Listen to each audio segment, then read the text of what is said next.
Okay, and now to our #1 trending story on CBSMiami.com. It involves talk of alien sightings at Bayside Marketplace. On New Year's Day, there was a massive police response in downtown Miami. More than 50 young people armed with sticks began fighting. Police say juveniles were also setting off fireworks, causing chaos.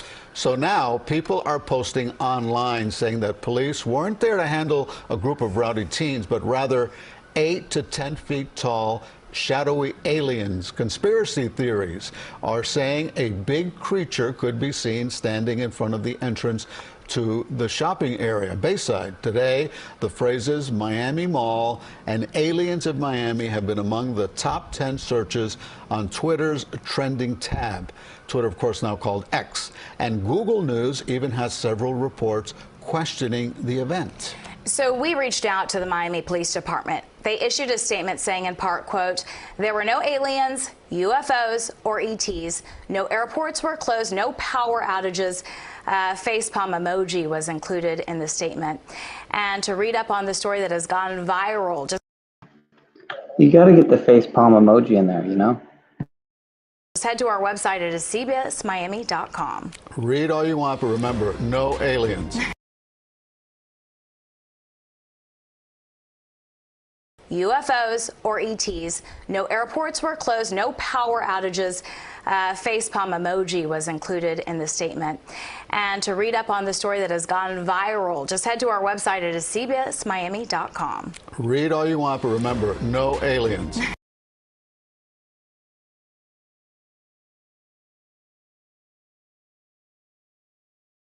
Police officers swarming Bayside Marketplace tonight. That's where we find Local 10 crime specialist Bridget Matter live with what sparked this chaotic scene. Bridget.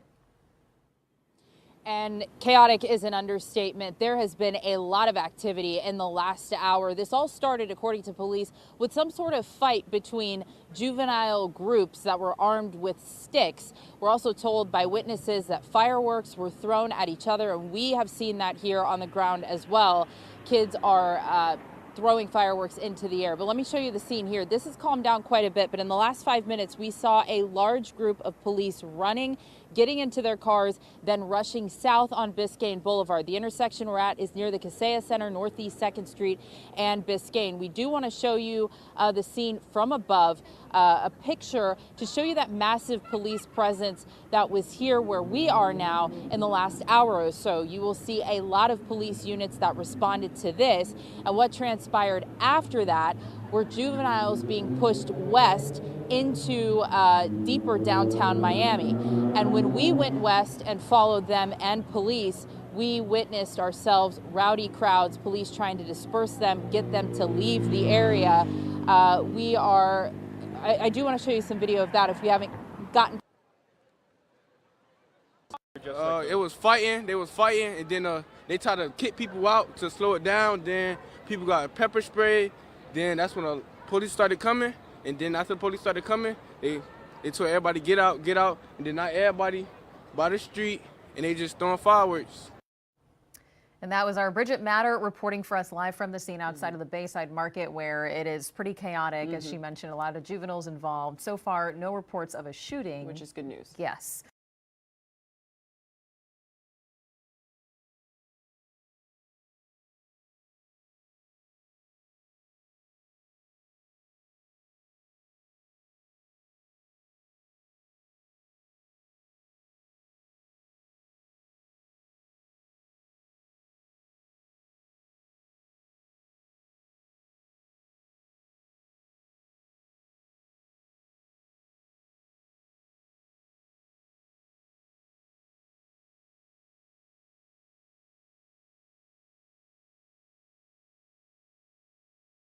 in Miami responded to reports that an alien creature was captured on camera during a riot at Bayside Marketplace.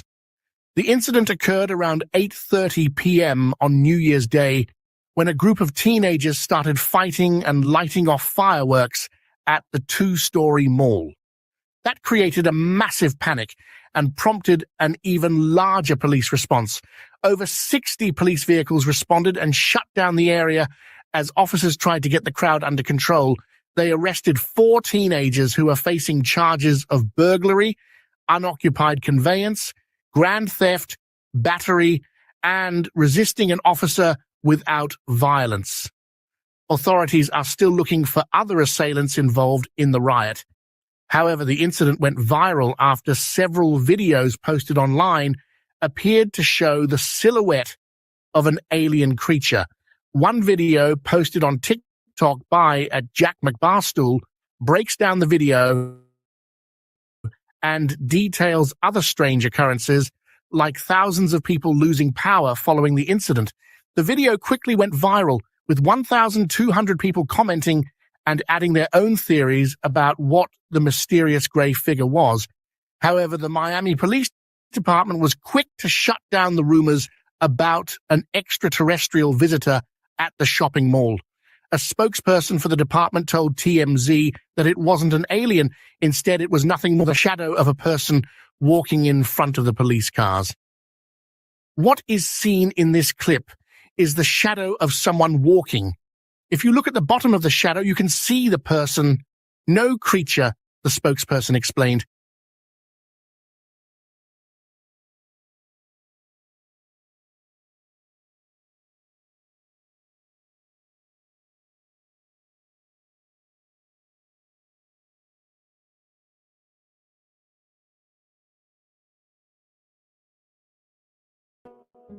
On New Year's Day of 2024, bizarre reports of 10-foot-tall giant aliens in Miami, Florida, began circulating the web and social media. But it wouldn't be until days later that major news outlets picked up the story. In video taken that night, a gang of over 50 teenagers can be seen causing what police have labeled a riot in Miami's Bayside Marketplace. One piece of footage shows over 24 black kids ganging up on and beating a man after he confronted them for vandalizing his car. Witnesses report a large number of brawls that night and many fireworks being thrown. As for the aliens or giants, the claims of strange beings center around a single video, which seemingly shows a tall, shadowy figure walking in the midst of close to 100 cop cars, which Miami police claimed were only responding to reports of shots fired. I'll play the original video so you can decide for yourself, but it looks like nothing to me. So now people are posting online saying that police weren't there to handle a group of rowdy teens, but rather 8 to 10 feet tall, shadowy aliens. Conspiracy theories are saying a big creature could be seen standing in front of the entrance to the shopping area, Bayside. Today, the phrases Miami Mall and aliens of Miami have been among the top 10 searches on Twitter's trending tab. The tall creature is probably just 3 police officers walking side by side, being illuminated and having their shadows cast by the many headlights. That being said, people are pointing to the overwhelming number of police cars that responded to the scene as evidence of something unusual. So we reached out to the Miami Police Department. They issued a statement saying in part, quote, "There were no aliens, UFOs, or ETs. No airports were closed, no power outages." Facepalm emoji was included in the statement. And to read up on the story that has gone viral, just head to our website at cbsmiami.com. Read all you want, but remember, no aliens, no aliens, no aliens. Regardless of what happened that night, I thought this would be a great opportunity to shed light on Miami's actual recorded history of giants and so-called aliens. In regards to giants, the skeletal remains of many extraordinarily sized humans have been removed from the ancient burial mounds and preservative spring waters of Florida. Reports of these skeletons range from 6 feet tall all the way up to 12 feet tall. Regarding Miami specifically, we turn to an article published by the Miami Daily News on Tuesday, August 18th, 1936. Quote, race of giants believed once living in Miami. First sheriff told about large bones unearthed here in Spanish War. Recent press reports of the unearthing of a giant human skeleton off Cape Sable by a party of treasure hunters recalls a story told by the late W.M. Mater of Little River, Dade County's first elected sheriff, of the discovery in Brickell Hammock of a group of giant skeletons. As I remember it, Mater said, the thigh bones of the skeletons extended the length of the thigh bone of a large man today, and about halfway between the knee and ankle, and the arm bone extended the length of the upper arm, and to the midway of the forearm. Mater said the discovery was made during excavation for some buildings in 1898 for the use of United States troops, then quartered in Miami, preparatory to going to Cuba to participate in the war with Spain. Skeletons buried just below the surface were reburied. There were 6 or 8 of them, he recalled.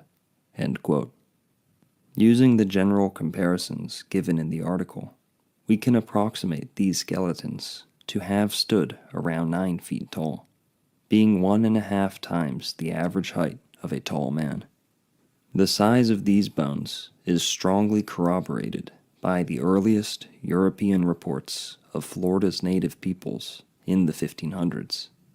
The Miami area was once inhabited by a native tribe known as the Tequesta. The Palm Beach Post-Times of Sunday, November 26, 1950, reads as follows, quote, the tribe is described as having been wild and savage. The early Spanish explorers declared that the men they met were like giants in size, and so strong that they could shoot an arrow through a tree the size of a man's thigh. They lived in villages, and for dishes they used gourds and earthenware. Discoveries at Jupiter disclosed their dwellings were surrounded by a close wall of posts, 10 to 12 feet high. Their clothing was made of bear grass and palmetto fiber, and they wore a tunic of deerskin on their shoulders. The Tequestas were grave and dignified, with a keen sense of humor, the history discloses. They were governed by a chief or king, and the prisoners taken in war were usually tortured. Like other tribes of Indians, they participated enthusiastically in competitive games, such as wrestling, ball, and leaping matches. The winner usually received positions of honor as rewards. Feasting was a large part of the program, and thus the shell mounds are accounted for. 2 prominent feast mounds are to be found at the inlet. In excavating, skeletons of unusual size were found. One skull was large enough to be put entirely over an ordinary man's head. Documents recorded through the years indicate. End quote. The Miami News of Monday, June 8, 1936, printed the following in regards to the aforementioned discoveries at Cape Sable, Florida. Quote, remains of prehistoric man unearthed near Cape Sable. Reports that a treasure hunting party unearthed an 8-foot skeleton with a skull 3/4 of an inch thick on an island off Cape Sable were received today from Homestead. Crumbled parts of the skull were being brought to the University of Miami, and an anthropologist will be asked to identify the race to which the prehistoric man belonged and the period he lived. Only the skull was brought to Homestead by the treasure-seeking party, which expects to return to the island later for the remainder of the skull. The skull, reports said, has a protruding chin, the forehead is low and receding, and 10 teeth in the lower jaw, took up all space available. The eye sockets, it was said, were unusually high in the forehead. Dr. A. M. Berger, a Homestead dentist, said the teeth were those of a human. The digging party unearthed the skeleton on a reputedly haunted island where a large burying mound is reportedly located. End quote. Now, as far as so-called aliens go, a handful of the most well-documented UFO sightings in American history have actually taken place in the suburbs of Miami, one of which had over 300 recorded witnesses. The following was printed in the Bradenton Herald on Sunday, August 6th, 1967. Quote, "It was thrills, chills, chaos, and pandemonium the day the UFOs visited Crestview Elementary School in Miami. The date was Friday, April 7th, 1967. It was better than Star Trek Outer Limits, The Invaders, or Twilight Zone, because this time it was for real, as 12-year-old Andy Cohen exclaimed. Witnesses were all over the place. Several hundred students, 3 teachers, and a number of residents of the area near the school saw the one big cigar-shaped UFO, and many saw the second one. The Crestview School is located at 2201 Northwest 187th Street in Northwest Dade County. The UFOs suddenly appeared, all shiny red and silver, in a tree-dotted field behind the schoolhouse a little after 10 a.m. Near the end of the morning recess, the youngsters went wild.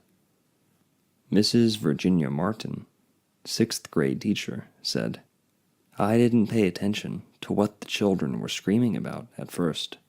I was trying to get them lined up, but they were yelling and pointing. 'You've got to look, you've got to look,' and I did." Mrs. Martin, Bob Apfel, 4th grade teacher, and Miss Marion Waters, 6th grade instructor, first spotted one UFO which appeared to be hovering behind a pine tree in an open field, directly north of the school.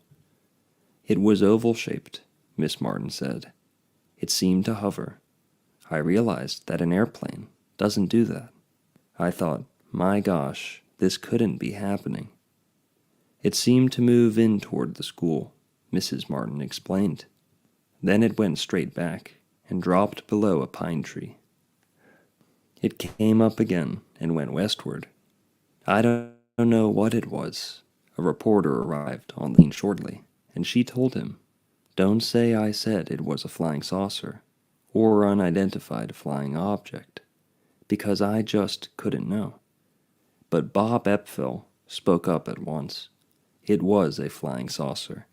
Bob calmly went on to say that one hovered northwest of the school about 12:47 p.m. on Thursday, too. We were going back into the school when the children pointed it out to me. After the hectic 10 minutes of the Friday morning recess sighting, when the 200 students were screaming, running, pointing, and crowding up to the schoolyard fence to see better. 3 Air Force investigators arrived at the school. They had driven to Miami from the Homestead Air Force Base, and they spent the afternoon talking to the teachers at Crestview Elementary. Dozens of reporters and photographers converged on the scene, and the youngsters had a heyday, telling them all about the UFOs. A great many insisted there were 2. Andy Cohen, the boy who said, "This is for real," lives at 1951 Northwest 180th Terrace. He talked to the newsmen as his mother, Mrs. Kenneth Cohen, sat nearby. Listening, Andy agreed with the other students who had watched the 2 objects for about 10 minutes. when they rose silently above the tree and sped away westward. They looked like long cigars, Andy said. Some of the girls got hysterical when they saw them. Jeff Moore's sister ran into the class and grabbed Jeff, screaming.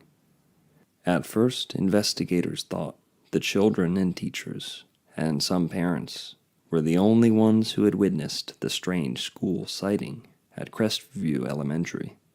But very soon, reports began pouring in from other residents of the area who had also seen the unusual shiny objects. Among the callers was Mrs. Mary Trosser, staying at the home of a daughter at 600 Northwest 190th Street. She reported that she had been out in the yard and happened to glance in the direction of Crestview Elementary School. There was this oval object with red lights just over the trees, she says. No one knows the answer, but it was an experience the students of Dade County's Crestview Elementary School, their teachers, parents, and neighbors will think about and wonder about for a long time. That day the UFO, or UFOs, came to school. End quote. With recess underway at a school in Miami, Florida, Jonathan, a grade 4 student, is lost in play.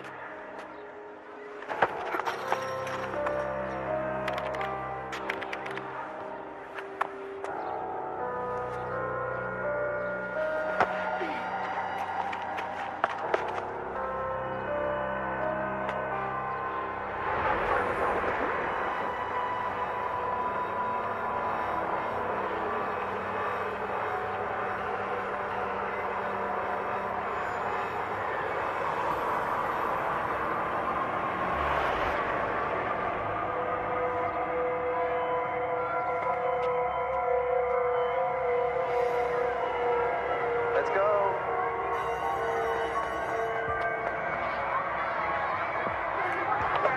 Come on. Now, come on, let's go, let's go. Bob Apfel was one of the grade 4 teachers at Crestview Elementary School. The bell had already gone, and Bob was trying to get kids into class. Everyone inside, come on. Jonathan sees the same strange shape now off in the distance.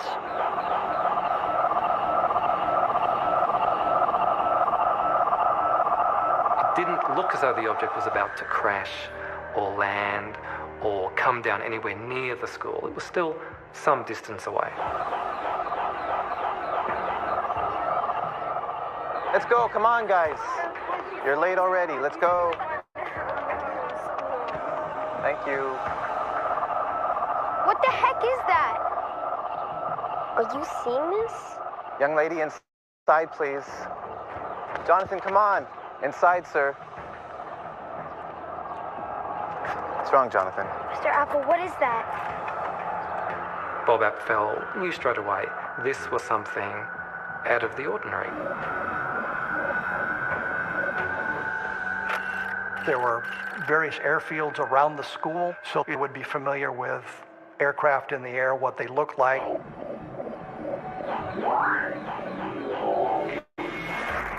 Suddenly, the object just disappeared. They weren't sure whether it had just flown off so quickly that they couldn't keep track of it, or whether it had in fact actually vanished into thin air.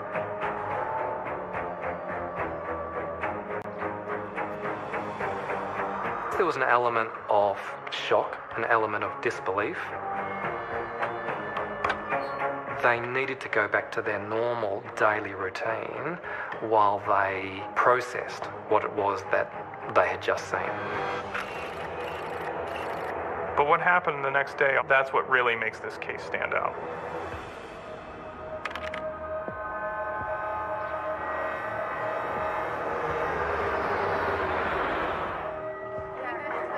Good morning, students. A reminder to all our volleyball players that, for today's game, the bus leaves at 3:30 sharp. All Also, don't forget... By next morning's class, the buzz is all about Jonathan's unusual sighting. A lot of the kids were already in the classroom. Bob Apfel, the teacher, had yet to arrive at school. As well, I'm happy to announce that $35 was raised for band instruments. So thanks to all who participated in our rally. It's back!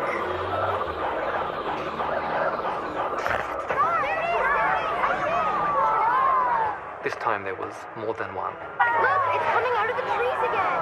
Look!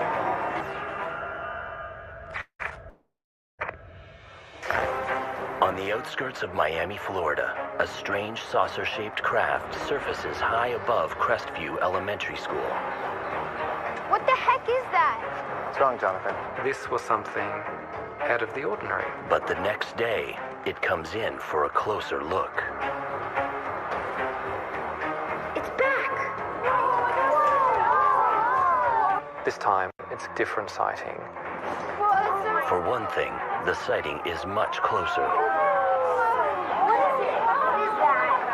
Something like 200, 250 yards away from the school property.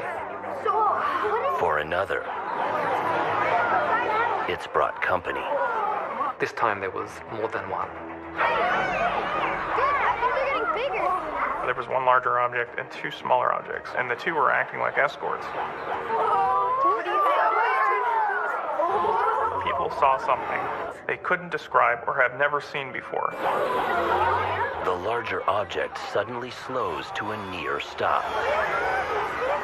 Just hovering in the air, not very far away from some trees on the other side of the street from the school.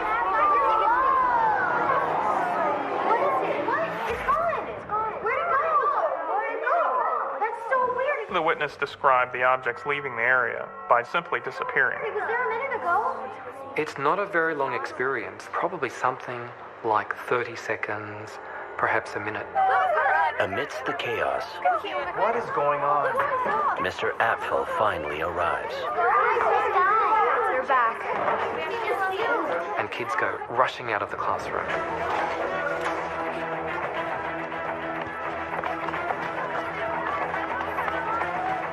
While Mr. Apfel races off to warn the principal, the kids reach the edge of the schoolyard.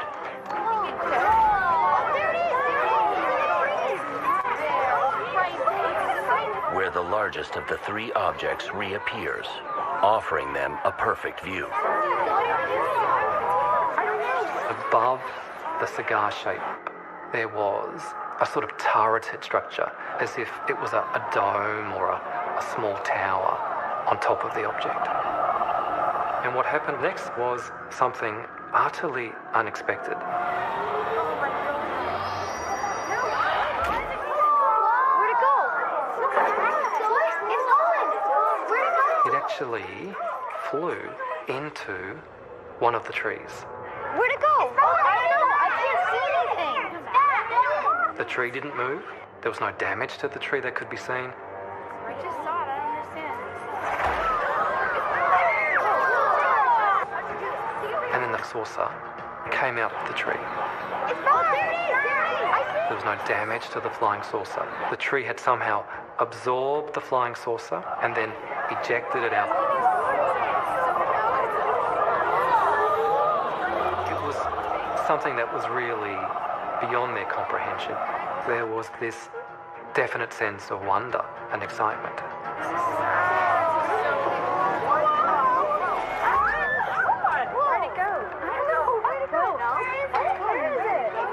The object was able to ascend to a certain height and then take off at incredible speed.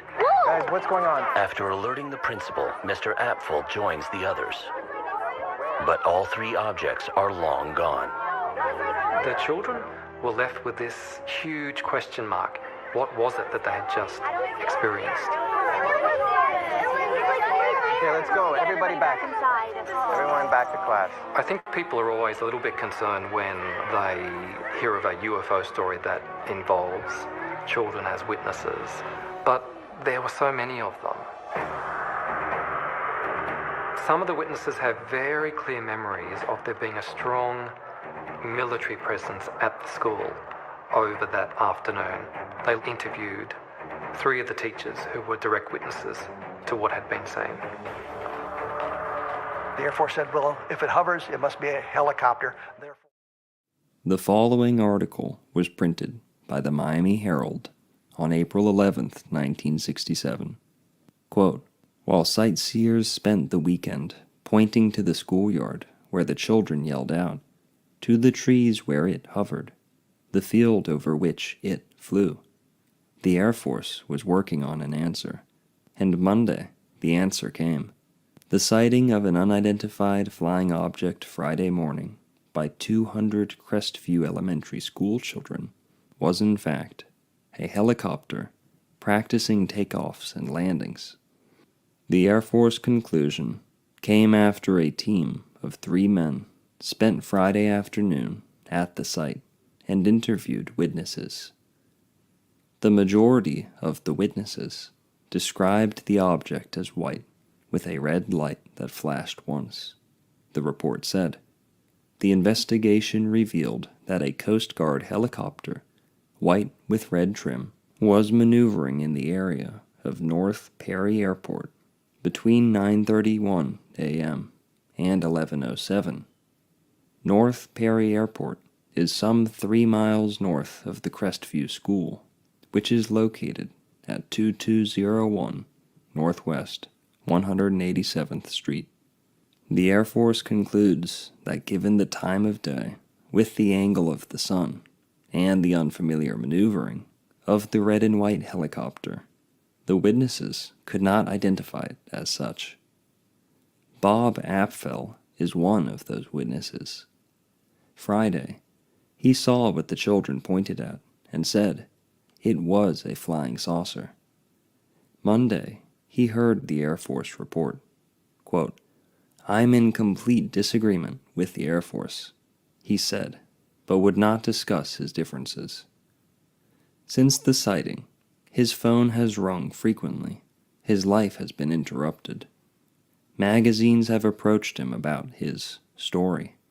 Quote, I have no reason to tell anything but the truth, he said.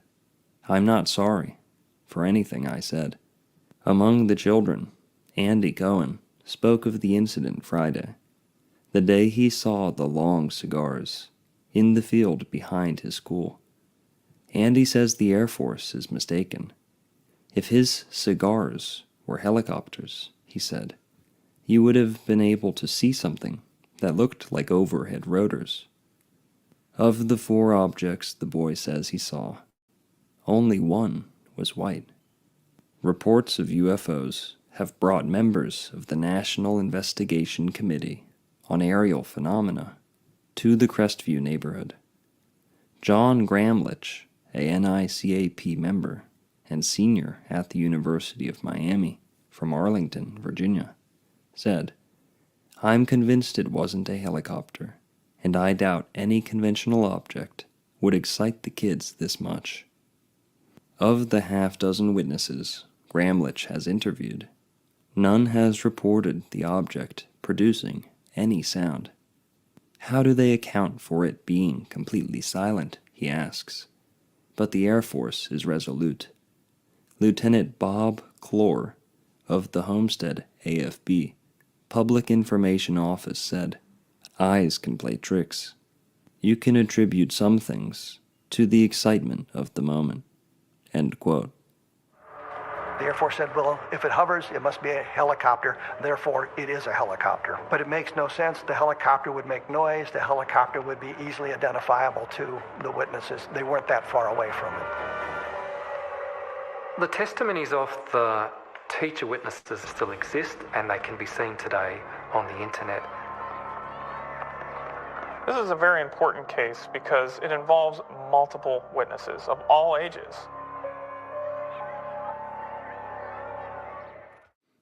Another article was printed by the Miami News in reference to a subsequent sighting related to the original Crestview sighting. Quote, "The things were back in the sky Saturday. John Wolfe had been out with his sons at the Boy Scout camporee. He had come back to his house for water and ice and other supplies. When he drove up, his daughter, Judy, said, "They're back." So Wolf got his binoculars and went over to the field, just past the Crestview School. He was thinking, sure, I believe there could possibly be something around. I probably won't see it, though. It always happens to other people. There were 30 or 40 people standing around on the dead-end road and in the field. They were looking north, and some had binoculars. John Wolf looked, and there they were. It looked like 3 or 4 things were out there. They seemed to change shape, from oval to cigar shape, and back again. They seemed to change size. They were globs of white with red flashes in them. On top there seemed to be a dome, like the glass dome of a coffee pot. At the same time he was seeing them, Wolf could see the airplanes from North Perry Airport flying around. He could see the detail in the planes, but there was not much detail in the things. Sometimes they would rise up in pairs. Then one would peel off to the right, and one would peel to the left. Both would rise a little more, and then sit there. Every time a plane approached, one of them, something astounding happened, Wolf said. There would be no motion, but the thing would suddenly just not be there anymore. When the plane left, the thing always reappeared, almost in the same spot. They were like pogo sticks, jumping all over the sky. John Wolf watched them for nearly an hour. Then he went home and got his wife. She nearly laughed herself hysterical when he told her what he had seen. She went back to the field with him and looked for herself. She stopped laughing. The things were still there. It was a bright, clear day. Wolf was fascinated, but he did not get scared. He wanted to know what he was seeing. Toward afternoon, the things slowed their activity, and then they went away. Wolf had watched them for about an hour and a half. So did a few dozen other people, mostly adults. They all saw the same things. John Wolf is 42. He is a father 4 times. He works in a printing office. He is in his 2nd year of pre-education at Day Junior College. He spent 8 years in the Navy. Some of that time, he was a plane captain on Flight Service Line. He says, "I'm too old to be flippy about these things. I'd like to know what they were. Even if someone proves I was having hallucinations." The Air Force said that what everybody saw in the sky Friday was Coast Guard headquarters on a training mission. But that's not what John saw. End quote. Attention X-Files fans, is true life stranger than fiction when it comes to UFOs? Tonight, you're hearing the stories of some Southwest Floridians who've reported close encounters, and you're meeting 2 Florida men who have a story to tell, one that changed the way they see the skies forever. On the X-Files, Scully and Mulder always seem to find the mystery. We needed to bring it forward so we could have closure. But these 2 Floridians say in the late 1960s, the mystery found them. Bill Schroeder and his cousin Dennis Force were both in the military, stationed in South Florida during the Cold War with Russia. We routinely had Russian Bear bombers flying along the Florida coast, and our job was to keep an eye on them, and if anything penetrated airspace, to shoot them down. And they both remember the night they say America's sensitive military equipment picked up on something zooming through the skies. They had several unidentified flying objects. They didn't know what they were. All they knew, they were going in excess of 5,000 miles an hour. It was clear they were flying a grid pattern. The amazing thing about it was they were doing perfect right angle turns at almost supersonic speed, which that immediately caught my eye because it's something I had never seen before. They've shared their experience with this group, the Mutual UFO Network, or MUFON for short, whose Florida director tells Fox 4 by phone the cousin's story is one of many. Florida has a plethora of case files. We roughly reach about 40 to 50 cases a month. Typically, we're number 2 in the country for reports. At least one memorable report came from numerous people in Cape Coral. They described it as completely silent with the lights on, and they saw these large stadium-like lights that were pointing down and traveling across the skyline of Cape Coral. He says another report came from a Fort Myers man who said he was injured in a UFO encounter in the Everglades. This big beam of light came out and hit him right in the forehead. He described it like being hit by a sledgehammer. He was knocked out. In fact, he was knocked out for 24 hours, according to doctors. The night of their experience, the cousins say the Air Force sent supersonic fighters to intercept what was flying through the skies over South Florida. But they say the jets found nothing, leaving a sense of bewilderment and awe back at the Battle Control Center, or BCC. It's really amazing. I was an 18-year-old kid, and I stood there on that pad behind the BCC with a smile on my face, looking up at the sky, knowing that I was in on one of the biggest secrets in history. For the rest of my life, I watched the sky at night. They're not surprised their experience has never been confirmed by the military. It's one of those great mysteries. I don't think the government will ever disclose personally. And they wonder about the possibility of a return visit from UFOs. I keep waiting for them to pick me up because I'd be gone, you know. Gone, and perhaps finally proving the truth is out there.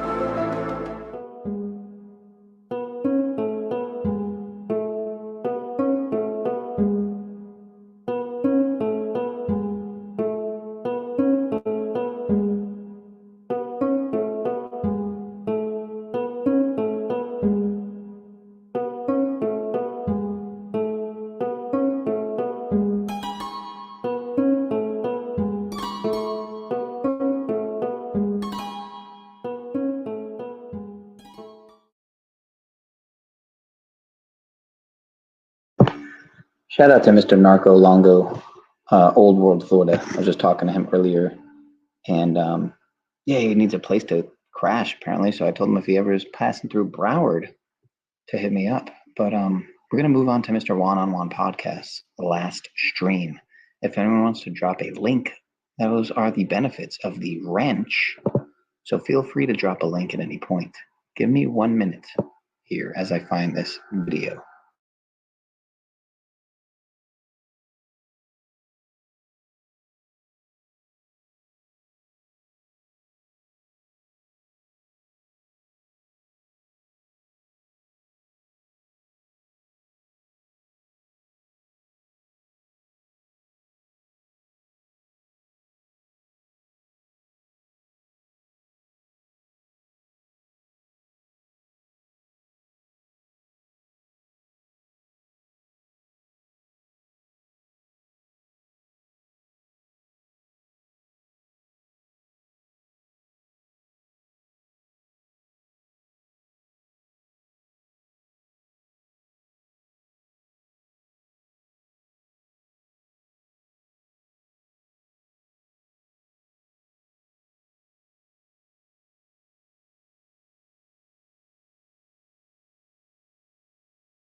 That we build prime market instead of having the expense of retail location.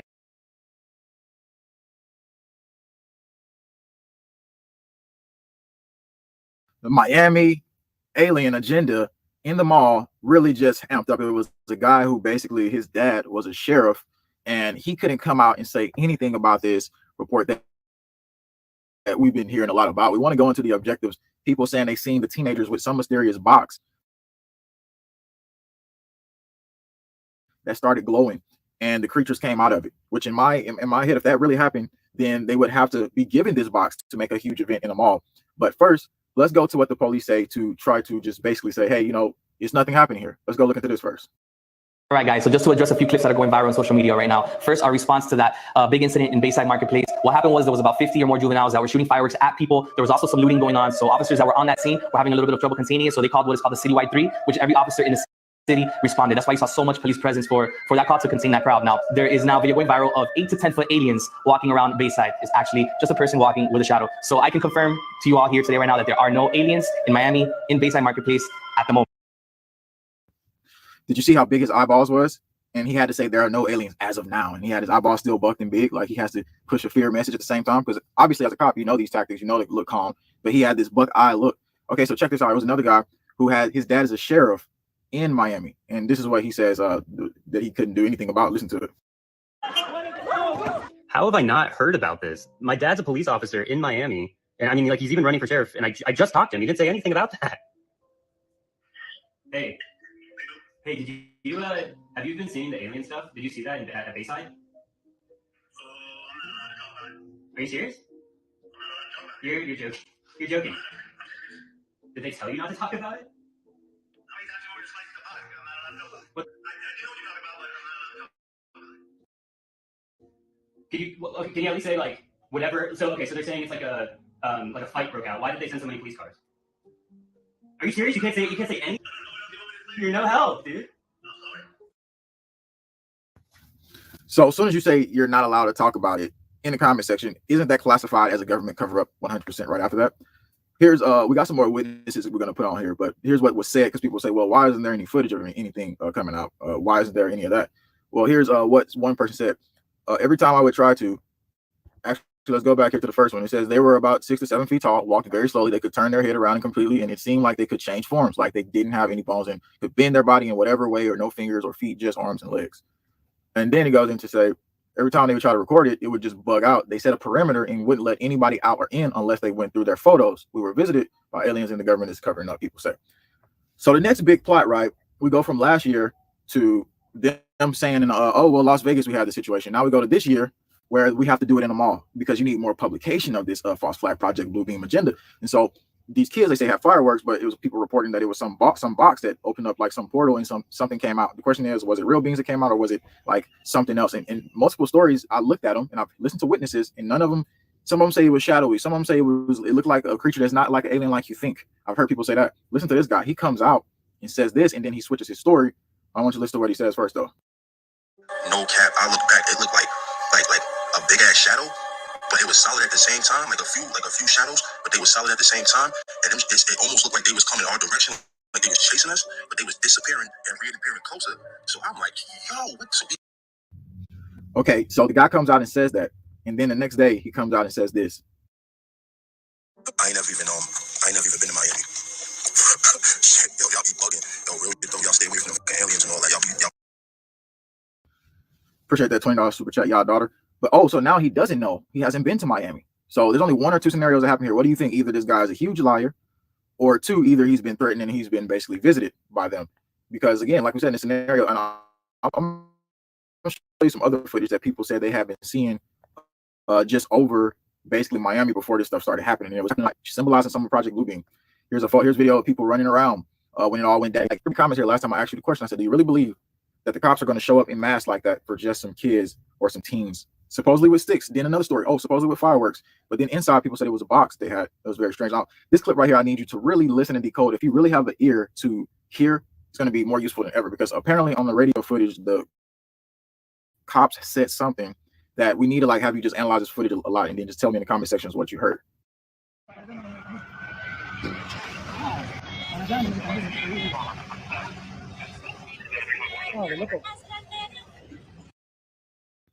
Okay, so that footage alone right there was supposedly on radio. They were talking about a creature or something. That footage alone, that scene alone needs to be decoded. We need to go back and look at that.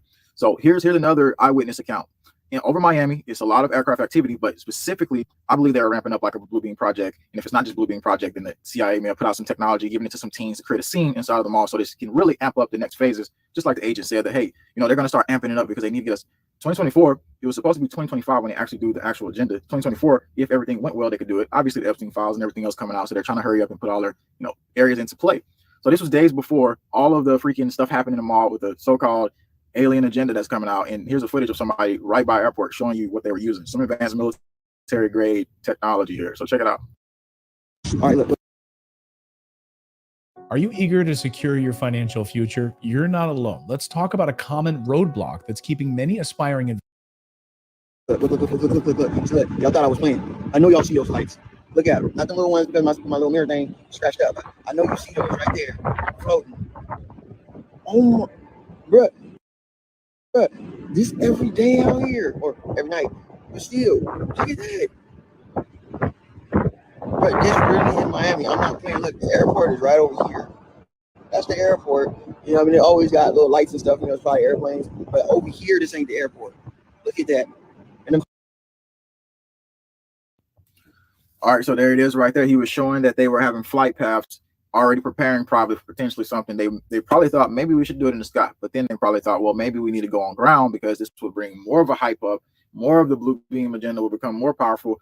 But at the same time, on the flip side, like I said, is another guy who comes out said that he had been interrogated for hours and stuff like that. Him and his cousins. I got that video here coming up. But what do you think the motive is? I think the motive is that children were given a box. It's just like whenever the CIA put guns in the neighborhood, right? If teens find a mysterious box and it's like some advanced technology where it's like a radio and it can apparently call in some frequency for these beings to come. This is what they were saying. It would be that the military or CIA, in my opinion, would put something out and have an objective for this to like really get showcased in the public. That would be the only other objective I could see. These because teens are not going to really just find something like this randomly unless it's placed positioned in a spot where they need to go and find it. So again, this guy right here, he goes into the report. He talks about how he was interrogated and he believes what he saw was real. So let's go and play this one. Man, what's up, y'all? I'm here to set the record straight, man. Like, I literally have been getting interrogated by the Miami Police Department for days, my dude. Look at me.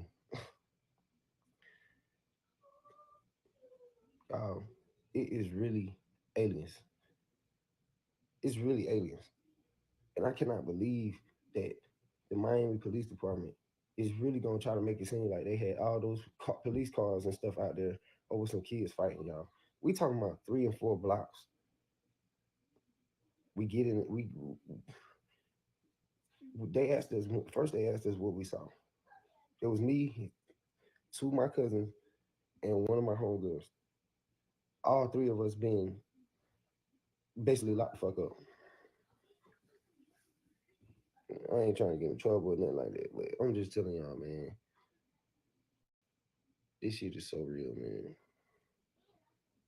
Like, everybody saw it. There will be more reports coming out. There will be more reports coming out on this, man. But I just want to go on record and speak my truth. You know, they asked us not to speak about it.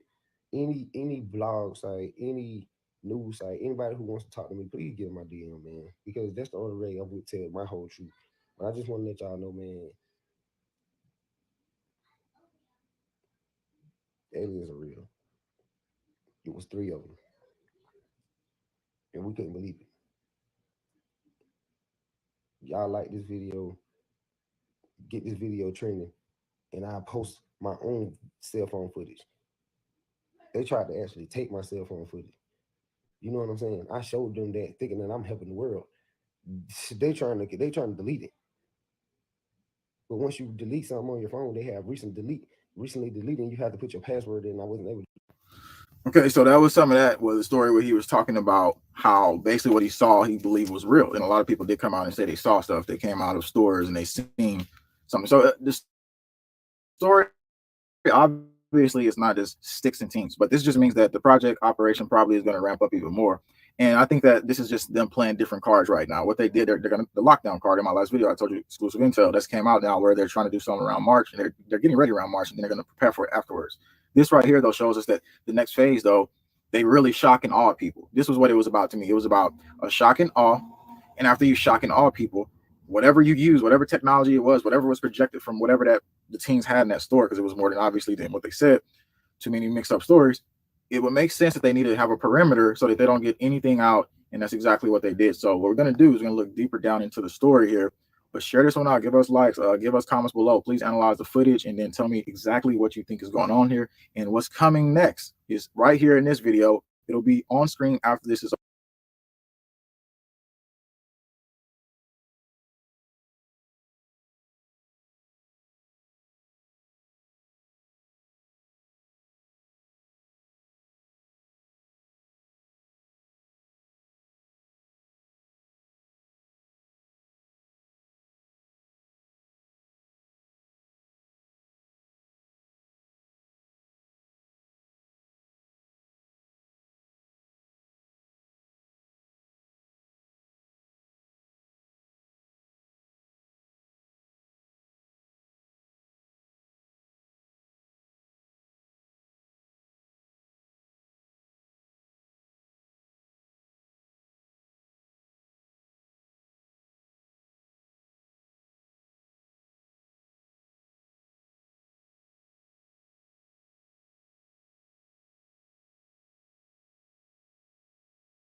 Yo, what up? It's Go Nut, and you tuning into all your Illuminati news. Gonna cover this story real quickly.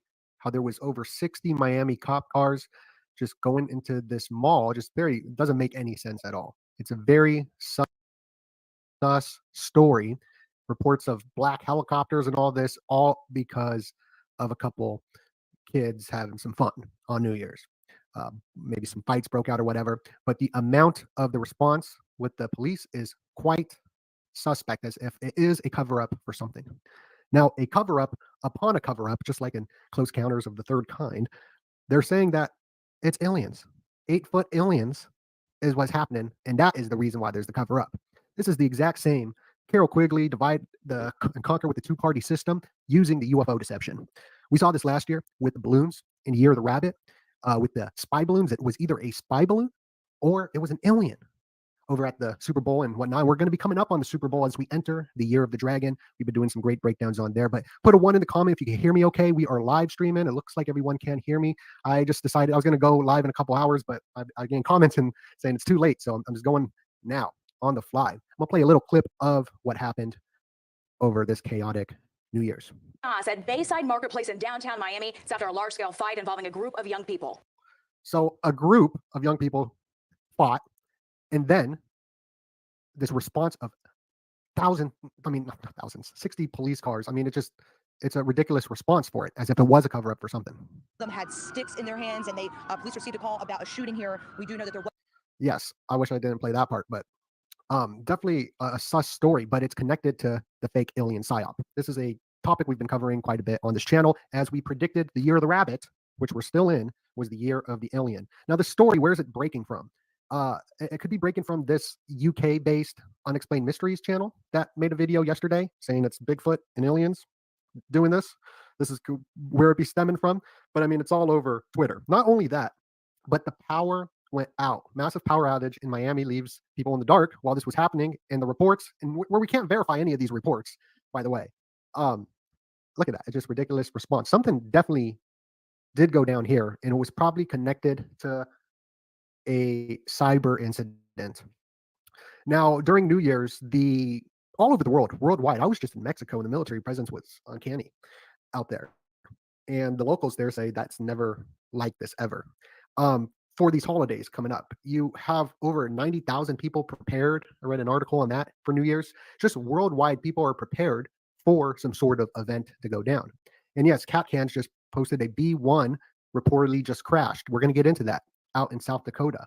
Not just that, but you got train derailments happening in New York. You got the Ohio Palestine derailment. Remember that predictive programming in the movie? Well, it's happening again. These are because of cyber incidences that are going on. And there might be some sort of high-level political officials that maybe live right here. The story is pretty brand new, and it's funny that this happened on New Year's, but now we're hearing about it today. The same way it happened with the girl on the plane. Those things aren't real on the plane. Remember that big story of the aliens? Well, that took place on National UFO Day, July 2nd, and then it broke to the world around July 7th. So it took some time for the story to become viral. Now, I'm not sure if this video is going to become viral, or not this video itself. Maybe this video, share this video out. Maybe we can break it. But if the story becomes huge and viral, it was part of the plan. Just like the Las Vegas 8-foot aliens, they told us the 8-foot aliens in Las Vegas. That happened on May 1st, the day the Illuminati was founded, 5/1. That's where you got an Area 5/1. It happened then, but it wasn't released till months later and made it viral. That 8-foot aliens. And that's what the internet is telling us, that 8-foot aliens were at this mall. And I'm going to get into a couple things where it could actually be connected to some deception with people actually seeing things. Like the girl on the plane. Did she actually see something? You know what I mean? Like it could go into some MK Ultra mind control, like they did with the late Paul Bennewitz, and we'll get into that, because this gets into MK Ultra mind control stuff with these stories coming out. But today in South Dakota, a plane, a B-1B Lancer, smashed into the ground. Right there, South Dakota. South Dakota turned green on July 7th, and this is the same time frame as that, story was going viral of the person on the plane. But this is because it's connected to CERN. They dig for dark matter out in South Dakota. And when they activated CERN was the same day, July 7th. And when they activated CERN on the other side of the world, South Dakota, Sioux Falls, turned green. Yeah. Here's July 5th. That's when it happened. July 5th, not July 7th. But we could see the predictive programming in the masses with Stranger Things. Stranger Things is about MK Ultra and an alien that attacks the mall. It's all centered around the mall. So right there, it feels like there's some predictive programming in this story within this. So this story, looking into it, it is hitting a lot of decoding that this is a setup story. So what are your thoughts? Put your comments down below. We got a lot more to cover on this. As you can see, we got a lot of articles. But what are your thoughts on this story if you have heard about it? Because it's pretty much a new story, and I wanted to get this information out there. It took place Bayside Marketplace, where they're saying these 8-foot aliens were attacking in Miami, Florida. Now, Bayside Marketplace, its opening date is April 8th. That's when the eclipse is going to be happening, the solar eclipse of April 8th. Important day for this year with the predictive programming of movies like Leave the World Behind and whatnot. The X. And then you got IWAS, that Aleister Crowley. It was the name given to the voice that Aleister Crowley heard, IWAS, and he heard it on April 8th when this mall was created and opened, when this eclipse is about to take place. And the whole gray-headed alien PSYOP is stemming from these occult roots of the gray-headed alien LAM right here that you see on the dollar bill. So it's connected to the occult, the UFOs. We've been breaking down this for over a year now. If you're new to the channel, last year we were saying that the year of the bunny was connected to the aliens, and we were absolutely correct. Now we're going to be going into the year of the dragon, but we're still in the year of the bunny. So we're still in the year of the alien, the fake aliens. Tim says, no footage of what happens in the I call BA. Yeah, I know what he's trying to say, but yeah, there's no footage of any of this story coming out of the space aliens attack Miami. Social media responds, and it's the same story that we keep on hearing: 8-foot aliens, and it's a popular thread on like Reddit and whatever. But the same 8-foot aliens attacked the Peruvian village. Peruvian village attacked by giant yellow-eyed aliens, and then right after that, you got the Peruvian alien mummies at the Mexican Congress, ran by UNESCO, which is the United Nations, which is all tying back to the agenda of the environment needs to be saved. Greta Thunberg kind of, situation there with Julian Huxley right there with the UNESCO, which goes into an even more sinister agenda that we cover on this channel. So make sure you subscribe if you're new. We've been breaking down all this information. Las Vegas, same thing. You got these big 8-foot aliens that crashed on 5/1, May Day, the day the Illuminati was founded. It's all 5/1, Storm Area 5/1. On this channel, I was the first to break down how Storm Area 5/1 is connected to the lockdowns and the AI algorithm. This was a Facebook event out here at Area 51, Area 51, that took place September 17th. Now, that's the day the world ends, according to Leave the World Behind, the new Obama movie that came out, that the world ends on 9/17. And it's also been said that even in the book of Eli, maybe this is that date as well. Not sure. I got to double check that. But the Obamas, what's their next movie they're making? They're making a UFO movie about Barney and Betty Hill abduction. That's what they're working on. Michelle and Barack Obama, they're working on the first alien abduction. They say it's this, but it's not. The first alien abduction is Bugs Bunny. That's why the year of the bunny connection to aliens is so prominent, because Bugs Bunny was the first one abducted by Marvin the Martian. And we're still in the year of the bunny. And I got that prediction right. I'm probably the only channel that connected that at first. But just like we got the spy balloons, the UFOs, it's all connected to the Clintons and the Obamas and the Rockefellers and MK Ultra. It goes deep. It goes deep. The plane woman. Oh, dude. I mean, you're going to see how this is all connected to Hollywood, the films, the predictive programming. It goes deep. The girl on the plane, this took place on July 2nd. We didn't hear about it till much later, but as you can see, or July, right here, he posted on July 3rd, but it happened on July 2nd. That's National UFO Day. leaving 182 days left until the end of the year. And you can see it's on AA, Aleister Crowley's AA.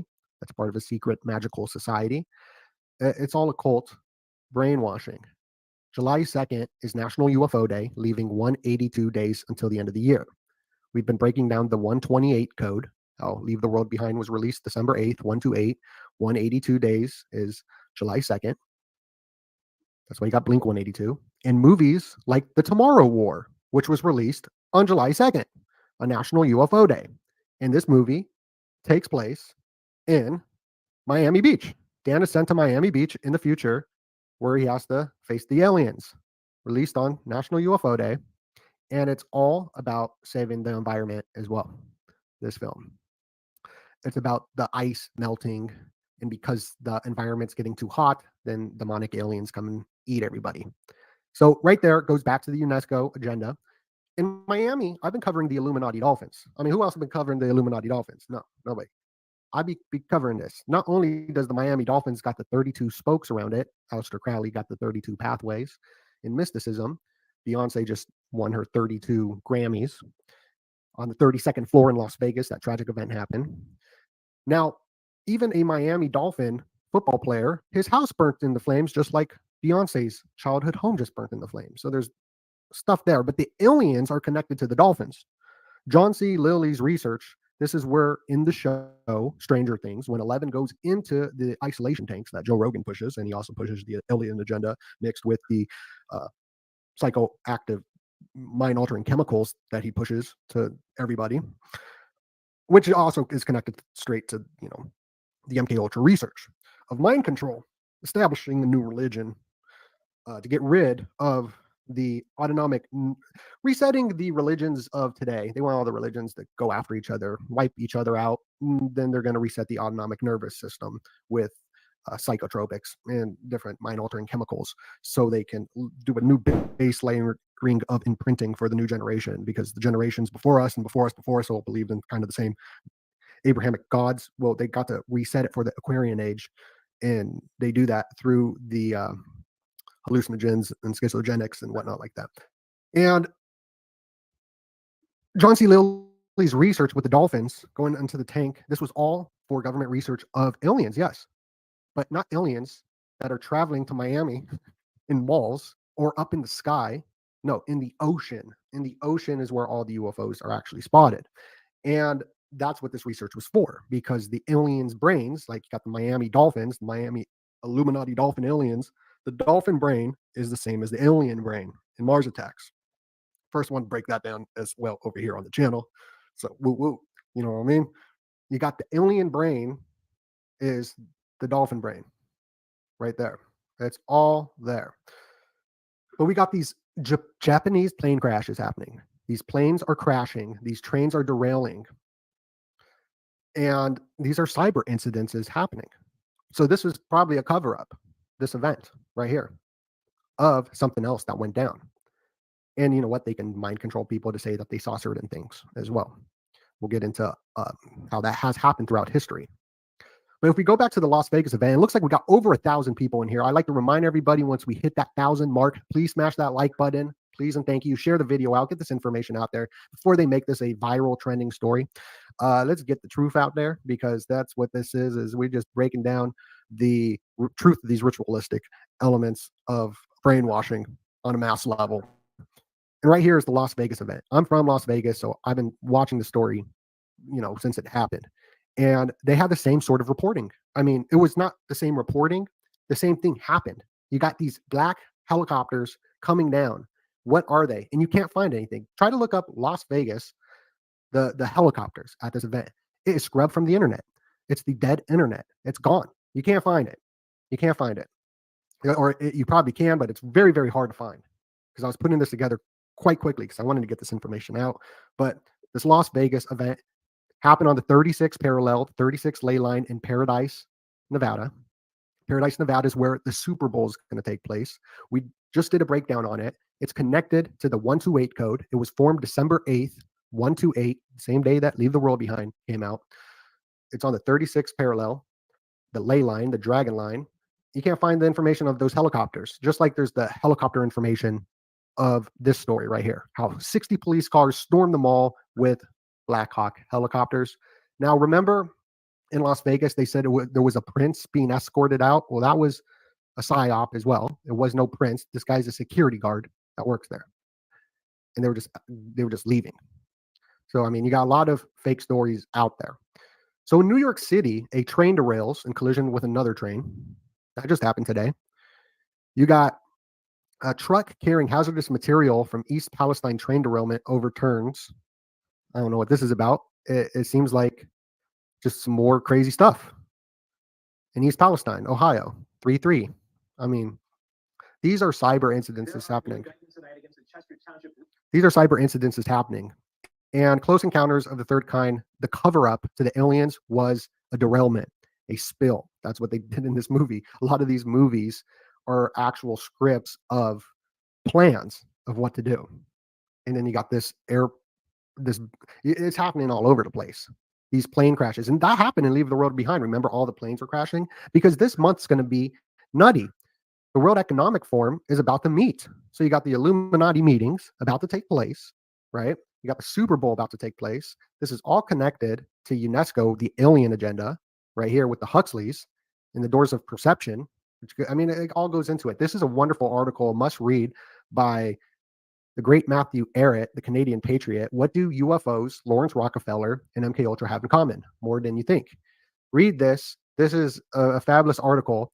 And if you don't want to read, I did a podcast with him where he breaks down all this stuff, especially with this guy, Paul Benowitz.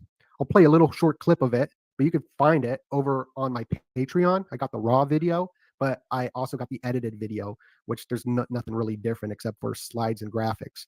That is up on my Rumble, up on all my other channels. Paul Benowitz thing. So yeah, he was originally brought in because he was also obsessed with cattle mutilations, and when he was at a This is Paul Benowitz, who he's talking about. Paul Benowitz, right here. Now, the people who are saying that they have seen stuff, they might be under some MK Ultra like Paul Benowitz was. conference, that's when he got really radicalized even more so, and because he was. I'm gonna restart that real quick. But back to the Paul Benowitz thing. So yeah, he was originally brought in because he was also obsessed with cattle mutilations, and when he was at a Harrison Schmitt sponsored conference, that's when he got really radicalized even more so. Now, Paul Benowitz, what he's saying was he was at a conference about cow mutilation.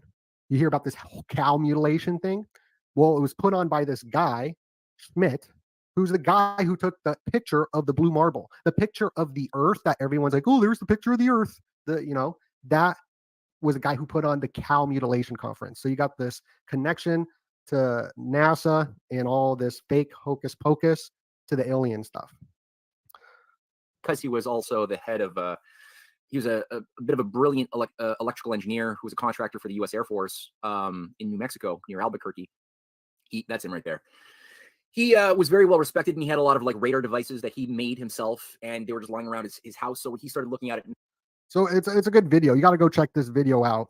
He breaks down just so much amazing information and how this guy was mind controlled into believing that the aliens were communicating with him, just like how some people could believe maybe that the aliens are communicating with them at these events or whatever. And it's straight connected to Scientology. This guy Puthoff, who's connected to Blink-182 and that whole stars above stuff. And also it ties into the satanic dude, Michael Aquino. So I mean that's a must-watch video, and I got to get him back up on here. It's a must. But as we're still in the year of the bunny, the year of the UFO, Blink-182 is the bunny, releasing the UFO files. There's a lot that's going to be going down. Now, if you click the link down below, I got a new Patreon video up called The Year of the Dragon 2024 Decoded. We just posted this. It's got a ton of information. Get this information now. Get it first, and it helps support the channel. Plus, you get just a ton of content. I was out in Mexico. We did stuff on the winter solstice. We break down books like this great book right here, The Demon in the Ecker book. We do podcasts with people, tons of people like Matthew Arrett. We got early access. We got a bunch of cool stuff. Here's a little documentary. I mean, it's very, very worth the money. It's cheaper than a bag of Skittles. Make sure you go and click the link below. Anyway, it's donut. Look out for much more content. Happy New Year, and God bless you.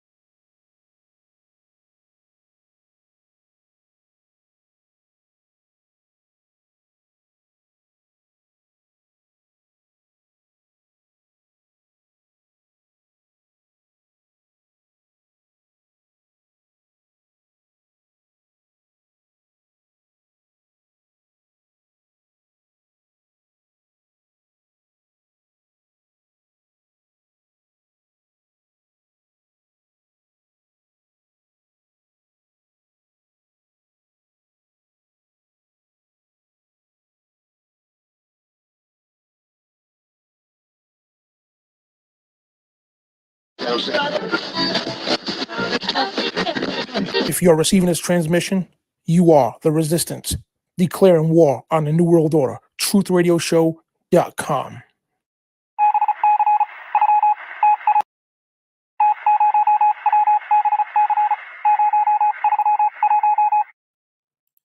And welcome everybody to TruthRadioShow.com. I'm your host, Dan Badandi. So we're doing a quick little Let me just say for the record, this guy's kind of suspicious and seems to be linked to Alex Jones, who is a bona fide shill, some might say. So keep that in mind. Food for thought. Eat the fruit, spit the pit. Much love.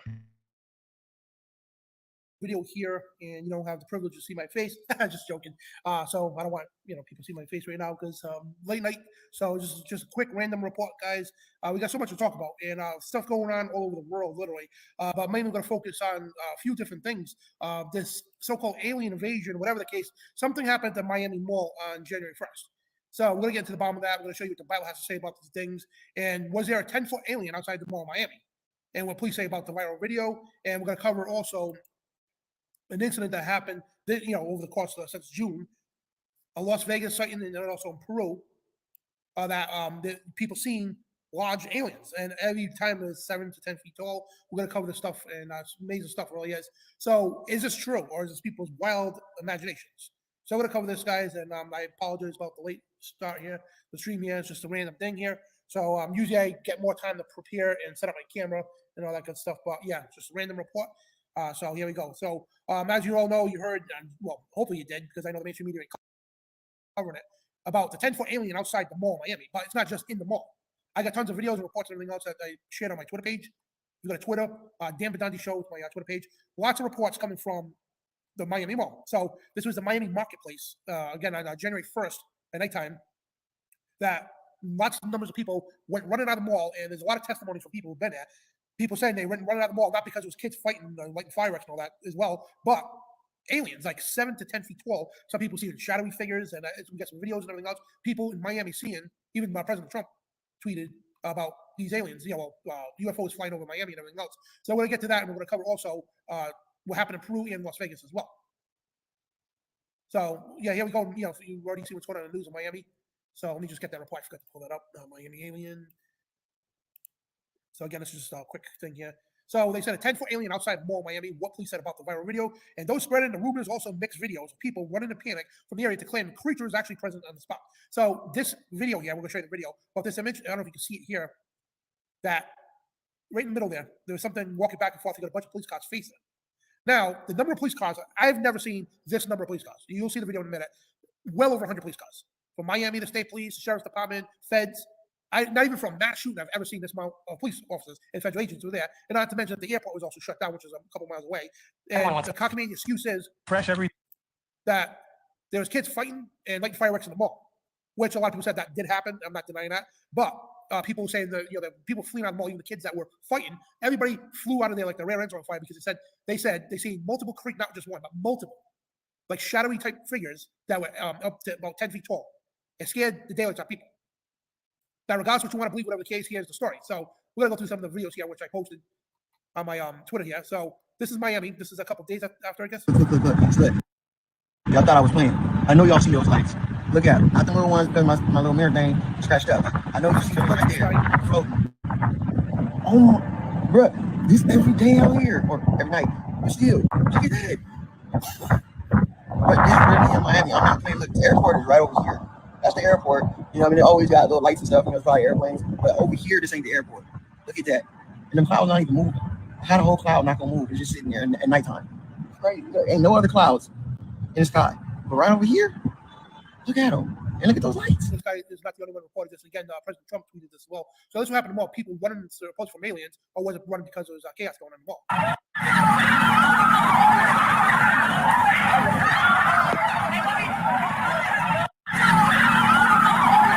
You could be the judge of that, where the kids that were fighting just went from the cops. We don't know, right? So this is the amount of police cars. Insane. You don't even have this amount of police for a mass shooting. And that's, not even counting what's up even further up the road.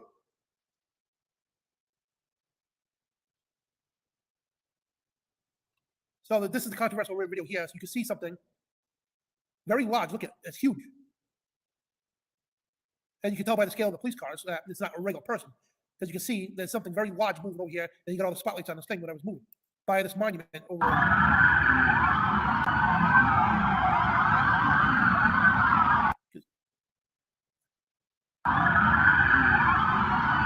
This is from President Trump.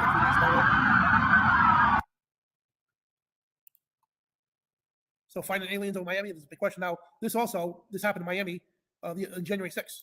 So the last few days, people were seeing things in the sky over Miami. So weird. What is it?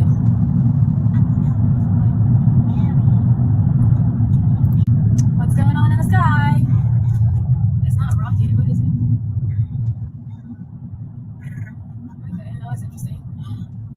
What's going on? This is some video somebody made, but yeah, this is. Just making up all this stuff. And of course, a lot of people making fake videos and memes and everything about Miami. But here's a testimony from a person that's been in the mall. A lot of people making fake videos and memes and everything about Miami. I just been keeping up all this stuff. And of course, a lot of people making fake videos and memes and everything about Miami. But here's a testimony from a person that's been in the mall. I got a few of them, I think. But one other guy said there was like shadow-like creatures up to 10 feet tall, 8 to 10 feet tall. But this guy here posted this. Zach Venturous. He goes, alleged witness comes forward claiming. This guy posted, I'm sorry, of somebody else, yeah. Alleged witness comes forward claiming they have seen alien creatures in Miami at Bayside Mall. It made my hair stood up in my skin. They said, do you believe him? So let's hear what he has to say. All right, so I had to come in my basement and film this. This shit is so crazy. I'm posting this, and I want y'all to repost, save this video, post it on other platforms before it gets taken down, because I want to clear up some of this misinformation about the Bayside Mall incident that happened. So me and my girl was in town, and we were shopping at the mall, and we noticed a lot of kids there. It wasn't a real big deal at first until they got to arguing and shoving, and then like weapons got brought in, and they started fighting, running all over the mall, chaos just all over the place. So we thought we heard gunshots, but it turns out that was actually fireworks. But either way, that caused everybody to start rushing for the doors. People was leaving stuff behind. I mean, just dragging their kids. It was just complete fucking chaos, man. Anyway, so as we running, we look back and we noticed some weird shapes taller than me. I'm 6'2", shadowy, dark, solid shapes, not human. I promise you, these is not human. I mean, it made the hair stand up on my skin. And shit, we just booked it for the doors after that, man. I can't explain what that was. I can't say that was aliens, but I can say that was not human. It was not human. And they online, I don't know if they're trying to cover this stuff up, but they saying that it was police officers and somebody, not shadowy figures. It's 2024, man. It's something going on. It's something going on, and they're trying to cover it up. A lot of people saw what I saw, and like I said, it was so much chaos ensued that it was just hard to. And that we was realizing what we're looking at. I mean, it's something you can never even create in your head in a dream. I'm putting this out there though, man, because I want people to know that this stuff is real. Get this out and spread this. And if you were a person that was there and you saw what I saw, please put this video out, because they're trying to cover this stuff up, man. They don't want us to tell the truth. And I got a good feeling this video will be taken down. So don't listen to the media. This shit is real. And whatever it is, they do not want people to know about it. I can't even, man. So take that as you will, but there are multiple testimonies from people who've been there. And a lot of people say, well, where's that cell phone videos? Well, I don't think you're going to have time to whip out a cell phone when you're seeing things like that.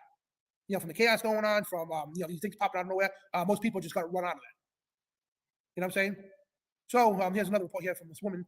Best alleged footage yet of the 8 to 10 feet tall alien creature in Miami. She might be onto something. What do you think? So this guy, Zach Adventures, he's been covering the stuff here. So let's hear what she has to say. Footage from the Miami creature sighting from the other day that sparked all that chaos down there. I think I found something, so just bear with me here. Okay, so this is what I did with the footage. I did it in black and white and then really slowed it down, as well as turned down some of the brightness. Watch right here. You can see something really tall and kind of translucent. Now here I'm going to back it up so you can slowly see it. You see how tall that is? And it's walking in front. Right there, you see it. And then it kind of disappears into the darkness. Now, here's the video where I edit it. The color, you'll see it right there. See it by the palm tree. And now it's going to walk in front of that building. And see how it's kind of translucent and really tall? And then it disappears. Here we go, one more time. You can kind of see its form. Right there. Now watch. This is huge. It literally walks, and it's like pretty transparent in a way. So guys, I want to point out something too, because a lot of people were saying, well, this is 2024, we got these high-tech 4K cameras and everything else. Between that video and this one here, why is it all pixelated? Well, you don't understand, guys. It doesn't matter what kind of camera you have to have special filters. But the reason why it's all pixelated for, because we got a bunch of lights. It's like trying to take a picture of the moon or something. When you got a bunch of lights shining, it's going to distort the footage. That's how digital video works. You have to have a special filter to filter that out. But yeah, if you don't believe me, just try it on your cell phone. You know, we got the iPhones with the 4K video and everything. So yeah. So when you have a lot of bright lights flashing around, you're gonna have distorted video. So take that as what you will. You know what I mean? So just this here was recorded in Homestead, Florida. This is kind of crazy here. Now this has all been going on recently. This happened January 7th, tweeted by, I think it was the 7th or the 6th, but President Trump tweeted this as well. You see something moving around here. This light bouncing all over the place. Then this here, this light.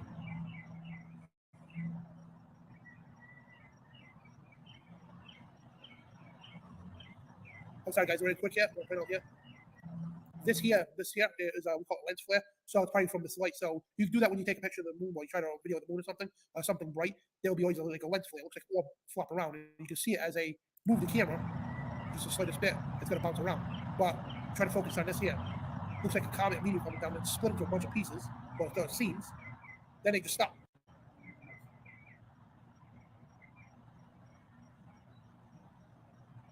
1, 2, 3, 4, 5, 6, 7, 8, 9 of these. And again, right here, this is just the lens flare. But these here.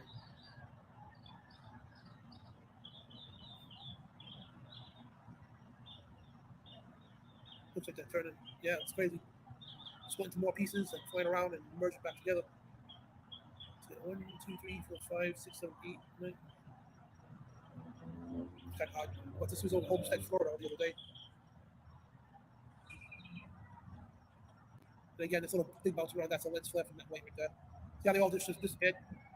It's kind of weird.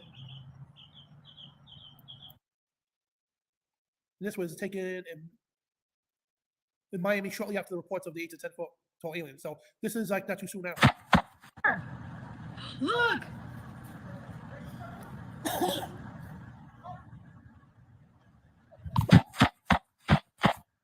You need to get the boys.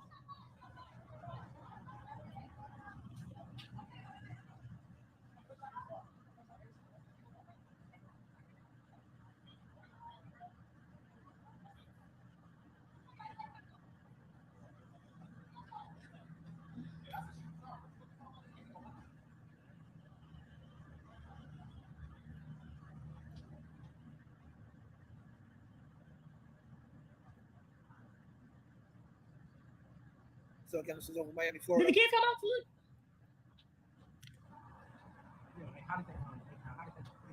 Did you see it? Oh, when it was over here, it looked so crazy. It looked like it's on fire.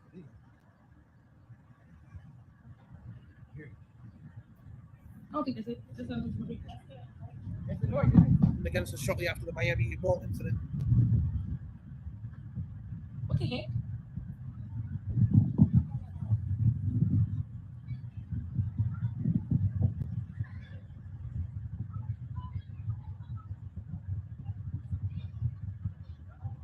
Look at it, boy. Look at it.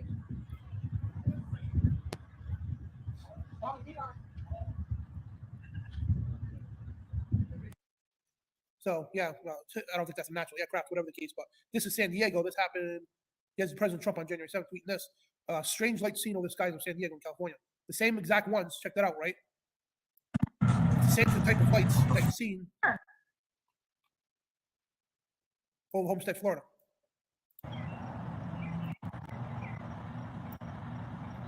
$3,000 miles away from each other, right? Sarah, get out here! What is that?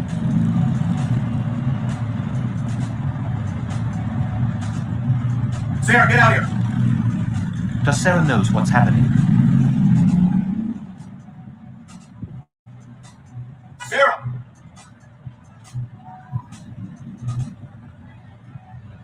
Do you know what's going on? What's going on in San Diego? Sarah, get out here! What's going on? In Homestead, Florida. There's like a bunch of fire coming down, and they split apart, they stop, fly around, and disappear. So this is all in the last 2 days, guys. So I just want to let you know, ask you guys what you think about it. Put in the comment section, and we're broadcasting live right now on Rumble. This will be up on YouTube, so I don't know how long it's going to stay on YouTube because YouTube's been just censoring everything. They really have. It's crazy. So either way, it's up on my Rumble channel, truthradioShow.com. So I want to bring this up too. Back in, which we talked about at the beginning of the show here, back in, this was happened back in June, I believe. Yeah. So a 10-foot alien out. I'm sorry, wrong one. Back up. So back in June 19th of 2023, Las Vegas police cameras in the backyard where aliens supposedly landed earlier this month. See if we get this video up here. Everyone thought a shooting star, then these people say there's aliens in their backyard. Remember that family in Las Vegas that claimed a UFO landed in their backyard and say they saw an alien? Well, if they decide to come back, the police want to have more evidence. They set up cameras in the yard of the family who made the original 911 call. Sources close to the investigation said they do not believe the call was a hoax. And the family, if you recall here, the family reported seeing 10-foot, So Vegas family called the police after aliens supposedly crashed in their backyard. Family members were recorded saying they saw an 8-foot person with big eyes that is not human. So within the last 6 months, guys, there's been, and these are only reports that we know about. And this was actually caught, this footage of a police video camera. So could this be true? You know what I mean? Now the people, they said they landed in the yard and there was a legit being. Well, that's not just that. You know what I mean? In Peru, and this was crazy, right? And here's the thing, there's always a cockamamie excuse behind these things. Except for the Los Angeles thing, they just stopped talking about it. But in Peru, the Peruvian village horrified by attacks from giant yellow-eyed aliens. The Peruvian villagers claim the aliens standing at 2 meters tall attack them every night. So these villagers, right, they were reporting about this, that residents of Peruvian village known as Hacataco tribe have been living in fear as they claim to be under repeated attacks by towering 2 meter tall, about 10 feet creatures. These medicine entities were luminous yellow eyes, dubbed Las Faculas, a face peeler. Known as face peelers. They instilled fear, terror in the hearts of the indigenous community of San Antonio, not Texas, San Antonio in Peru. Located in Alto Negro, northeast of Lima. Distraught and desperate, the villagers implored the Peruvian military for assistance, initiating night patrols to safeguard the vulnerable population from mysterious beings. Their accounts have been caught the attention of local media, recounting encounters with enigmatic figures dressed in dark hoods responsible for a series of assaults committed on July 11th. And reports of these assailants, impervious of conventional weapons, have left villagers sleepless and fearful for their safety. A chilling incident saw a 15-year-old girl hospitalized after she was narrowly escaped an attack that injured her neck. And I can't pronounce the name, so whatever the case is, this young lady here, the community's leader, recounted her horror experience, emphasizing the dire need for intervention. The aliens seemed impervious to harm. I fired at once and yet emerged unscathed. So I hate when all the articles jump around.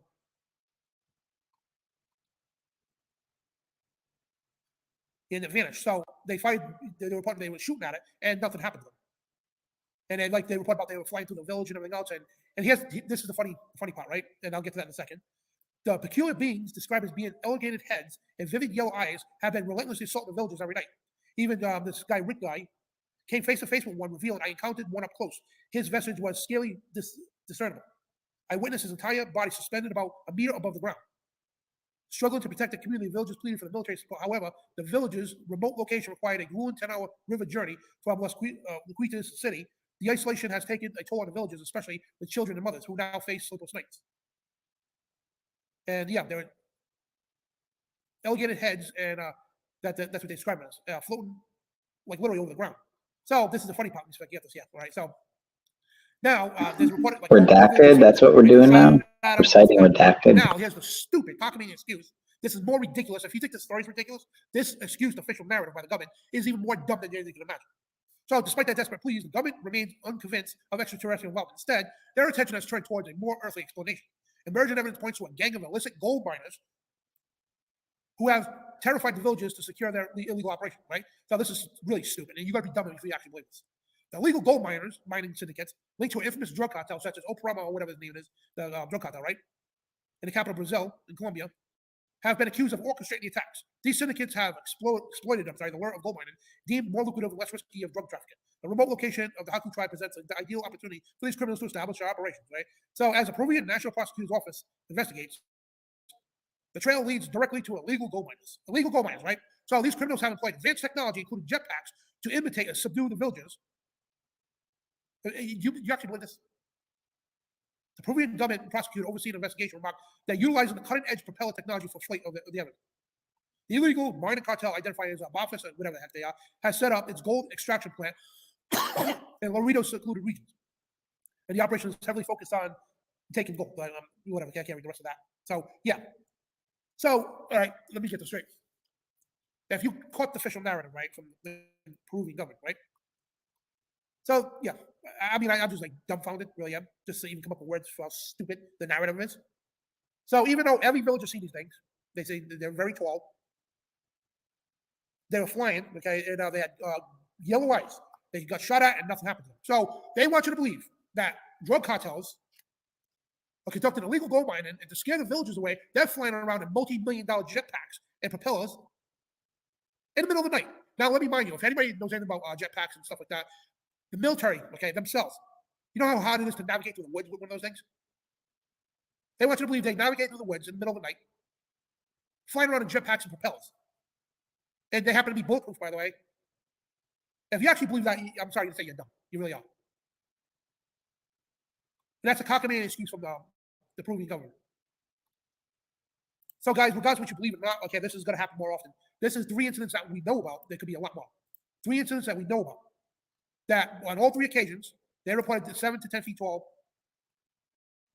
of aliens that these people personally witnessed. Now, could that be a coincidence? No, because other reports over the years is about the same thing. And why are they so tall?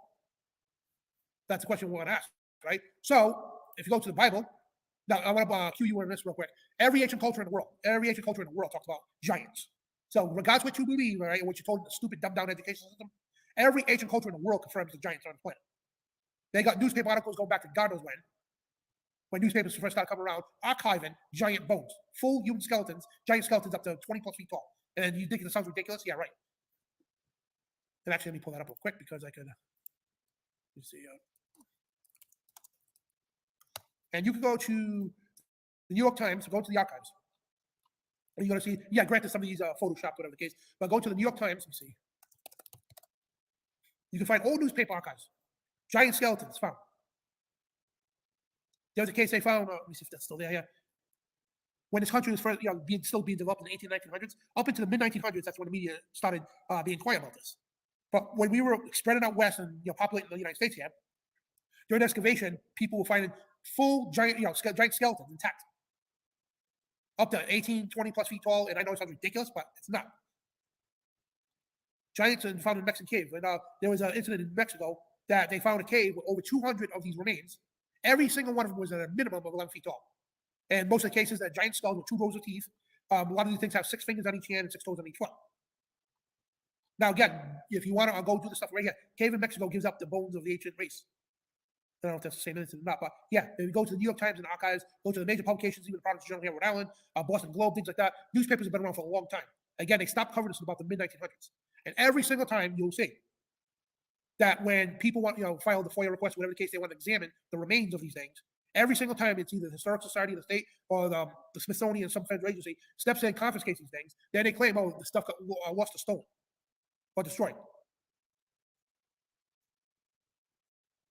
Yeah, so you guys see this common trend everywhere. Giant skeleton found and all that. And again, a lot of the matter is like they had giant skulls, 2 rows of teeth, 6 fingers on each hand, 6 toes on each foot. And you guys see that everywhere. And like these things are real, guys. So like I said, you can go do the history yourself. Every ancient culture talked about, right? So if you don't believe what, all the Bible doesn't say nothing about that. Well, Genesis 6 says that there were giants on earth in those days, as days of Noah. Before Noah, when Adam and Eve began to multiply and the children on the face of the earth, the daughters were born unto them. This is Genesis 6. The sons of God, which were the fallen angels, not the sons of Seth, the fallen angels, saw daughters of men that were fair, and they took them as wives, which they chose. Now, if you went to Greek mythology, which is not mythology at all, it's real history. Every ancient culture not only confirms the giants, but they confirm this as well. Where did the giants come from? Some ancient cultures thought they were gods, but they were fallen angels. Every ancient culture talks about this. They talk about the giants. They talk about the great flood. So there's no escaping it. So even if you did take the Bible out of the equation, there's no escaping it. Ancient texts like the Book of Enoch talk about this. Joshua, Jubilees. You're not getting out of it. The ancient Egyptians, the ancient Mayans, the ancient Aztecs, the ancient Chinese, the Greeks, all talk about the same things about the same time. So the fallen angels, sons of God, saw the daughters of men that they were fair, beautiful, and they took them as wives that they chose. And the Lord said, my spirit shall not only strive with man, but he that is also a flesh, and his days shall be 120 years. So from this point on, when he started seeing these things, God planned a flood, and from this point on, 120 years from then. And there were giants on the earth in those days, and also after that. So in those days is before the flood, the diluvian flood, antediluvian epoch, right? And also after that, when the sons of God, then this is sexually talking, they had sex with the women, they came inside them and brought the daughters of men, and they brought children to them. And the same became mighty men, which were men of older renown, because not all of their children were giants. So if you read Greek mythology and anything like that, you're going to find out that some of these so-called demigods had super abilities. And if you follow Marvel Comics and Stanley and all that, they didn't get this stuff out of the imagination. They created these superheroes off a lot of truth, except for they were heroes at the time. So not every one of these things were giants. They were they had like super abilities, like strength and everything else. Because remember, they had the DNA of a fallen angel, half fallen angel and half human.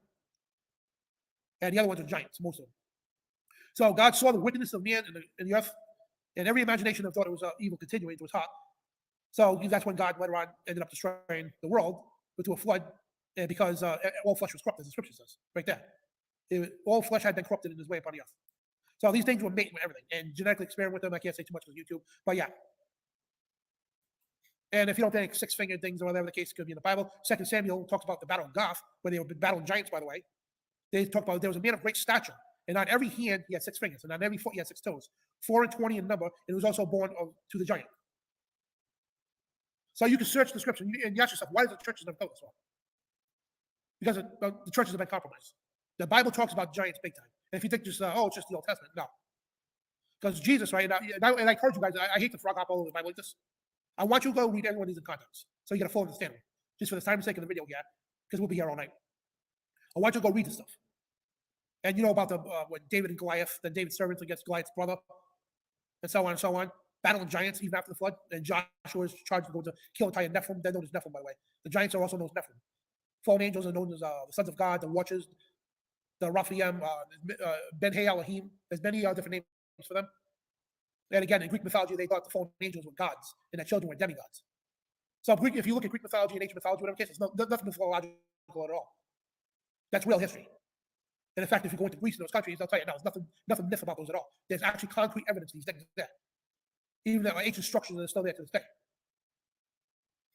So again, the only thing they got wrong is the fact that the so-called gods, they were just fallen angels. So again, you can't escape history.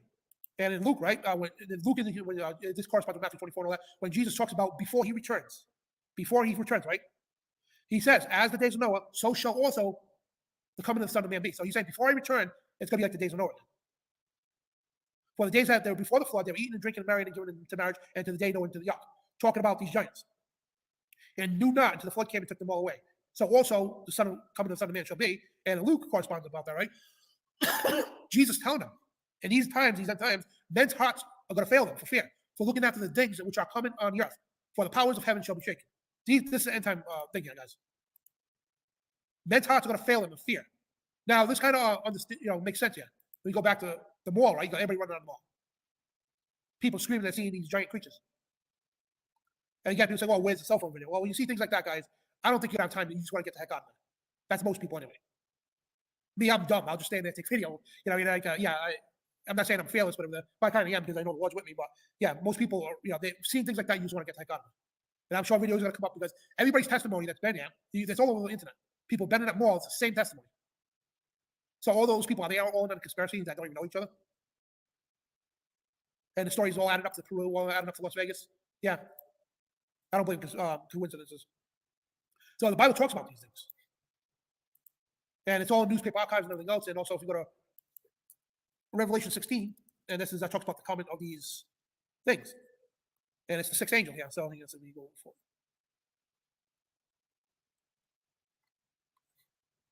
But yeah, Revelation 16:12. The 6th angel poured out his vial upon the great river Euphrates, right? Now, I want to back this up before we go any further.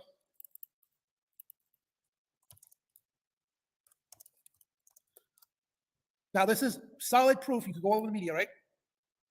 IFL Science, Premier Christian Magazine, Green Matters, and you just go on, Al Jazeera News. Foreign policy, the national, you get the point. Right? Talk about the river Euphrates and the Tigris River both drying up. This is Bible prophecy. And several times in the scripture talks about the Euphrates River drying up. Now, what's the significance with the Euphrates River, right? When the 6th angel pours his vial upon the earth, the great river Euphrates, and the waters therefore was dried up, that the way of the kings of East might be prepared, because they're getting ready for the battle of Gog and Magog. Now, this is very important to understand. And I saw 3 unclean spirits that look like frogs come out of the mouth of the dragon, and out of the mouth of the beast, and out of the mouth of the false prophet. What does this mean? No, it's not metaphorically. This is not figuratively. I hate when people say that. And if any minister or any moron, sorry to say that, tells you the stuff, they don't know what the hell they're talking about. The Bible is very clear. This is legit. This is literally what's going to happen. Now, we can get into this. Who's the dragon in the Bible? That's Satan.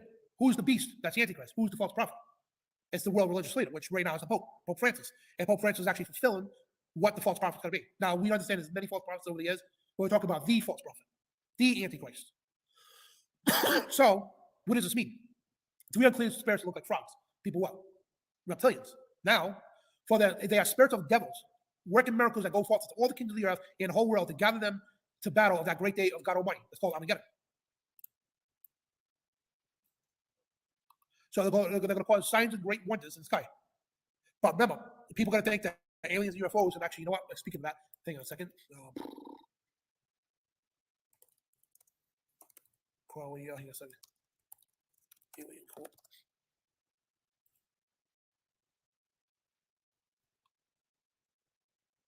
So this is, if you follow us quick, because I want to take you to the world of the occult quick.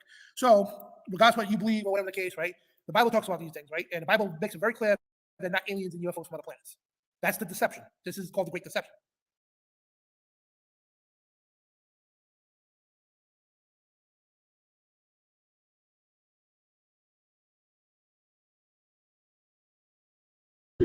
It's not a tumor.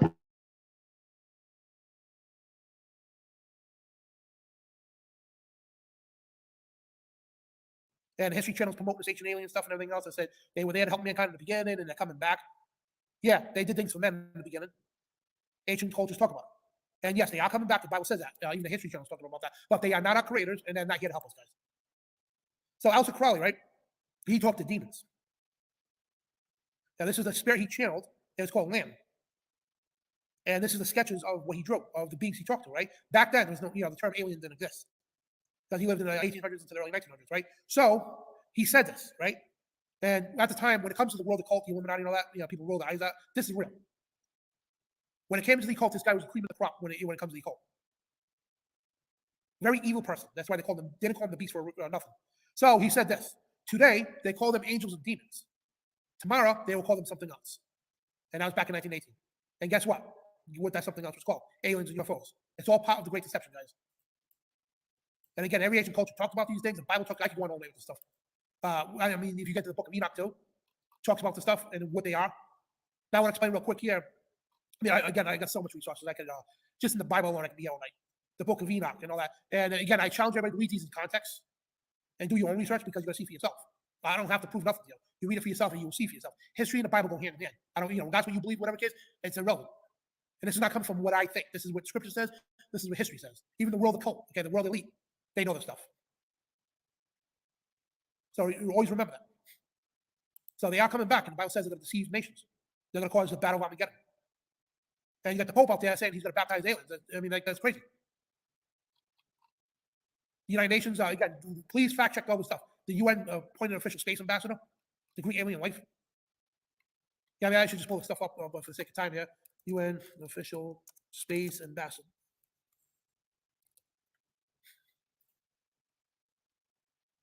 This was 2010. It emerged that the UN was set an appointment of a Malaysian astrophysicist called, her name was Mazlan Othman, to lead international efforts to respond to visitors from outer space. She was the UN's secretive alien ambassador. This was a whole mainstream media, by the way. CBS News, the United Nations appointed ambassador to alien world to greet aliens when they come back. And a Pope, and I'll show you mainstream sources, Atlantic. It says the Pope Francis says he would definitely baptize aliens if they came to Earth. The Guardian says the same thing. Time Magazine said the same thing. So if you want to say, oh, you go by conspiracy sites, whatever, you take whatever source you want. You got the Independent in the UK. All major sources saying the same thing.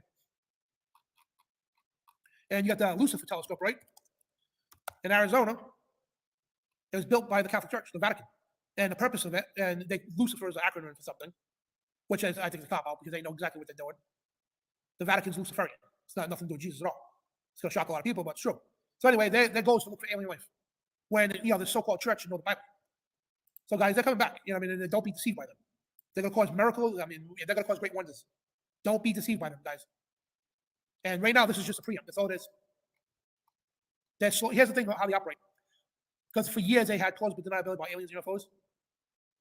Then, they would say, we're going to release reports from the Pentagon, which they started doing. And what they need to do is slowly, incrementally, get people adjusted and acclimated to this kind of stuff. Because if they were to throw everything out, if you knew everything that's going on, guys, half the population would just panic and it'd be chaos everywhere. If you knew right now what was going on with our federal government and these aliens and everything else, you would probably panic because you're not ready for this. That's what we're here for, is get people ready for this. But these people do this incrementally, purposely, because they want to condition you to this before this stuff rolls out. And it's rolling out quick. This is 3 sightings in the mainstream media in the last 6 months. And again, this is only what's reported. And if you want to, if you scour the internet, guys, local media in every state and all the country, right? The small local medias, they'll report anything. The national media, like we have CBS here around, right? ABC, NBC, and all that. We have small local affiliates. They will report anything. The national level of ABC and all that, they only handpick stories from local outlets. And if it goes against the narrative, whatever the case, they're not going to air it on national TV. Remember that. You'll find tons of articles all over the place. So, guys, however you look at it, if you've got any questions or anything, I'll hit me up in truthradioshow.com or in the comment section here, and I'll get back to you. But yeah, and I got so much more resources, man. It's not even funny. Ancient texts, ancient cultures, historical documents, the Bible, man, the book of Joshua, the book of Jubilee, the book of Enoch. And no, I'm not saying they're biblical books, but they are ancient books that correspond with the Bible and history, the history books. So yeah, I just want to let bring people up to date what's going on here. So yeah, do your own homework. That's all I have to say, because people say, "Oh, you're a conspiracy theorist." Yeah, that's not true. Well, guess what? Doesn't matter what you think. This is what the Bible says. This is what history says. Happens to match hand in hand. So take it as you will. But I'm just here to show you. That's all. And you got to do your own research. And one more time, I strongly encourage you guys to read these in context. What's context? It's the entire paragraph or chapter of what the particular subject is about. Because I hate frog hopping all over the Bible. Because when ministries do that, they can string something together and make it sound like something that's not. That's why I strongly recommend you guys to read these in context. Then you clearly see even more of what I'm talking about. The Bible is chock full of this stuff. And if you go to these Sunday churches, guys, ask yourself, why haven't you heard anything about this in your church? Because modern day religion, guys, and I'm not saying it pastor or priests and whatever the case. No, the religious systems have been hijacked from the Jesuits and the dispensationalism back in the early 1900s in this country. They completely hijacked the religions, the churches in this country, the colleges, the Bible academies, and all that, and completely dumbed them down. This is spiritual warfare, guys, what the churches lack today. Number one thing about knowing in the Bible is Jesus, absolutely. But number two is spiritual warfare. And as the Bible says, my people are destroyed by the lack of knowledge because they chose to reject the truth. That's in the book of Hosea 4. This is exactly what's going on. People are deceived by these things. And most churches will tell you, oh, they don't exist. None of that exists. It's all figuratively. Yeah, really? Yeah. This is historical documents. This is real in the Bible. So take it as you will, guys. So go to my website, truthradioshow.com. Check us out. And thank you guys so much for tuning in. And it's late broadcast here, so I'm just doing an experiment on you, trying to broadcast from where I am now onto Rumble. But I'm going to upload this on YouTube as well. And hopefully, I'm going to strike for doing that, because sometimes you got to watch what you say on Rumble. So tune into our website, guys, truthradioshow.com. And love you all. Catch our live show this Friday night. Me and Brian are going to be bringing some more alien kind of stuff up on Friday night, 9 p.m. Eastern. So on Spiritual Warfare Friday. So join us there. So thank you, guys. God bless. Shalom. And remember, you are the resistance.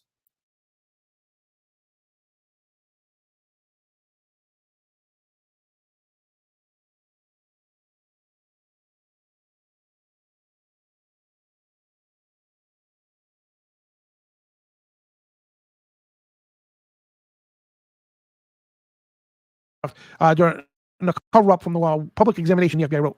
And we just actually read those some of the documents. You know what I mean? So, it's not a conspiracy. These are things that are real. You know what I mean? Plain and simple. Yeah, absolutely. Majestic 12 is a big deal, by the way. Yeah. Big deal. Huge.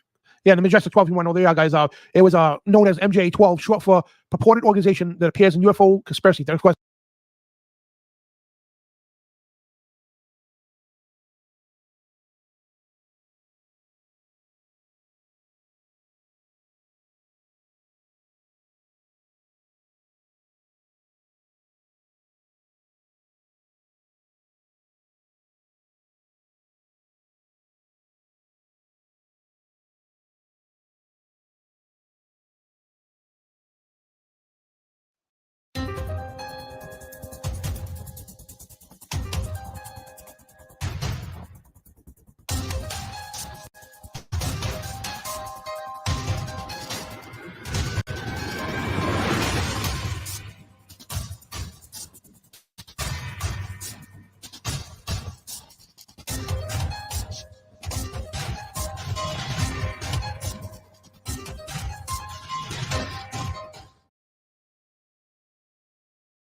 If this is true, then our country is in a lot of trouble.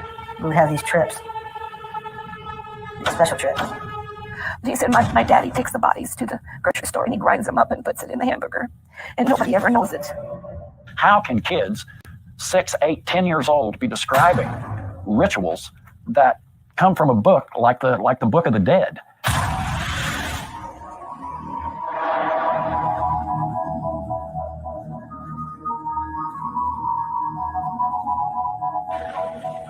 It's hard to get your mind around people being capable of this kind of evil. This is Dan Badandi of TruthRadioShow.com. I am honored to offer my listeners a 1-month free subscription to nystv.org. Subscribers will have access to thousands of nice TV videos, from spiritual warfare to biblical and occultic topics, banned from YouTube videos, and much more. Subscribe today on nystv.org and use the promo code Dan the Man and receive your first month free.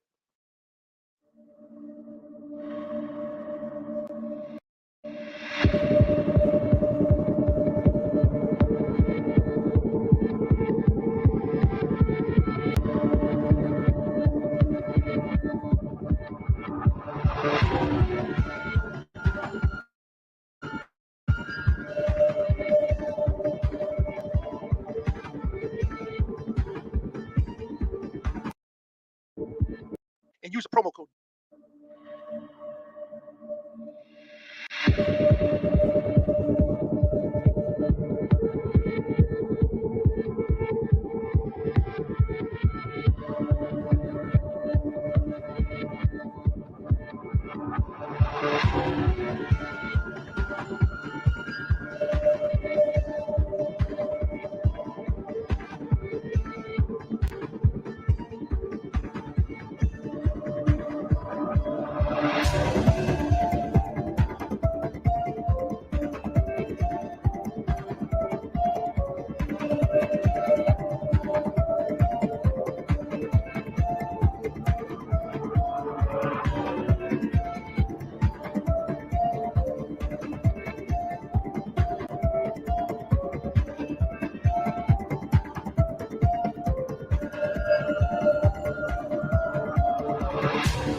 And welcome everybody to the Dan Badandi Show, the Spiritual Warfare Friday. I'm sorry, right here on TruthRadioShow.com, and your host Dan Badandi and Brian Reese. And tonight's broadcast is the UFO, Alien, and Occult New Age Great Deception. A long title, yeah. So, and Brian wanted to sing a song, staring down the barrel of a 45.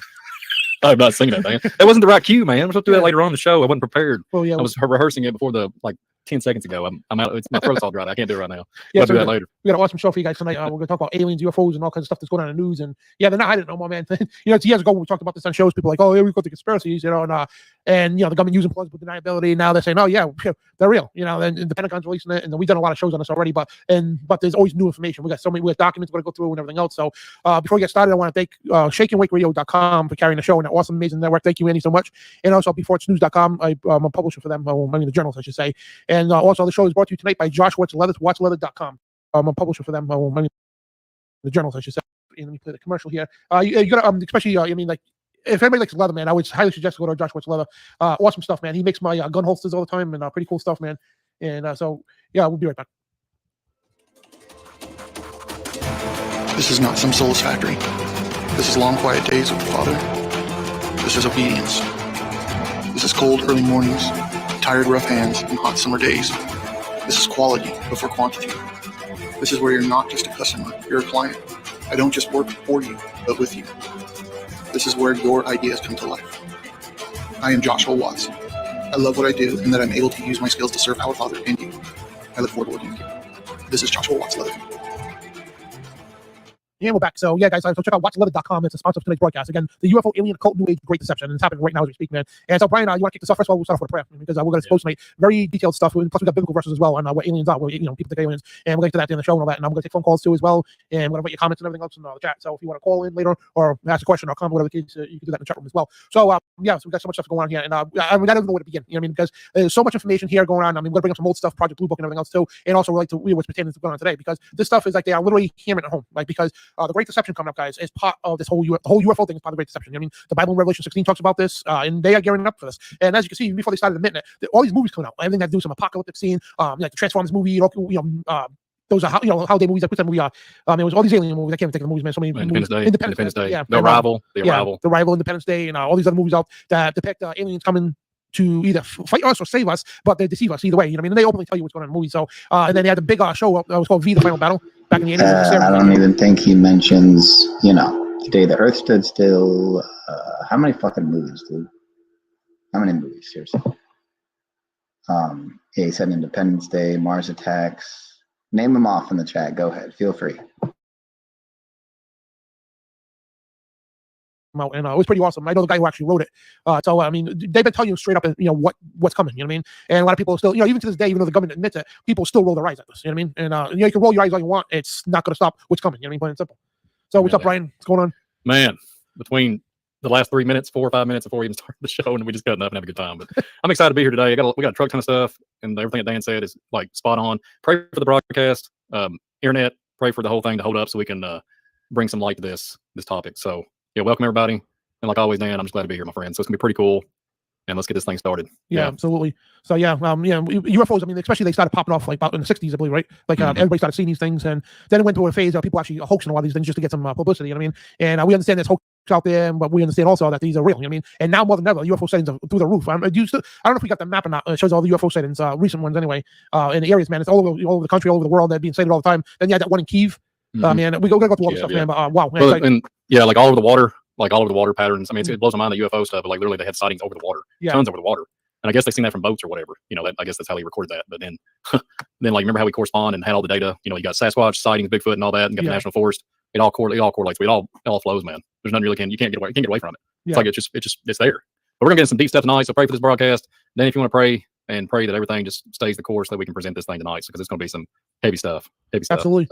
So we'll start off prayer here, guys. So if you want to join us in prayer. So Jesus, Yeshua Messiah, we come to you and we ask for forgiveness of our personal sins we committed once again, and we ask you for forgiveness once again, and just help us, Lord, to try to work that better life. And we also pray. We start off praying for Rob Blackwell. Well, he's been a guest here and all that, but brother Rob Blackwell just had surgery. I ask you to help him with the surgery recover, and Lord, bless this broadcast tonight and bless with your precious blood, that you may keep it safe, from disturbance on the internet and all kinds of stuff going on, and bless everybody here watching and protect us, Lord, because we're about to talk about tonight. We're going to expose some real evil stuff, and we pray for your blessings and your protection. In your heavenly name. Amen. Amen. So, you want me to lead off, Dan? Sure. So, everybody in the chat, everybody watches this broadcast for future reference, whoever watches it, whatever platform it's on. There's so many things that's coming to light on a biblical scale, and it's astonishing me that, like, when I can go back and look at articles or even documentation that goes back 150, 200 years ago, and even. Folks, let's just forget about the Council of Nicaea. Let's just forget about that. Let's just forget about Caesar Borgia. Even those people in those whatever, because academia, whatever, when it comes into archaeology, paleontology, whatever type of character would be, come down that had a degree of some shape or form.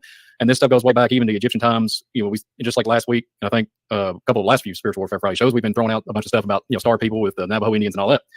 So I had to think about it for a little bit, and I sit there and really contemplate on what I was going to talk about tonight. And I prayed about it, and then like there was a document I come across like probably like a year and a half ago, maybe 2 years ago, and I lost it. Like I literally saved it, and I remember saving it, but for some reason the PDF file just completely vanished. Like it was weird. Like I couldn't find it anymore. So I did some prayer, and literally just hours ago, I went and acquired this file. Like I was like, thank God I found it. But I'm not going to share it just yet. But I wanted to just slow down because Dan was talking about the 60s. There's stuff that's been going on even before we even had so-called modern technology that we have today. And if anybody, we've done some shows on Spiritual Warfare Friday where you have petroglyphs, hieroglyphics, gateways, portals opening up, and all this stuff. Tall men, taking Indians, whatever. There's tall men taking whatever, Aztec, all these different types of characters, the Mayans, whatever. And it just, I can't get away from it now. Like I'm sitting there contemplating. I'm thinking about the book of Job. I'm thinking about the sons of God. Talking about the Satan and the sons of God and tempting, to the cancel. And I'm paraphrasing, but tempting Job. And man would do anything for his flesh. Man would do anything for his flesh. It just blows my mind. I think about it a lot, like that whole just that segment of Job. And you look, there's a, I mentioned it on the show I did last night. I had to take that video, I had a little editing. I'm still in the work on my channel, but I was, talking about what we was going to do tonight, talk about a little bit of prequel, talking about UFO phenomenon and stuff. But there's a certain character in the news, and I'm not going to say on here. I think I'm going to keep it hush hush. But he builds cars, and he's so-called conquering space and building cell phones and robotics and etc. Y'all know who I'm talking about. So I never really, thank you, Dan. Just say it, man. Yeah, just check it out. So anyway, just a few days ago, he's literally saying that he's going to put implants in people. So I'm thinking to myself, God forbid.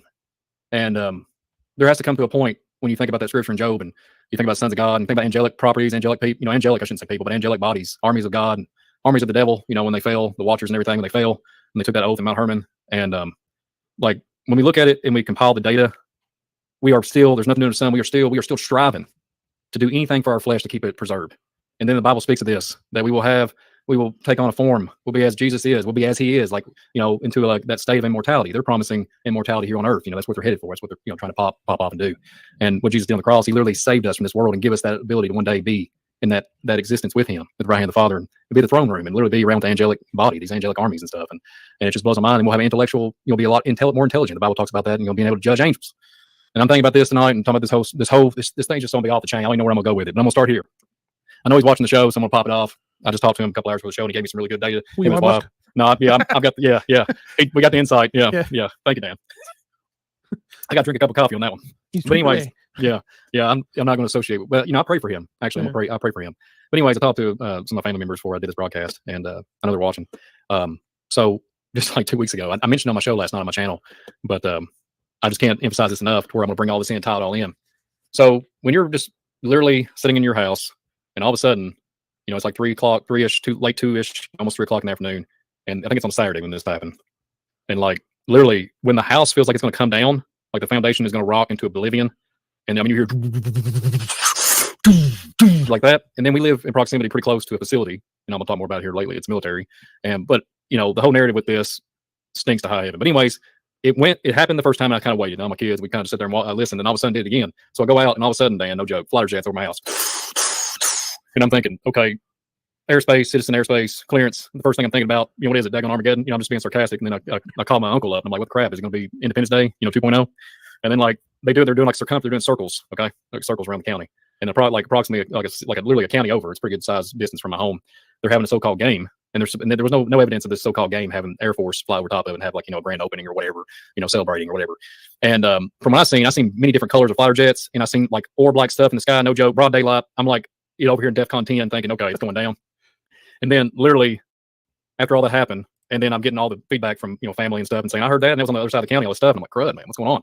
And so the vibration was so bad, I thought it was an earthquake at first, because I was like, man, this has to be like a really powerful, like, seismic activity. I was like, man, the foundation of my house is like getting ready to collapse down because there's such force, and I'm thinking, now I was trying to collaborate what's in my mind, kind of just get my bearings, and it literally sounded like a sonic boom. Like when I started contemplating, I was like, it's not under the ground, it's not underground, it's above. So I'm like, okay.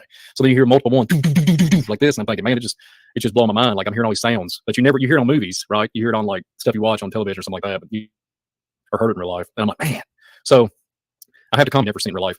Just try to collaborate all the data. I'm still trying to call my family members up. He's over shopping. I'm asking where he's at because he's over shopping, and I'm thinking the world's getting ready to crack off, and whatever is going to pop off. So that happened, right? So then, not too far, like I was getting all the data, and people telling me stories. Like a few days later, then I started looking on the news on the national level, and there was people like saying, sonic booms and all these different sounds. People they're like, oh my goodness, earthquake, or be in the sky. You go, you see a bunch of stuff on YouTube, whatever, about people putting recording on their Ring, on those Ring devices and stuff, hidden, like surveillance cameras and everything, picking up the actual sound. So it's all this collaborative. It all happened it literally happened the same time frame and happened at the same time. So, and then you got this UFO phenomenon. Then you got all the earthquake stuff going on. And I was just talking about this today. I don't know what your take is, Dan, but seismic activity, when you have these when you're having these surface earthquakes, I'm not an earthquake specialist in any shape or form, but when you have something coming in, like a sound, is it sonic? Is there such force? Because a sonic boom, man, when Flower J can come out and tear a house down. If it really was, in close up proximity, it would literally tear a house down, whatever type of force, right? So I'm sitting there contemplating it, and I'm like, okay, this is okay. So all this stuff is happening. You got all this earthquake activity on the East Coast, West Coast, and then it's coming inland. And I'm like, come on, you've heard me talk about on the show before. But people are saying it's like asteroids breaking up, and I'm thinking, well, asteroids don't slow down and come to a nice little, pillow stop and just kind of get a little fluffy landing spot. And then it's I'm no joke, Dan. What's your take on it? Because it's like I'm trying to give all this in my brain some time to register. Oh, you mean like cockamamie excuses that the government will use are for sure. Oh yeah. Oh yeah. The volcanoes. Swamp gas, like even though you don't live like 1,000 miles in there, a swamp. Yeah. You know what I mean? It was swamp gas or radiation or there was a comet or meteor or something, right? Because the comet meteor just stops in midair, turns around, goes the other direction, goes back the other way again, and stops and stuff, hovers there for 2 hours, then moves again. You know what I mean? Yeah. Yeah. And then like volcanoes cracking off. Yeah. Like I'm just not buying it, guys. Like you've heard this for years, like UFOs being over top of volcanoes openings, UFOs over water. I mean, I'm not really buying the narrative. And then like my brain is so defragmented. I'm thinking about what's that Buckaroo Banzai movie that came out in the 80s, Back to the Future, all kinds of stuff. It's like, and it's desensitized me to so much stuff. My brain I'm overwhelmed with like just worldly vanity. Like I'm just like, okay. But then when you start contemplating and putting it all together in one little package, you're like, okay, I got to pray about these things. Yeah. But like I said, you can go back and look at all this data, and there's like earthquakes in diverse places, like the Bible talks about. But then I'm thinking, dang, these earthquakes, the way they're hitting, they're sporadic now, and there's no like consistency. It's like sporadic. Then I'm like, okay, so when you look at it and they're like surface, they're not. Some of them are deep underground, yeah, but some of them are surface. And it's like, man, for it to be like a 4.0, a 2, whatever, 2.4, 2.5, it has to have some type of force, right? I mean, there has to be something there. And then like it has to be from above. It has to be from above. It's not coming from the ground. What's pushing it up and what's pushing it down? So, anyways. And you got all this stuff, like we talked about that gentleman earlier, Elon, and all these different people that are, got Kanye, all these guys really deflect, like you're saying, deflect, get everybody's brain off the what we need to be focusing on. And so does that happen over your house, Dan? Does fighter jets go over your house and start just circling in formation for 5 times? No. Exactly. And over here in Kentucky, I've never, as long as I lived here and lived here for a long time, I've never, ever have seen that, nor have I ever heard of them clearing airspace for a football game. Yeah. Okay. I'm not going to buy it. So anyways, no joke. There's a military facility not too far from me, like literally like down the street. Okay. So, and y'all know where I'm going because I can't help it. This is where it's my kind of thing I like to do, like to just dig into and research is giants. There's giants inundated all over this land.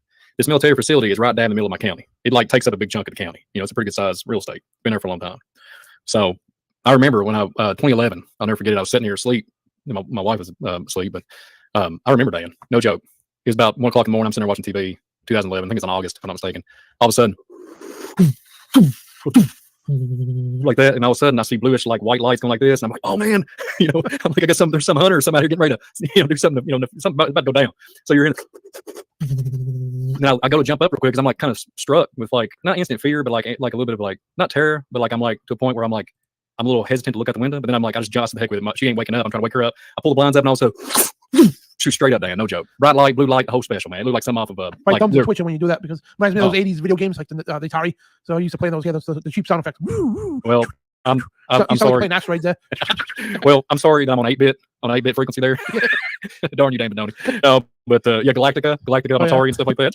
Yeah, you're messing with. Yeah, man, you're killing me right now. But seriously, that's why I know my sound effects. They're epically awesome for a 1985 special, but they've been impressive back then if we was live then, wouldn't they? But anyways, no joke, Dan, 2011, that happened. I'll never forget it. I'll never forget that. I'm like, man, I seen something that night. And that was before, when 2010 rolled around, I was literally getting into the phase of like learning about the earth, the biblical cosmology, the giants. I was like, man, come on. And then 2011 that happened. I'll never forget it, man.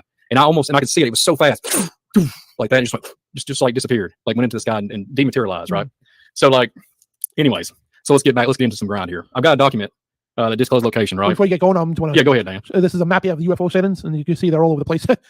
And I don't know if this is up to date or not, but yeah, this is the United States here, and like you can see, like I guess the brightest is like all of these coasts, and especially these coasts up in New England here, tons of them, and all his way too in Kentucky, Louisville, and all that stuff, man. I tell you, crazy stuff, man, and all over the West Coast, and they're everywhere. I mean, there's tons of maps out there. If you type in UFO maps, UFO sightings maps, they got them everywhere. So all different types of maps, animated map here. So pretty cool stuff, man. But yeah, they're everywhere. So plain simple. All you have to do is put in the news, local news. They report the stuff all the time. Yeah, now the mainstream media starting to report it. So here's where I'm at. Like I'm kind of to the point where I'm tired of like fear tactics. Like it's just fear driven, and like God is not the spirit of fear. And like if you think about all the biblical accounts, and even if you think about what Enoch did in the book of Enoch, God ordained him to speak to the angels. They had to obey that man. Okay, then you think about the lion's den of Daniel. All these biblical books, the Goliath narrative with Daniel. With David. And then you have all these accounts of they denied the flesh. Like they was like no fear was even making them tremble. They was like, our Father in heaven will see us through. There's nothing that my Father cannot do. Nothing. Zero. So that has to be applied today. So the way I see it, the way I understand it, and we can talk about angelic narrative. We do not worship angels. They are on the same playing field because they worship the Father that created them. Talking about the good angels and heck, the bad angels, we don't bow to them. My point is, if Jesus is in us and the Holy Spirit is driving us, there's no sense of any kind of fear at all. Period. If we truly believe that, these things that are coming up on the earth, they tremble at Jesus' feet. They tremble. The name of Jesus, they cannot stand it. But my point is, if you was to be, fortunate enough to see the angels of God, the angels army of God, we're like, hey, you know, we still have that same ultimate goal. And the ultimate goal is to worship the throne, worship the Father, the Godhead, the Almighty, the Holy Spirit, Jesus Christ. So like we are still on that plane of we are on that army, like we fellowship together, regardless if we can't like speak to them in the way that we and you are talking. But what I'm getting at, if you ever do like the biblical account, talks about all kinds of different angelic characters in the Bible, talking human women, men talking to angels, but we do not worship. What I'm getting at, we're on the same playing field. So it's just there's something special about the soul, people. There's something very something we have been taught that we don't. There's nothing special about us, but everything is special about us because this world is trying to take everything that God has given us, everything, the flesh and all, even our soul. So and anyways, I just wanted to throw that out there, but. Yeah. So all this stuff, they're enticing people to go and look at UFO phenomenon. Danny just showed the whole UFO phenomenon or UFO sightings. That whole thing is inundated with You can look at all the whole narrative star reports, military applications. We showed that on the show before this one. All of it fits like a glove. National Park, the Appalachian Mountains. This place is ate up. Listen, Kentucky is ate up, guys. So we're gonna get into it. If you want to put that slide up that I gave, so the disclosed location. So I have some family members that sent me this today. I redone it for the record. This is not my original document, nor did I type it up, but I did go back and edit it. So I had to edit because I want to make sure that I didn't disclose the place that I was going to be referring to just because I want to cover my tracks and I don't want to be giving out a negative light. But this was I'm going to pull it all in, and there's something that we're going to get into with the FBI files and stuff, and it's going to be just off the chain. So I just literally made my own. It's a document that I just did a little bit of editing. So this was posted in 2008. Right, we all know what 2008 came. There was all kinds of crazy stuff just going on in 2008. So-called recession, all these different things. Right, there's all kinds of different things going on, similar to what we're talking about now, but it's like on a different level. So, anyways, it's in October 24th, 2008. And you'll see the blanks that I got because I'm trying to edit them out. So just stay with me, Dan. I hope we can stay together. But the blank depot is located in Blank, Kentucky, and well known for being a storage facility for nerve gas. Each year, they release free calendars to local citizens as part of a public relations to drive to show everyone we're just a simple ammo dump, and there's nothing to just fear. Just ignore this article's talking about. Just ignore the black helicopters and UFOs. Really trust us. This person that was writing this was hilarious. And this is 2008. So if I ever come across this person, it'd be hilarious to actually talk to him. So and I literally live not too far from this facility. So I'll tell you a little feedback for this. So this whole nerve gas thing. They've been literally kicking the can down the road, so to speak, and saying the whole narrative about destroying the nerve gas that was, we're talking about World War II here. Okay. So, and then this place was built in the 40s. That's all I'm going to give it light to. It's been built in the 40s, but it has a significant amount of time. But the data that I'm interested in is what happened prior to the 40s, what happened prior to the 1800s. What I want to listen to and think about is what happened in the 1700s. That's where I want to go. But I'm not going to go there tonight for the sake of the time of the show. This bad boy right here, we're going to get into some really cool stuff. So I know we're paused here. So back in the early 90s, let's get back in the article. When I ran into antiques business from blank and blank, I had a series of conversations with eccentric old fellow, who was unnamed here, who used to tell me a great deal of tall tales of substantial rumors about what was going on in the depot. How could he possibly know this information? He refused to say. I do know he served in Vietnam, but that's the only military connection I even gleaned for certain about him. Among the Grand OE's claims, here's where it gets really heavy. Alien technology recovered from a crashed alien spacecraft was being reverse engineered and used in experimental aircraft being tested at the depot. I will say this real quick before I keep reading. I will tell you all this, and y'all have heard me on this broadcast. I do know, because I like to ask questions. I do know before our last president got out of office, I know some people that literally know and confirm that he did call over there before he got out of office. And I think that's very interesting timing, in my opinion. But and I can even say this is just on my theory. Basically, what's been a lot of you've all heard me talk about some certain things, but people that I know that's been on the premises, that drove trucks, everything, all kinds of eyewitnesses, all kinds of stuff that's going on here, inundated this place with like red flag all day long, something covered up here. Anything to do with, you got tons of levels under the ground, which people won't even believe it, but I do know people that literally still go there. Underground shooting ranges, the whole shebang. Okay, we'll just keep on going. And in my theory, I do think there's a collider over there. But what would that be, right? CERN, a particle accelerator, a hadron collider. Oh, there's nothing to worry about. It's all just figurative. It's all figurative. Don't worry about that. That's just something that's just there. Let's not worry about it. So yeah, I'm gonna get on a roll here. If you want to chime in, Dan, please by all means interrupt. But just listen because it's pretty interesting. Yeah. It's crazy. It's gonna be. This is not even. I can't wait to throw down the mic drop here in a little bit. It's just gonna be insane mode. So plus we'll get into the New Age part too, because a lot of people don't understand that the New Age has a great deal to do with this. Everyone's hyping this up. Everyone's promoting it because the New Age agenda is basically they're gonna glorify this return. Well, these what they call aliens when they come to the earth, when they appear to everything. And everybody's like, wow, these are real and everything. And then they're gonna be the ones glorifying them and to worship them, to be like them. And they're gonna say we can achieve that next step of evolution. We're gonna get to that in a little while. But I just want to let Brian get to his articles here. He's got lots of documents, PDF files, and all that from the FBI and all that too, unclassified information and all that stuff. So go ahead, Brian. It's going. It's going down. Yeah, it's going down on the Spiritual Warfare Friday show. Okay, so if my family's still watching, I know that I cut up and have a good time. So I know it's just 2 people watching. So and maybe I think my wife might be. So bless you all. Yeah, and I have a pretty good sized family. But anyways, continue on. Number 2, he said he had the authority from people he trusted that the alien spacecraft. You still have it up, Dan? Yep. Okay. Spacecraft was stored at least at some point underground at the depot. And then the person that wrote this article, why Kentucky? I asked. They wouldn't keep it where everyone expects it. Yeah. Okay. So yeah. When listen, for the record, I'm sorry, and I don't care to say it on this broadcast, they won't they wouldn't keep it where they wouldn't keep it where one expects it, right? So because they think we're like degenerative, like not educated, or to the standpoint of we can easily be so-called conditioned. Oh yeah, absolutely. But yeah, so yeah, and I love where I'm from, but these people think that we're ignorant to everything. So, but I'm gonna real quick, the whole narrative with the giants, which no joke, inundated with a ton of stuff. Literally across the street from this facility, a giant was found in an Indian mound. Okay, let's just cut to the chase here. So we're gonna get into some deep stuff, and I'm gonna get back to about why I keep bringing giants up. So, anyways, number 3, all manner of cutting edge secret aircraft are tested at the depot, including the stealth bomber and many other. Are you still there, Dan? Dan, you still there? Okay, cool. Yeah, all matter, or excuse me, let me get back on it. Just a little hiccup. All manner of cutting-edge secret aircraft are tested at the depot, including the stealth bomber and many others that no one have ever heard of. This gentleman, this old fella, right? He mentioned one such secret plane in particular, one that was completely invisible because the hull acted as both a camera and a monitor. Let that settle in your brain, projecting what was on one side of the plane to the other side, no matter what angle you were facing the plane from. He said the depot was the military man's headquarters for chemical warfare, and the first Gulf War was practically run from within the depot. He made a great many other wild claims, but these are the ones that was most relevant to our field of study here. At the time, I didn't take anything in this person too seriously. He didn't look or act like the guy that you'd expect to have security clearance any place. He was pretty much drunk a large percent of the time. Interesting. But I often thought back to the bizarre truths he confided in me, especially when he's seeing UFOs in the area, hearing other talk about the UFOs they've seen. And then it goes on. But gradually I began to find out at least some of what was been true. The depot is the most main source of Department of Defense and Chemical Warfare according to information found right on their own websites. I consider this invisible plane story to be most outlandish detail of all, even more so than the alien story. Then I found out years later that such an aircraft does exist with technology called electrochromatic panels, which I'm aware of, which have been researched extensively by respected journalist Nora Kawekwaya. I can't pronounce it. The more we learn about the blank depot, the questions arise. And then one of the things is certain that it's not just a simple place to dump ammo. We're one to compile an exhaustive list of UFO sightings in the Kentucky area, more specific the depot area. Then you're messing me up, man. It would be massive enough to all side of his own, but all UFOs do get recorded around here much. Do not get recorded here around much anymore, even though they're seen almost on a nightly basis. I'll put my hand up for that one. I see them nightly. It's something that locals have grown accustomed to, much like people around Area 51. The gentleman resides beside a depot, made the connection himself, and I guess you say that this is like an Area 51 of the South. This type of UFO reported the gamut of the traditional variant: saucer shape, cigar shape, triangular shape, mystery lights, etc. Black helicopters, I see them all the time around here. Also recording almost daily in the area. They are frequently seen coming in and out of the depot one way. I'm going to throw that out there. One way in, one way out. I know this. Even the broad daylight, some seen coming or going in general direction of Fort Campbell. Let the four winds blow, because I'm cracking this off now, and I can't wait to bring up the FBI file. Or sometimes in the nearby blank airport, some are very advanced and unknown make, and others appear to be black hawks or little birds. And then they also numerous spots of self-bombers being seen in Kentucky, especially around the northern border near Cincinnati. And this is an anonymous report in 2008. And yeah, Dan, that's almost fair on that article. What do you think, Dan? I mean, this is going to get from where I'm going to be headed next, and then we're going to talk about. I don't have anything to show, but I'm talking about just what I do know. And I want your feedback on that article. What do you think, Dan? Yeah, it's pretty wild, man. Sounds like this guy's in the military. Yeah, well, I knew a guy that was a federal agent. I know he's still alive, but he's got to be in his 80s now, roughly maybe late 70s, 80s. And the man wouldn't lie. He told me it was 13 levels that he was authorized to go down, and he said there was many more below that, but he wasn't authorized, and that's in that same facility. So what would you just think about this logically?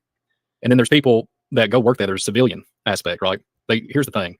I'm not trying to be mean, and I'm not trying to discredit the organization or any shape or form or anybody. The point is, money does do a lot of inspiring people to be fooled into not understanding what they're actually involved in. So I'm trying to explain this the right way without, bashing these people. I'm not trying to bash. I'm just trying to get you, maybe if you'll look into something instead of being like so suppressed that this is all we know, let's look into it and start asking questions. So I had a conversation with a family member. There's somebody that we do know of somebody that's almost say that works there. I know many people, the same narrative. They won't talk about, they're not authorized to talk about their job title, not authorized to talk about what they do.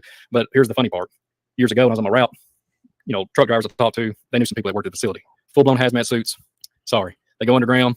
They have dangerous particulates, dangerous things they say that would hurt them, radioactive, radiant energy, some type of form of something that's unseen but very deadly. Okay, they had to wash themselves, like go back and take consistent showers after they deal with a lot of chemicals and have this big drain system. I know all about it. It's okay though, because people be all secretive and stuff. And I'm not trying to be discredit what they do, but it's okay, do you question the reality of what comes down the pike that you're dabbling in? If you're cleaning out, just for example, the analogy, if you're the janitor of the facility and you're in a hazmat, if you're cleaning out junk, what's at the beginning of the pipeline? That's my narrative. That's how my mind works. I'm sorry. And when you have to go into a place like Independence Day movies, full blown sanitization, no breathing particulates of any shape or form, it's all oxygen contained unit, no so-called organisms flying in the air, all that, all that movie crud, when you have that type of facility. And you get paid big money hourly, but you don't even recognize, or you do know, and you can't tell nobody what you're authorized in. We're going to get into that here in a minute. Someone throw something out. It's going to get real deep and put all my collect all this together. So what do you think, Dan? I know I'm talking about some pretty heavy stuff, man, but when you're talking about these things, and people are just loosely not, they're either coherent, they do understand, or the secrecy is so top notch coming down from cosmic clearance. Yes, there's cosmic clearance. I'm not talking about, our lovely leader of the country I'm talking about cosmic tier clearance above that person. That he doesn't have any correlation to what goes on. There's certain generals, you might know about this, Dan. There's cosmic clearance generals. Okay, they have certain type of authorization. Oh yeah, levels. I think this is what 26 levels or something like that of different classification. Yeah. So yeah, imagine that, man. Like you got level 3, level 4, level 5, level 26, whatever the case. But yeah, man. I think there's Project Blue Book too. They talked about that. Yeah. Yeah, different levels of classification. Like they have like basically the people with the top clearance. Obviously, the 26th level, no more than one 25th level. And we don't even know if there's a 27th. I mean, that could be. There could be a 100th. For all we know. It's that's the same way it works in secret societies too. They have levels of who knows what. You know what I mean? So and people, that's why I tell people all the time because not going off the subject, but people say, well, he used to work for Halliburton or the CIA. He's a bad guy. It's like you can't accuse somebody if they're a janitor or a secretary in the CIA building. They're not gonna know. You know what I mean? Even most of the agents are not gonna know. Most agents they come in and do what they're told, and that's it. You know what I mean? Like FBI agents, there's many good FBI agents out there. They don't know what's going on at the top. They have no clue. You know what I mean? It's a hierarchy, if you want to put it that way. They're the ones, if you want to hold anybody accountable, they'd be the ones. You know what I mean? So same thing in this. Yeah. You know what I mean? It's like everybody in the government levels, they're not hiding something because they're only limited to what they know. You know what I mean? It's like basically you gotta be somebody to know something. You know what I mean? So basically how you go, the more severe things get if you reveal secrets. You know what I mean? And you end up disappearing or something like that. So that's different levels of classification. You know what I mean? The more you know, the more you gotta watch your back if you mess up. Absolutely. Yeah, but the thing is that blows my mind. Dan. Oh yeah, pray for there is a little bit of buffering, so just hang in there. Do not disconnect because this show is going to be a wild ride. So please don't disconnect from the broadcast. Hang with us for a little bit. So anyways, the thing is it goes back to the Navajo Indians. Dan, come on, the Star people. Yep. Listen, guys, it just blows my brain. It just burns me up. I'm getting ready to show y'all something a little bit with FBI documents. When I can go back and look at old documents in the 1700s, 1800s, and talks about Indians getting ancient knowledge from these tall men that pop up out of nowhere, pale skin, the whole shebang, and they end up compromising. They'll end up trading. They'll end up teaching them a bunch of stuff, and then all of a sudden they either disappear or their children or their women disappear. So what does that remind you guys of? Genesis 6 chapter all day long. And so what is that? Why is it these giant, these giant humanoid? And yeah, we're buffering, but it's a controversial broadcast. I know they're going to be going against us tonight, but yeah. So hang in there. I know we had some people drop off, but please join us back in. Dan, you still getting buffering on your side? Yeah, it's popping up in here and there. And I apologize about that. Now it's green, so we're getting fluctuated internet over here. It's because I'm speaking words that are against the powers that they don't want this. Like the show we did on Lucifer, right? Lucifer Jesus, right? Where for 45 minutes of the show when we get into the meat and potatoes of the thing, right? They were all buffering. Then after that, we just stopped doing completely green and stayed that way, So please, guys, just bear through us, bear through this. I'm sorry, and we'll get to this and engage in the chat anyway. So pretty cool. And also thank you, Valerie, and obviously I for moderating the chat too. Yeah, praise you all, bless you all. Seriously, thanks for everybody. Yeah, we know we're having a buffering issue. Just pray in Jesus' name that this whole broadcast will be completely shielded from all evil airwave interference because I'm really stoked about this show tonight. So that's what I'm trying to do. It's like because the studio we rent here, we use the internet from the building. We got a hardwire, but still it's like it's shared by other people, so that could be contributed to that. But we'll try to do next is like get enough money up to get our own internet service. You know what I mean? And this way we have just full power completely. So that's why we got the donation page up there, guys. If anybody wants to donate, contribute to the show, it goes to the ministry here, and I'm putting in the chat room there. We have to cut and paste it too if it doesn't work the link. But yeah, that's what we use to raise money for the show here, to pay for the rent in the studio and pay for streaming on Rumble, also pay for hopefully we can get enough money to get our own internet here. You know what I mean? So this way we don't have these problems. So it's like right now it looks like it's good, but sometimes it just fluctuates or whatever. Because you got several people in the building, the office building. There's nobody here, I don't think, but I mean, so we should be good. So I don't know. Well, I'm not going to put my fire out. So yeah, this one's going to get crazy, Dan. If you want to pop up, I guess I'll go ahead and pop that one up. That one is a pretty heavy sauce. No, well, we could talk about Blue Book, but the FBI PDF file they got up, the page 2022. Man, come on, everybody. This one's going to be crazy. Okay, so I hope Dan pop it up. So just start from the beginning, like the 6751, and then we'll just scroll down. So I'll talk a little bit about it first. What's the name of this document, by the way? It's the literally UFO. It's a UFO literally documentation. Yeah, just it's a ton of inundated like literally 1947 event. We're going to be going to the Roswell. Okay, everybody knows about what Roswell entitled. Everybody talks about the 1947 event. Everybody talks about, now this is no joke. When you think about Roswell, you think about movies. You think about the ET extraterrestrial standpoint. That's what you think about. You think of little green men. They associate little green men with the whole narrative. Like that's what they said. Like this whole thing was like little green men in this, in this so-called crash. So this is gonna be some deep stuff. So at the beginning of it, underneath San Diego, California, the round robin is called the Flying Row. I said, well, how ironic it's the Flying Row when you get into like Skinwalker Ranch. Skinwalker Ranch talks about a flying row coming and dropping down, literally just not too far from a cow mutilation, and sits snug on a field, and literally has like it literally made a can't know the words because it's going to be such a deep topic, an impression on the grass on the field, and it shows like the length of this flying row, so-called crafted at Skinwalker Ranch. Blows my mind. So anyway, San Diego, California, July 8, 1947. So when we're looking at this, the memorandum of importance. This memorandum is respectfully addressed to certain scientists of distinction to important, and the words are so distorted. I think it's astronomical and military authorities. Aeronautical. Yeah. Okay, you can read it better because I can't sorry see it. To a number of public officials and the foul. Literally, I think it's because it's just so. This has been printed back in 1947 on time. A few publications. Okay, man, I tell you what, man, you got that Rhode Island ability, man. Your eyesight's way better than me, man. It must be something about you. You got better. the you know what it is because the roads are so bad around, so when you're driving, it's like up and down because of the potholes. And you try to reach side, so yeah, you must y'all's air up there must be clear. I'm just kidding. But anyways, yeah, we're over here popping off radiation. The writer has little expectation that anything of import will accomplish by this gesture. The more fact that the data herein were obtained by so-called super normal means is probably sufficient to ensure its disregard by nearly all the persons addressed. Nevertheless, it seems public duty to make it available. The present writer has several university degrees and was formerly a university department head. Here we go. This is where it can get pretty heavy, guys. A very serious situation may develop at any time with regard to flying saucers. If one of those should be attacked, the attack plane will almost certainly be destroyed. Let that settle in your head. The public mind, this might create near panic and international suspicion. Suspicion. It's really small on my screen. Forgive me, guys. The principal data concerning these craft is now at hand and must be offered. Excuse me. No matter how fantastic and unintelligible it may seem to minds not previously instructed in thinking of this type. So here's where the heavy stuff's come in. This blows my mind. Number one, part of the disc carry crews. Dan, are you hearing me? Yep. This is insane world. This is 1947. Others are under remote control. Let that resonate in everybody's head. When you look at telepathic communications, let that resonate in your head. What we just talked about earlier with our boy sticking chips in her head. Number two, their mission is peaceful. Now just let that register. Their mission is peaceful. Okay. Then it goes on. The visitors contemplate settling on this plane. Just hang on. Number three, these visitors are human-like but much larger in size. Boom. Is that little green men? Nope. Is that little green men, Dan? Audience, is that little green men? Nope. And when I seen this right here, what is this thing? What does this make you think of? Giants. Yep. They was in the earth and come on, after the flood, before the flood, after the flood. And you mean tell me there's a daggone intelligent being sitting there, a human-like, much larger in human size. Bam. So let's just rewind, take a little bit break from this article. So just think about this for a minute, Dan. Just pull away from the article real quick, or just leave it up. I don't care. So just think about this for a minute. We have a military base that we just got referred to in my state. We got Roswell, Mexico, with all this stuff going on in 1947. This military facility that we was referring to was, I think it started construction in it might have been completed in 1944. And all this stuff started popping off. And this all was orchestrated, all brought into the light before the late 60s, but we had the so-called moon landing. Okay. I'm not agreeing to the narrative of moon landing. I know Dan isn't either. Let's get back to the article because I'm getting all, this is where I get tore up. So number four, they are not excarnate. What's it say? Because I can't read it. No, they are not. Yeah, excarnate, I guess. Excarnate earth people, but come from their own world. Okay, so slow up, everybody. Me and Dan believe in biblical cosmology. This is where the heavy sauce. I mean, seriously, I had to do a lot of research into this. It's crazy. Number five, they do not come from any planet as we use the word. Just think how it's worded here, but from an how do I say that? Let's see. Is that Otherio planet, which I can't pronounce the word because I can barely read it. Interpenetrates with our own end is not perceivable to us. Now just think about this for a minute.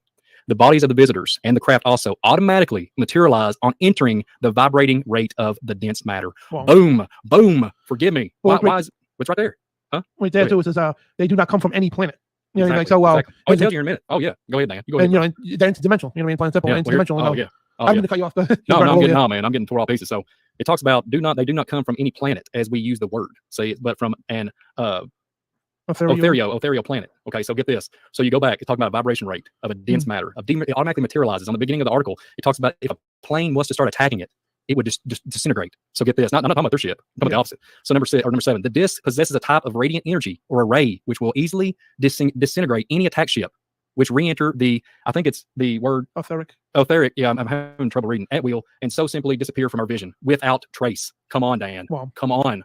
This is 1947. They're literally telling you. So this is where it gets really. This is where. This is FBI. If you see the address bar, I can't show up. Yeah, it's FBI. It's the vault of FBI.gov. I'll pull it down here. So if you look at the address bar right here, it's FBI.gov website. So this is not a conspiracy theory site or anything. This is from the horse's mouth. You know what I mean? Like if you want to put it that way, that's right from the source and the horse's mouth, right from the FBI's website. Yeah, you just like I say all the time. Right now using this. Yeah, no joke. But you just can't make this stuff up. And see, this is why when you got people, I'm not gonna make this up. When you got people working in hazmat suits and stuff like that, don't even know what they're doing. It's because there's something. Look, you can go into quantum entanglement, quantum theory, all these stuff, and quantum computing. It talks about manipulating, changing the particles in the air and all that. Come on now, same concept, same everything. It's getting ready to get rocky. I'm getting ready to throw some at you here, man. We get to number 7. Go back to number 8. This is where it gets really. Yeah, number 8. The region from which they come is not the astral plane. Let's get real. Come on, guys. But corresponds to the Lokas or the Talas. Okay, so it says students of esoteric matters will understand these terms. So let's just chill for a minute. What is that, Dan? What do you think it is? So yeah, basically people, Masons for one, Freemasons, and people who are people like us that study this stuff. You know what I mean? And people like them that worship this stuff. Whatever. Esoteric is ancient knowledge. You know, ancient knowledge and these ancient religions and all that stuff. Because they knew what they were. They they knew they were. They thought they were gods. Okay, but the fallen angels, the ancients thought they were gods, but they're the sons of God. You know what I mean? So and it's a little confusing because in the ancient sites, right, the fallen angels were gods and their children were called sons of God. But in reality, the angels are sons of God, which you say are right, and their children called the Nephilim, the Watchers, the Raphael, whatever you want to call it. So if you want to, if that makes any perspective, but the esoteric matters. Matters. Yeah. So people who understand the stuff, that's what they're saying. But basically, general public won't. Yeah, absolutely. Did I send you that Theosophy article, the Theosophy link? If I didn't, that's fine. Yeah, if I can send that one to you because I want to give some insight. It's the Philosophy World Encyclopedia. Yeah, so if you look at that and we go back and look at what these when it said the locus, or locus. So what is that? Okay, when I thought about locus, first thing I thought of, I was like, okay, what does that resonate in my mind? Because we're so we've been brought up with all this secular stuff. If you take the A and S off, what do you get? And you type an I in, Loki. I thought about Loki from the Marvel universe, right? He's like, there's a giant ice giant effect there, this ancient thing. You got he's like a trickster and he likes to go to dark places and stuff like that. If you scroll down, well, this goes into Hinduism, right? If you got that article up, yep. Okay, if it goes into Hinduism, the lokas refer to worlds. Spears? Whoa, what is that? Why would it be spheres? Why would we talk so lights, orbs? Come on, manifestation in the skies. I mean, stuff that's popping in and out, moving around, UFOs. Come on.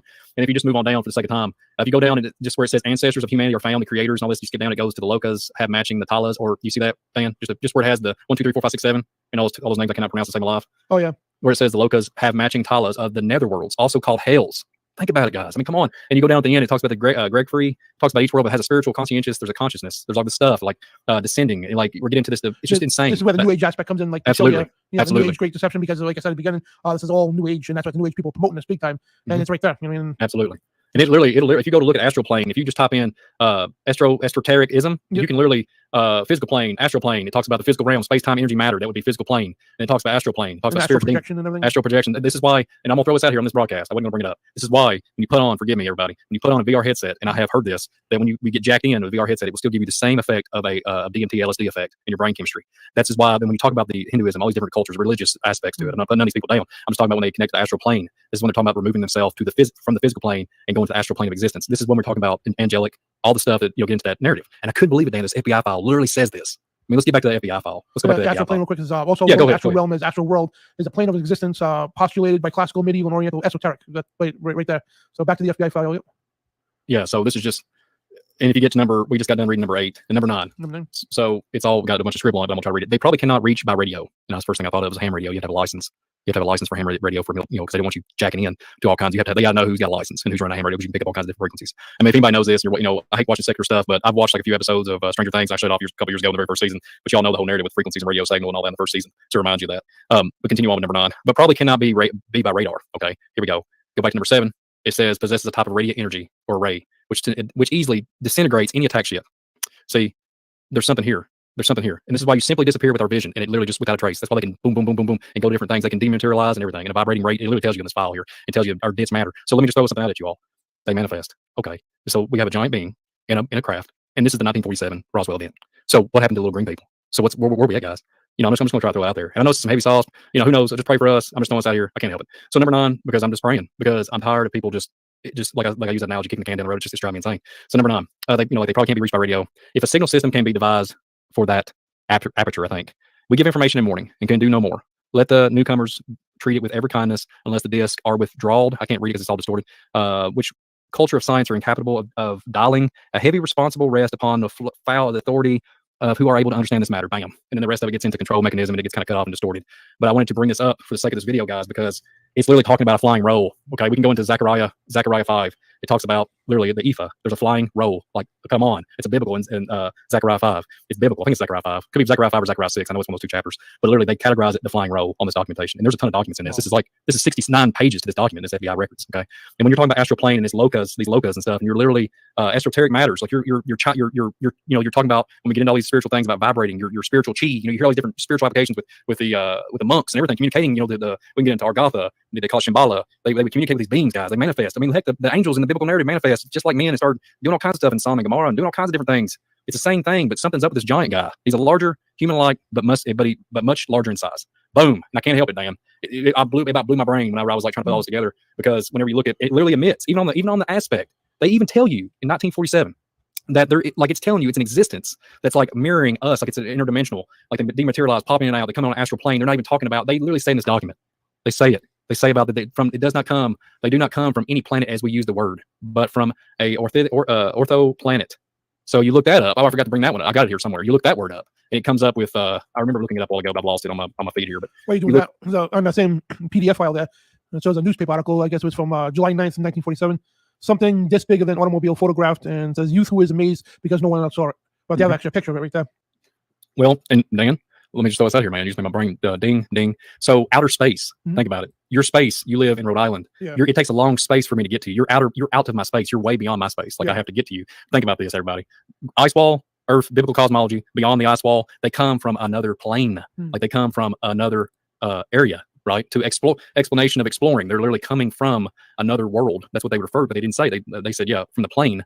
It's crazy, guys. I mean, I'm just throwing it out there. It's blowing my mind. I mean, I hope y'all are enjoying it, because I mean, this is like, to me, I just can't, because they said, but it literally says, but come from their own world, and they don't come from a so-called planet as we use the word.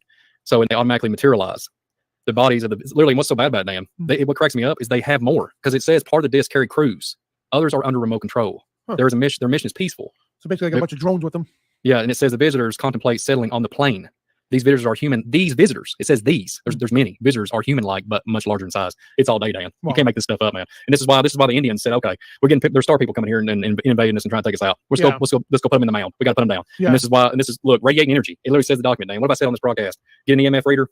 Go check it out and see if you can find a John. This is why they know when they can find a 12-footer, because the radiation, that frequency is bam. It's still radiating. Whenever they measure it, they can go out there and do it. They can implement it on a military application. Go do it. I'm sorry, and I know that sounds crazy, but that's where we are, man. You guys want the link for that? I'm gonna put that in the chat room. That's the link I just put up. That's the link we were just looking at. If you guys want to scan through that. Yeah. But anyways, I'll let you talk, man. I'm taking a break. No, that's pretty cool, man. And I was like reading some of the stuff myself, man. And yeah, just like, you know what I mean? This is the United States government verifying what the Bible's already told us 2,000 years ago. You know what I mean? So, you know, so the thing is that they skip through the propaganda, the New Age concept, all the lies that you see on TV and everything else. So because they know the truth. And the thing is, this was classified back then.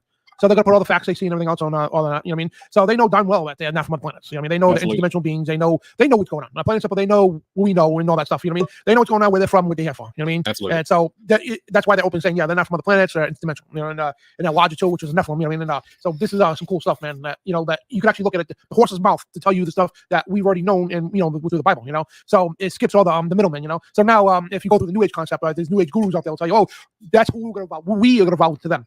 You know what I mean? We could use subliminal contact with each other and all that stuff. We're going to evolve into these light beings and all that stuff. They're here to help us usher us into that new age, the age of Aquarius. To help us evolve into that new age of perception of beings. You know what I mean? So that's what a whole different astral plane and everything else. They go through that new age garbage, and they want you to believe that you could be like them. Why would you want to be like them anyway? These beings are evil. They're fallen. Crazy. I mean, yeah. And you notice how things too is like they always promote going to outer space, right? How many times does Jesus say when about bad people they're going to be cast into outer where? Outer darkness, where they'll be weeping and gnashing of teeth. That's a place you don't want to go. Why is the world promoting that? Oh yeah, let's go into outer space. Which is out of darkness, you know what I mean? Yeah. Well, we don't think it's space, but we, you know what I mean? It's out of darkness, you know, and that's why the world's always doing it. And it's always everything they do is opposite of what the scripture says. Amen. I agree, Dan, 100%. And that goes, it just goes along with everything you can call. If they're dematerializing and going into a certain speed and being able to do that, why to give a shout out to somebody, he does a good job. The missing 411 cases, right? The David, I'm just gonna say his first name. David does a really good job. Yeah. I've listened to some of his stuff. He talks about NASA.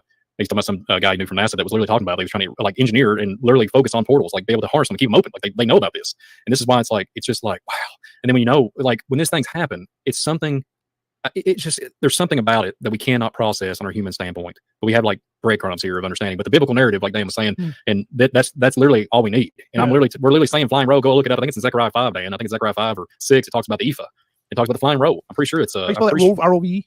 No, roll. It's my accent. R-O-L-L, like a like a bread roll. Yeah. A flying roll in the Bible. So that's I'm pretty sure it's Zechariah 5. Yep. Right there. So there you go. And see, I was like, wow, it's in the document. It's literally 1947. And then okay, so guys, listen, while you're looking at that, Dan, pull it up, please, since I'm already on Zap, said Zechariah 5, 10 times and having put it up. But this is what I'm talking about, Dan. They did a darn good job. Abraham Lincoln was talking about the giants in the mounds and the ancient extinct. He said ancient extinct, I think, giants in the mounds of America. This is the mid 1800s. And then you go to the late 1800s. They was teaching and preaching at the pulpits about the Nephilim and the Raphaim. I mean, come on. And then you turn around and it all just vanishes. It literally, and it fits the glove like it fits, because after the 30s and 40s, it stopped to slowly trickle back to the Sethite theory, Dan. It slowly inundated after dispensation, all the dispensationalists, all of it started to trickle down, and then you get the Sethite theory. And then you just pull all the fallen angel, everything to do with the Genesis 6 narrative, and you spin it. It's all set in like a glove. 1947. I mean, heck, that was the same year where the Book of Enoch was found, right? Dead Sea Scrolls. Yep. I mean, it's just it's baffling, guys. It's baffling. Well, look at the connections right here. Check this out, right? This is the United States official FBI document, right? And they talk about it looks like a roll, right? And they talk about students of esoteric matters would understand this, right? These terms. I talk about locusts and all that stuff. And esoteric means people don't understand the biblical talk. It's part of biblical because it's ancient, And so it goes to here. We point out in the Theosophy world and also into the Bible. And Zechariah chapter 5 says, "Then I turned and lifted up my eyes and looked, and behold, a flying roll." And he said to me, what do you see? And I answered, I say, I see a flame roll, the length thereof of 20 cubits and the breadth of 10 cubits. Now, understand, guys, all right, we understand today's world, because this is where Bible scoffers come out and say, oh, that can't be because you know how big a cubit is, right? Well, here's the thing, right? Today's world, the universal standards and metrics, right, and systems, right? A cubit is 1.5 foot, is a foot and a half, right? You gotta understand, right? Back then, a cubit was from your elbow to your fingertips. So if you were a giant, right? If you made a bed that was 10 cubits big, right? And compared to, I don't know, Valerie, right? Her, obviously my arm's longer and bigger than hers, right? 10 cubits would be bigger than hers. You know what I mean? Or her 10 cubits, right? That's how they measured things back then. So, to go today's, because people got today's view of what these things are, the measurements. So cubits, it wasn't 1.5 feet back then. A cubit was what the maker, the person who made these things, whatever, the designer, it was according to their standards and measurements. You know what I mean? So today we have the universal standards. So I don't know when they say it came upon, maybe the 1800s, whatever. They say, all right, we're going to get together, decide we're going to make, say a cubit is going to, for now on, it's going to be 1.5 feet, plain and simple. And a foot too. When you measure something, we're going to build a house. We want it 12 by 12 feet, right? If somebody's got a size 6 shoe, right, and I got a size 13, right, that's a big difference. You know what I mean? That's double the size. So my 12 feet is going to be bigger than their 12 feet. You know what I mean? And that's how they measure. So one day somebody come along and say, all right, we're going to make a foot 12 inches. We're going to settle at that, right? So keep this in mind. Every time you read anything that's ancient, anything that's biblical stuff, when you hear measurements, guys, keep in mind that they are not the same as what they are today. Because the reason why I'm saying this for, again, because a lot of people who go out of the way to try to debunk the Bible, they bring this up because they know most people don't know that.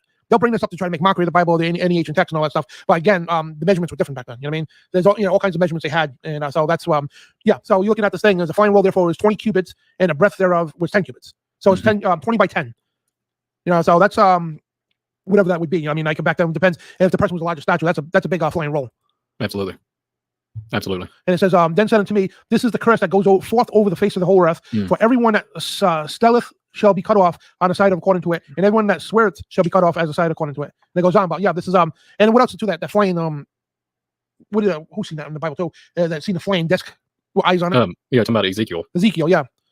And then, that one, they literally seen the faces. Like it's literally solely placing the eyes, but then if you go back and read it, it almost looks like he's referring to, like, he might have been seeing things like faces. If you really look at it, no, I'm not trying to add. I'm just trying to, if you really read and go back over it, you can.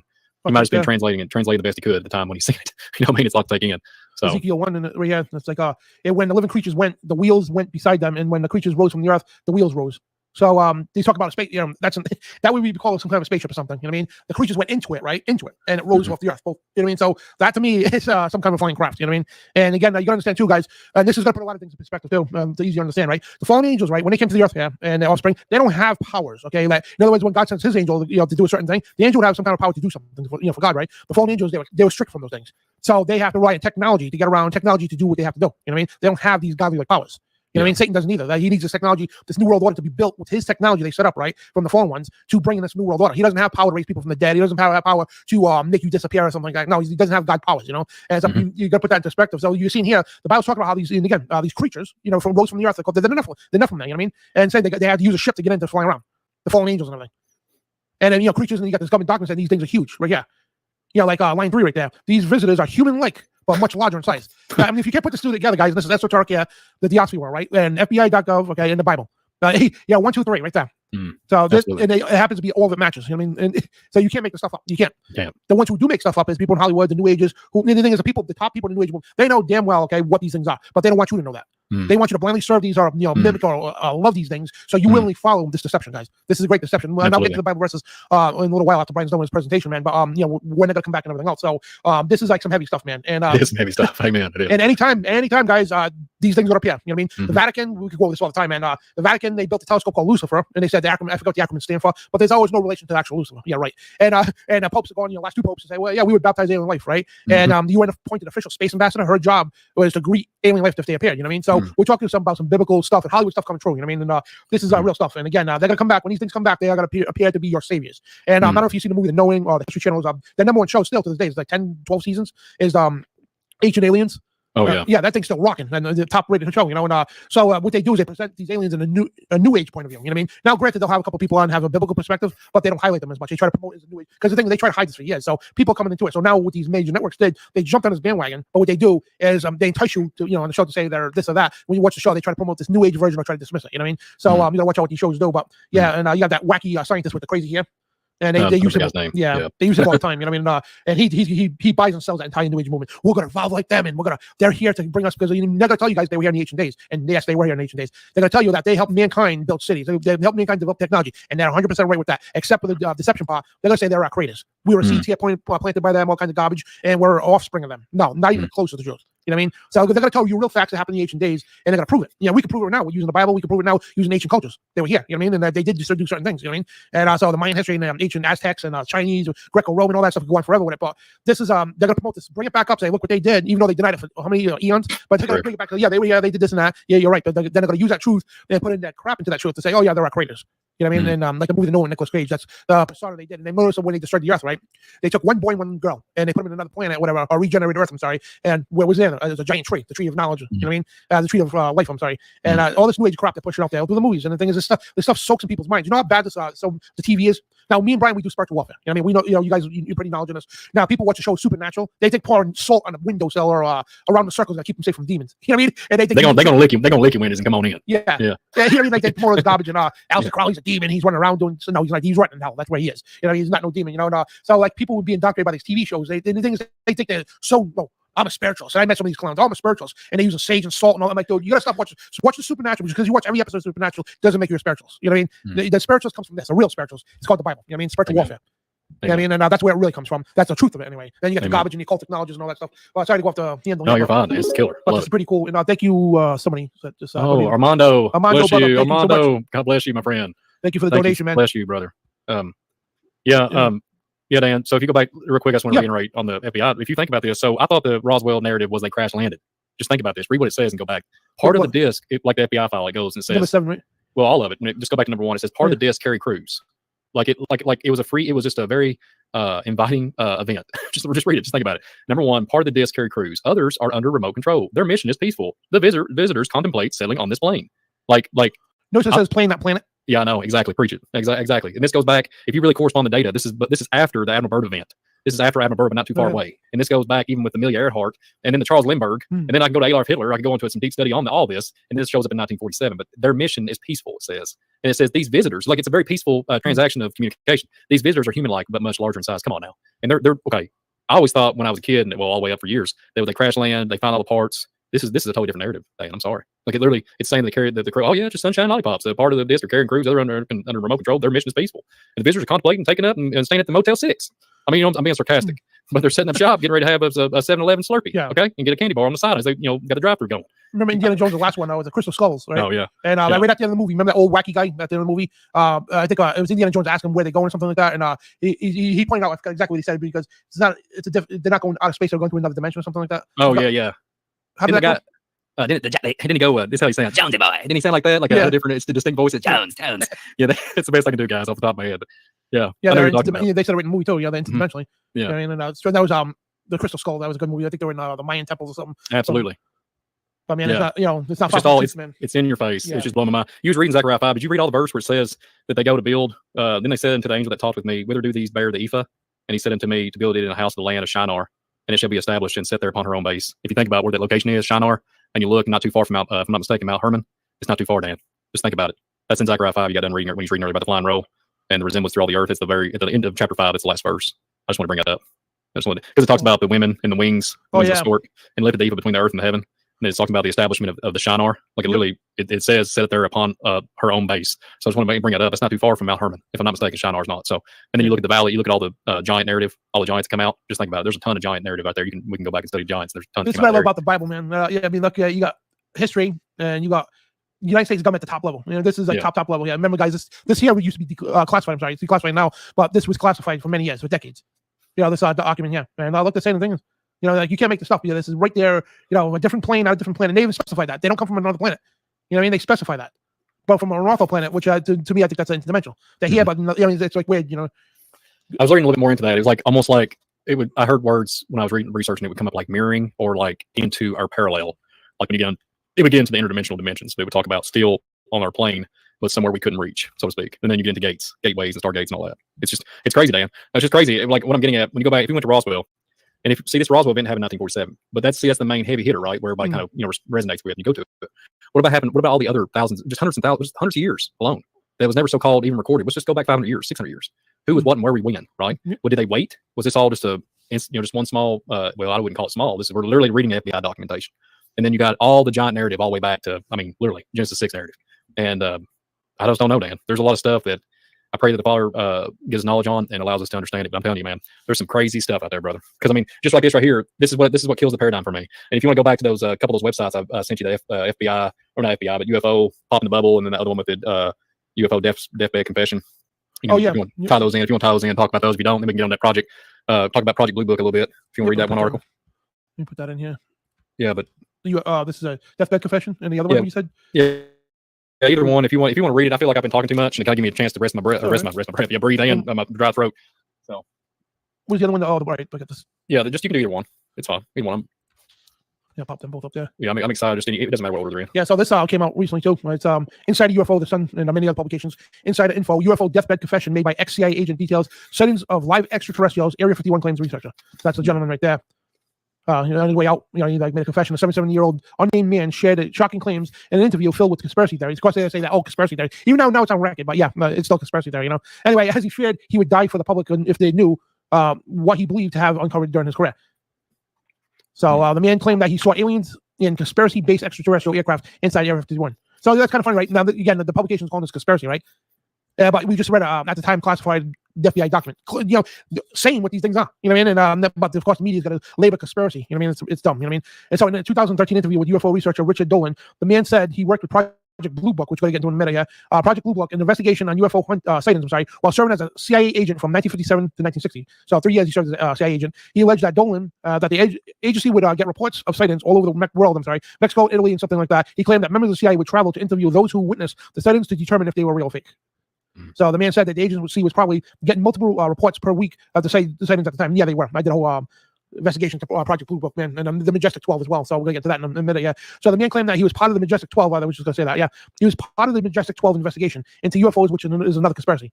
So you notice how they got to keep throwing out conspiracy. This is documented. Okay, these things operate. like even Wikipedia, yeah. They even, these things are documented, and I hate when they keep doing it. Conspiracy, act like it's fake, but we're going to report it, but they're going to water it down too. So they got to keep doing it, But anyway, according to the FBI, the 2 FBI officers received similar versions of the memo entitled Operation Majestic 12 in 1988, claiming to be highly classified government document. And the memo appeared to be briefing of newly elected President Eisenhower on a secret committee created by an exploit of a recovery of an extraterrestrial aircraft during a cover-up from the public examination the FBI wrote. And we just actually read through some of those documents. So. It's not a conspiracy. These are things that are real. Yeah, absolutely. Majestic 12 is a big deal, by the way. Yeah. Big deal. Huge. Yeah, the Majestic 12, you want to know, there, guys, it was known as MJ12, short for purported organization that appears in UFO conspiracy theories. Of course, they can keep with conspiracy theories, even though they're on record now, So the organization claimed to be the code name of an alleged secret committee of scientists, military leaders, and government officials formed in 1947. Hey, what year was that? The FBI thing you just said, 1947, right? Mm-hmm. That document you just read? Yeah, this was formed in 1947 by an executive by the U.S. President Harry Truman to facilitate the recovery and investigation of a space alien craft. Yeah, we just read that. That what they're saying. Yeah, we just read that. We just showed you guys a document on that. So I guess it's not a conspiracy theory after all, is it? Wikipedia. You know what I mean? And the FBI declared the documents to be completely bogus, even though this is dumb. Oh, they're completely bogus, even though they got the documents on it. You know what I mean? An elaborate hoax. So they said that for a while because they were playing plausible deniability. Now they're admitting, no, it's not a hoax now. So update on this, the FBI, they're not saying it's a hoax anymore because they actually just released it. So Majestic 12 remains popular among some UFO conspiracy theorists and a concept and appear in the popular culture, indulgent television, film, and literature. So yeah, we just proved right there that it's no longer conspiracy theory. When the FBI says, we were conspiracy theory for decades, right? And then all of a sudden, nope, it's not a conspiracy theory. You guys were right about that. Yeah, absolutely, Dan. And it's just interesting that they bring these records are able to be accessible online, and I think it's either they have to do it because the Father pulls it and has to literally bring it to light, and they have to. But it blows my mind that nobody. And I don't put nobody down. This is some heavy stuff. I mean, this is some really heavy stuff. And if a lot of people would probably just blow this off, but I pray that it actually gives people some understanding of what we're trying to accomplish here on this broadcast. But read some of this stuff and really look into it. And it's just like I said, this is up my alley when it comes to all the giant narrative. That's what I'm saying. The Indians knew this in ancient cultures, and I remember seeing something about a year ago. And I mentioned this before that all the people, all the countries. This happened last year, I think. This is the rumor that I heard. All the countries came together and they said, "How are we going to defeat this ancient enemy?" Like they're talking about this ancient enemy of some shape or form, going back to old tablets, stuff that wasn't even nothing to do. You're talking about emerald tablets, stuff that wasn't even nothing to do with biblical, but they was looking at biblical literature and other scrolls and other time frame, other civilizations, saying we got beat up. Literally, I heard this from some. I can't remember what it was at. This is about a year or so ago, and saying, "How are we going to defeat them this time?" And I kept thinking, "How is this even biblically sound?" I kept praying about it, but it is kind of interesting. Whenever the whole Kiev thing, in the Kiev, and they spin the narrative and said the UFOs was helping over in Kiev and all this stuff, it kind of blew my mind because over a year, prior, they was talking about this war of some shape or form that was going to be coming back around the bend and talking about some type of beings of some shape or form. And the only reason I come across it because I was looking at star forts.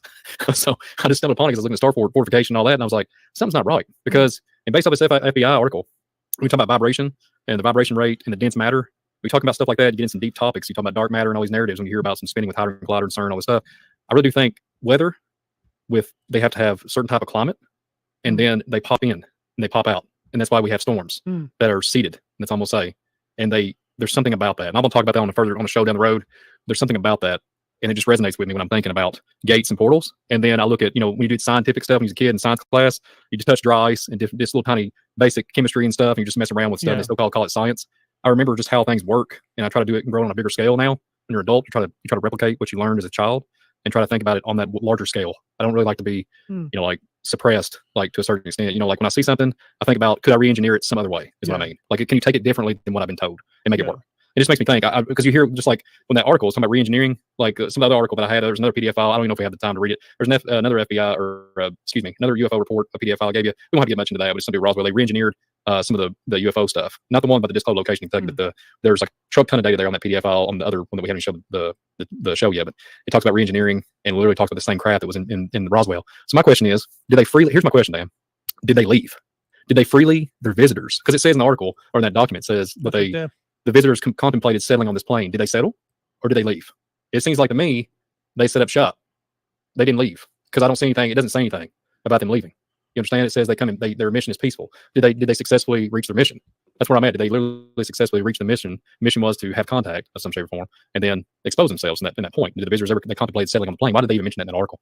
You know what I mean? There's something to it, man. I'm just saying. Anyway, it's crazy. It's funny because all the years of lying they did to try to cover these things up. Now they're saying, "Oh yeah, they're real now. No, yeah, we wouldn't lie now." It's like because you can't hold those people accountable no more because half of them are dead or like in an old age home or something. But another one here that Washington, WSJ, I think whatever it's about. I sent that one to you too. Yeah, there you go. This one's good too. Yeah. UFO bubble goes popping. Watch skies. Watch out intelligence agencies and a penchant for disinformation. So call it a build-up to let down the latest of the required intelligence reports of Congress on the UFO question undergoes prolonged and likely angst filled with vetting for being delivered to the relevant committee. So, Trump was like, "Oh, I got to release the UFO documents, right?" And then release them all. I mean, they're not going to either. They're going to only release just enough to get your interest in it stuff. And they're going to release it slowly as it goes along. But like the JFK file, still notice they released half of them. They said the other half would threaten national security. No, because if the public seen the other half, they'll see that the federal agencies were involved in the assassination. You know what I mean? But government involvement with this too. That's why they're not releasing everything too, because they've been working with the governments since God knows how long they've been working with our government, giving them technology in exchange for whatever, and a lot of people think it's human sacrifice or just people in general, because you're gonna remember these things are fallen beings, and demons and whatnot. So so month has passed since leaked content was detailed in the New York Times, but still document has not appeared, and it's not hard to guess why. Its findings will be suppressed only to those who imbibed in previous official disinformation and so-called UAP, which is the new name for UFOs, unidentified aerial phenomenon. The most credible and widely trumpeted sightings by the Navy pilots are now explained as illusions. So remember that when you've seen that, the Navy pilots following. That's a picture right there. The Navy pilots, and they're saying this is an illusion. The Navy pilots, they had an illusion. Even though we see it, we've seen the videos. So it's so dumb, really is. And though the Chinese surveillance drones do operate in areas where U.S. trained flights occur, and mind you, a drone can't go fast as a fighter jet. These fighter jets are barely keeping up with these things. These are conventional drones with no unusual capabilities, and they went on uncanny speed, supernatural maneuverable objects mentioned in the previous accounts. So that one side try to give the information out, the other side try to cover everything up. And see, another thing that blows my mind was we literally just read a document, 1947, talks about literally materializing, vibrating rate, going in and out. If you attack it, your ship blows up. You know what I'm saying? Like it literally tells you that. Like they go in and out without a trace. They have dense matter. They change and they flip flop and they can go like, what are we talking about here, Dan? Like there's nothing else to be said. Like they're popping in and out. They're able to do it. This character happened to be a larger like man in the document 1947. I'm sorry, Dan. There's no documentation. What we just read about a little green man, little midget, little tiny men and green circle head men, green men. There's nothing there, Dan. Like, and it's all of a peaceful it's a peaceful event. It's not nothing to crashing. I used to read, years ago, there was, bodies and nothing, nothing was good. Everything was just obliterated and we just savaged the parts and we had the body and we tried to bring them back to life. All this crazy stuff, all this narrative you heard and read. And it's like, good night. But this documentation here, there's really nothing else you can say. And I got another one here too. This is kind of weird, right? This article, only one publication hasn't. Like me and John Pounders, when I had him on, we did a show on UFOs last year. Me and John Pounders, which by the way, guys, I think he's coming on next week or the week after. John Pounders from ICTV, he's coming on to join us on the show. But we brought this article up and we couldn't find it for nothing. And it was only, because this was all over the news. UFOs left radiation burns and unaccounted for pregnancies, and a new Pentagon report claims. So this is an actual Pentagon report that was claiming that from UFO sightings, right, it was given unwanted pregnancies, unaccounted for pregnancies. Right? In other words, it could be a woman that's a virgin or something. And all of a sudden they're pregnant. And I'm not saying it's like some kind of immaculate thing. No, because they implanted these babies into people. And that's what they do. And if you know anything about the scriptures, the fallen angels, that's what they did. They had sex with the woman on the earth and procreated these beings. So the Pentagon was saying, unaccounted for pregnancies. leaving radiation burns and everything else. And it's 1,500 pages of UFO-related research were just declassified as part of the FOIA request. Now, again, this is not a conspiracy theory. This was actual documentation declassified by the Pentagon. So encounters with UFOs have reportedly left Americans suffering from radiation burns, brain and nervous system damage, and unaccountable pregnancy. Imagine that. And according to a massive database of the U.S. government reports recently made public through the Freedom of Information Act. 1,500 pages of document. That's crazy, man. But the point is unaccounted for pregnancies. Well, then another thing, I think in that 1,500-page report, I've been really big on this, is that same 1,500-page report talking about time travel capabilities and saying the Pentagon knew about it. I think it's 70 years. I think they knew about the Pentagon had a time travel capability mechanism of some shape or form that has to go along with the pregnancies of the Pentagon. I'm pretty sure it's in the 1,500 pages on the FOIA. Absolutely, Dan. It blows your mind. So here's the thing. So let's just think about it for a minute. So radiation burns, all this stuff. Just think about what we just read. I'm just going to simplify it. Just think about the FBI records that we just read. A radiant energy. Think about it. They literally was picking this up in 1947. Like it literally says it. Yeah. It says it. It straight up says it. So there's something there. There's something there there's evidence there to be studied. And I know they know. I know they know how to work around it. Obviously. My point is, there you go. And that's what I'm saying. Like there's something else. There's more that's going on. We just can't. Yeah. It just can't process it. I mean, we could probably get into a theory. But some deep dark stuff going on, man. And if you want to bust into Project Blue Book, I got the page up from the National Archives. Yeah, absolutely. So Dan, you just talked about the deathbed confession. And I'll just read the general information. It's kind of interesting. What was we talking about the other night on the Twilight Zone? Remember? Didn't you mention the Twilight Zone show to me? Yeah. No, that was last Friday. I think it was Trey might have said it. Or you said it. You're talking about he was mentioning the Twilight Zone about Serve Man. That old Serve Man. It was like a giant, and it literally the book, they was translated in a different language. Yep. And like literally Serve Man. How You remember that video? So this is what you just reminded me. And it was a cookbook. They it was a cookbook. Yeah. That's creepy. So the old classic, the black and white Twilight Zones with Rod Sterling. Oh yeah.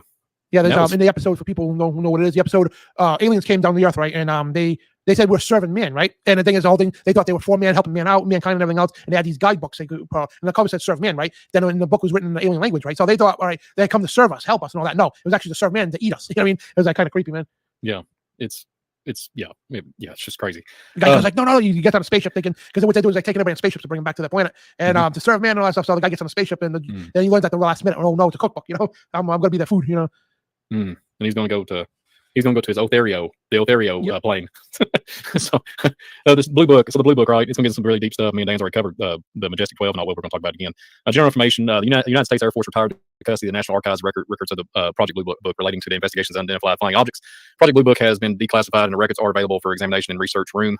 The project closed in 1969 and have no information on sightings after that date. I want to bring this up. Isn't it interesting? It's 1969, Dan. Just think about that for a minute. Get back to me. Think about what happened in the late 60s, right? There's a lot of things that happened. So there's a gentleman. Real quick, let me get back on that. So 1969, talk about the moon, all that, the whole call moon landing, all this stuff, right? And then you can look into Project Pegasus. Project Pegasus, if not mistaken, Project Pegasus went on into the 60s, I think. And then Philadelphia experiment. Okay, this is what I'm doing a future show. Philadelphia experiment. It lasted until 1961. I'm pretty sure, and I'm gonna get. There's a question in the chat. DJ, I think it was DJG. I'm gonna get the answer in that because it kind of goes along with that question. I'm gonna go on with that question that was asked about the Navy ships and the UFOs and all that. And I can go on and that's a good question because I can really get into a good discussion over that. But anyways. Project closed in 1969 and had no information on sightings after that date. The National Archives has received numerous inquiries concerning documents identifying as MJ-12 and briefing document Operation Majestic 12, like Dan was talking about earlier. We have made intensive searches among the records in our custody of U.S. Air Force. Joint Chiefs of Staff to identify their documents. Truman and the Eisenhower libraries have also searched their holdings for any references to copies of documents in addition to records of the National Security Council. For the Truman and the Eisenhower administrations, or the custody of the National Archives, searches were made of indexes of the NSC policy paper and meeting a minute files under the subjects of MJ-12, Majestic, identify flying objects, UFO, flying saucers, extraterrestrial biological entities. Now we're right here, but hang on a minute, guys. Flying saucers, extraterrestrial biological entities, and Aquarius. So we could sit right there for a while and just look. The age of Aquarius, they keep associating. I'm just letting y'all know there's some crazy stuff getting ready to crack off. So we could sit right there and talk about that forever. But these researchers, was you gonna say something, Dan? I'm sorry. Oh no. These searches were all negative with the expectation of the moratorium for general twinning and from Robert Cutler, Special Assistant to President, subject of NCS MJ-12 Special Studies Project dated July 14, 1954. No joke, guys. July 14, 1954. I'm pretty darn sure that was the same month, if I'm not mistaken, Dan. I have to look it up real quick, but I think that's exactly the same month that CERN was almost in full operation. I'll have to fact check myself on that one. I'm pretty sure that's the time frame because it was fully operational. I think it was almost done building it. It was fully operational by 1955. The moratorium, one page, refers to the briefing that take place on July the 16th. The moratorium does not identify MJ-12 for the purpose of the briefing. Then it talks about Project Blue Book. It talks about, here's where it gets really interesting. I'll kind of briefly go over it because I won't bore everybody because we could be here. I mean, we could be here till 4 o'clock in the morning. Give you a brief overview. talks about chronological, talking about three cubic feet of records related to the Office of Special Investigations. Special investigation portions are arranged chronologically. Overseas command, a cubic foot of records comprises of about 2,000 pages. Finding aids records, including the project files. Access to Blue Book textures, records, and meaning of 94 rolls of microfilm. The National Archives microfilm reading room, and a lot of people don't know what microfilm is, but it's still around. Microfilm includes a list of contents of rolls and finding aids, photographs scattered across textual records, spin through last rolls, all that stuff. Talking about it gets in motion picture film and all these different things. And I'm gonna bring this up real quick as I move forward. It talks about the Project Blue Book and UFO phenomenon. This Air Force, okay, concerning. So it talks about literally. I'll just read it. On December 17, 1967 or 1969, Secretary of the Air Force announced the termination of Project Blue Book, the Air Force program for investigation of UFOs. From 1947 into 1969, a total of 618 sightings reported Project Blue Book. Of these, 701 remain unidentified, and there's probably 10,000 or thousands and thousands of things. I mean, it's been off the chain here like in the last 2 years. There's been sightings. The project was headquarters of the Wright-Patterson Air Force Base, whose personnel no longer received documented investigation UFO reports. And then it goes on and on, talks about the different findings of the Project Blue Book, different things, aerial phenomenon, similarities of different things, Washington, all this stuff. But I want to get into this real quick and go down to Majestic 12 and the MJ reference. So it talks about these different documents and all this. If you scroll down, Dan, because there's a lot here to read, I'm gonna skim through it. If you start going down through everything, you go to Roswell incident at the bottom, and literally look at this for a minute. Let's just stay here for a minute. So this Roswell at the very last page of this document, the Roswell incident. The National Archives is unable to locate any documentation among the Blue Book records, which discussed the 1947 incident in Roswell, New York. Okay, on September 8, 1994, Secretary of Air Force Sheila Winnell announced the United States Air Force has completed its study to local records for relate to the 1947 incident near Roswell, New Mexico. Project UFO researchers claim the extraterrestrial spacecraft. Now here's what cracks me up. Research claimed that extraterrestrial spacecraft and alien occupants were recovered near the Roswell in July of 1947, and the fact was kept from the public. Okay, so let me reframe, Dan. How in the world does that narrative, the recovery, it says extraterrestrial spacecraft and alien occupants were recovered near Roswell. This is the same narrative I've heard all my life. Yep. But it was a recovery mission. It was, they were recovering. It's a nightmare. There's death everywhere. This, there's bodies, there's aircraft, whatever. That's what they're saying here. At the request of Congressman Stephen Schiff, the General Accounting Office initiated an audit in February 1996 to locate all records relating to the Roswell incident and determine if the records were properly handled. They wasn't. Was completed and result published by the headquarters U.S. Air Force in 1995, the same year my grandfather passed away. I'm just throwing it out there. I can talk about that here in a minute with my Navy connection. The publication is entitled "The Roswell Report: Fact versus Fiction in the New Mexico Desert." This publication may be obtained from the U.S. Government Depository Library. There's the call. There's the reference number. Here's what blows my mind when you get down to the bottom of it. The General Accounting Office audit involved a number of government agencies by local Air Force. To support this audit, the Air Force initiated a systematic search for the current Air Force offices, as well as numerous archives and record centers, which might help explain the incident. Air Force officials also interviewed a number of persons who have had knowledge of these events prior to these interviews. Secretary Winnell released these persons from any previous secretary obligations, but they may have restrictions on their statements. Here's where it gets interesting. The Air Force research did not local or develop any information of the Roswell incident. It was a UFO event, nor was there any indication of a cover-up by the government. Information obtained through exhaustive record searching and interviews indicating materials recovered near Roswell was consistent with the balloon devised of the type of used in this classified project. No records indicate or hint that the recovery of alien bodies or extraterrestrial materials. All documentation related to this case now declassified information in public domain. Documentation is turned into the Office of the Air Force Historian. So you mean tell me there's no alien bodies, no extraterrestrial materials? That's what the document says, but this is relating to Majestic 12. Give me a brief overview of. So get back with me, Dan. Yeah, I want to find out too, guys, how this works. So, because a lot of they know what they're doing. So the intelligence agency. So basically, when one of these documents get released about a project, and what they'll do, well, you can see the project stopped in 1969, right? The project, whatever it is, I think, and the project ended in 1969, right? And anytime you bring up something like Operate Project Stargate, we did a show on, right? And they'll say, well, it stopped. But the thing is, what they don't tell you, right? They let a program go for a while, right? And what they do is when it's ready to evolve the information, whatever, they'll stop the project, right? This way, on record, it stopped, and they said it just stopped, right? But they'll continue the same stuff to a new operation. And when the public gets onto that, it's getting to the next step, they'll stop that project and rename it something else again. They'll keep doing it. So basically, they put you on a rabbit trail, basically. You know what I mean? And so, and again, they use this purposely in the media too. They say, well, it was a project. They'll say, first of all, it's a conspiracy there. They're like, well, what do you mean conspiracy? Because we just read a document from the FBI about Project Blue Book, right? And they're like, well, yeah, right. All right, Blue Book was legit, but it stopped. They stopped doing it. No, they continued the project to another project. And I mean, that's how they do it. They jump all over the place. So they leave a rabbit trail. And most people will be like, yeah, I'm not even going to follow that. And they don't call them intelligence agencies for nothing. They're PSYOPs. I mean, they know how psychological operations. They know how to strategically do this. So the public will never catch on. You know what I mean? And this way it's called plausible deniability. Yeah, we looked into it, but we stopped it. No, you looked into it, you kept going, and then you took the research, brought over to another project to continue off that. You know what I mean? And the Project Stargate, they said, they use like psychics and all kinds of people who had any kind of a clairvoyance, astral projection, all that stuff. And then they say, well, we stopped it, but no, they still work for the government to this day. You know what I mean? They still use people like that to this very day. They work for the United States government. So in our government, they deal with witchcraft. Literally, they deal with witchcraft. They deal with all kinds of occultic stuff. You know what I mean? And that's what this whole thing's about, spiritual warfare.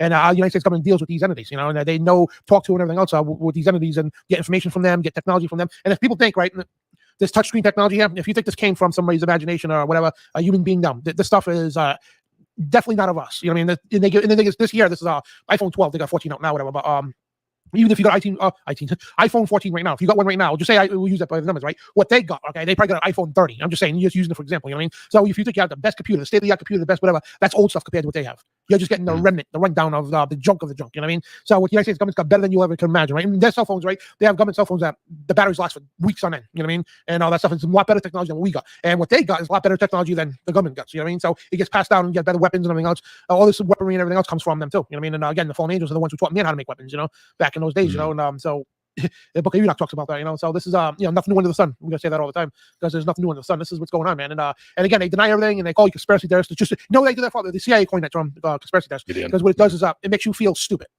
and that's what they know. If people keep spreading that, it makes people talk about it less. Oh, I don't want to be labeled as conspiracy theorist. Well, too bad I am. I mean, if you want to call me conspiracy theorist, and the conspiracy ain't fake, you know what I mean? Because there's criminal charges for conspiring. You know what I mean? The conspiracy is a big thing. You know what I mean? If you conspire, what does that mean? 2 or more people gather together to discuss to plan something, regardless if they do it or not, right? In other words, if Bill in the chat room, right? Bill and DJ, right, in the chat room, and Uncle Obvious, right? If you 3 people got together and say, all right, we're gonna buy that 1969 Ford Mustang, right? We're gonna rebuild it. You conspire to do something, regardless if you guys actually do it or not. That's called conspiracy. You know what I mean? But they say, conspiracy theorists, and and it's funny too how they do that, right? In that world, right? The word theory means it's not. It could, it could be fake or real, whatever. It's just a theory. Right? But when it comes to evolution, the theory of evolution happens to be fact. But anywhere else where theory pertains, it's not real. You know what I mean? That's kind of weird, man, how they do that. But yeah, this is right there in your face, man. You know what I mean? Like Brian says, you can't make this stuff up. And just we nailed it to the wall. I'm sorry that it's just the way it is. And then you can't make it up. You just can't make it up, like you said. And real quick, I just want to throw it out there. So we're talking about July the 14th, I think, 1954. CERN was established, and get this, no joke, Dan. 29. We know how that a number. I don't know if when you did that numerology and stuff. That 29 is a big that type of year on September. Everybody's I don't know. Anyways, let's not get into it. I don't want to mess up the broadcast. But 9/29, that'd be September 29th, 1954. No joke. Same year, can't make it up. And then not in 1955, I'm pretty sure it was up and running. So all the data, everything that came from 1947, and then you can get into this real quick. Dan, I don't have a slide or anything, but Valiant Thor. Have you heard of the narrative of that Valiant Thor? If you look at Valiant Thor, and that's the so-called in the CIA documents, all this stuff, supposedly some man that could speak all kinds of ancient languages and do everything, and say he was like not from this earth. Literally Valiant Thor. I think that's how you say it. It kind of goes along with the broadcast because they said he was an alien or whatever. But he supposedly worked with the people of the government for many years. So what I'm getting at, it's kind of interesting how the timeline really corresponds. There's a lot of before the moon so-called theory of the moon landing. There was all kinds of we got CERN built underneath the ground before even we went to the so-called moon. So let that resonate in your mind. I think all this correlates with it. I think everything we talk about in the broadcast goes hand in hand. So that's just my opinion. So anyways, I got some slides I want to yeah, go ahead, Dan. Go ahead for real. So just like 5 or 6 of them, whatever. But, chime in. I'm about done anyway, so chime in. Yeah, go for it. The biblical stuff, basically, we talk about Revelation 16, right? And so we'll get to that in a minute. So, and yeah, they look like spirits of devils working miracles. That's what the Bible says. We'll get to the full context. So, for the spirits of devils working miracles, which go forth to all the kings of the earth in the whole world and gather them to the battle of the great day of God Almighty. And that's the saying, I'm an interdimensional demonic entity that all centuries are preparation for has prepared the world to accept me. But fortunately, fake science has convinced even all the world's religions to change their view concerning creation to fit our science because they talk about that the evolution narrative, you know what I mean? And our science, because we've learned over the centuries, if you put enough science behind a lie, it will eventually be believed as fact. But wait till we arrive with our advanced interdimensional technology, you will actually believe we're aliens, And this goes on here. It says, well, when aliens invade the earth, just be aware that they're actually fallen angels being passed off as aliens to deceive the world by using great lying signs and wonders and decepting the New World Order and the Antichrist as a true God. That's a grand deception. What we're talking about tonight. This is the New Age deception, And we are transformers, shapeshifters, ancient demons, unclean spirits. The world covers up us as aliens, UFOs, and ghosts, and Bigfoot, and Mothman, and more. But we own the media, the government, and this is 100% truth. We own the media. This is them saying that, literally. We own the media, the government, and all the secret societies. We possess all your world leaders. We deceive you by proclaiming peace and love, but really come in the name of Satan, and we'll do whatever it takes to blind you from the gospel of Jesus. And if you notice everything out there, guys, every darn thing out there, from education to this, even the fake churches out there, it is all direct mirror image of what God teaches. And this is why this is the most hated doctrine in the world. It's the most hated, I'm sorry. So everything they teach in school is a complete opposite mirror image, a complete opposite of what God teaches you. And they do that purposely. That's what they're doing. And this is Aleister Crowley, right? And this is when Aleister Crowley's life, he lived through the 1800s into the almost, I think, the mid-1900s, whatever the case. But this guy was known as a beast, right? And now when it comes to the occult, right, he was the cream of the crop. You don't get any higher in the Illuminati or whatever the case. You don't get any higher than Aleister Crowley was. This guy was the pinnacle of evil on this planet, besides the Antichrist himself. You know what I mean? So now, mind you, right, even people in high levels of the cult, they know these are not aliens from other planets. They're not going to tell you that, but they know that, right? They know that demonic spirits. So Aleister Crowley, right, this is he drew this picture because he said the only demon that physically manifested to Crowley looked like this. He drew this picture of a demon that manifested to talk to him, right? Look, what does that look like to him? It's an alien, right? But this is what Aleister Crowley said, right? He said today they call them angels and demons because even the churches back then, they said they were angels and demons, you know what I mean? And tomorrow they will call them something else. Now, come 100 years later, what do they call them? They're not calling them angels and demons, no, they're calling them aliens from other planets, And it says, I'm not from... I'm not an alien from outer space. I'm a demonic fallen angel, but I'm I'm not extraterrestrial, but interdimensional. I come in the name of Satan, and my purpose is to deceive you and harm you. Now, excuse me, we already went over this with Ezekiel seeing these UFOs. And it says every living creature ran and returned in the appearance of a flash of lightning. And Ezekiel 1:16, the appearance of the wheel and their work was like on the color of a barrel. And they had one likeness in their appearance, and their work was at the wheel of the middle of the wheel. So I'll talk about them going to the spaceship. We already went over this. Now the last slide here. So this here, Revelation chapter 16, right? So it's and now what's going on today, guys? What do we hear in the news, right? What's drying up right now? The Tigris and the Euphrates River, right? They're almost bone dry, right? So check this out, right? And that's why they're promoting all the alien stuff that like really push fast tracking. Now Pentagon's releasing all the information, movies are coming out, all these shows on Netflix. I'm sorry, not Netflix, the History Channel, Discovery, all promoting this alien agenda. They're ramrodding this whole new age version of the aliens, right? Well, fallen angels, right? So the Bible talks about this, Revelation chapter 16, verse 12. Yeah. So the sixth angel poured his bowl on the great river of Euphrates, right? And its waters dried up. And so it was a way to make basically they're drying the river up so the way the kings, can make their way from the east to be prepared, right? Now check this out. You got to really understand this, right? I saw 3 unclean spirits, right? They look like frogs. What does that look like to you? That sounds like a reptilian. That's one of the most famous forms of, these so-called aliens, right? And check this out, right? 3 unclean spirits, right? They look like frogs, right? Coming out of the mouth of the dragon, out of the mouth of the beast, out of the mouth of the false prophet. What does that mean? Well, who's known in the Bible as the beast? The dragon, sorry, Satan. Who's known as the beast is the Antichrist. And who's known as the false prophet? It's the religious leader, which I truly believe it's the Pope. So basically, through the authority of them 3, they're going to reveal 3 unclean spirits to the entire world. And they already talked about this in the world, the United Nations and all that. When these things come to see us, whatever, they're going to reveal them. You know what I mean? They appoint them to space ambassadors and everything, right? And it says, for they are spirits of demons performing signs which go out to the kings of the earth in the whole world, the whole entire world, okay? They're going to perform all these signs of lying miracles. That's what they are. And they're going to gather, and they're going to go to all the kings of the world and put them all together, the new world order, one world government, to gather them to battle the great day of God Almighty, which is, in the Bible says, they gather them together in a place called Hebrew for Armageddon. You know what I mean? And that's what these things are. Guys, that's what the whole thing is. They're going to unite the world together to say I don't know if they're going to say there's an enemy alien force coming in to destroy us, referring to God, right? And they're going to try to, the fallen angels and all these demonic spirits, Satan himself, all that, they're going to be there, all right, when this happens, right? All the world's power, the tanks, the planes, the bombs, and everything else. And when God, because they know God's coming back, you know what I mean? When Jesus comes back and all that. So they're going to be prepared for that. So when he comes back, they think they're going to somehow defeat God, right? Yeah, that's not going to happen. We know what's going to happen, you know what I mean? So, but don't be deceived, you know what I mean? Because these things are going to go around the world doing things that look like miracles here. And a lot of people are going to fall for this. And then, the sad part is? The sad part is you walk into a local church, right? You ask them what their views on aliens, oh, they're not real. The Bible has nothing to say about them. So this being said, right, most these, I call them mainstream Christians, right? What do? They get told, number one, we're not going to be here for any stuff, right? The pre-tribulation rapture stuff, right? Number two, they say, well, the stuff ain't real. So what is the average Christian going to do out there?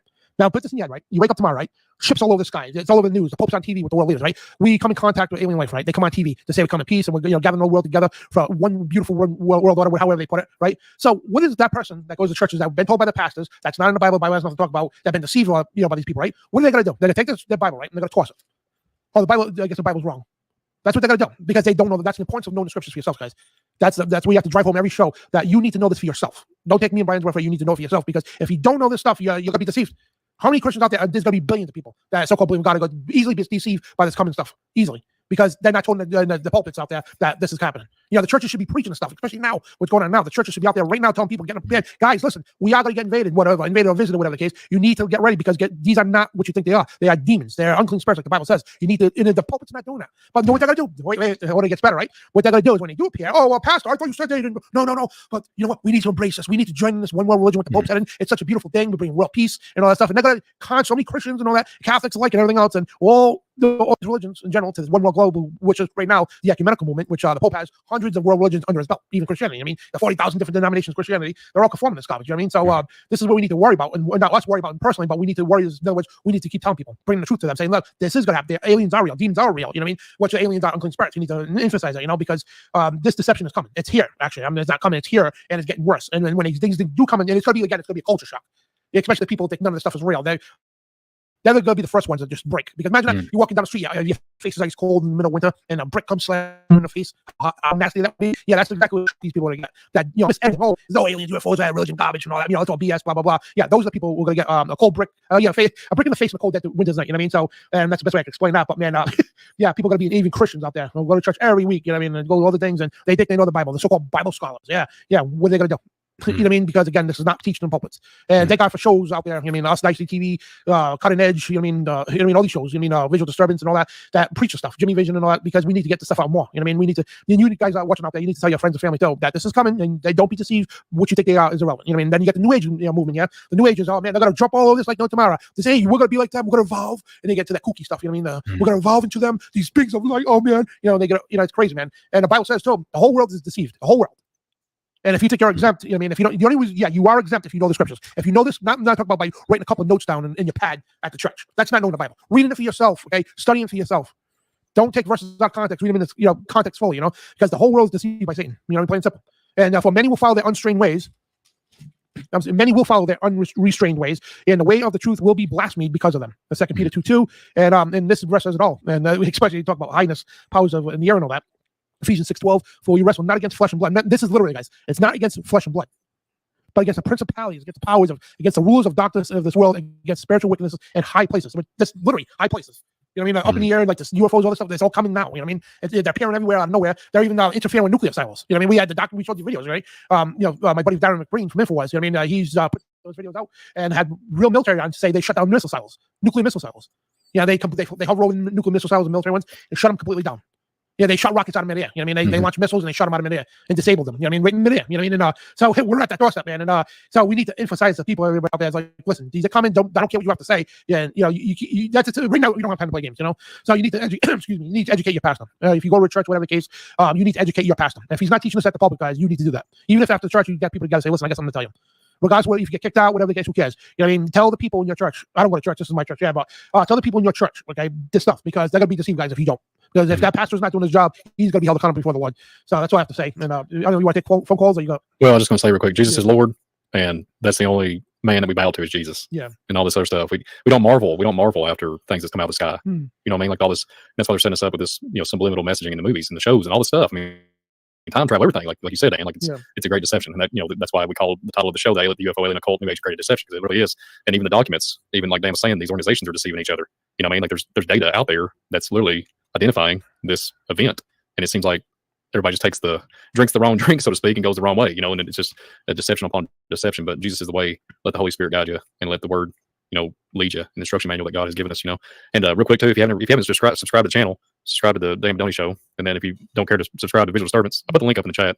I appreciate you all if y'all would subscribe to me. In the description as well. Yeah, we'll be blessed to have you come over and check out our material and whatnot. Yeah, it's a blessing. And I'm able to put more stuff up. I did put a show up yesterday, but I had to take it down. I had a little small issue, but I will.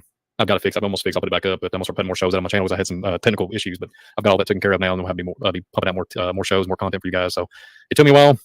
It literally took me over a month. So, and with a lot of prayer, and had to go through a lot of redoing and rebuilding stuff. But we are back on the Visual Service channel. But yeah, I'm just glad to be on here, Dan. And real quick too, just pray about this. Pray for me and Dan.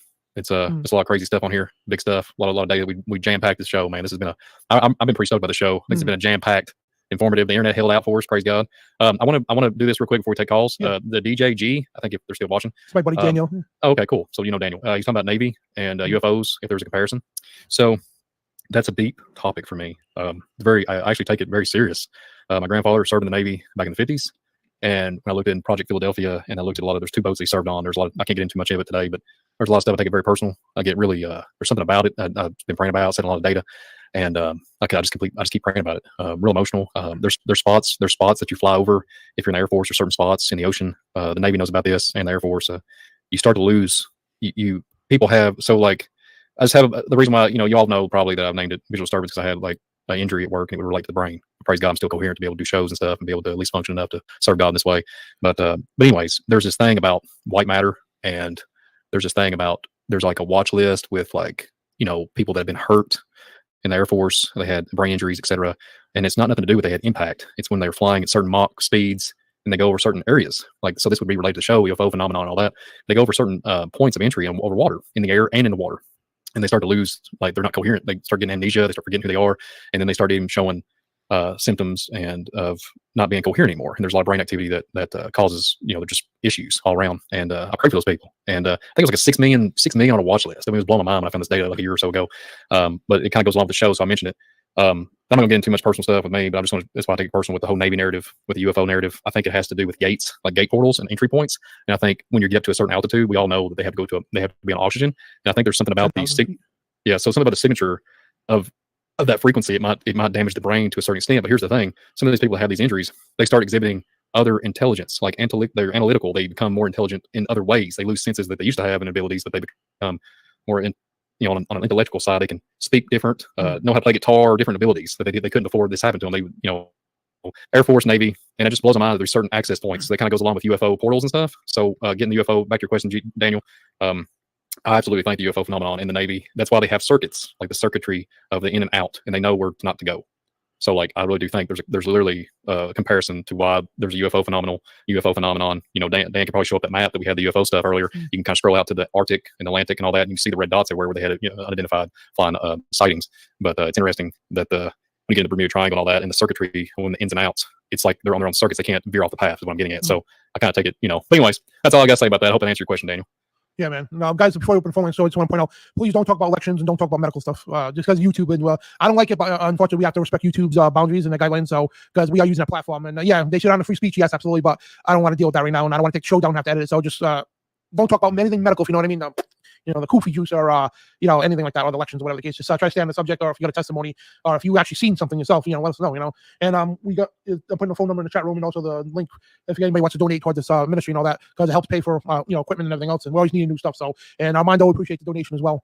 So yeah, thank you guys for just watching. You know, I mean, the best thing you could do is pray for us, and we do got a Venmo, PayPal, and a Cash App. So we got 3 different ways to pay. I mean, the donate. So the links are in the description of the video. If you want to use a PayPal or a Cash App or a Venmo, whatever, we got those in the description. But this new site we got Ko-Fi, I think it's called.com. It's you can use like any kind of card on it or whatever. You know what I mean? You don't have to sign up for nothing. It's pretty cool, and it goes to the you know, donation page or whatever. So I appreciate that, and it helps keep the show on the air. You know what I mean? It really does. So I'm gonna go to phone calls, and it's 512-547-1776. The number will be on the screen here too. And if you don't want to call in, put your question or comment in all capital letters. If you could do that, this way it highlights your question, whatever the case. And if you call in too, just try to get to the point. You know what I mean? You know, because you know, just in case of other people calling in. If somebody's on the phone, just wait. You know, don't keep calling in. If you call in, you get stopped or whatever. Don't keep calling in. We'll call you back because I have a list of the caller ID there. I can call you back. This way, it doesn't interrupt the person on the phone. You know what I mean? And let them talk, then try to call in. You know, so yeah, phone lines are open. So guys, ring them away. We haven't heard from Tim for a while. I think he's in the chat room. Yeah, brother Tim. Woo. Yeah, woo. Yeah, man. It's awesome show. Yeah. By the way, killer show. Loved it. I think a lot of people got to be deceived. They're already deceived now, man. Like just the garbage out there on the TV and everything, and the whole new age thing. We could do a show on its own. I mean, oh yeah, it's crazy. Oh, thank you, Terry, for the donation as well. Terry, bless you. Yeah, and the new age deception, man. We're gonna do a show on it soon, and we're gonna do one on the Kundalini. We got a bunch of shows coming up too. We're gonna do one on the Kundalini magic and one on basically which John Pounds is gonna be coming on. We're gonna be talking about everything in the recent news. How I don't know if you've seen a publication. I forgot which was. I think it was at Disney. That says something Santa Claus, but they put Satan purposely.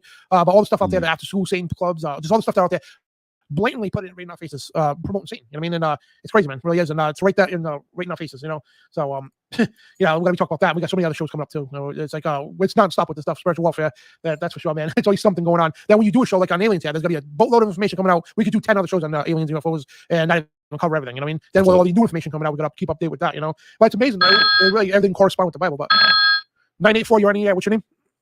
Hey guys, this is Chloe. Hey, what's up? Hey, shalom, shalom. Hello, Brian. Turn it Thank up, you I guys can't for the show. It was really great tonight. I just have a quick question. Sure. I wanted to get your guys' opinion. So, based on everything that y'all were talking about tonight, there's a theory, right, that the Nephilim still physically are here, that they're hidden in a way. You know, there's a theory that the government's keeping them hidden. You know, some people believe in Antarctica, some people believe in the North Pole. Brian, I know that your bread and butter is the archaeological stuff, so I know you know the correlation between the cave systems and the missing people. What do you guys think about the fact that they may still have always physically been here in some way, shape, Well, I believe it. We talked about it last week, the Kandahar giant from Afghanistan. And yeah, I think they're still here. And I think they're on the ground, whatever the case, but or in Antarctica and remote places like that. But yeah, I truly believe that. I think, and I also think where they found the underwater people that are long and they're like 8-9 feet long, and they're aqua, they're in the aqua life, you know. So it's like there's that, and it's just like wow.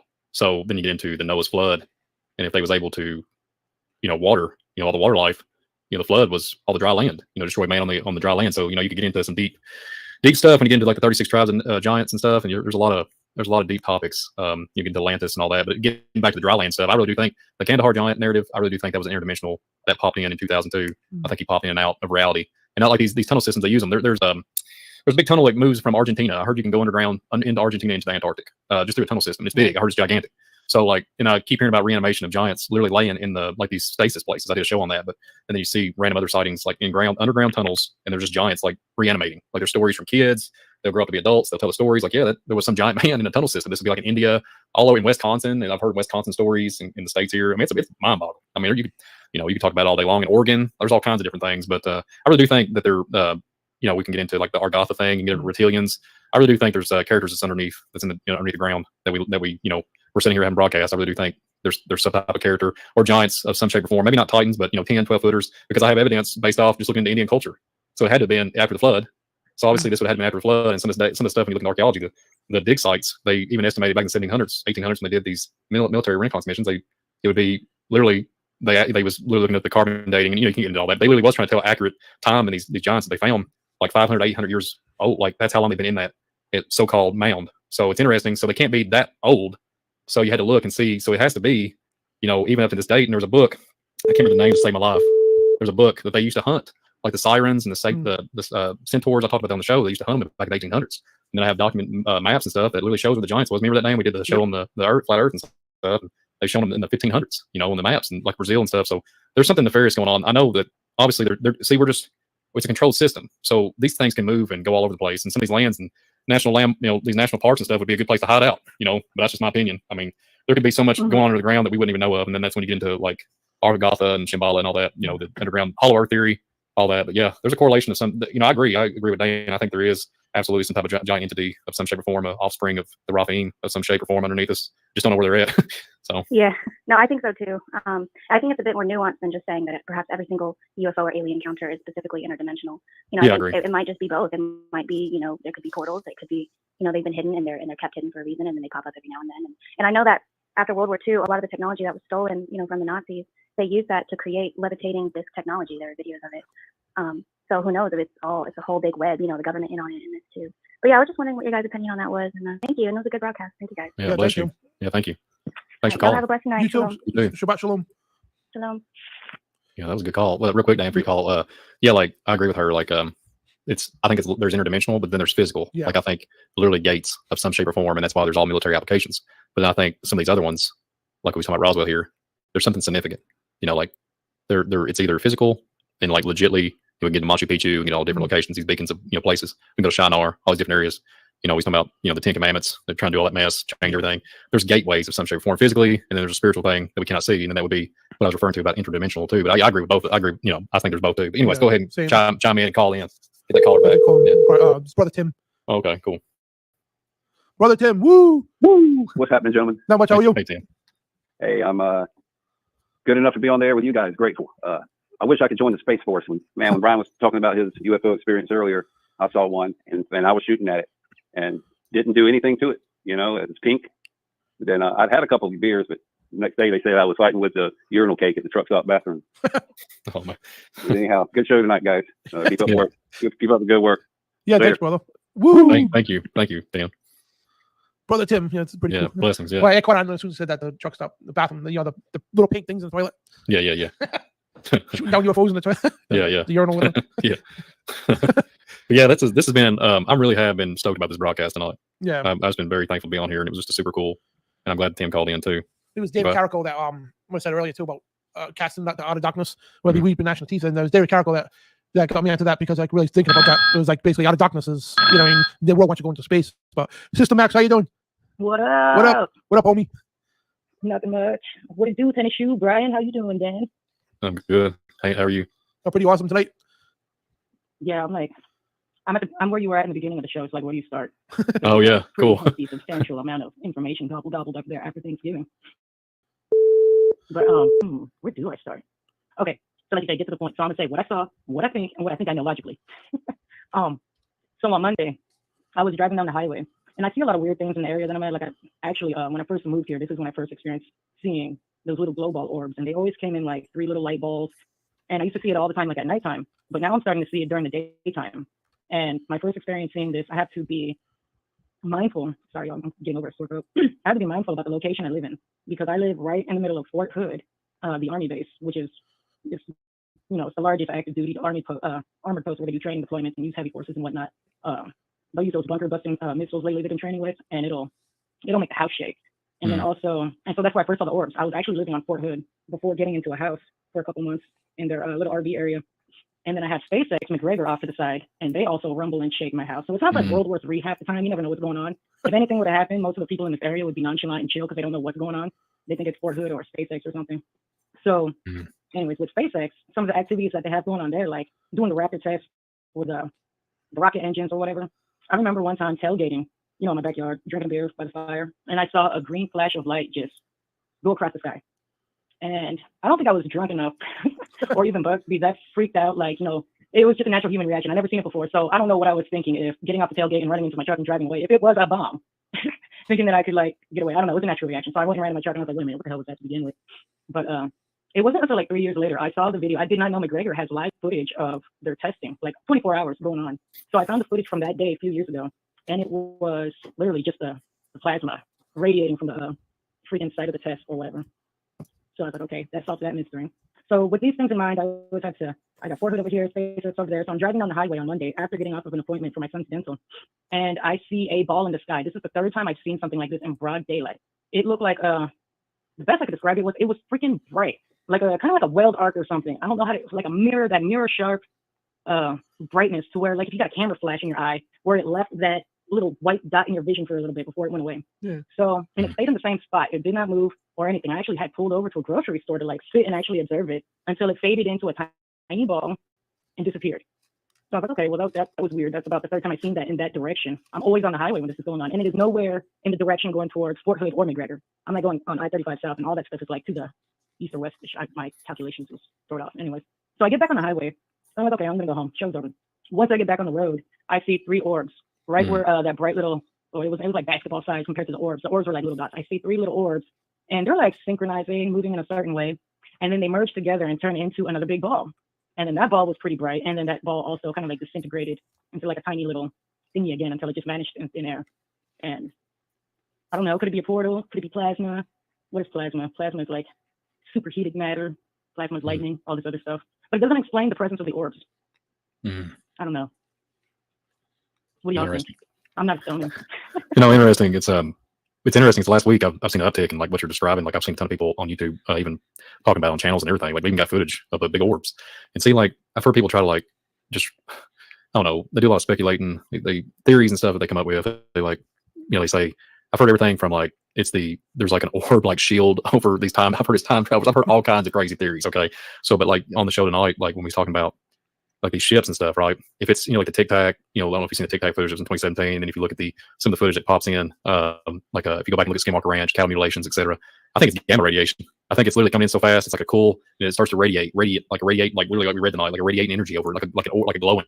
It glows because of the speed and the sonic booms, all that stuff. It radiates a light orb, like it's starting to cool down, right? It's cooling down, getting hot, cooling down, and it's moving. And I think it's really bright. That's what I think, because it's like you go back to the Bible, Ezekiel's wheel, fiery chariots coming out of the sky. Like you think about that's what like Ezekiel's wheel is like a gyroscope, like a gyroscope. So it reminds me of it turning into a fast, it's coming in and out. And it's because I've looked at it, they're like, I look at cattle mutilations, it talks, I look and there's like a gamma reading. I've heard that there's people really tracking gamma, and you look at cold, dry ice, etc. And it makes me think if it's reflecting off the atmosphere, it's starting to resonate a light. I think that's what it is, because that's why you can see them such in broad daylight, right? But if you look, you can see the sun and the moon in daylight too. So it's like, is it reflecting off the sun? Maybe. But like you're saying, it can't be, because some of it probably could, but then sometimes people have seen it in dense forest, like it'll be shaded, but it'll be broad daylight and you'll see like orbs. So it has to be just kind of what I'm saying. It has to be something to do with some type of radiating energy level that we can't really process. But yeah, I know what you're talking about, because I see them all the time. Again, I see the orbs all the time flying in the sky. Over here where I'm at, we get clear sky, clear night skies. You can see everything. So it's crazy. BP, the man in the chat room. I know you try to keep calling in, but I got your number. So I got one person ahead of you after System X. So I'll call you back this way. And reminding people, if you call and you hear ringing, it just stops. Just do know I got your number on the chat thing. And the call ID. So I'll call you back. So just call once, and if you don't get picked up right away, just be patient. We'll call you back. But I hope I answered your question, Max. I was just trying to give you the best. Literally the best of everything I know about this topic. It's really hard. That's a really hard question, but like I really do think like a light, because you see like when a car is driving down the street and you can see like if it has like these new LED lights, it'd be blinding in the middle of the night, right? But from far off, you can still see it, and it's peripherally, like you're literally focusing in and honing in, and it's a circle. But then it starts to get closer. It starts to get in a rectangular shape. It starts to blind you. You can't see it, but from far off, it has to be. That's in the nighttime. So what you're saying, daylight, all these things you have to take into effect. But I think it has something to do with climate too, like temperature changes. Because I've been years ago parasailing, right? And you can go up in the sky really high up in the air, and I went parasailing to Cayman Islands years ago. Huh? I said, and then the water is bright in your face. I've been parasailing before. That stuff is blinding. Yeah, and it's like, but you get up there and it's really calming, and the wind, even though it'd be windy on the floor, like on the ground, but you get up in the air and it's not as windy. It kind of blows your mind. The temperature will drop and fluctuate, and you're way up in the air parasailing, so the temperature will fluctuate. Could you imagine going up way up? Could you imagine, tens of thousands of feet, 20, 30, 40,000 feet? I mean, it would be totally different. So it has to be something to do with the cooling and then getting hot again, cooling. It has to do. I think it's gamma. I think it's gamma radiation reading. That's what I'm thinking it is.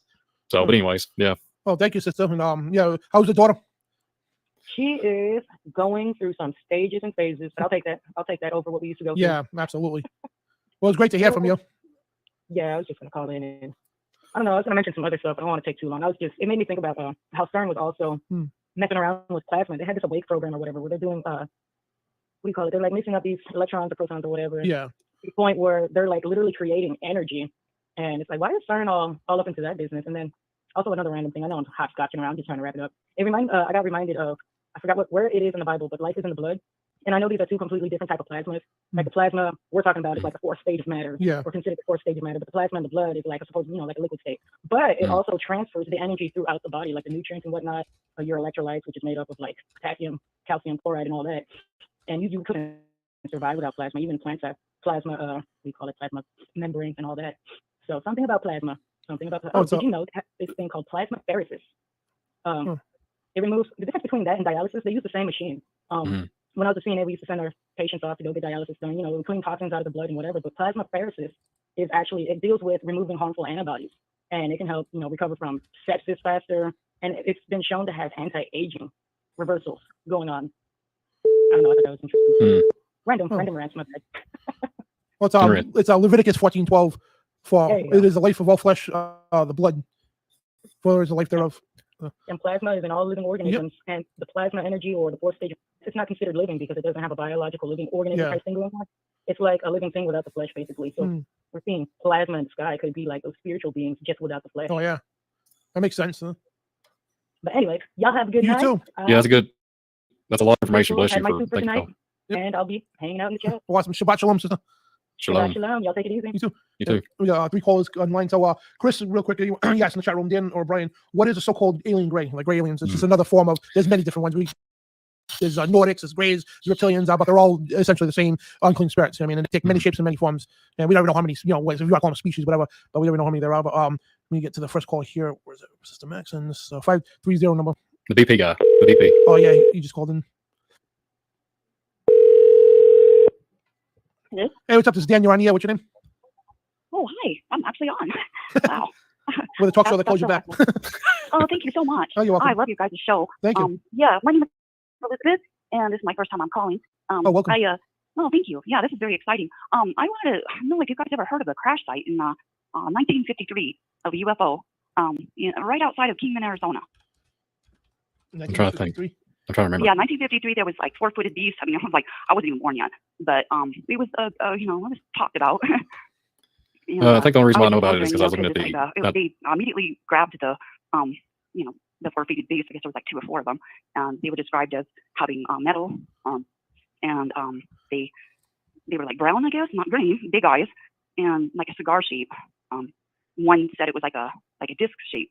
And they immediately took it to Area 51, which is, like about 90 miles, right out of Vegas. Did you say it was Kingman, Arizona? That is. Yeah. Yeah, I got the article right here.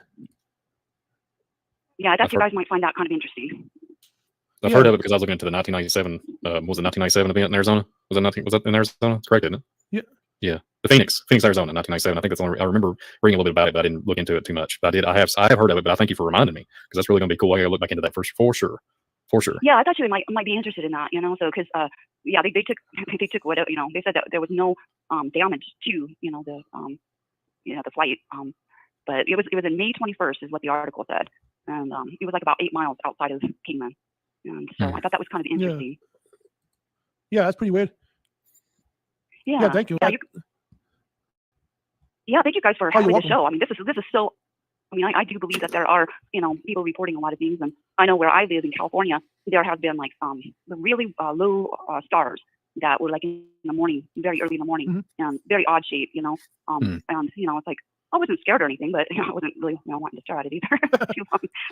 So because I don't want to be abducted or anything, but I would be calling upon Jesus' name, and that's pretty much I think that's what I would be doing. But you guys, your show is really wonderful. Oh, I'm a little bit nervous, so y'all can't really talk much more. Yeah, I'm glad you called. So Glad you called for sure. Yeah, definitely call again next week. Okay, Shabbat Shalom. Shabbat Shalom. Yeah, Shalom. You guys are my prayers. Yeah, all thank right, you. Bye-bye. Bye. Yeah. I'm glad you called. Yeah, call the BP. BP. Yeah. The BP man. So. BP demand. Yeah, call in. Hello? Hey, it's BP. What's up? This is Daniel. Yep. How's it going? Oh, pretty good. Hang on, let me pause this in the back so it's not like a mutual problem here. Yeah, it's a 30-second delay.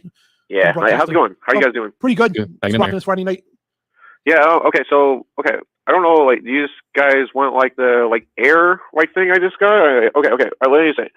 Okay. Like, it was probably like 2004, 2005 or so when I seen this, and like it was like after 9/11. I remember that because like we were almost like at war at that point, right? And it was weird because like I seen this thing. And like I live probably.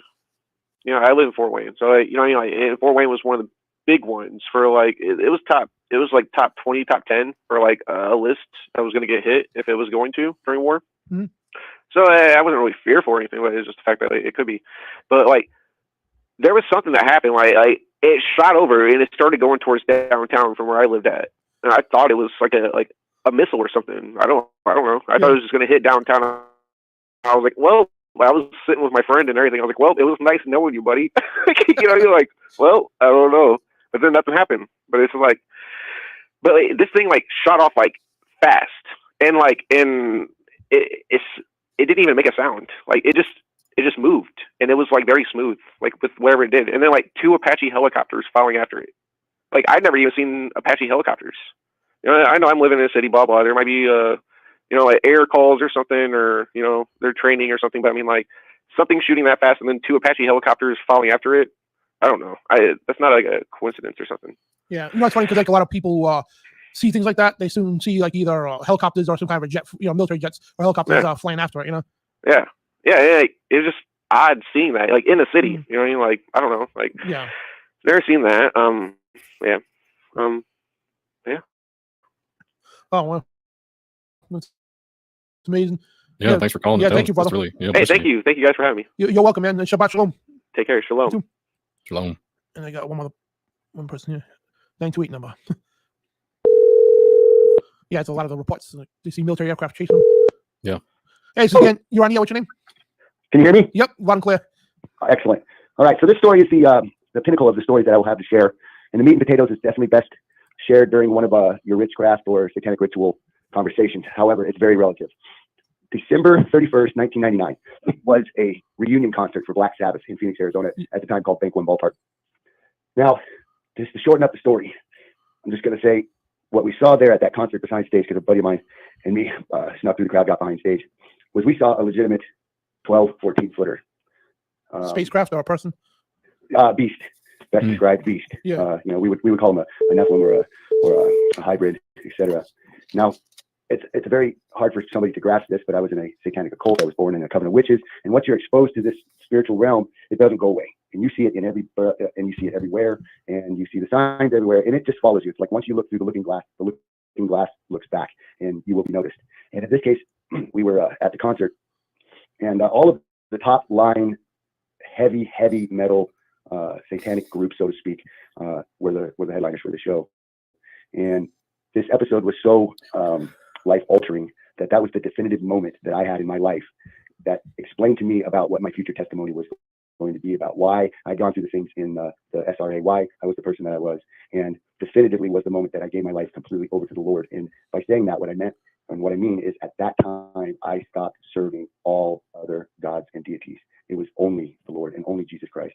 And my friend that I was with at the time, it disturbed him greatly, to the point to where he ran off to mission, went to Mexico, ended up in Florida, and he literally now 30 years later, whatever it is, 20-something years later, he still lives at the church that he ended up at. And his testimony and my testimony are very, very similar. And I just wanted to call him to share because you had a caller, I don't know, 2, 3, 4 calls back, talking about entities and wondering if they were still here and if they've always been here. And the Bible's clear before and after the flood. Yep. And we are after the flood. And as you know, and I know, we are in the now days of Noah and the days of Lot. And I believe that people are just, they're gonna find them. They're gonna pop up everywhere. And I just want to pray a covenant prayer over you guys and our listeners, because again, once you peek in through the looking glass sees you. It sees you the first time you look through it, and it sees you from there forward. And That's as a sure. threat to the enemy, I just want to say in the name of Jesus, our Lord and Savior, the root and offspring of David, to keep his hands on your guys' ministry and our lives as listeners and brothers in the Lord, and to be bound in his word and in the doctrine of Christ, so that we are solid, because even having these conversations can be very detrimental to somebody who's not under covenant prayer and who's not wearing the armor of God. Amen, brother. Thank you. Yeah, bless you. Yeah, and Brian, you are on fire, buddy. Oh, what'd you say? I said Brian is on fire today. Yeah, he is. Oh, yeah, bless you. Yeah, bless you.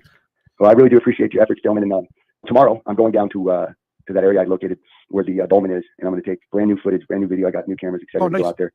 So we're going out to take pictures of the boulders within the Nephilim battleground that I was telling you guys about. Oh wow. Yeah, we're going out to get a whole bunch of new film and a new bunch of pictures, and we're going to send them in to you. Oh, thank you. You got my email, right? TruthRadioShow@outlook.com. Yeah, I sent some pictures over, but I was having such a difficult time collecting them that I just said we're going to go out tomorrow and we're going to get a whole new reel of them. No, it's an easy way too. You got a Google Drive. Yes. Yeah, upload it to Google Drive and send me the file. This way, it's like because emails only hold X amount of megabytes. You know what I mean? Yeah, roger that. 5 pictures at a time. I'll send you the whole thing. Yeah, cool. Thank you. I appreciate it.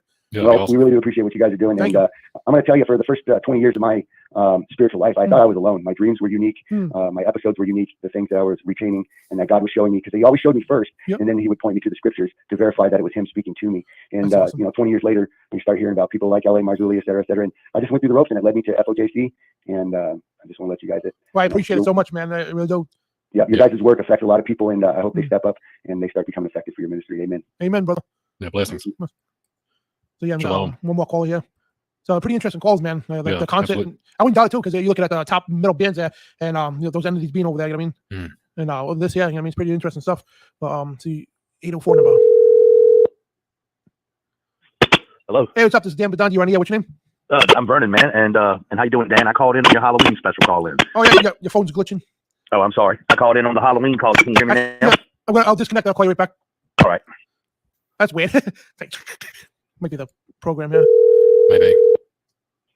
Hello? Hey, that's better. I think. Yeah, there we go. Oh, yes, sir. Okay, I called in on the Halloween special. The night you guys were talking about the big Ouija board in the park and stuff like that. Oh yeah, yep. Okay, well, anyways, first of all, I had a message for you and Brian. I wanted to tell you guys, you're crusaders, and whenever you're downtrodden and you feel like there's stumbling blocks in your path, and if the Lord's put that on your heart to do what you're doing, just remember to endure to the end, and you'll be blessed. Anyways, I have a testimony, and I've been holding it in for years.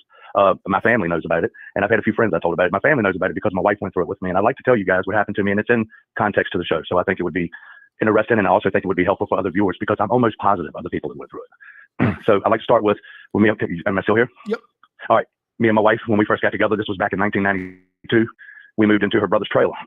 And he told us that he had been, the baby had been waking up at night, and him and his old lady had a kid and had been waking up at night crying.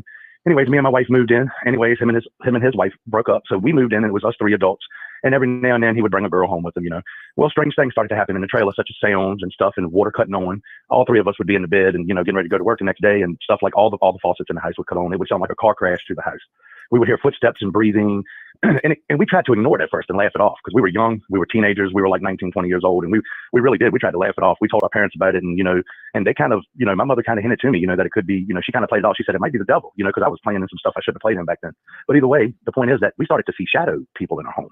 And they would actually manifest in the bedroom. And we had a crib because my wife was pregnant. We weren't married at the time. She was pregnant. And this shadow figure, which looked like humanoid shape, you couldn't see any detail. It was just a shadow figure that would poke his head around the corner of the half bathroom, come out and turn into like a blob over top of the crib and float. And me and her would pray and it would go away, but it would come back the next night. And my testimony is, at the time I was confused and I was angry at God because my father had, abandoned me when I was 1 year old. I grew up with an alcoholic stepfather, blah, blah, blah. I know y'all heard that story 1,000 times, but I was angry at God. Anyways, one night my wife started crying. She started having a miscarriage. She didn't miscarriage all the way. She started bleeding profusely. We had to rush her to the hospital. And I came home and I was all upset and, mad at God still because of what was happening to her. Brought my wife home. It happened again, the shadow figure in the room. We started to pray and I cried out to God with all my heart. I said, God, I need you right now because I felt like we was going insane because I didn't know how to explain it. I mean, we had all 3 sat down at dinner and wondered if it was a gas leak or something that, that we were breathing gas, but we were all having the same thing, hearing and seeing the same things.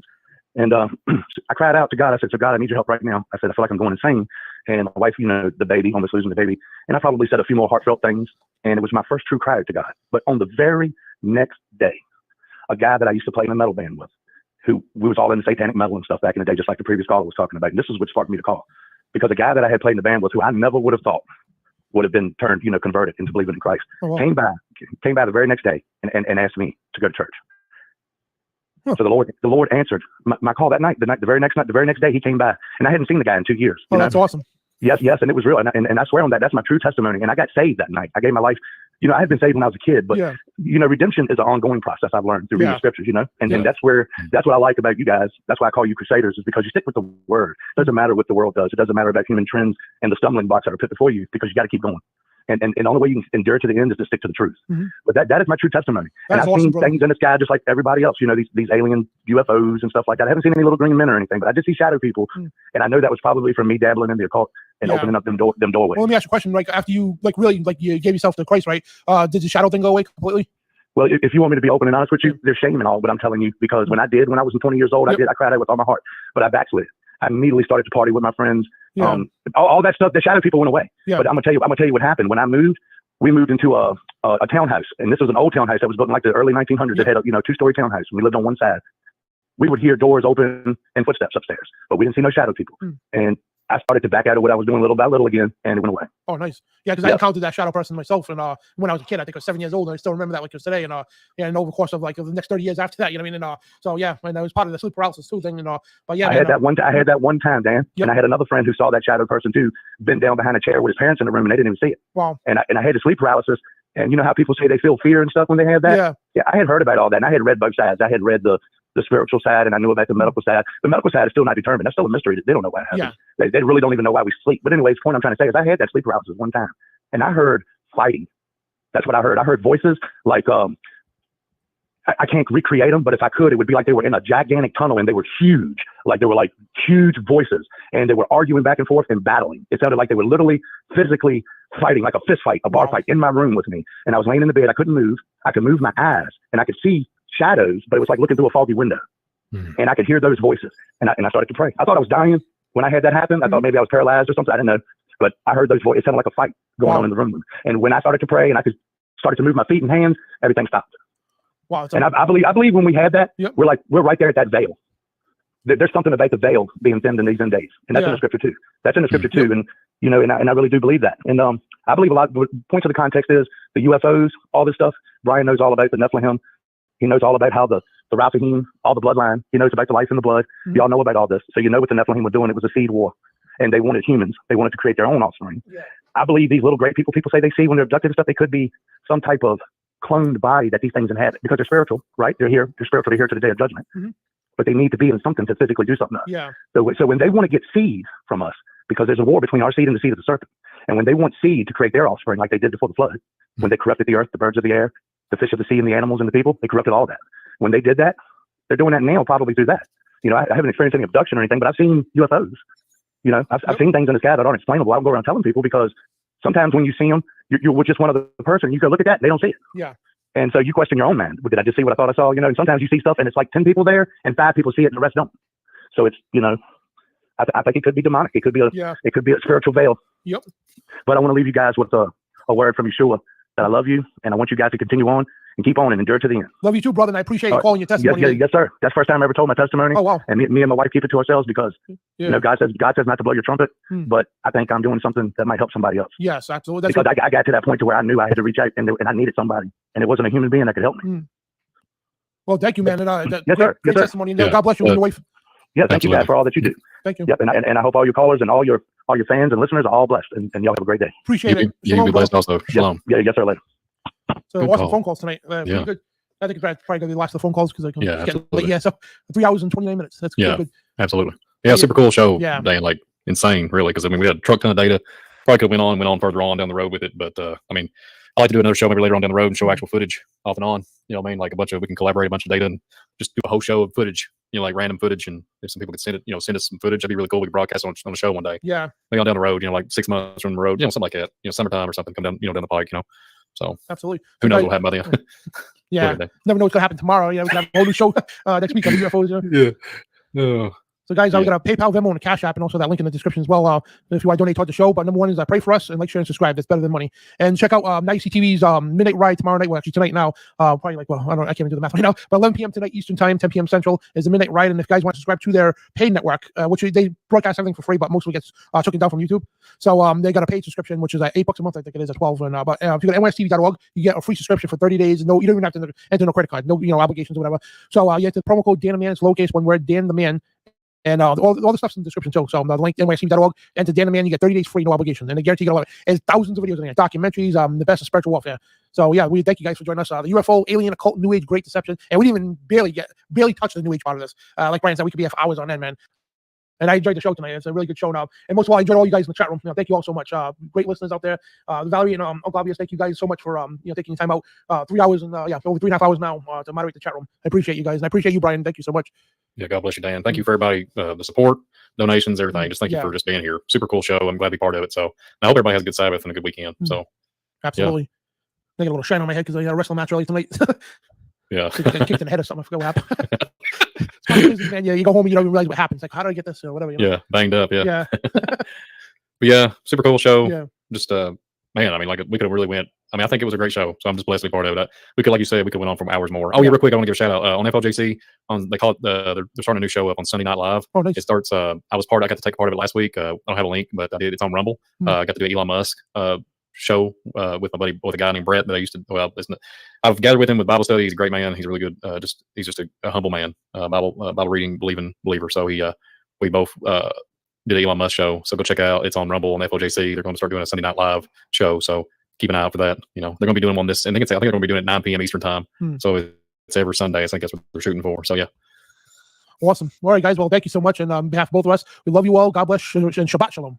So, Shalom. Subscribe to the channels if you haven't. We would appreciate it. Brian's channel is, if you go in the description of the video, scroll down to the bottom. You'll see it says Visual Disturbance. Just click on that quick and hit subscribe and get all this awesome content. So I'm talked out today, man. It's been a long day. Been up early, and so I'm like a little tongue tied too. So love you all. God bless. Shalom. And remember, you are the resistance.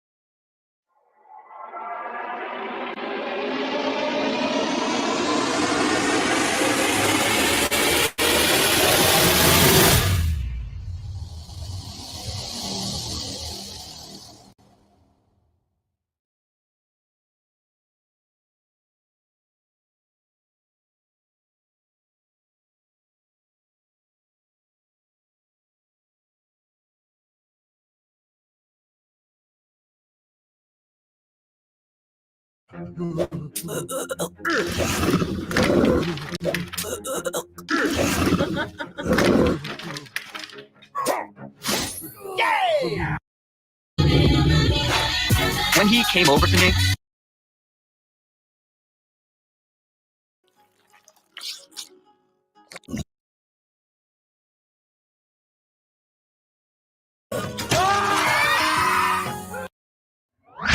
Merkel Media.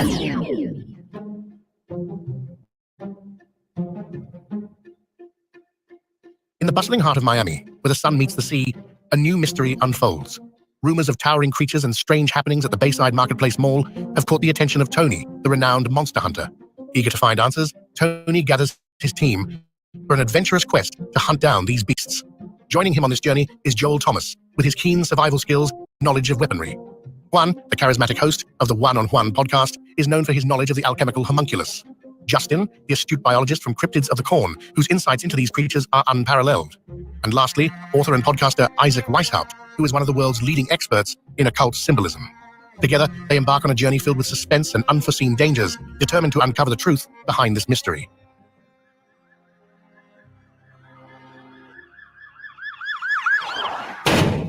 All right, guys, gather up. We've got a real situation in Miami. The Miami Mall Monsters is what they're being called. They came through portals and left everyone running for their lives. Joel, you're our weaponry expert. What do you suggest bringing? Yeah, I've got the Nephilim Blaster 2000 cocked and ready to go. And I've been waiting to bring this new toy out, and I think that this is the perfect occasion. Absolutely. Make sure you bring the netting rigs, too. I want to make sure that these things come in alive if possible. Tony, I've got my sample kits prepared. If we manage to take one alive, I'll be able to collect, well, whatever monster stuff we get from one. Good thinking, Justin. Make sure you're prepared to collect samples of dead specimens, because that's probably where this is going. Juan, you're going to be our lead tracker on this one. Yeah, something tells me these things aren't natural. I'll be able to identify them and find them for us. They're homunculus. Yeah, you're probably right. Isaac, do you have everything you need? I heard there was talk about these symbols where the portals opened up, where these creatures came through. I'm going to bring my journals on symbolism. Maybe they'll tell us where these creatures actually came from. Yeah, that could be our key. Keep the journals close. All right, that's it. We're ready to... Hey, what's all this about? Are we having a garage sale or something? No. Jack, you're always out of the loop. Have you not heard about the Miami Mall Monsters? Wait, the Miami Mall what? All right, everyone sit down. Let's go over this one more time, especially for Jack. This was all circulating around the base that a giant had been killed, but no one was supposed to talk about it. I saw 3 long, bony fingers reach up underneath the door, curl up to grab it, and then disappear. when he came over to me, dude, he slithered over to me. And this giant comes out of the cave, and they're all frozen. And he starts running and firing at this giant. So the giant moves. He's got a spear in one hand, and he's running really fast. And spears Dan and holds him up like this. Somebody else shoot him in the face, they basically decapitate him. Got person. When he got about 15 yards away from me, I raised that 12 gauge and I blowed his head off. I feel something pulling at my leg, and I look over, and there are two small gray entities pulling it, and they're literally, I'm getting pulled off the bed. I reached my hand into this bush, and I touched air. Couldn't breathe, and I couldn't move, because I know I'm seeing a monster. Juan, you got theories and thoughts, and I'm assuming everybody has some kind of thoughts on things. But let's kind of recap a little bit, though, as far as what actually is going on in Miami that we know of. It's one of those things where it's like, I've been seeing so many different perspectives, and then, you know, people coming out saying they were there only to say they were trolling, and then more people coming out that seem to have credibility talking about their experience that they're not recanting. And I'm just like, what is going on in the Miami Mall? So, Justin, if you want, go ahead and let us know how did you first start finding out about this Miami Mall stuff, and what do you think of it so far? So listeners started messaging us about sea monsters that had walked into a mall. And it's, you know, it's hearsay stuff. And that's because, you know, we're more sea monster people. And I was a fish guy. So they're all super excited that a sea monster had walked up into a mall. And I didn't think of it until I think it was Joel or somebody texted me. And that's how I started finding it. And first, when you searched on it, nothing came up. It was all 4 teenagers with fireworks and sticks. And then it was 50 teenagers with fireworks and sticks. And then it all started like coming out more and more days. That's how it got kind of pushed to me, is some listeners talked about sea monsters, which I couldn't find. I looked and looked the last couple of days since we've been talking about doing this. So finding that initial report of creatures coming out of the water, because it's right on the water, right? It's literally, the bay is like right there, and then the beach is, you know, a couple hundred yards away. And I couldn't find anybody that stepped forward and, you know, and said that that's what they had seen, as something coming out of the ocean. But I just thought that was an interesting part for that. Yeah, I think that, you know, they definitely came out of portals. I mean, that's just a 100% given. Like, we're not even going to entertain the sea monster thing. Okay. So, but yeah, go ahead, Isaac. I want this to be a free flowing conversation. Like, don't worry about. Yeah, I don't want to cut you off, man. Your stream of consciousness. So to talk about, I actually hadn't heard about the sea monsters side of the house, but to me, it was always interesting because there is a theory about how Antarctica, for a variety of reasons, is the place where they found, ancient aliens pushed ideas that there was buried UFOs 100,000 years ago. Bob Lazar talked about this in his testimony about his experience working with UFOs and reverse engineering technology.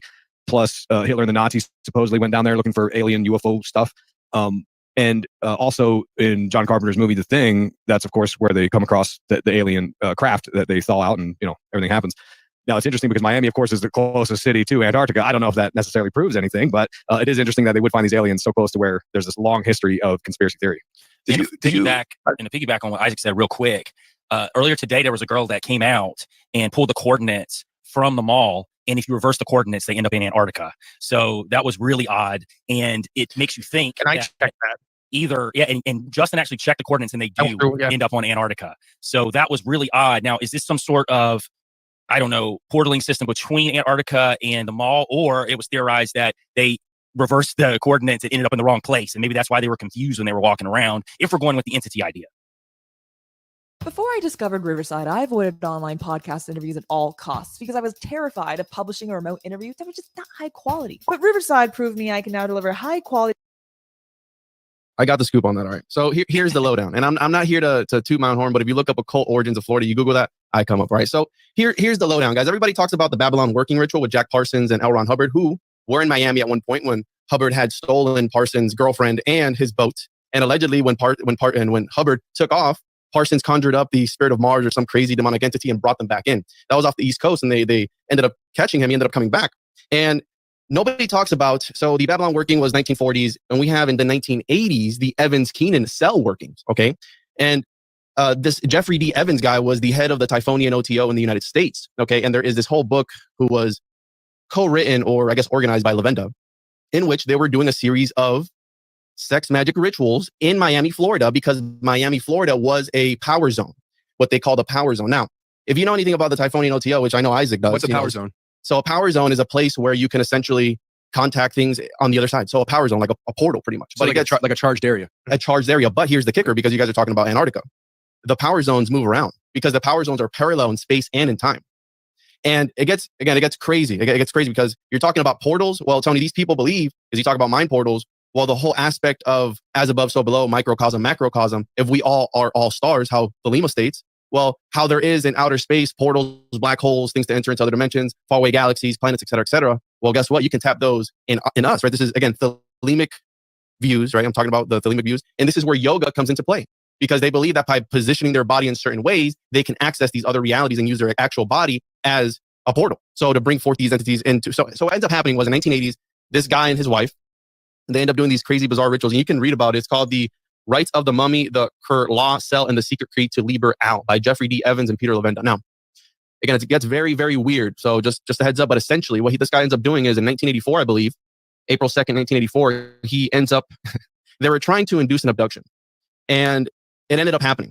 And this guy ends up becoming impregnated by these alien entities. The guy, because I left out that he was actually a cross-dresser. He's cross-dressing during this magical ritual. Again, it's a whole crazy thing. So he gets up impregnated, not by a baby, but by this crazy secret mathematical formula in order to decipher Liber Al, the book of the law, by Aleister Crowley. And it all ties into pi. So the string of numbers, 1 point, whatever. And essentially how pi is this key in other realms to be able to decipher their reality. Again, it gets very, very crazy, but this all happened in Miami, okay? This all happened in this power zone that the Typhonian, the head of the Typhonian OTO at the time, they were doing these sex magic rituals. And again, there's a reason why SpaceX is here. We have NASA here. We have Disney World, the most magical place on earth. We have all these different things. And we have the history of Florida is directly tied to John D. Rockefeller, okay? And our Federal Reserve System. I'm sure you guys have heard of the Tim Bent and Rob Skiba Federal Reserve interview that he's done, where at the Rockefeller Cottage in Jekyll Island was an old sacrificial site for the Timucua,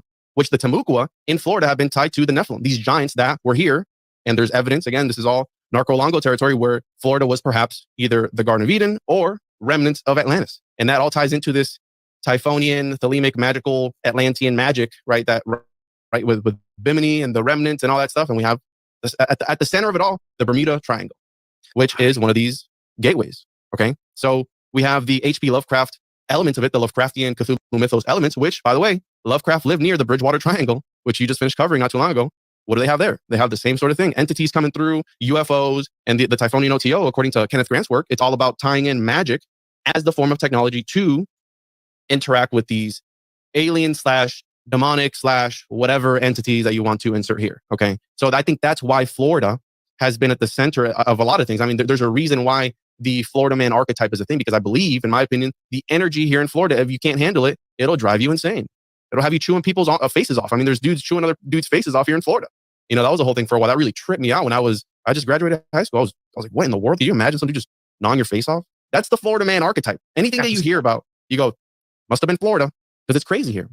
And it's a spiritual, it's spiritual. And I don't think, in my opinion, because I was on Christmas Eve, and I'll leave it towards the end. On Christmas Eve, I was right down the road at the Patricia and Robert Frost Museum, which I could see from the top where I was. I could look over and see the Bayside Marketplace. There's a nice area in downtown Miami, Brickell. I could see the Bayside Marketplace, okay, which is right on the water. So I was there Christmas Eve. Now, I'll leave it towards the end of what I think might have happened. But I think these things were not physical entities, but more of metaphysical, demonic entities. And my whole thing is, I don't know about you guys, but lately, and I talked about this a little bit a while back on my show, I've been seeing shadows in my peripheral vision. And I was just in Georgia, and I had a crazy one where I thought there was somebody walking up on me. I turned around, there's nobody there. So this has been happening to me more and more. And I actually talked about that on my show and had a whole bunch of people hitting me up. Like, hey, I've been having that too happen to me. It's like, what's going on? Is CERN on overdrive? Have they turned up, to 110? Like, what's happening? And I think this could have been part of that whole situation. Have you been suffering from the after effects of a car crash? The good news is you're still entitled to a 5 or 6-figure settlement. Yeah, I mean, these definitely don't, I don't think that what people were describing, I don't think it sounds very physical to me at all.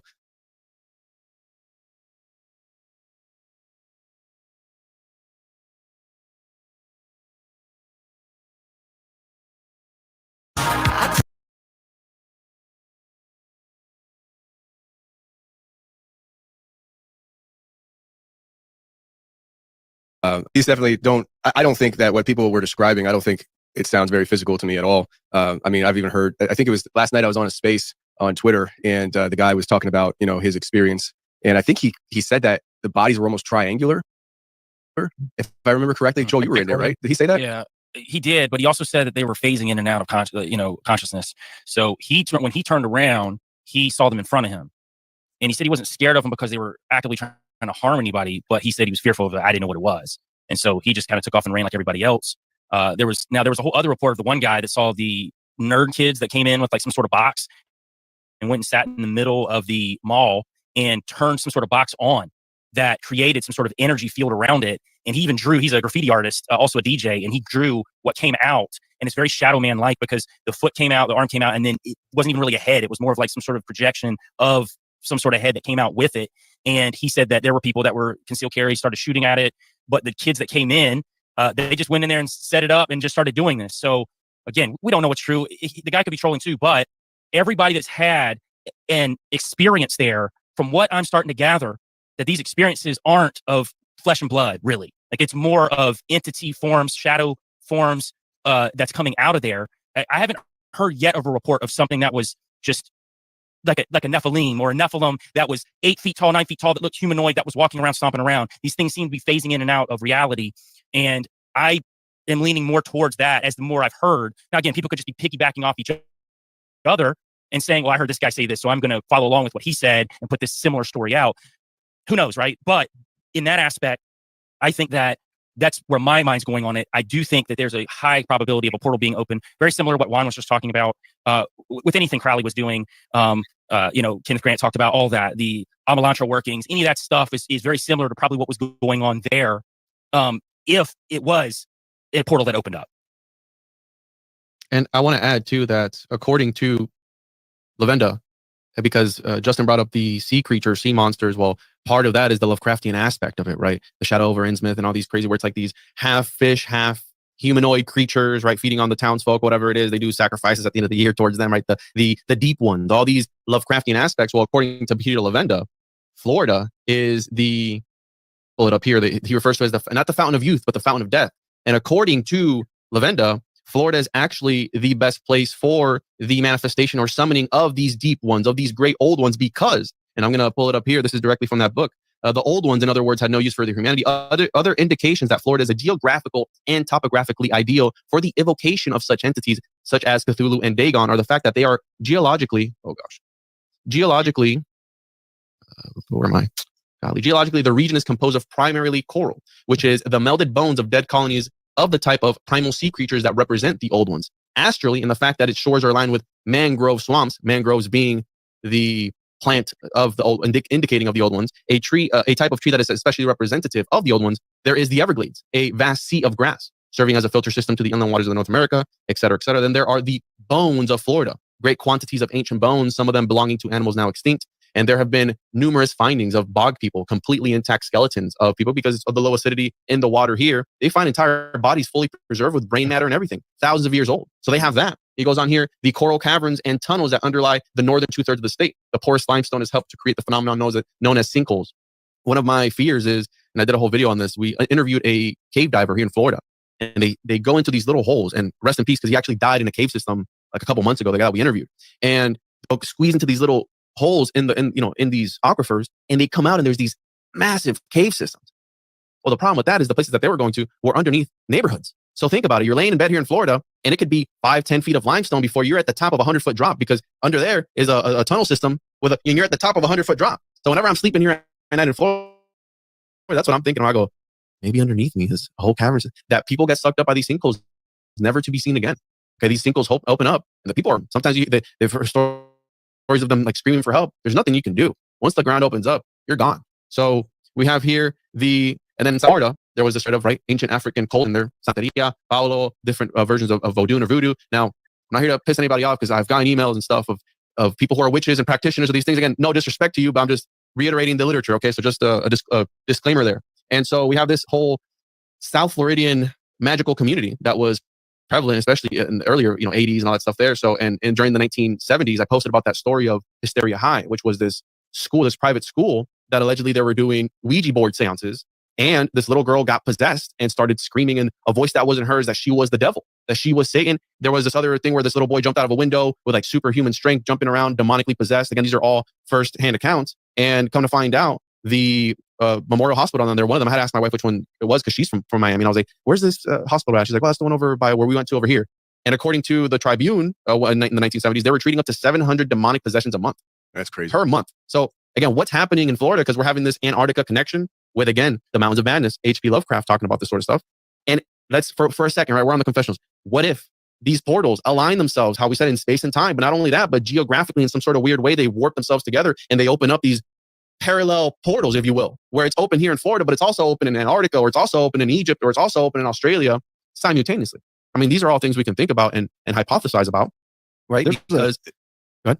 I was going to say, you mentioned the Mountains of Madness, and that's the H.P. Lovecraft story that the thing is based upon that we were talking about earlier. And there's a couple interesting elements here. Kurt Russell, who starred in the thing, he was the pilot who first called in the Phoenix Lights case in the late 90s, which is very odd, right? He said he called it in because he thought something was weird, but didn't think much of it. And then it wasn't until later he saw it on the news, people talking about the Phoenix Lights, that he said, "Oh, that was, I was the pilot that called in the first one," which that weird lapse of memory again ties into so many abduction stories. But to tie into some of these occult elements, I'd like to zoom out for some people. I know Juan, he goes hard in the paint on the occult stuff, so some people might not be familiar with why this is even coming up. You're talking about Peter Lavenda and this Typhonian OTO, and Typhon, of course, is the a creature depicted as from the abyss, right? Serpent, It would make sense, the watery abyss connection there. But a lot of the ideas are that there's occult magicians, and you can try to direct lineage from Jack Parsons, Aleister Crowley, even Joseph Smith from the LDS creation story, to John Dee, and all the way back to the Book of Enoch, which is where the idea of the Nephilim come from. It's the idea that in the Book of Enoch, which is I believe it's 3 different books, there's this story about how before the Great Flood, Noah's great grandfather Enoch, he wrote this stuff down, or the story was from him, that the Watchers were these fallen angels that were kicked out of heaven, came down to earth, procreated with the women, and taught and created these giant alien hybrid creatures called the Nephilim. And if you read the Book of Enoch, they talk about how the Watchers were teaching the forbidden arts to all these people on earth. They were teaching them ritual magic and all these things. And that's sort of the short version of it. Then you fast forward to John Dee, who's this famous astrologer in the Middle Ages. I think it was about the 1500s. He was Queen Elizabeth I's advisor, and he was doing all these rituals to make contact with entities, which he thought were angels and demons and things like that. And he successfully made contact with various angels, and they told him, "Hey, write down this sort of codex, and this is how you can talk to us." And it was this grid of characters, and they called it the Enochian language, and it's supposed to be the language that God spoke to Adam with, going back to the Garden of Eden. So John Dee, he did all this stuff and made all these contacts, had this vision of the end times, which arguably could be one of the motivations for why so many people are trying to manifest aliens or create a sort of catalyst to make a change in the world. I mean, that's a whole other rabbit hole. You could go down this idea that what they really want to do is rebuild the Temple of Solomon at any cost possible, because they think that they're going to force Jesus to return, and that's going to sort of usher in the final age. But anyways, John Dee writes down this Enochian language. Some time goes by, a couple hundred years. Joseph Smith uses this Enochian language to make contact with an angel called Moroni up in New York. And it's interesting because Damien Eccles, the guy who, from the West Memphis Three, he, I'm sure you guys know his story. He got sent to prison for killing these kids because he was into Aleister Crowley and black metal music and Metallica back in the 80s. Then HBO did all these Paradise Lost documentaries, started putting holes in the police work, and Damien Eccles ends up getting released from prison on an Alford plea. And he gets out of prison, and he continues to be this prominent occultist. And he's studied the occult works going back to before he was imprisoned. And he actually is fascinated by the LDS Mormon faith. He was actually in Utah and studied it. And I think it's because it proves to people who get into this stuff that you can, in fact, channel knowledge and wisdom from entities from another dimension, angels, demons, aliens, whatever you want to call it, or ultra-terrestrials, as John Keel described in The Eighth Tower back in the 70s. But anyways, so then Aleister Crowley comes along, and I think Joel mentioned the Amalantro working. He uses that same Enochian language in 1917, 1918 to channel this first gray alien called Lamb. Then Jack Parsons comes along 30 years later, and he does the Babylon working, again, using the same language, using the Enochian language. And then from there, the Pentagon, the U.S. government, they start just funneling all these resources into studying this phenomenon, because they know there's a weaponized purpose they can use this for. If they can channel wisdom, technology, what have you, or do it before the enemy forces do it. And it's funny because they gaslight everybody. And that's one of the main topics I want to talk about with this Miami thing, is how interesting it is that the population, we have all these mistrust in institutions, the police force, the mainstream media. Nobody trusts any of these people anymore, right? And you could argue whether that's good or bad. I mean, you could argue it's bad because it could be setting us up for something worse, a more militant fascist dictatorship. That's possible. That's one area where I do think they might want to take us. But it is good to question authority, always, absolutely. And the police force, they're allowed to lie to us. They really are. I don't want to pick on police individually, but as a force, as a whole, they do look at, from my perspective, in my humble opinion, they do look at us as it's us versus them. So if you're not part of the police force, then you're sort of on another level. And they do have laws where they're allowed to lie to us. And that's why people always say, like, don't talk to the police, right? Which I actually, I get it, right? And look, my father was in law enforcement, so like I stand on both sides of this issue, right? But the police are allowed to lie to us, and that's why no one trusted. They see with their own eyes. They say that's an awful lot of police for sticks and fireworks. Yeah. And then there's of course a rational. Go ahead, Joel. Yeah, no, I didn't mean to jump in. Here's a thought I thought about the whole police incident, because I saw a lot of people online saying if this was an alien agenda, or if there were entities involved that were considered from outer space, why was it just the police involved and there weren't any government agencies that were involved with this too, outside of maybe a couple of black Apache choppers that they saw in the air? One of my thoughts was, and it's just thinking outside of the box, were they all really police? Were they just masquerading as police that were coming into this place? Because the guy yesterday that Tony and I heard talking said that on their way out, that the police had some sort of device that they were scanning everybody's phones with on their way out of the actual mall area.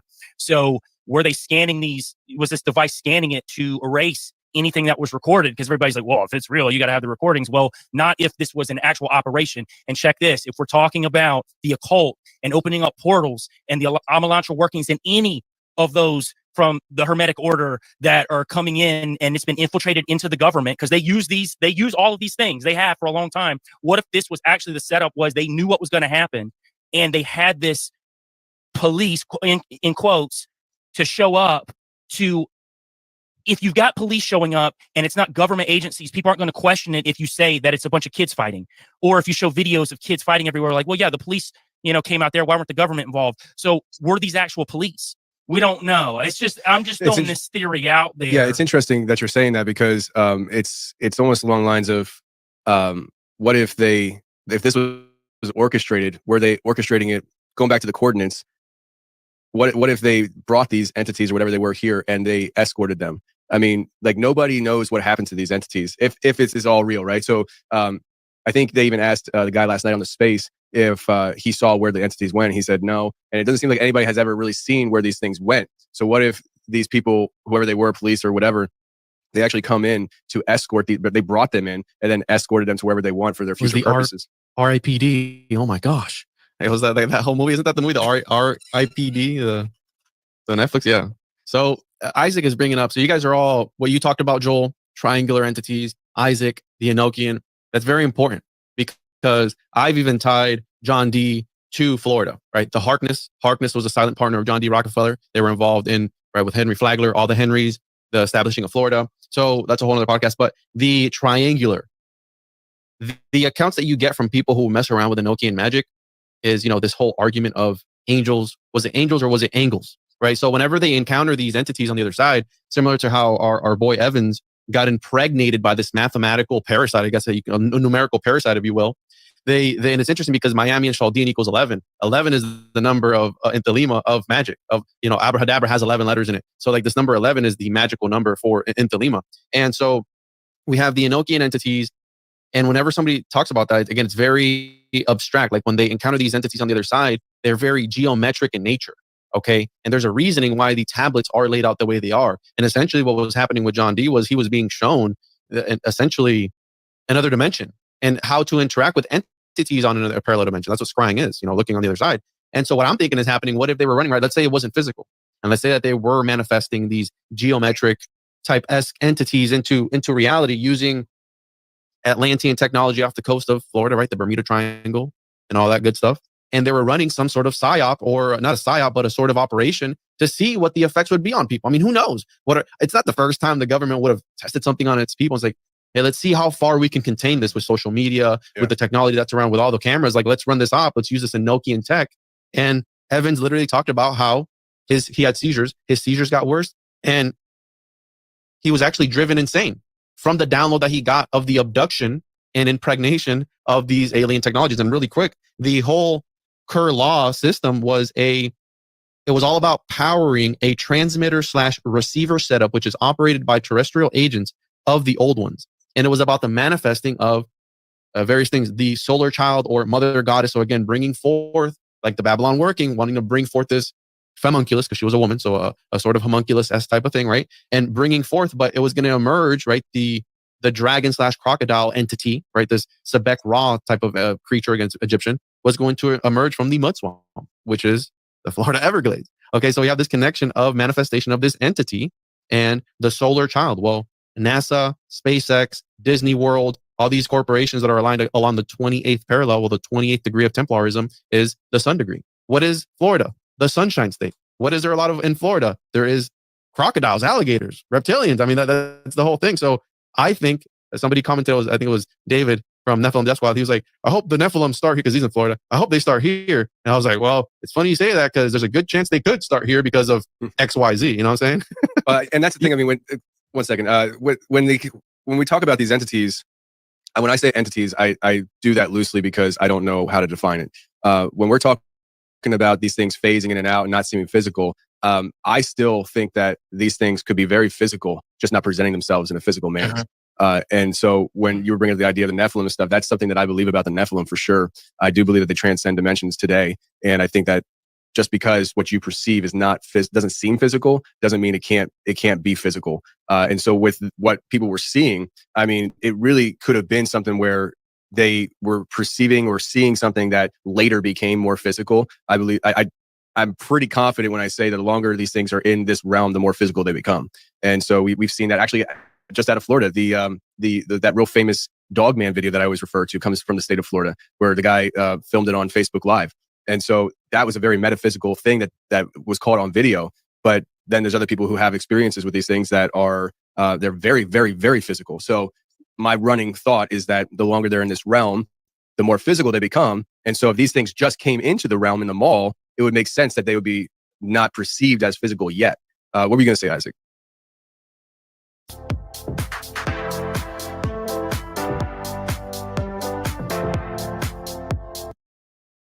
So Juan opened a whole can of worms there. You start talking about angles, and it's interesting because I had read a book by William Ramsey about the Order of Nine Angles maybe 2 or 3 years ago. It's the satanic group that believes in the idea of mass human sacrifice. They call it calling to sort of get rid of the undesirables is the short version.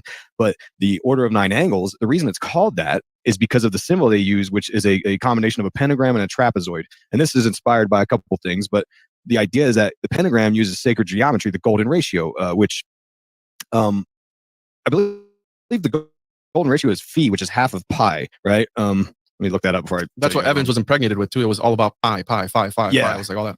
Yeah, because these are like mystical numbers, and the reason numbers are mystical goes all the way back to Pythagoras, who had the first secret society, 500 BC. So this is as old as time itself. And the Order of Nine Angles, they utilize this, and they base their rituals on Anton LaVey's rituals of the Church of Satan, and he based a lot of his ideas upon H.P. Lovecraft, which and H.P. Lovecraft, of course, had this quote unquote fictional Necronomicon, this book with a grimoire book of spells to make contact with entities, right? And a sort of side note that fits in along with this, the guy who basically built the Pentagon, I think it was General Leslie Groves. He designed the Pentagon. The Pentagon, like we said, it has the sacred geometry with the golden ratio as its, I believe, like the vertices of its the angles on it. But he also was the director of the Manhattan Project, which is what gave us the atomic bomb. And with the atomic bomb, you can start talking about how that supposedly opened up a portal back when they detonated it at the Trinity site back in 1946. And from there you can go as wild as you want, because Jack Parsons was doing the Babylon workings at this time. The first actual UFO crash that's pretty well documented is called the Trinity crash. At the same time, happened like within the same week as the Trinity test on the 33rd. I'm sorry. On the 33rd parallel, that's right along where Zorro Ranch of Jeffrey Epstein too. Yeah, and it just opens up this massive can of worms, and I don't know, you just get my brain going on all these things, because I do feel like all these things are connected. And that's why I'm always pushing my Twin Peaks stuff on you guys. Twin Peaks depicts it depicts every single one of these elements, and you got to stick with it, because as you guys know, I tried to watch this show for 10 years. I always thought it was stupid. I get halfway through season 1, I was like, this is dumb. Why am I watching this? Give up. And I got so sick last winter, I finally just sat down and plowed through it. And I mean, it just blew my mind. It's an initiation, Isaac. That's why it's stupid. Absolutely. The first season, it's like, what is this garbage? Because I'm halfway through season 2. It shakes the tree. It just shakes everybody. Like, I get out all the normies. And once you step into season 2, the beginning is like, all right, the first season was dumb. But I am 100% convinced it's an initiation, because the first people, if you don't stick around, you're not going to get the juice. What I call the gnosis nuggets, because when it starts to pick up, you're like, this is going where I wanted it to go, and some. Like it's going there and some. And it's I think all this is absolutely tight. Yeah. Wait till you get to season 3, dude. You're going to be blown away because that's how I felt about it. It kind of ebbed and flowed as in my interest in whether it was a good show or not. I got through season 3. I said, holy crap, there's a lot going on here. And then I read Mark Frost's book. Mark Frost is him and David Lynch were the two minds behind this whole Twin Peaks universe. And you read the Mark Frost books about the secret history of Twin Peaks, and it just verifies everything, right? This thing it's just onions and it's peeling back. And most people, I would argue, they peel back the first couple layers and they don't know why they love Twin Peaks. And people like us who research this stuff, it resonates on some weird level, and I have a hard time describing it with words, but they were clearly tapping into some of these occult concepts. Yeah, it's funny. I'm proud of you, Isaac. I got a text message from Isaac a couple weeks ago, and he's like, "Dude, Mark Frost follows you on X." And I was like, "Who's Mark Frost?" I said, Tony, what are you doing? Yeah, you have to capitalize on that. Yeah, Mark Frost knows it all, and I've said this before. Like, and I'm not the only one because I actually read this after I thought it. David Lynch, I think, is the expert on speaking to the subconscious, and that's when he films his stuff. He does very well at that. Mark Frost knew the occult concepts with which David Lynch could make contact with everyone's subconscious, and I think you've got this huge following in Twin Peaks because, and I would argue most people don't even understand why they love it so much, and you know. The researchers, like everyone on this panel here, we kind of get more about like, no, they're tapping into something here that has been tapped into for hundreds of years by secret societies and ancient mystery schools and occultists, and you know, it just goes on. You tapped on it, Isaac, when you brought up the pentagram, and I wasn't going to talk about this, but the idea of Pythagorean palaces, right? Pythagoras using these numbers, methesis, which is a more mystical, magical approach to mathematics, which the Pythagoreans essentially worship numbers because they believed it was a sort of system to hack the matrix. Now, what's interesting about the Pythagorean palaces is if using the sacred geometry, right? So the pentagon, the pentagram is also very important in the occult, as we know, as a sort of technology to transcend dimensions, as I've been come to understand it. Also, you have the triangle, which is at the core of this, because we have the Bermuda Triangle right off the coast of the east coast of Florida. Well, the triangle is the yoni. It's the portal, quite literally, right? It's the portal of manifestation. So that's why it's used in the occult. And if you think of Florida, again, not to get too vulgar, but it's a phallus. It's the phallus of the United States. Not to be stupid about it, but it's literally a phallus. And we know that in the occult, that's an important thing. That's why you have all the obelisks in ancient Egypt. Why you have all the tree symbolism. All that stuff is related to. It goes back to the phallus. And the obelisk always has the reflecting pool around it. So so that's interesting you say that Florida is the phallus because it is surrounded by water, just like a reflecting pool. And it's that polarity of opposing forces. You've got the male and female, which again, you go into all the occult practices and beliefs. That's what they talk about. You know, going back to Shakti and Shiva being locked in harmony. Huge topics here. You know, the triangle. Pythagoras was teaching about how this was the mystical number of perfected harmony, and then you fast forward to Peter Levenda, who Juan was talking about, who he knows the whole deal. Peter Levenda knows it all. He knows what's going on. He knows. He talked about it in Tom DeLonge's book. Him and Tom DeLonge wrote this book. I argue it was all Peter Levenda because I read Levenda's stuff. But in the first book, in their new sort of alien disclosure stuff, I think it's called like Man, God, and War or something like that. He talks about how he lays out all this Gnostic framework, and then he talks about how there's a connection between the triangle and the circle, because in ritual magic, the practitioner stands in the circle, the magician stands in the circle and conjures entities in the triangle. Mm-hmm. And he said that what if it's the other way around, that people see crafts and they see triangles or they see circles usually. Sometimes they're cigars, whatever. Cubes too. Or cubes. Yeah. And he's saying like, what if it's like kind of like we're making contact magically on another level, another dimension, and we're kind of speaking to each other through magic, which again ties us back to the Enochian language. Yes, that's absolutely what they're trying to do. Absolutely. Wow. You were talking earlier, Tony, about these spirits of the Nephilim coming through these portals, right? And then maybe being able to take hold of a more solid form, right? I believe that's where your mind was going with that. Yeah. Well, I mean, let me just clarify real quick with what you're saying. Not just spirits, like actual real, like flesh and blood type entities that are able to not be flesh and blood consistently. Right. Okay. Well, I've got a theory for you too, and this did adhere back to some of the stuff I've talked about on your show before. And for people that haven't heard before, my fortes, I mix the occult in a little bit, but I do go deep with the biblical stuff. And one of the things that I was thinking about with these entities, are they the spirits of the dead Nephilim that are looking for host bodies? Now, if you go into any Nephilim lore, at the deluge, at the flood, when the Nephilim were killed, at least the ones that were bad, and that's a little disclaimer to people to go back and listen to the last episode I did on the confessionals about good Nephilim, but we're going to talk about the bad Nephilim that died at the deluge. their spirits had no place to go. So after the flood, they are considered the demonic entities that are looking for host bodies. You know, some people get it a little twisted when you're talking about fallen angels, or as Aleister Crowley would talk about, the secret chiefs, or any of these guys from the Hermetic Order would talk about, which I think they're one and the same. And just in my opinion, these fallen entities cannot take over a host body. They could avatar someone, but they cannot take over a body. These dead spirits of the Nephilim or Raphaim or Emim, Zuzims, any of these Anakim, or any of the names that you see in biblical terms of what these Nephilim are, when they die, they're looking for host bodies. Now, I thought about something, Isaac, when you were talking about Typhon and him being, you know, of the water, basically, you know, or of a dragon, the, you know, son of Gaia and Tartarus. By the way, Tartarus is in the Bible as meaning hell also. So you got Typhon, and it made me think of, in the Bible, in Job, it talks about in Job 26:5, the dead tremble, those beneath the waters and those who dwell in them. In the Hebrew, the dead is Raphaim or Rapha, and it's also used to mean ghosts of the dead, shades, or spirits. So it made me think about, okay, you've got this correlation between, you've got the Bermuda Triangle there, you've got cave systems underneath, obviously underneath Florida, obviously underneath this Miami area.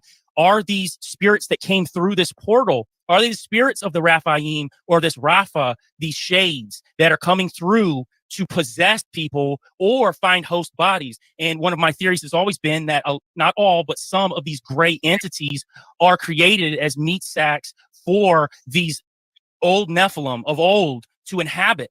And that would be similar to anything in these government spheres that they create for these Nephilim to inhabit. So I'm wondering if that's what was coming through these portals, because they didn't seem like they were solid. They didn't seem like that they were moving. Matter of fact, the one guy said it was moving almost in a glitchy type of way, like if you were looking at a TV screen and it was glitching back and forth, and then they would just move out and then back into consciousness. So I'm almost wondering if they are Nephilim, if they are Raphaim, but they're the dead spirits of the ones that died during the deluge. Yeah, there's a spiritual battle component to this.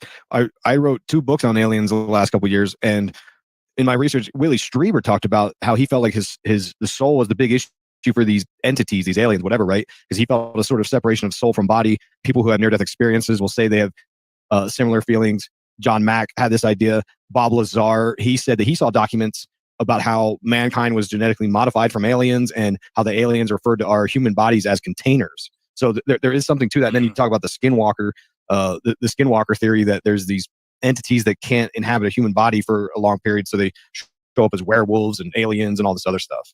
Man. So with this mall situation, and this is a question probably for Juan and Joel and Isaac, because I don't know, but you guys were talking about the significance of Triangle and the Bermuda Triangle. If Miami had this happen, could we expect to possibly see things happen in Puerto Rico and Bermuda, as well as the other 2 points of the Bermuda Triangle? Well, it's interesting because growing up, I was born in Puerto Rico, and you can quickly see how, because I want to believe. I literally have a reptilian head and an alien right next to me. Okay, I want to believe in this stuff. I'm a skeptic. I'm a researcher, and I'll be the first to tell you, like Joel knows. Like I'll be like, these dudes are capping, bro. Like there's no way. Like this isn't real. Like give me more. So like that's me, and that's why I'm researching this stuff. So if I'm always retort to Juan with that it is real, and I'm gonna tell you how. Yeah, so Joel will be like, no, dude, this is definitely real. I'm like, no, bro, it's not. And in Puerto Rico, we have the chupacabra. And I grew up with stories of the chupacabra, you know, sticking his hand in, claws into people's houses and all that stuff, and trying to take him out, you know, through the shutters. And it's very easy to get lost in the sauce when it comes to this sort of stuff, because the description of the chupacabra came from the first interview that they ever did after the lady watched the movie Species.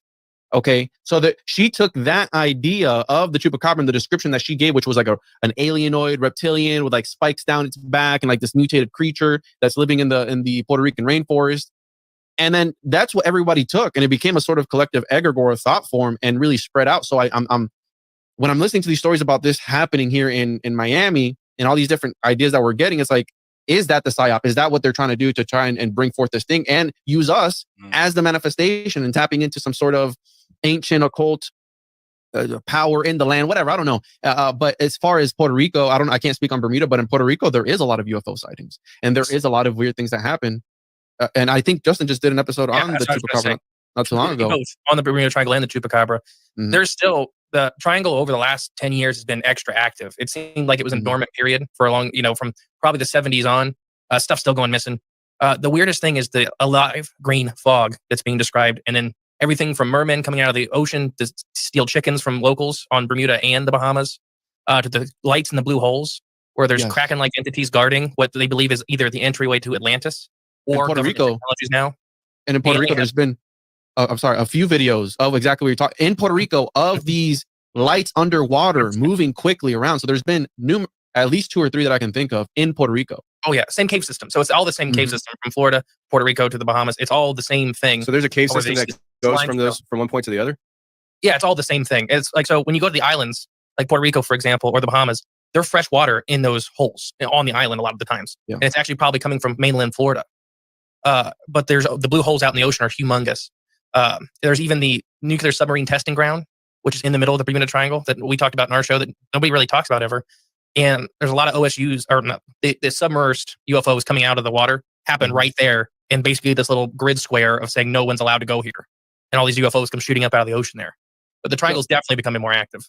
Tony, I can see your hesitation when it comes to the underwater aspect of it. And I think that's more important than outer space. I think, in my opinion, space might be fake. It might be a construct of, the system that we're in. And there's a reason why Ghislaine, or Ghislaine, however you want to say it, Maxwell and Epstein all had islands. A lot of wealthy elites have islands. And we have Terramar, which was the whole organization of Ghislaine, where she was teaching wealthy elites how to operate submarines. And I think that the answer to a lot of them, they're all submarine ready to go. James Cameron is as well. James Cameron, think about it. It took him how long to come out with Avatar 2, and then he learned how to pilot a submarine, and he's going underwater. Then all of a sudden he's like, "Yeah, well, I got it now. I got Avatar 2 for you guys." Bruh, I think the answers are at the bottom of our oceans, and right off the coast of Puerto Rico is one of the deepest parts of the Atlantic Ocean. There's a drop, a very deep drop, and I'll say this. I mean, Crowley was a mountaineer. He climbed mountains to try and obtain magical powers. Or what if it was the inversion? What happens in the inversion? If you go down into the bottom of the Mariana Trench, what happens? Do you acquire certain? I don't know. I've never been there. Have you been there, Joel? Yeah, no, I mean, and I agree with you. I'm with you 100%. There was no hesitation on my part. I actually have, and I've talked about this sporadically over the years, but when I first started the podcast 7 years ago, there was a guy that reached out to me who showed me a UFO coming out of the ocean. And when I saw that, I mean, that was, 2017. So things were a lot different when it came to perception and what UFOs were and things like that back then. When I saw that, I was like, okay, so what's going on underneath these waters? And there definitely could be, we could go into a whole slew of things when it comes to going down under the water, what's down there. Even, I hate to retread it, but even down to the idea of what kind of portal is down there that lets you get into other realms and maybe even travel locations within this. There's a lot of weird things. I have those pictures. I'll try to remember to post them again. I posted them throughout the years on Instagram, but real quick, the story about it was, I think he was in Canada, and he had, there was a storm coming in off the bay. And so he was taking video of the storm. And when he took the video of the storm, he went back and he was trying to find a cool frame where the lightning was striking to take a screenshot for a picture. And at the point of a lightning strike, there is a flat disc shaped craft that is coming out of the water. And I have like 2 or 3 frames of it. And you literally see it shooting up out of the sky, all while a lightning bolt is striking. So that's how fast this thing moved, is that within a lightning bolt, it was gone. And so, it's pretty fascinating. That kind of woke me up right back then to the idea of what's going on underneath the waters. And, I think what you guys are talking about with all this submarine talk and stuff, I'm like, oh shoot, like we got. Well, Bill Cooper, he's my red pill daddy. Bill Cooper, he talked about that was one of his formative experiences to believe in a lot of conspiracies. Is he saw a USO flying out. His first one. Yeah, and I think it was after that he saw the documents, and he always questioned whether or not he was supposed to be, whether he was fed those documents and that information, or he was supposed to see it and leak it. He wasn't sure. So he saw one, and then L. Ron Hubbard, who was part of the Babylon working rituals with Jack Parsons, he had the Sea Org, and he had the 3 ships out there: the Diana, the Athena, and the Apollo, which ties into the ideas of goddesses. And, Athena is depicted as an owl. That ties us into Twin Peaks and all this stuff. Well, we have the I like watching terrible movies. Meg 2, which that's the idea of going at the bottom of Mariana Trench. I just watched that the other day with my pushing through kid, and going into another section of That is real. Yeah. So there is a layer of sediment, kind of. It's actually like hyper condensed, like salt water. So it's actually like almost like a thick slurry of salt that sits on it because the thermal vents on the bottom of the ocean are heating it up, but it gets colder than it hits warm. So it literally looks like dirt. If you watch those videos of eels that'll venture in, there'll be dead stuff floating in that layer, and you'll see eels that'll brave it and try to grab something out of there. If they spend just a couple seconds too long, they die of toxicity. So it's extremely poisonous to all forms of life. Money makes the world go round. Crypto makes the world go forward. Whoa. There you go. So yeah, that would be a hard barrier between. But for the Puerto Rican cave, you just reminded me, Juan, is that it's one of the largest cave systems in the world. And it's absolutely banned from human exploration. Mm-hmm. And it got banned during the Puerto Rican chupacabra outbreak in the 90s. Really? And they were, And they're artificial caves too, because they have a ton of artificial tunnels that they've made, the government, that are abandoned. And there's videos. And I've tried to get a contact. I only speak Spanish. Trying to get in contact with this guy who went viral for going into one of these systems. Just miles and miles and miles of tunnels that the government was like, yeah, we used them, and then we don't use them anymore. It's like essentially Puerto Rico's hollow. It really is, because it's like the tip of this ancient limestone chunk of rock. And same with Florida, and same with the island chain. You know, they're pretty much eroding away, and that's just what's left is this corpse of an old mountain range, essentially. Wow, that's wild. Absolutely. So let me ask you guys a question about this this claim that they were kids. So I've been trying to kind of take all the information in about this thing and, you know, try to logically look at stuff. One, I would say, I don't think, so like we kind of hit on this a little bit earlier. If something happened, they wouldn't tell us anyways, right? So so we can kind of put that on the table. What the police and all these officials saying that, you know, nothing happened. Well, if something did happen, they would say nothing happened anyways. But when it comes to, like, say, the fireworks angle, could that be an explanation as to why they would shut down airports and flights? Just thought that, you know, if their thought is that, say, there's 50 kids, but they don't know approaching the scene, that there's all they know is there's a lot of people shooting off fireworks at different people and things like that. Terroristic ideas start circulating around the responders, and all of a sudden, like, ground all aircraft until we figure out what's going on here, because we don't want anything getting shot at planes. Just trying to be devil's advocate with that thought. Yeah, I thought of that too, Tony. You could punch enough holes in this thing that, to me, I'm kind of, I don't know, you take it or leave it. It's not definitive enough for me to just stand behind and be like, no, I'm going to die on this hill that those are aliens. But you're right. Look at how they handled the Phoenix Lights. You had the largest witnessed UFO event in history, and they made a whole spectacle of it. The governor, Fleisch Symington, came out and made a joke about it and offended all these people. And then years later, he comes out and he's like, yeah, man, they told me to do that. And it's like, dude, like, I don't know why anyone would just trust. What's that? He was in the alien suit. He comes out in the alien suit. Was that guy? Yeah, he had a guy in an alien suit come out. But yeah, so it's like, you know, and that's what I was saying, is that a lot of people, and a good example of this is, look at the Epstein files came out, right? Mm-hmm. And the mainstream media is kind of talking about it. All these people are talking about it. Then Cat Williams comes out the next day and he does a whole thing where he's airing out celebrities in Hollywood. And people believe Cat Williams, right? Like, more people are tuning into Cat Williams, at least this is from my perspective, maybe how I feel. I'm more like, I want to hear what Cat Williams has to say versus what Fox CNN one of these is in Epstein files. Or, and not to mention, like, I don't believe, like, okay, they gave us some filtered, I'm sure. They're not going to give us all this damning information on the Epstein files anyway. So it's like, nobody trusts those things that much.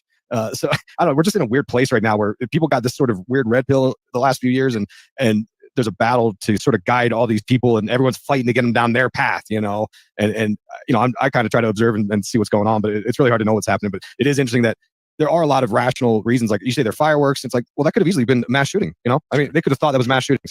It's not like that doesn't happen here. Everybody in Florida has a gun. Yeah, like, that's very possible that was just the police reacting, but I still think, like, that's still a lot of damn police. Yeah. I don't know, man. No, I agree. I mean, like, there's so many things that kind of put it like as that's a little excessive. You know, right. And yeah, because look at Uvalde. How many the videos I've seen, it didn't look like there was that many cops there, and that was obviously a horrific thing. I don't know. Yeah. The first story they, like, pushed publicly was it was 4 teenagers in the mall with sticks and some fireworks causing it. They cut power. They shut down the airports. They cut power to 6 blocks. All these people are running video, and all those videos disappeared really fast. Then immediately, like a day and a half later, the police walk it back, and they say, no, it was actually 50 teenagers in the mall. We did not cut the power. And the police just came out. I just either seen this morning or yesterday night of recording this. That they said, no, we did not shut down any air traffic. No airspace was shut down. So they went from saying they did do all this to they didn't do all of this within a 2-day period. And isn't there, like, actual proof that they did? Like, there's some kind of, like, you can look that stuff up. Yeah, they definitely did. But they went back there. So they're trying to backpedal that enough. A lot of the videos of these teens fighting, where some of them are really old videos, like, you know, there's groups of teenagers fighting. You can find videos of groups of teenagers fighting and push it. One of the teens that kind of got blamed for it said that he was, like, just in his car and a beer bottle got thrown. So he stepped out and he got arrested on the, you know, saying that he was one of the ones lighting off fireworks. That was one of the kids they said they had arrested, because they said they arrested like 6 or 7 of the quote unquote perpetrators of this. So they already backtracked. There's, I think it was yesterday morning. So that'd be, what does it take? So that'd be Saturday. They said they did not shut down traffic control, and they did not cut the power. And you can see where they, like, the videos of them cutting the power, because it's just blank. And all this stuff goes black. Yeah, and there's other things that have kind of popped up over time here with this as well that just kind of make you think, okay, maybe what is actually going on here? Because did you guys see the video of the, I don't know, guy, I don't know how old he is, but he called his dad, who's actually running for sheriff in Miami. Yeah. And his dad's like, I can't talk about it. What do you mean you can't talk about it, bro? Like what do you, It looks staged to me, Tony. you think that looks staged? But if you look at your dad.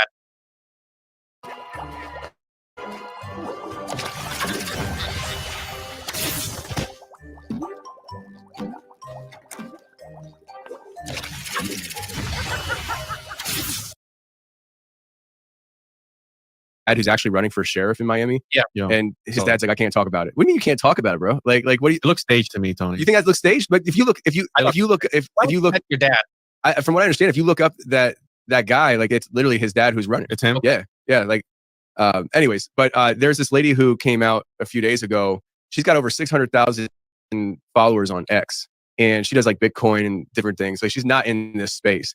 And she came out and recorded a video, released it on X, saying that she was in Miami in her car when all this was going on. And she retells her story of how it all went down from her perspective. She wasn't in the mall. So like, if you're thinking like somebody wants to be part, like grifting off this, you're putting yourself in the mall. I was there. This is what I saw. She said, I wasn't in the mall. I was in my car. Now remember, this lady has a huge following. So it's not like it's not like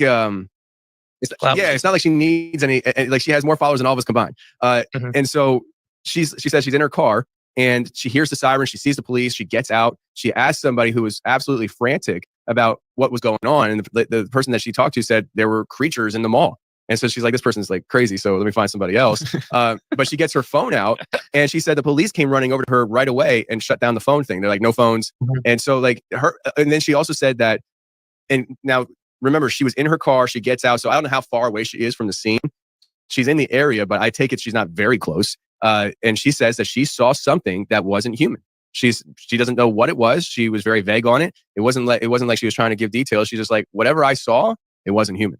And so when you hear things like that, I just sit back and I'm like, just knowing that if something happened, they wouldn't tell us anyways. I'm thinking, for me, and maybe it's because I want to believe, I'm like, something happened in Miami. And and I want to go find out. If 300 cop cars showed up to anywhere else in the country, that's a terrorist attack. Yeah. I mean, that's that kind of level of stuff, or somebody's blowing something up. Like, it's that crazy. And then they're just saying it was now 50 teenagers with sticks. That's technically they would be terrorists if they're from another dimension. Well, here's the best part too. There's been a whole mix up of the days as well. So what they're saying is it happened on the 2nd, but footage of kids fighting actually happened on the 1st. And now the police reports went from the 2nd to now the 1st today. As a matter of fact, I looked at the one you sent over to me, Justin. They moved it to the 1st. Yes. So there was an incident that happened in a close by area, but not at the mall. And there were people that were filming it. They're merging it into this first date and saying, oh, this is when it happened. So they're muddling the truth. So again, I'm with all you guys. We don't know. We really don't, but we do know they're lying. I think that's one thing that everybody here can agree is that they're not telling us what happened, no matter what it was. Even if it had nothing to do with entities or aliens or whatever, something went down there that they don't want us knowing about. And then, as being, conspiratorial minded as everybody here is, our minds are going to start working overtime because we're now going to try to put the pieces together of what actually happened. And if they're not going to tell us the truth, then honestly, people's minds are going to, go wild. We're going to go to the furthest place possible, then, maybe reel back in. And I love that. And by the way, I love that. And they're okay with that because the reason why I don't think they tell us the truth is because they don't have the full answers. And if you come out and say, hey, there's this thing, but we don't really know anything about it, that looks supposedly weak. Whereas, open-minded free thinkers like us would probably say, well, I respect that. Yeah, let's figure out what this is. That is weird. But they look at, it's why politicians lie. They got to look like they got it all under control. And look, everyone, you're safe and secure with me. And they can't tell you the truth because they don't know the truth. And another angle of this is in Freemasonry, the 33rd degree, which is the highest degree of the Scottish Rite of Freemasonry. There's a motto they use called order ab chaos, means order out of chaos. And Bill Cooper, again, my red pill daddy, he had a whole 30-hour series called Mystery Babylon, and he talked about order ab chaos. And he said this isn't strictly a Freemason thing. This goes back to ancient cults from hundreds of years ago, and they knew that if you wanted to seize power and to really control people, you have to instill enough fear and chaos that people are begging for order. They want the order. So you promote this idea of chaos. And this is what Ronald Reagan was talking about when back in 87, he was at the UN and he said, oh, I wish there was an alien threat. We could all band together. He was saying it out loud because he's an idiot. And this is what these globalists think. They're trying to promote because I take it to a spiritual realm. I think there's a spiritual battle. It's the age-old story. I don't know of any other rationale for why all this weird stuff is happening. I think that they believe in this concept called the great work. They have to do whatever it takes to instill this Luciferian global government. And I don't know precisely what that looks like. I just know that that's the angle of they think Lucifer is really the real God to them, and they want to make this utopia fantasy world that will actually be a living hell. And this goes, and I'm not the first one to say this stuff. Go back to the there's a Do y'all see this synchronicity right now? Like, this is crazy, man. He's bringing up Bill Cooper and Mystery Babylon. Was I not just talking about that, what, an hour ago? He's talking about Ronald Reagan and the exact same fucking quote that, I mean, do I need to go back into the chat to drop the... This is unreal, dude. I mean, just fucking unreal. I got to go back and find this fucking quote now, because who was it that dropped it? Was it JR? I don't think it was JR. I think it was,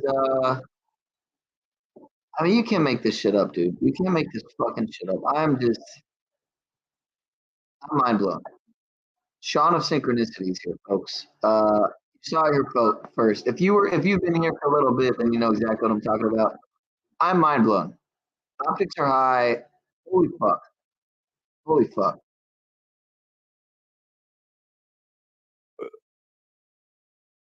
He was 70. He was at the so you promote this idea of chaos, and this is what Ronald Reagan was talking about when he back in '87 he was at the UN and he said, "Oh, I wish there was an alien threat. We could all band together." He was saying it out loud because he's an idiot, and this is what these globalists think. They're trying to promote, because I take it to a spiritual realm. I think there's a spiritual battle. It's the age-old story. I don't know of any other rationale for why all this weird stuff is happening.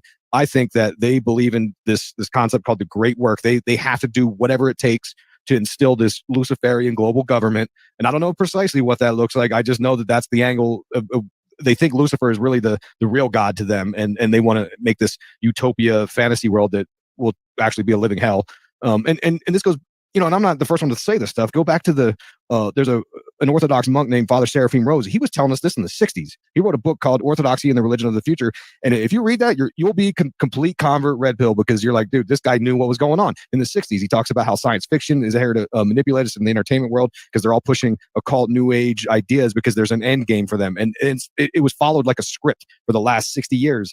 And it all makes sense when you understand the occult perspective of making contact with aliens and Jack Parsons and Crowley and all these wackadoodles. Because I say they're wackadoodles, but I do think that their practices are authentic, meaning that they do work. And I think that's why people like the Collins elite in the Pentagon, they've been studying this as well for all these years. And that's what kills me is the gaslighting when it was just a couple years ago, they said, okay, we've been researching UFOs. We called ATIP, and it wasn't really fruitful. It's like, dude, you guys are so bad at lying. Like, you've been doing this since Project Sign and Grudge and Blue Book. You guys have been doing all this stuff. Net and didn't get any of them. Yeah. And so what you're talking about, Isaac, to quote, so this is C.W. Ledbetter, which I know you know that from the Theosophical Society. He's making a comment on Crowley, because you just mentioned Crowley and how their systems work. We know this. Like, I do believe that the occult is a real thing, and I do believe that they're tapping into forces that are not understood, not misunderstood, but not understood because we don't know. And he's talking about, this is in 1894, and he's commenting on Crowley describing entities by Crowley as certain vast stars or aggregates of experience. So he's talking about the great old ones, the deep ones, the outer ones, right, outside of space and time. And Ledbetter in 1894 says, and this is from Beyond the Mob Zone by Grant, he goes, if we ever do come in contact with them, it will most probably be on the purely physical plane. For in any case, their connection with our astral plane is of the slightest sense. The only possibility of their appearance there depends upon an extremely improbable accident and an act of ceremonial magic, which fortunately only a few of the most advanced sorcerers know how to perform. Nevertheless, that improbable accident has happened at least once, and may happen again. So this is 1894, C.W. Ledbetter of the Theosophical Society, talking about coming in contact with these entities, maybe perhaps through ceremonial magic, right? The world at the stage. A lot of these things seem staged, and so I think that plays a role into it, but it could happen on accident too. They might just pop in. Hey, how you doing? Oh, we're at a mall. Let me go buy some new Nikes or something like that, right? And then I think Ledbetter was part of the sex magic push. Sorry, Joel, right to you. But sex magic is the idea that you can open these gateways to these deeper processes of low conscious thought. Mm-hmm. And I think Ledbetter and the Theosophical Society were pushing that. Sorry, Joel, go ahead.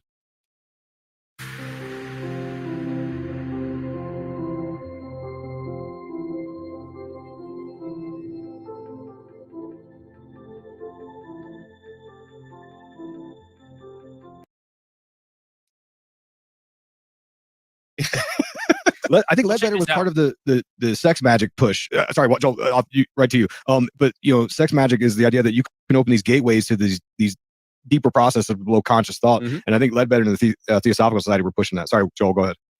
No worries at all. So it made me think you were just talking about projects, and I wanted to bring up today Project Bluebeam, because I know that this is a huge buzzword in the community. It has been for the past 4 years, and honestly, it's being used incorrectly, mostly by people online. Anytime they see something that they think is fake or whatever, they will respond with a comment with just 2 words, Bluebeam. And most of these people don't really understand in context of what Bluebeam actually is. Serge Monast and Omar Falali actually wrote the book. It wasn't even a book. It was more of a paper. They wrote several books together. Oddly enough, the two died 2 weeks apart in 1996, both with heart attacks, and neither of them had any heart condition. So that was a real strange thing. So I do think that Serge Monast was onto some stuff for sure. When most people hear the words Bluebeam, they think holographic images that are projected to trick us into seeing something that's not there, or an alien invasion. But actually, when Serge wrote it, though, he broke it down because it was a NASA program, and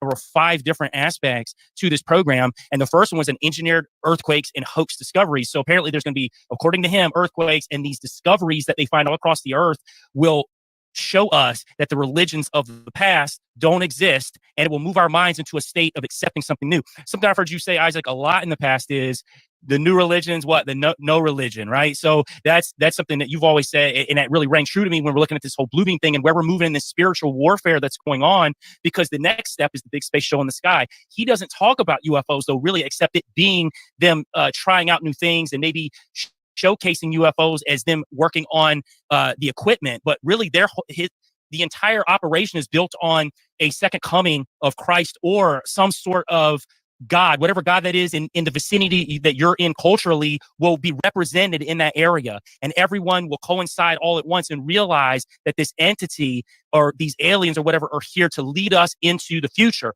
I don't think that alien sightings, or even if the thing in Miami is real, that I don't think they're going to be fake like that. I think that when these entities are revealed, and Juan was just talking about it, them being in the physical realm, if they're in the physical realm, I think that if Bluebeam is used as it's supposed to be used in the Serge Monast document, that Bluebeam is actually to move us away from God and move us into a place to be controlled more by whatever entities that they bring in as gods to us. So I do think that these entities will be revealed. I think we're going to see them. And I sadly think the people that think everything's fake are going to be wholly deceived when this actually happens, because they won't know what to do, because they won't know how to accept what's in front of them. I call them the geopolitical conspiracy theorist only. They only believe in this geopolitical realm of control, and they don't see how that the occult is highly, highly connected to politics, highly connected to the entertainment industry. These people believe it. Listen, you don't have to believe it, but they act on what they believe. And if they do that, they will control you. And if you're not aware, at least somewhat,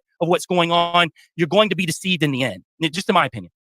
Amen, brother. I dig that. There's a idea of predictive programming that people in the conspiracy world have been talking about forever, and it's the idea of instilling these ideas and themes below the subconscious level. And I don't know if I mentioned this already, but there's a neuroscientist named Jeffrey Sachs who talked about building cognitive models. Meaning, I watch a TV show, there's aliens on the show, my brain has to do some work. It builds a cognitive model of. I just want to stop it there for a second to comment. Coincidentally, stopping it at 1 hour, 23 minutes, and 45 seconds. Yeah, he brought up a really good point, and I've been guilty of being kind of a doomer in that sense, in my own right, you know. And so he delivered that very well in what he said, and that, you know, we can't just throw the baby out with the bathwater all the time and just dismiss all things. So I'll just kind of rewind that for added effect. And yeah, shout out to the chat, man. This is a good stream. Shout out to One-on-One Podcast. I've pushed off collabing with him for quite a while. From I think last summer we had plans. So I gotta set something up with him again. But yeah, shout out to him, Isaac Weishaupt, Justin England, Joel Thomas, Tony Merkel. I'm new to those 3, but always great to find some new peeps. So yeah, I'm just gonna retract that for a second.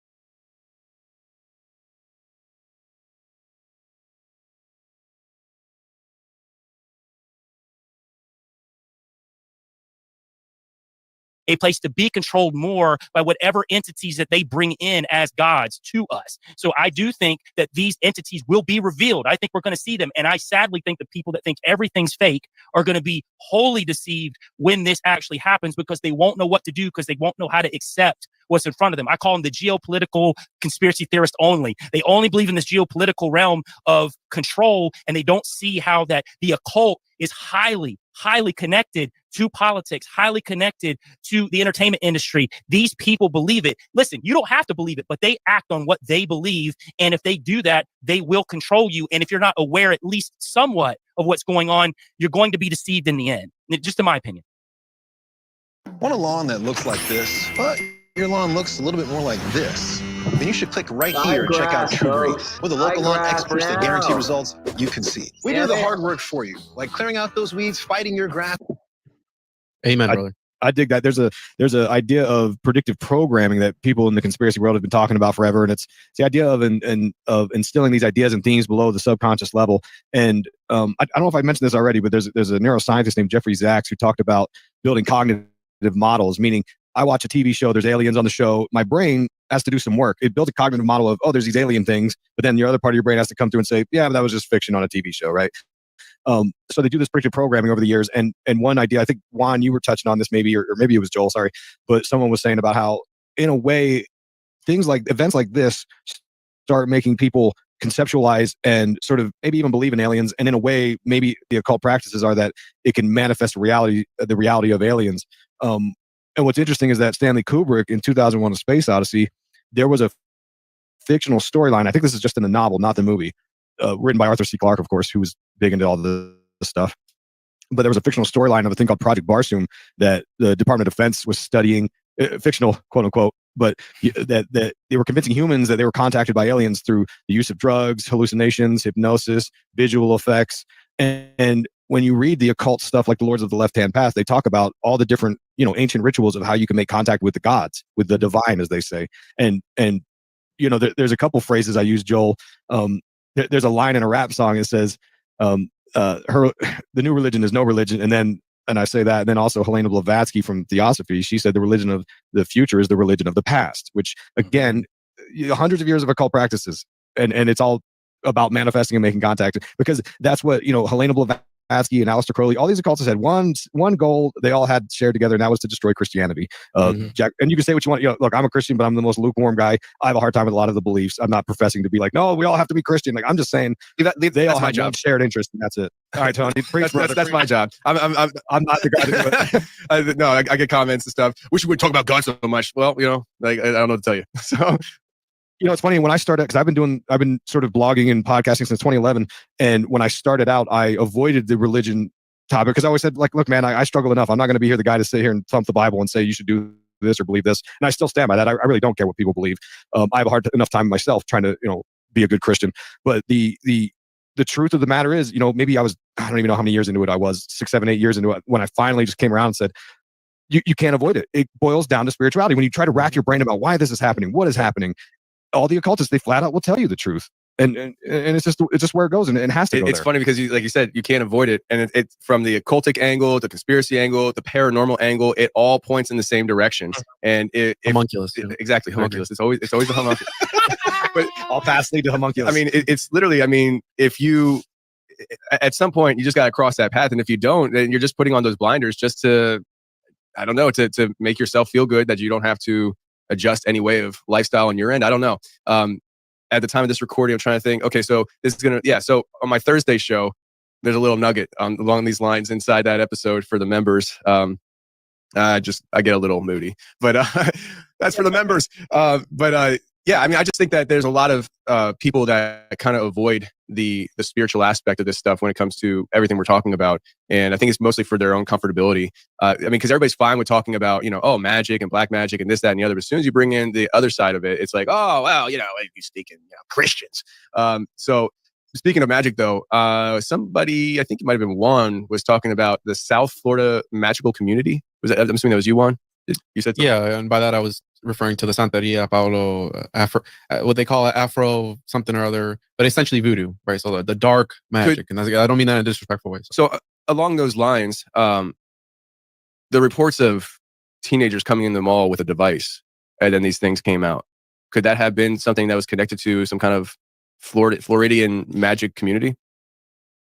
Have you been suffering from the after effects of a car crash? The good news is you're still entitled to a 5 or 6-figure settlement if it happened within the past 2 years. Just click on the link around this video to discover how much you're entitled to. Stop it. Fill out a free 30-second. Stop it. So Fuck you, son. I've heard of stories, and I don't know if you had this guy on before, but he runs this exploration YouTube channel. He was on Rogan, actually. I don't know, but I could have swore I've heard him on your show or not. Anyways, People often confuse my show with Rogan. You know, it is what it is. Yeah. He found there's an old abandoned space. They were testing rockets, an old abandoned rocket testing facility over down in Homestead off of US 1. The locals know what I'm talking about. And he said that he went there because you can go and there's still a freaking rocket in this silo, right? And that was the early, I don't know what years. And essentially, allegedly, he found some like satanic ritual site within that rocket facility, the abandoned facility.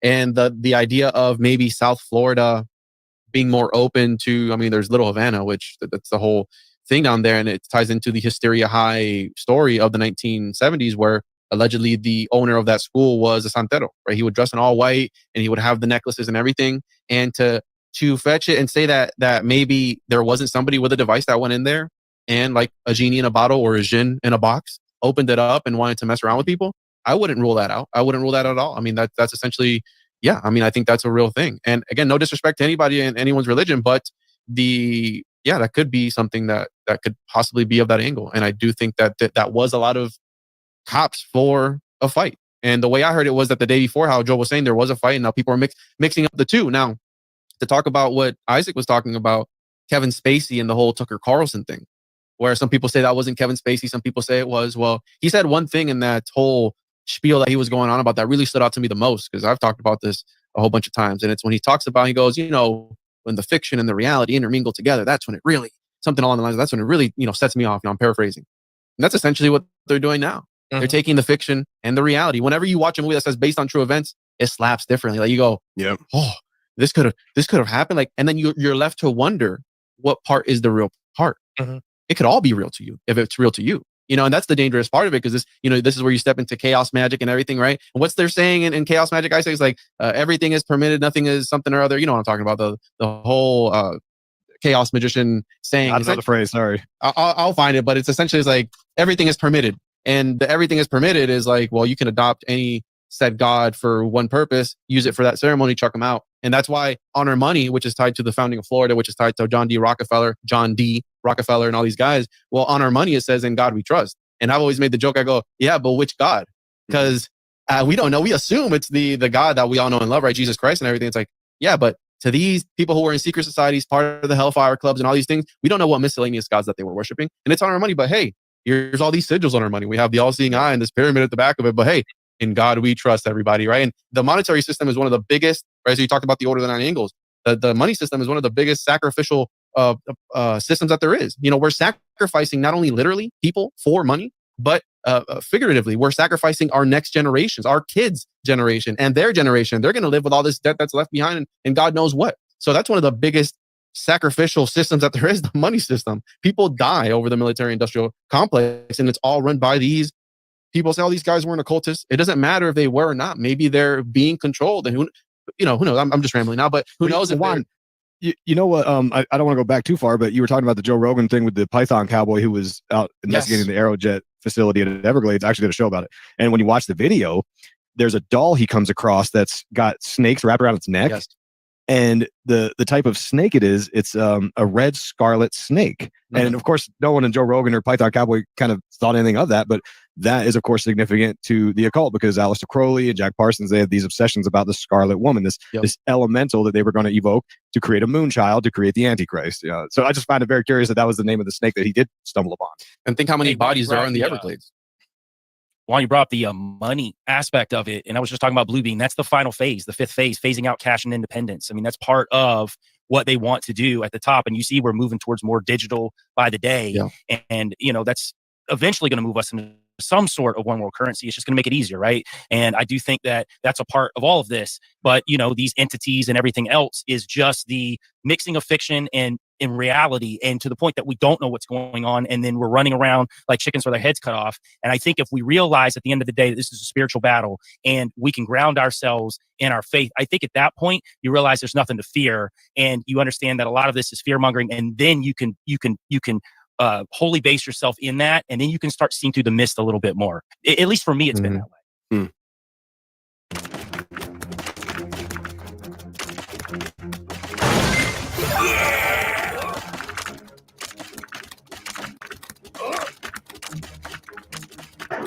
These fucking ads are retarded, man. I swear, dude. Battle, and we can ground ourselves in our faith. I think at that point you realize there's nothing to fear, and you understand that a lot of this is fear mongering, and then you can wholly base yourself in that, and then you can start seeing through the mist a little bit more. At least for me, it's been that way. You know, we were talking. I forget how my thought process went there. It's usually how it works. But there is a guy. I know people hate when I do this, but I really can't reveal which guest it was on my show. But there was a guest on my show that after we were done recording, he talked to me about his experiences working within, I forget what department he was in, but governmental department, and it's some kind of space stuff. And he talked about how before every rocket launch, there would be black masses that they would do. And that's like something that you hear about. But then when I have somebody who actually comes from that world, he's like, no, that's exactly what they do. It kind of puts a whole spin on that whole, I'm sure you guys heard of it, the NASA T- thing. You guys hear about that? So I don't know if it's, I guess let's call it a conspiracy theory, but it's this idea that NASA and the whole Satan angle, and the reason why they say T- is because that's the letter of the alphabet missing out of NASA, and so it's T- and NASA. If you add those things together, it spells Satan. So I just you guys ever heard that before? I mean, that's kind of fun. That's a fun little conspiracy. Yeah, like jeez, look at that. I'm educating you guys now. Look at that.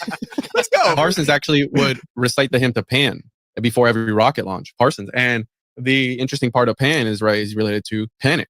And what do we have in a lot of these different scenarios? Panic, right? And the idea of that really, and I think they take that and they relate it to Baphomet in some sort of way, right? We know Baphomet's real big in the occult community. And the fact that this situation happened in one of the most wealthy parts of Miami, Brickell, which is like it's like a whole exclusive island, whole bunch of high rises and all this stuff downtown. That's the money aspect right there. Money's flowing there, so there's a lot of money going through those parts. And how you're saying, maybe it was some, I hate when people do this in the occult community and then the conspiracy community is like, oh, it was all a ritual. So yeah, well, what kind of ritual was it? So, it was just a ritual. All right, but could have been, I don't know, it could have been a ritual. I mean, you have the Miami Circle, and I don't know how far it is from there, but it's an old ancient site, right? With astrological alignments and all that stuff. So that could play a role into the Tequesta people of the ancient area. And who knows if they're powering that? And what if they're pissed off that they were, wiped out and taken out? And now all over their ancient sacred sites are higher. You literally have the Miami Circle, and right next to it is a freaking apartment complex, like a whole building. It's like those people, I don't think would be happy about that, And I do believe that spirits linger. And I think that maybe, who knows, if it was some indigenous spirit that was terrorizing those people. We don't know what they built that place on. And there's a reason why it's there. Brickell, Miami is there for a reason. It's not there just because. So, yeah.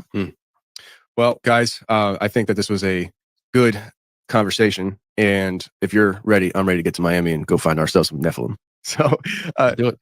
I pick everybody up on the way in the bus. I think I'll pass everybody. Perfect. You're covering gas too, right? Yeah, we'll take care of it. Don't worry. Sounds good.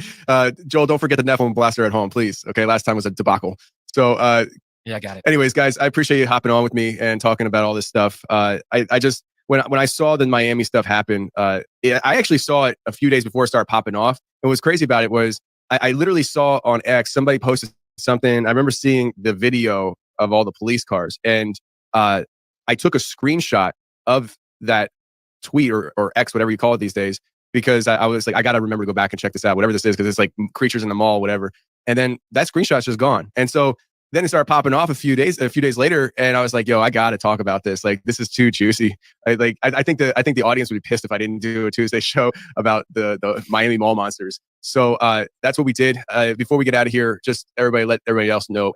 Everybody let the audience know where they can find you. We'll start off with Juan, then Joel, then Justin. Can I go last because I have a confession for the confession? Okay, so we'll start with Joel, then Justin, then Isaac, then Juan. Been looking for the past year to get these dental implants put in, because otherwise it would be up to 10 months or so of false teeth in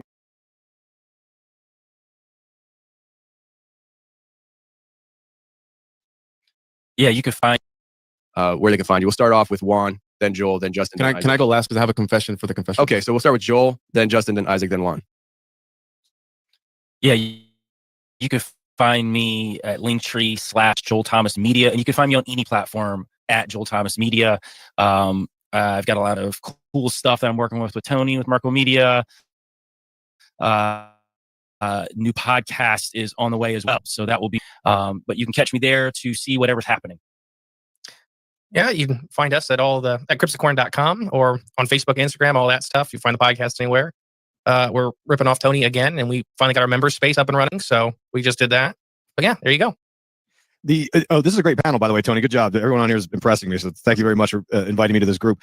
One last thing is that these rituals, they're not just about promoting and propagating symbols. It's about paving our minds to accept new realities and new truths. So just kind of keep that in mind, because what I do is I always study. I have a podcast called Occult Symbolism and Pop Culture. You can find it everywhere. And we talk about symbolism in film and television, pop culture events, and things like that, and talk about the Illuminati, conspiracies, and aliens. But I think there's a bigger goal ahead. And I think the more we can wrap our minds around it, the better we'll be off.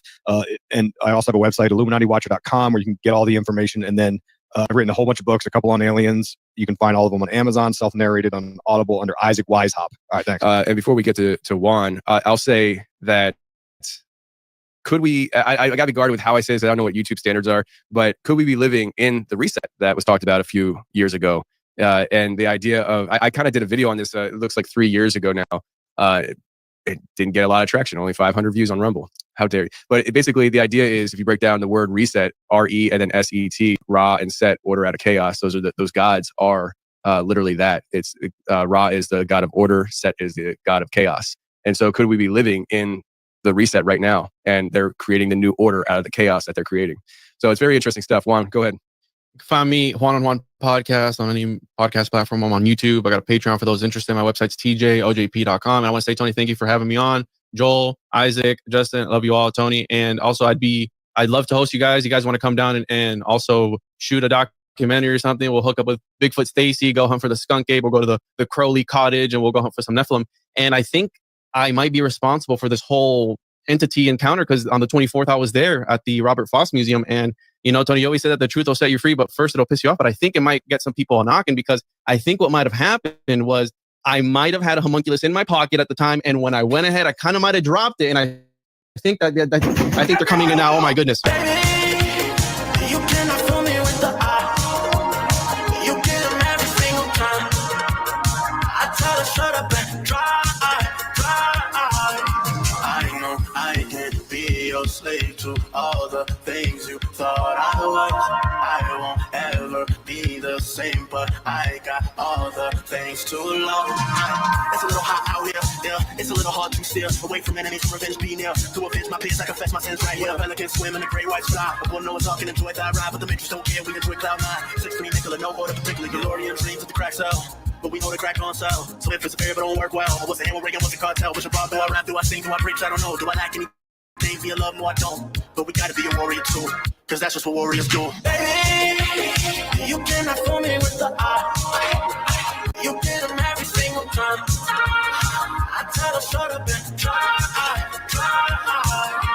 Baby, you cannot fool me with the eye. You get them every single time. I tell her shut up and try. Decades is vintage, new Babylon built on contentiousness. Flash on the road to Rome, where gladiators were broken, but they ain't no breaking us all. They just wanna take the air, me going down low the air. See, I pull up the chopper, I'm a rebel like here, double helix intervenes with Jesus. I'm a mirror looking at these 2 years flying by fair false. They cutting it off of the filter, analytics they used to recruit you. Wars opinion that sex on your son's too. They don't want the individual, just a carbon copy. You sitting that manicotti, yeah, I'm talking saucy. All they wanna build is a prison world full of pet Tamagotchis. Kamikaze, got me out of body like I'm Goku SS3. They wanna push me to the center like a solid, wanna spin up at the center of the nexus. Me. They want me to bow down, but I'm a warrior. I'm a warrior. I will never bow down, cause I'm a warrior.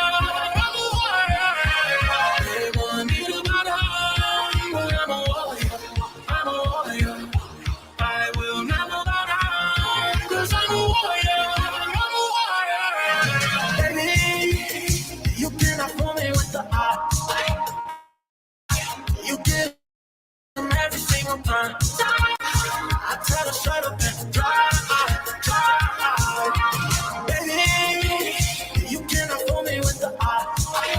You getting everything I'm trying. I tell her shut up and drive.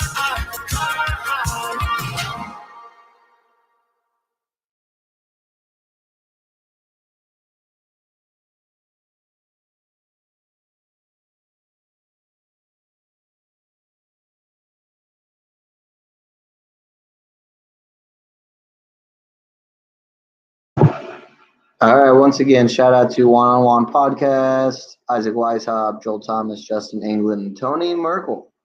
So I'm going to add up a couple of them real quick.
Ah, I see. So he is a Freemason. Okay, interesting. Well, that makes sense that he would be on Paranoid Americans podcast, as he is also an admitted 32nd degree Freemason. So interesting optics in play, folks.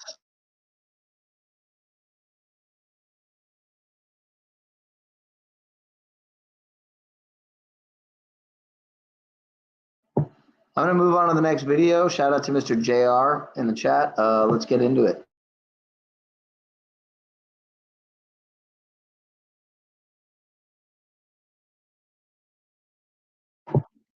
Real footage of the dark fallen angelic beings seen at the portal in Miami Mall. Wormwood Insider.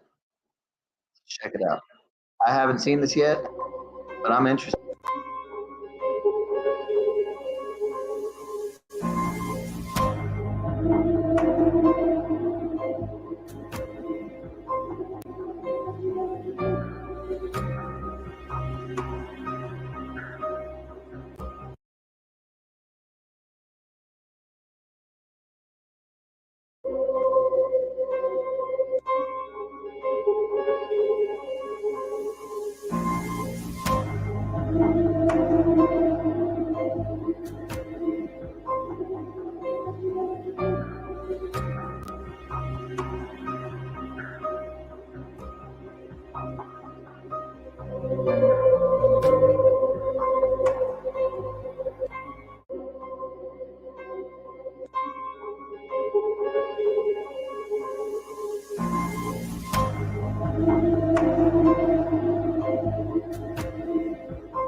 Please excuse the way I look. I still do not feel good, but there is no way I'm going to go to bed tonight without sharing the video. Yes, the actual video from inside of the mall in Miami that witnesses captured of the boys apparently opening a portal, the same portal that, according to witnesses and the men who recorded these, released the 8 to 10 foot tall creatures into the Miami Mall that night. Check it out. Yeah, I know it's going to be quiet. There it is, right there, right there, right there. See it? Kind of hard to see. There it goes. Okay, let it go back again. Let me rewind it again one more time. I know, I'm telling you, hold on. But this is.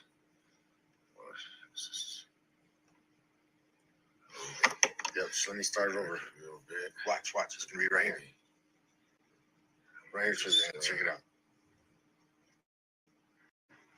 Look to the right side, right here. See, everybody's running, shit. See it? We already did it again. See it? You see it? One more time. Let me do it again. One more time.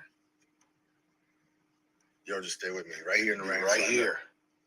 Right there. See it? See it? Everyone again.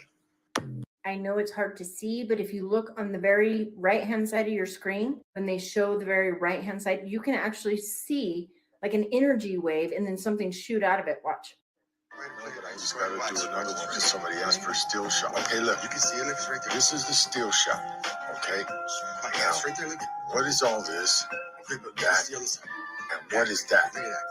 Now let me go ahead and play that part. It's gonna go quick. Just play it. Let me play it. Look. Yo. See that? Yo, let me back up a little bit. Right here. Watch this. Yo. Let's go fast. Yo, that's that. Watch.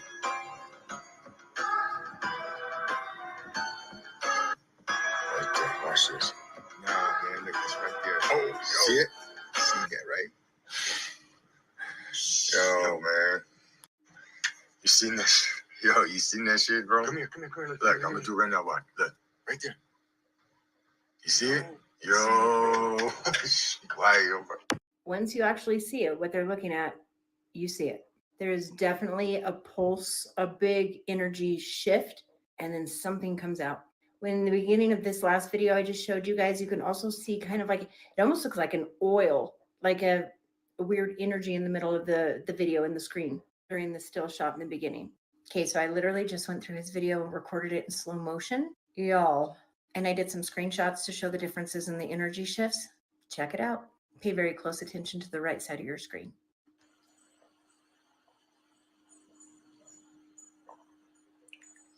Okay, watch. I'm going to go slow. Watch. You can see the energy right there. You see it? Right there.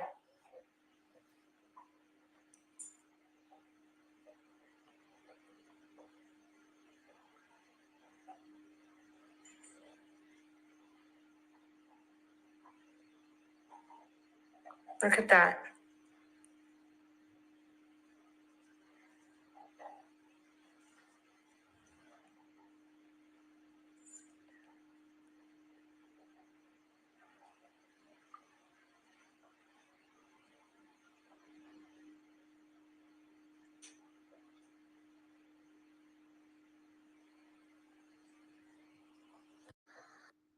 Now look at the different, it's kind of like a blast of energy, then it changes, and there's actually kind of a dark figure in the back of it. Now in the next second or so, that black figure is gone, and more energy shift, boom.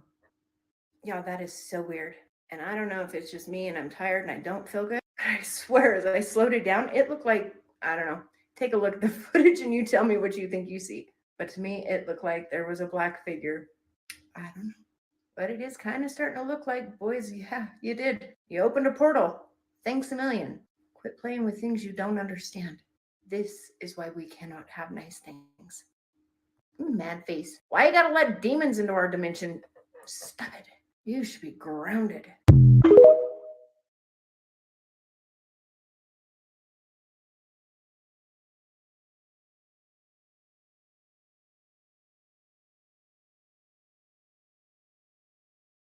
Heard about this. My dad's a police officer in Miami, and I mean, like, he's even running for sheriff, and I just talked to him. He didn't say anything about that. Hey, did you have you been seeing the ALiEN stuff? Did you see that at Bayside? Are you serious? You're joking. You're joking. Did they tell you not to talk about it? How many times you want me to slice the pie? I'm not allowed to talk about it. What? I know what you're talking about, but I'm not allowed to talk about it. Can you at least say, like, whenever? So they're saying it's like a fight broke out. Why did they send so many police cars? Are you serious? You can't say anything. You're no help, dude. Not allowed to talk about it. Not allowed to talk about it, y'all. Not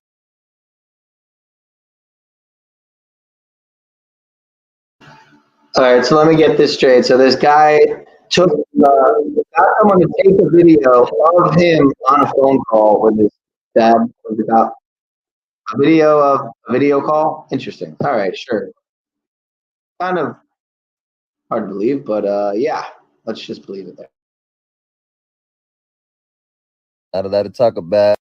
His name is Fitz, and what he has to say is astounding. Take a look at this video, listen to what he has to say, tell me what you think. Note, I have brand new footage of these interdimensional beings that I will be posting shortly.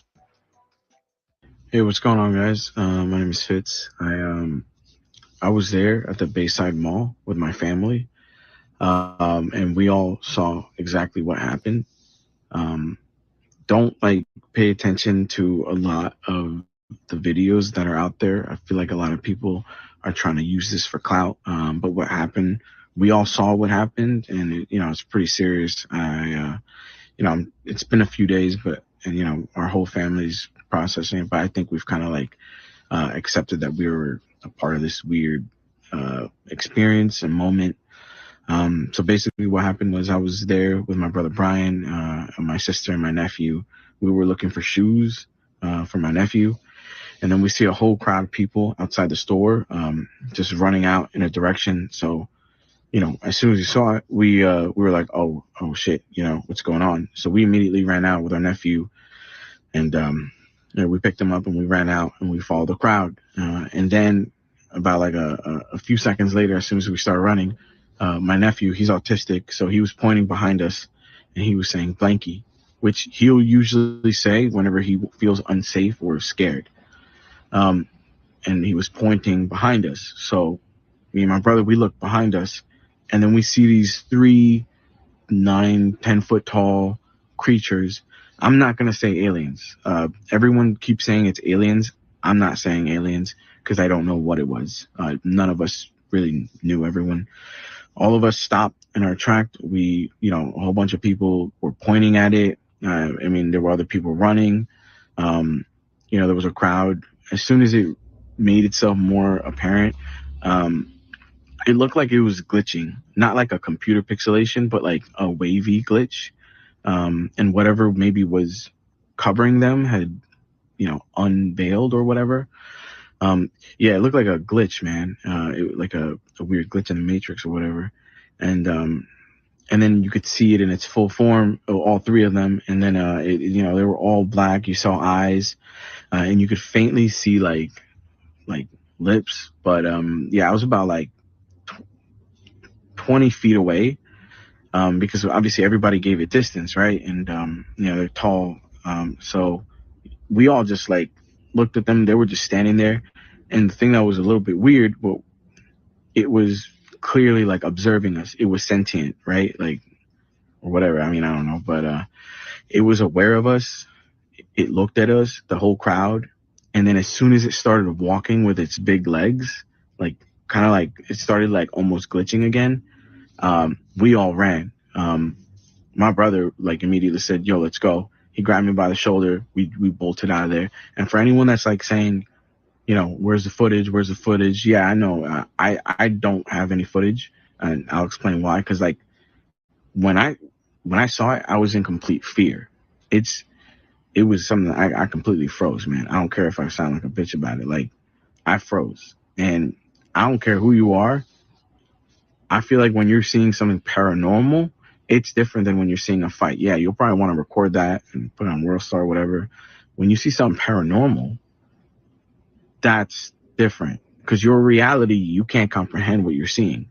A fight, you kind of get it. 2 people are fighting. You can comprehend that. Something like this, none of us could comprehend. Your first instinct is it ain't to take out your phone and start recording.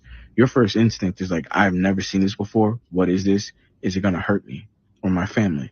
That was my first number 1 priority. So if you don't believe me, I get it. It's fine. It is silly. I'm sure that someone had footage from that night. If you did, please contact me just so that we actually have it.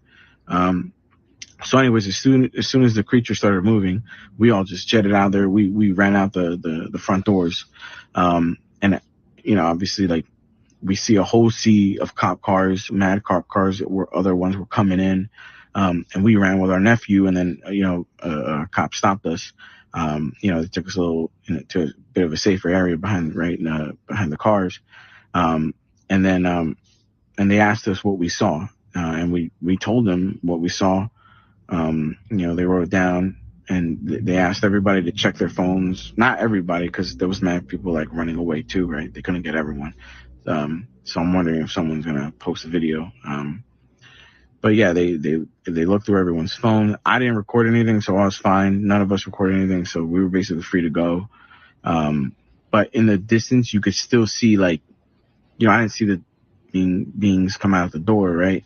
But you could see on the side of the building, kind of like that clip that everyone's seen, that it was slowly walking, and it was like, it wasn't cloaking or glitching or whatever. It was walking. So I don't know if it seemed more like it was an interdimensional thing. Someone's coming into our dimension or whatever, a bunch of them. And I think, that it was just interesting, the police response, because it was a whole bunch of them. This ain't for no teenagers. No, this was for something way bigger. And it almost seemed like the cops had like a already made strategy for it, because they surrounded one of the beings with like all their police cars. They blared it up even louder because you could hear that it was louder. Maybe as an attempt to like distract it or let it know, like, hey, you don't belong here, right?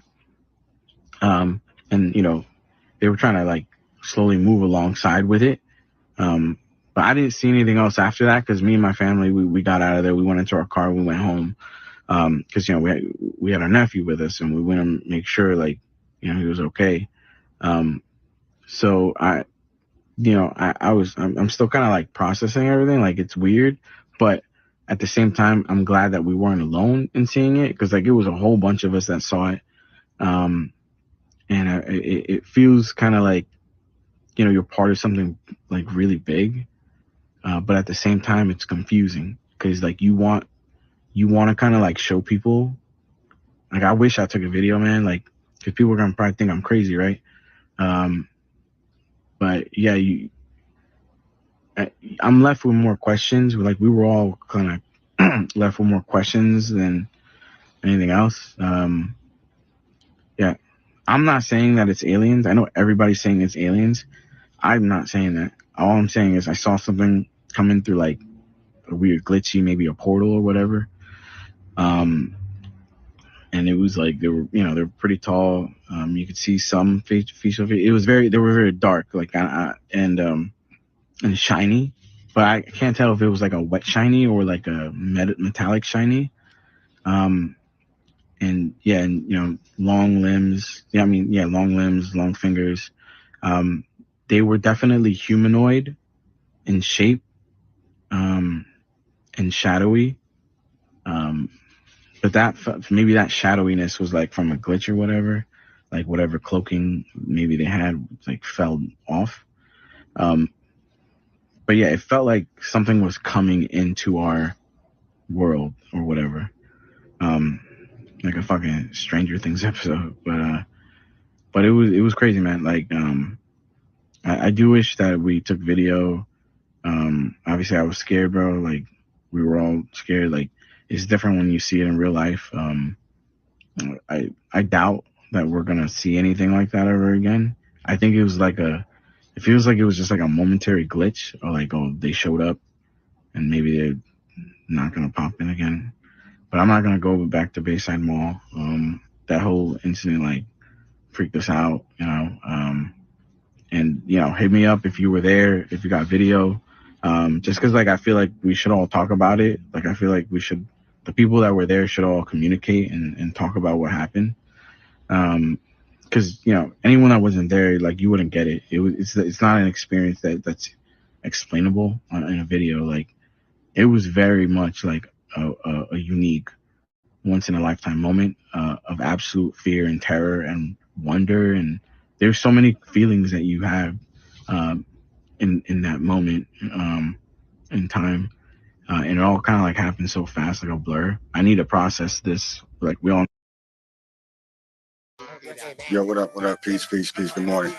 Yo, I just got back from Miami, like this morning. And I was over there when all that shit went down at the mall, you know. And there was some stuff going on. Yeah, there was some teenagers involved, and I'll tell you that because I was there. I'll break it down to you as far as like what went down and stuff like that. But there was a bunch of teens, right? And they had some little fucking little like a radio, like a little DVD player. They were fucking around with it. They were like, yeah, watch this. And then I'll show you. Watch, let me flip this shit around. Show you exactly what's going on. Okay, I was in Miami because I was on a little graffiti expo shit. So I was over there because dudes had me over there so I can go paint, right? So I was hanging around with my mans, and then we went to the mall just to see what's up. So this is what happened. This is what happened. This is what I'll draw you what can happen. This is what happened. Okay, there's a whole bunch of teens, right? A whole bunch of teens, and they had this little fucking box, like a little DVD player type thing, right? And they were like, yeah, watch, go ahead. And there was a whole bunch of them. They looked all nerdy. They weren't like thugged out. They all dressed nice and shit or whatever, but they were just right there, combo and shit. And a lot of them had like backpacks, and some of them had like weird ass glasses, like welding glasses. And I was like, what the fuck? And the other guy was like, just go ahead and plug it in. We're right here, we're safe, and so somebody plugged this shit in, and it started flickering. Right? Because there was a column right here. I was over here on the top. I was up here on the top of the level. They were down here, and I was watching them from over here. Okay, so this shit started flickering, and it was flicking the rows of lights right here. All these lights were flickering. Then it started popping. When it started popping, everybody from over here started running this way to see, because everybody was nosy. And as soon as it started popping, this thing started glowing, and it started going like a force field. Woo, woo, woo, woo, woo, woo, woo. And everybody that was behind this, that I was seeing, everybody looked like this, like digital, like it was being disrupted by the wave. Only right here, not right here. Everything else was still flickering. Right here was still popping.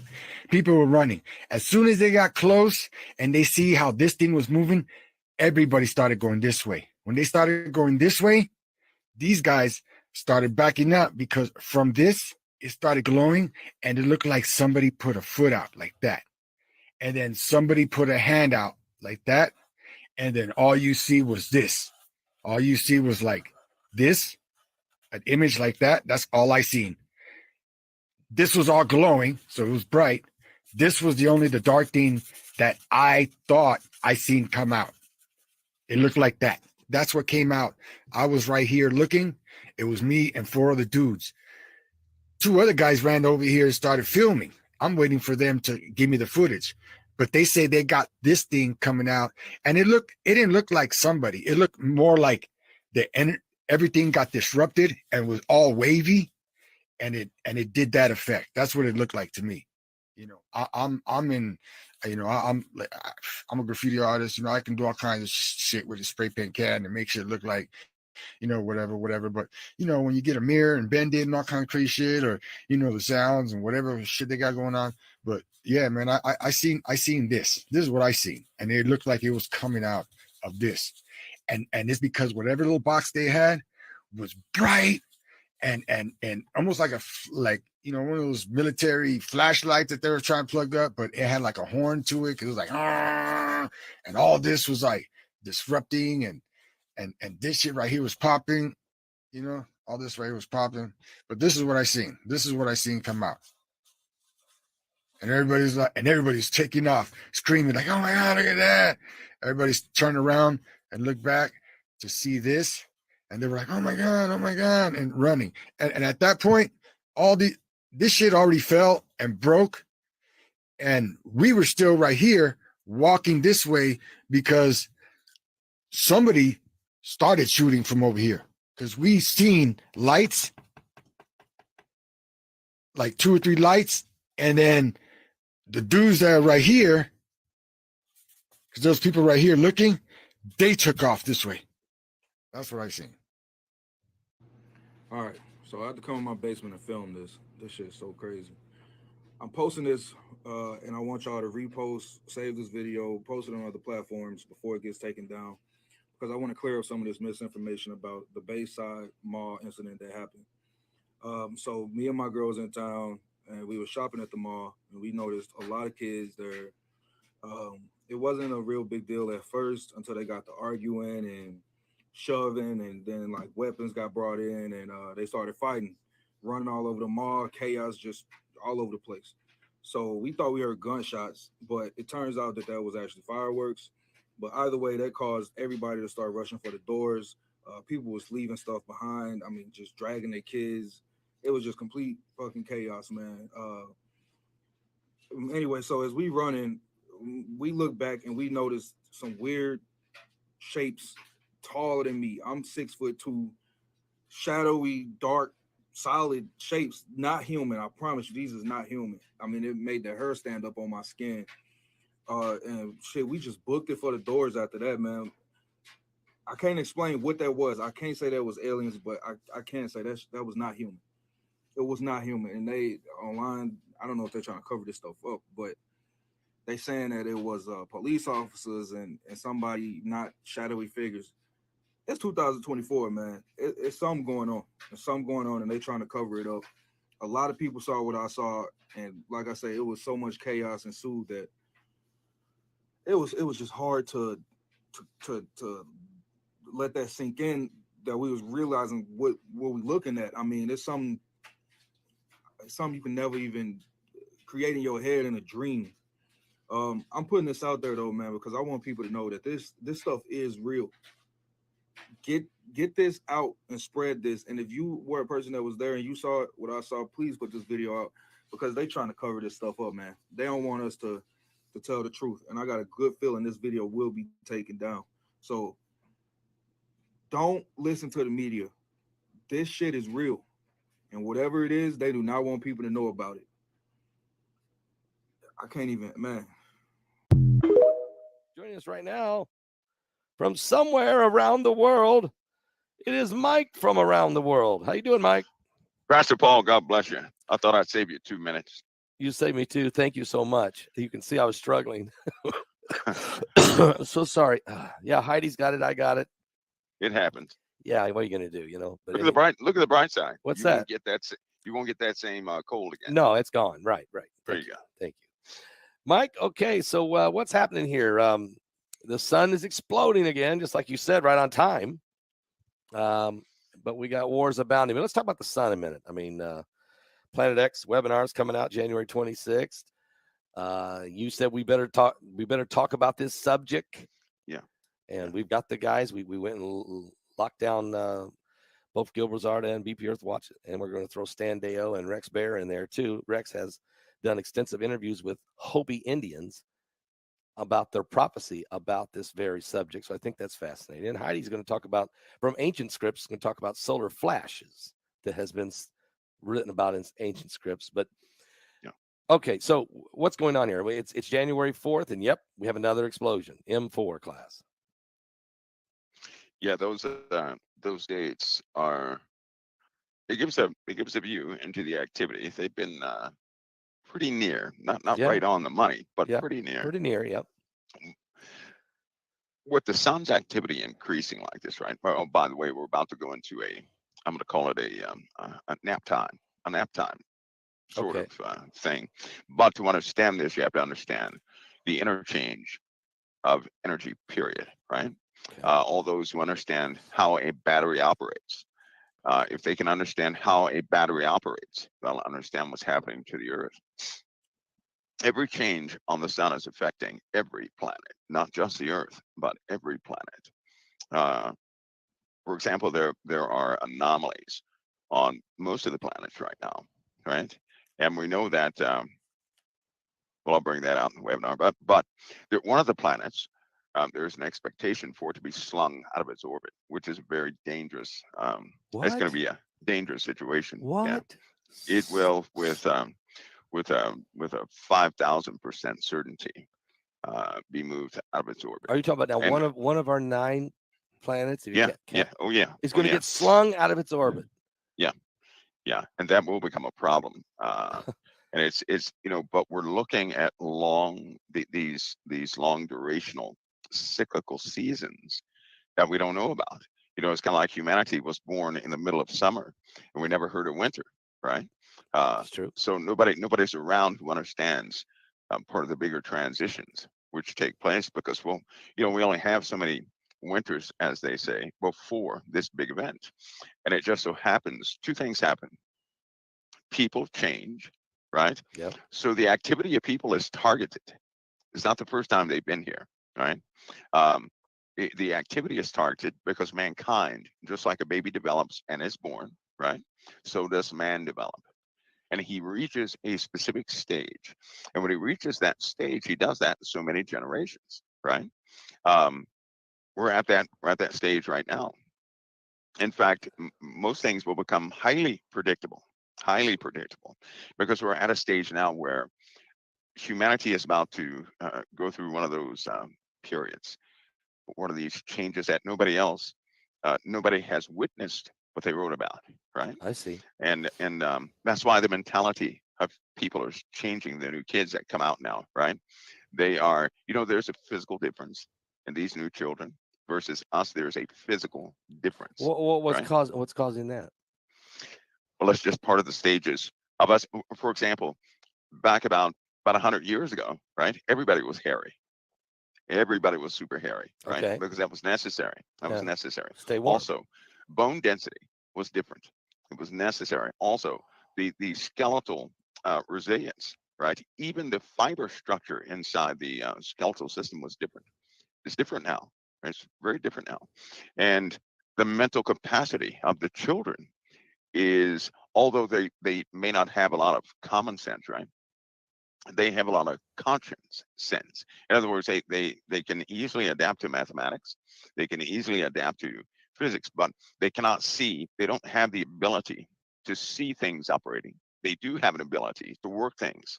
They have great memory, greater short-term memory than we ever had, because their brains are different, right? Now, believe it or not, they knew about these changes. It's just not something published. That's what the elitists pride themselves on, having knowledge nobody else, that they have. And so they're in charge. Think about it. They're in charge of the food industry, Right. medical industry. Right. And so they can actually foster change in these new kids coming out through foods, through medicine, right? The medicines that adults take, this, that, and the other. So what that will eventually do is allow them to become totally adaptable to all the new stuff that's going on. So in essence, they can rewrite the future of mankind into what they want it to be, which, by the way, is predictable, because we're degrading as far as morals go, right? Because morals are not being emphasized. They're just not. They're not. And so when they're not emphasized, mankind has a habit of testing all limits. And anyway, that we have that change. That's a change in humanity. At the same time, the Earth is also changing, and the ice cores, rock strata, all these different findings in Earth, you can see definite changes. So you're right? so you're saying that this binary system that's making such a change to the sun and to the Earth and going to fling one of our other planets off its course. This has happened before. We've had this thing before, but is it maybe closer this time than ever before? I'm wondering if Sure it is. Here's what I believe. Here's the unpredictable part, right? Okay.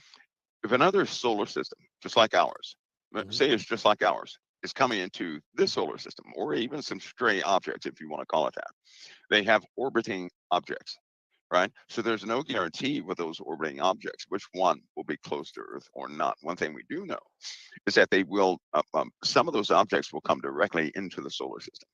They're going to be here, right in the solar system. And that's going to be a big problem. Of course, at that time, everybody who's left is just not going to have normal times, right? They're going to be in a different mind state. What do you mean who's left? I mean, are you talking after apocalypse? I mean, because you're looking at most people think of this time as, it's going to come in like 20 years or something like that. Here's the bad part about it. Okay. In times past, right? The time, for example, the time before the Egyptians wrote about this, they also documented the Egyptians and some of those cultures around them. They've also documented that it happened before. Yes, right? yes. And they dealt with ruins. The ancient Egyptians investigated ruins, right? Now think about that. In those ruins, Wow. they found hints and clues also, but the knowledge had been lost, right? The Mm-hmm. Grecians, the same thing. They investigated these ruins, and but the data was limited. You're right. Right now, people investigate ruins, right? The only thing left are the stones that they possibly etched things into. But I think that this will help people out. Most people think of the ruins, something happened, it burned up everything, and the ruins are the last things left. Not true. Not true. No. Some of the ruins, right, were made as people think they're temples of worship, right? Yeah. Wrong conclusion for a lot of those, for many of those places. Something was so devastating, Pastor Paul, that they knew that the only thing that could survive, based upon what they investigated, was stone. And so what they did was they etched star calendars into these places, Yes. right? Yes. Now, I know of course, that. man will build a mythology around everything he finds. And in the absence of explanations, they go with what they go with. As of late, though, they've been digging deeper and deeper into the earth for these archaeological finds. They have found new Sumerian tablets, cylinder seals. Mm-hmm. They have found Arcadian, Sanskrit things, etchings. They have super and quantitative computers now. So then determining what it actually states is more accurate than it ever has been before. We have artificial intelligence, which was pressed and needed to decipher some of the blueprints they dug up, right? Actual blueprints. And so they couldn't do that. Humans couldn't do that. Supercomputers couldn't do that. So they needed AI to run all these simultaneous simulations to extract what they actually need from these things. That's why in 1994 through 1998, right, the U.S. Army went and took a lot from the Middle East. If anybody remembers that. I remember they that. took a lot from the Middle East. I remember that. And they took it. They did not share it with anybody. No. They locked it up, right? They have it. Anyway, because it was very important. So they know about the cyclical events Emerald on the earth. They're not a joke. Was the emerald tablets part of that? No, they found something much more than them. They already know it. They already know what that is. And here's the bad part. What most people, you have a public science, right? Then you have this secured, I'm going to call it stuff. And the secured stuff are all the puzzle pieces that your people out who are good people, they need those to connect what they're seeing. Because if you ripped a page out of the book Moby Dick, right? Yeah. You would not know the context of that story. It may be an interesting find. You may come up with some conclusions, but you will not know the context and you can't know the story, right? Right. Same thing is happening here. Those are partial tablets. They think they're complete. They're not. No, they're not. Like one page out of a book. Right. Right. And when they don't know the rest of the story, it throws the whole thing off because they were giving a warning. And they emphasize this. They wanted their children to be prepared during this time. They even gave fables, hoping that as we continued and found more and more things, we would get away from the fables, become matured, and really see those calendars. Those are calendars. They turned a lot of things, they turned into worship, the false history. They weren't worshiping some of these things like the bull. You see, that's a prominent figure everywhere, right? That represents a constellation, right? They knew about the constellations, right? Right. In Genesis, we hear about the constellations. Yes. Abraham knew about the constellations. Yes. All these Hebrew patriarchs, they knew about the constellations. Yes, they did.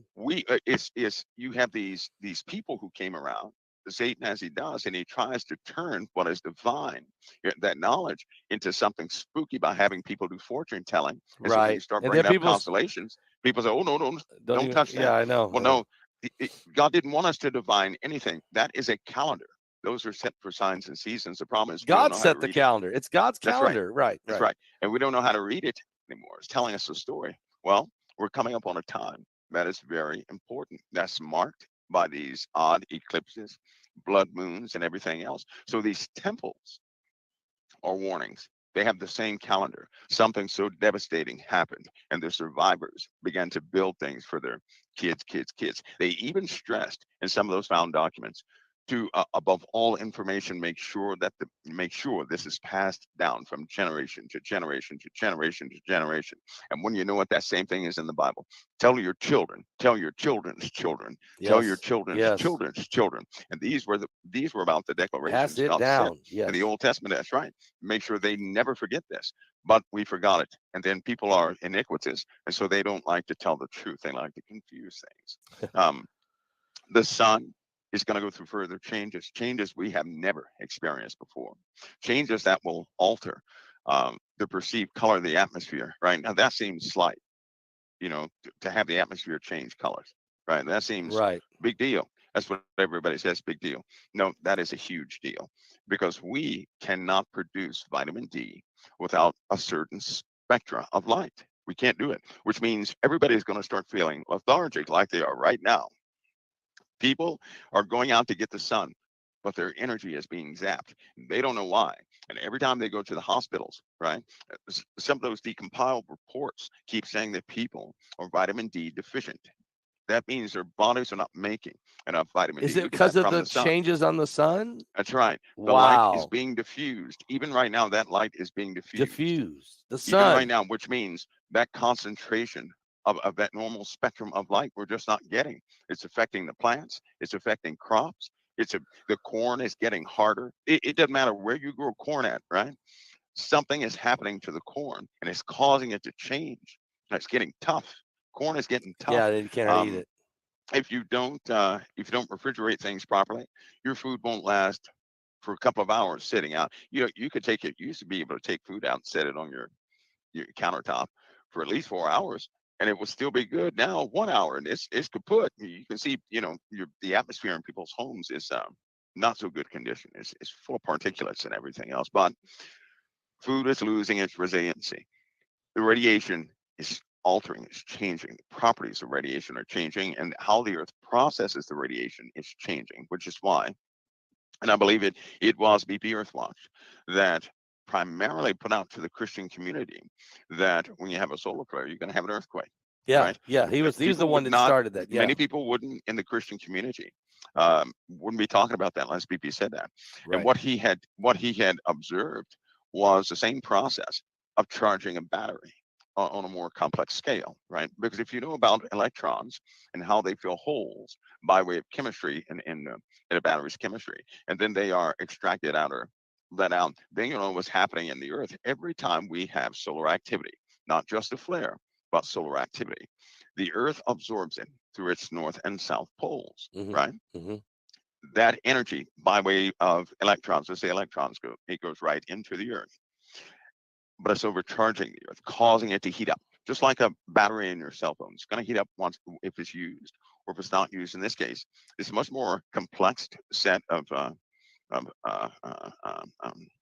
operations taking place, but you get the gist of it. But the earth is getting overcharged on a continuous basis because the solar winds, the properties from the solar winds have also altered, which means it's putting out more types of radiation than the benign types of radiation, right? Wow. The spectrum is changing, right? We're talking about X-rays all the way up to visible light, all the way out to something else. And so as this happens, cancer cases go up. Everything is going up in that regard. The sad part about it is this. What are the consequences of solar activity on the earth, right? It's a type of storm nobody knows about. Nobody knows. No, Nobody because talks about it. Nobody knows about it. And it's not, we're not talking about a meteor storm. This is a different storm people just don't talk about. But it happened this year twice. It happened last year once, and it happened 52 years ago in the Middle East in a isolated region, but it's going to be happening everywhere, and it's going to be quite devastating. The earth itself, these land shifts that we keep having, they're going to become more and more violent until everything is moved, right? They're going to continue to go that way until everything is moved.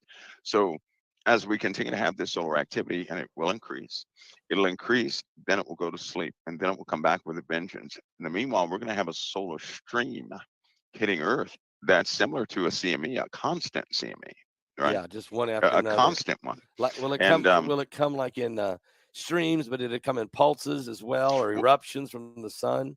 But think about the solar winds. the same magnitude as some of your mid CMEs, your mid-rated CMEs. Okay. Imagine that.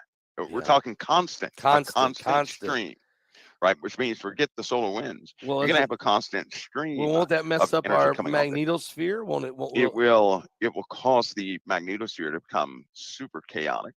Okay. It'll cause surface temperature anomalies like we've never seen before. Big So shifts of heat? This year alone, Temperature shifts. fires are going to be devastating. They're going to be devastating. Last year was the worst year for heat and heat-related things. This year is going to break that record badly, right? Wow. Which will cause problems like mold, disease from bacteria. We have hundreds of brand new species of bacteria in the U.S. that we have to deal with. Europe is going to have the same problem, but heat is going to be a deadly factor, right? People will have those pricklies. I would advise no one to go outside in sunlight unless they have proper, some sunscreen that's pretty powerful, because I can almost guarantee it's going to cause people. Put it this way: people are having more aches and pains these days. Right? National reports from all hospitals. People are having more aches and pains from the age of 7 and up. Past Paul, 7 years old. Yeah, more and more that's kids crazy. are being born. More and more kids are becoming arthritic at the age of 10. Right? They're being diagnosed with arthritis at the age of 10. Something is wiping out the calcium in the human body. Things of that nature. So look for bone density, or not bone density, but bone decay to really go into a brand new level. Right? So I wouldn't, it sounds So funny, you're but saying- everybody might be wearing dentures at the age of 13. Well, yeah, as I was going to say, it's going to affect their teeth. It's going to affect the joints, the cartilages in the joints. There'll be a lot more information. What about UV rays? I guess what you're saying is UV rays are going to be cooking us almost. High radiation levels coming off the sun, and some of the more dangerous ones. That's right. So, and you say that then there'll be a period of time of this, and then there's going to be a moment, or it's going to be a time when it kind of gets. There's a darkening of the sun and a cooling Well, down. more like a pause in its activity. Now, here's what happens when it pauses. Okay. As soon as it pauses, you're going to have this evaporation effect from the ocean waters, right? Okay. But you're talking about a cycle that is quite violent, strong updrafts, high winds, very high. Big winds, storms, right? then. So, imagine high pressure. Right now, there's a high pressure system moving over Tennessee, going into Kentucky. I'm sorry, going into West Virginia, right? But it's keeping two low pressure systems at bay. No storm can form in the presence of a high pressure system. Imagine the Earth with about 30 high pressure systems just forming on its surface, right? No rain, no nothing, right? Okay, yeah, Dryness, dry, no but participation. high winds. Because what happens Yeah. is the ocean is still going to evaporate. That's going to cause low pressure, very low pressure systems in various places. They're going to be smashed up against these high pressure systems, which cause tight isobars. That means high winds, right? Sporadic high winds. So you could be sitting out on a clear day, and all of a sudden you can't sit outside anymore. You have to duck for shelter, right? Because of high winds. Expect that. We're talking about some erratic behavior, and that's just with some of the effects of the sun. But these external effects will continue to beat our heliosphere, as it's doing right now, and our magnetic shielding is going to go absolutely haywire before it joins with something else that's going to be very close to the Earth.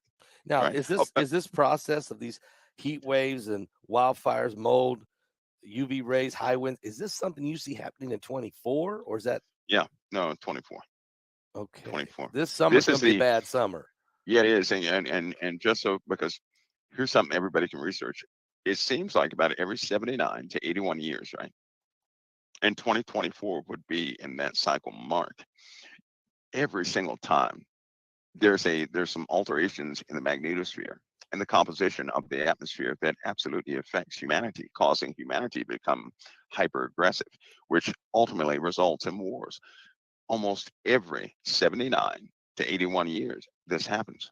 Massive changes in humanity take place during that, right? Now, if an embryo has cycles, right?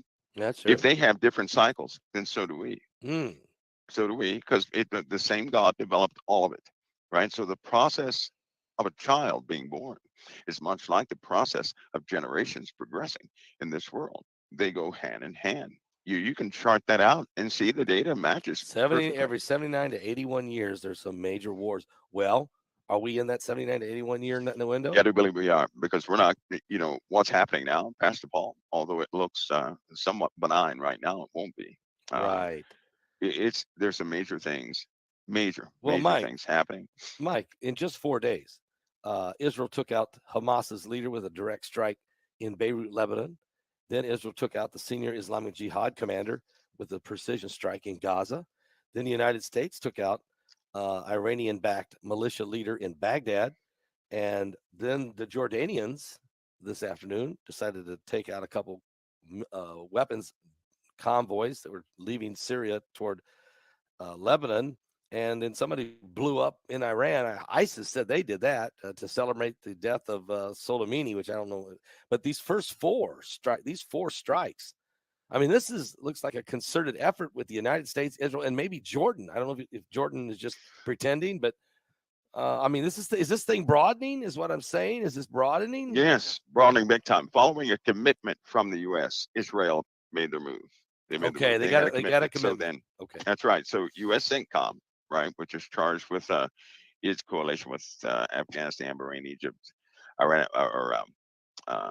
all these different places they have to watch, like Iran, Iraq, and Kazakhstan, Kuwait, Oman, Pakistan, Qatar, Saudi Arabia, Syria, Pakistan, Turkmenistan, all these different places they have to watch. They have an agreement with Israel now. And so now when they had that promise from the administration, they acted. But if you notice, it was a joint operation. That wasn't one single individual operating. That was combined joint task force operation in this. And so now that they have that promise, it has forced Middle Eastern coalitions to play their hand or fold. And so the attack on each within each person's area, that really showed what was what. Now Russia is the only one severely holding back because we're in analysis mode right now.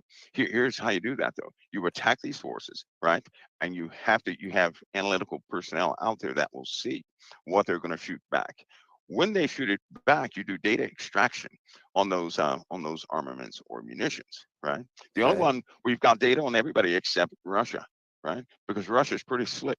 Putin has been using everybody else's stuff. He will not use his own stuff. He's hanging on. He won't bring it out. He will not bring it out because if he, for example, suppose Russia brings out part of its main arsenal, right? If he does that and he uses those weapons, we will extract weapons dynamics to see what he's using, figure out everything, and then we'll counter that. We'll have a counter strategy and purpose behind that. But where you can't build one unless you see what the enemy is using, right? I know. And in this case, Putin is not using anything that belongs. He's using all his old stuff. Everybody else's. He's made a deal with Iran. He used their stuff. He used some of his a lot of that old surplus stuff. He's using Korea's stuff. He's using everybody's stuff but his own. He will not use his own armaments because if he does that, he knows that NATO is going to come up with some sort of counter operation to those weapons. So he's a dangerous player, and if he wanted to, he could back operations in the Middle East and cause some real problems. The wild card, though, is Turkey and Jordan, and I'll tell you why. Turkey has already warned Israel. Yeah. Again and again. They warned, and Jordan has facilitated Iranian cooperation with Saudi Arabia. That's unheard of to somehow overcome this issue. And so what we have are clear lines in coalitions. So get ready, because that's why we have this. We have CENTCOM, an Operation Inherent Resolve, has sent out even more ships to the Red Sea because they have an operation going in the Red Sea where they will they're not only dealing with the Islamic State and jihadists and things of that nature, but also they're building up security in the Red Sea. They have to, right before a major offensive. That's what you do before a major offensive, because they know that shipping lanes are number one targets, right? But it's about to become a much broader operation. Alaska could be consumed within the next 3 or 4 months as far as military operations inching very close to them. And these things seem to be unavoidable at its present rate. It seems to be unavoidable. So when these things continue, we're watching, folks, and I say, Mike, that we're really just. I actually think everybody thinks, well, maybe the war's winding down between Israel and No. God. No, I'm hearing today that that the Gaza operation will take another full year. Will take a full year, and it really looks like Israel's turning the guns toward Hezbollah now. It's as if they're They going have to to. go after them. They have to pass off because they know they're talking in back channels, right? Right. Hamas, Hezbollah, right? Yep. And the Houthis Yep. have been talking, right? With I believe it's 9 other factions. They're going to launch a devastate. The talk is they're going to launch something far worse than October 7th and broader. Well, they can. Than Israel. The right? Houthis They're gonna do can. I this. mean, excuse me. The Hezbollah can. They could launch so many rockets. There's no way the Iron Dome could take them. Right. But I mean, if that's going to be the plan. Well, they've also found that the initial weapons inventory, right? Well, some things were missed. Somehow somebody has been complicit with Hamas. Somebody has and allowed some of the larger systems that they have that Hezbollah has, right? Yeah. Hamas has a whole nother base camp set up outside of Palestine, right? Okay. Far outside of Gaza and all those places. Nobody really knew about that. They didn't know who they were, right? They knew somebody was out there. They didn't know who they were. And that's Hamas. So what Hamas essentially did was they took an old tactic, right, to draw out everything they could draw out. Yeah. Out of now Israel. you're going to see everybody else starting to rise because they know what they're dealing with now. But they did not. What they didn't break out were some of the weapons platforms that were supplied by North Korea and Russia to Iran. They didn't break that out yet, and until Israel got hit with one, right? I see. Right now, they have an ability through a coordinated attack, and this is why the U.S. has really gone forward pretty fast. That's why they're in emergency mode right now. Right now, Pascal, they're in emergency look how mode many ships right now. Look how many warships we have in the Red Sea and in the Mediterranean. I mean, there's a ton. I was looking at it today. There's a ton of warships we have in both the Red Sea and in the Mediterranean Sea right now. Well, if they launch 8,000 missiles, right, at the same time, what do you think that's going to do? Not us, but them. If they launch 8,000 missiles, if Hezbollah launches, that's right. Hezbollah at Israel, yeah, at Israel and other places who are complicit with Israel's well, it'd be ideology. some U.S. bases in Iraq and Syria, maybe. They can't defend against that. No, right? No. That means 70% of those missiles would get through Iron Dome, right? Hawk systems, Patriot systems. That would be awful. They would go right through it. They go right through it because that's an overwhelming bombardment. Right. So suppose that happened once, then it happened twice because Iran right now can launch 12,000 at one time, right? And they can do that a few times throughout a few days. This is what you're dealing with. Well, then a this is what they're preemptive trying strike. to.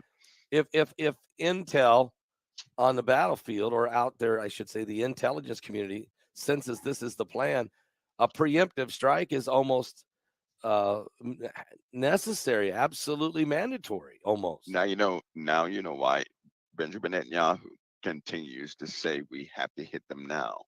We have to hit them now. If we don't hit them now, we're going to lose the element of surprise, and then it's all over. They're going to be able to inflict damage, and unfortunately, according to the Word of God, right? Yep.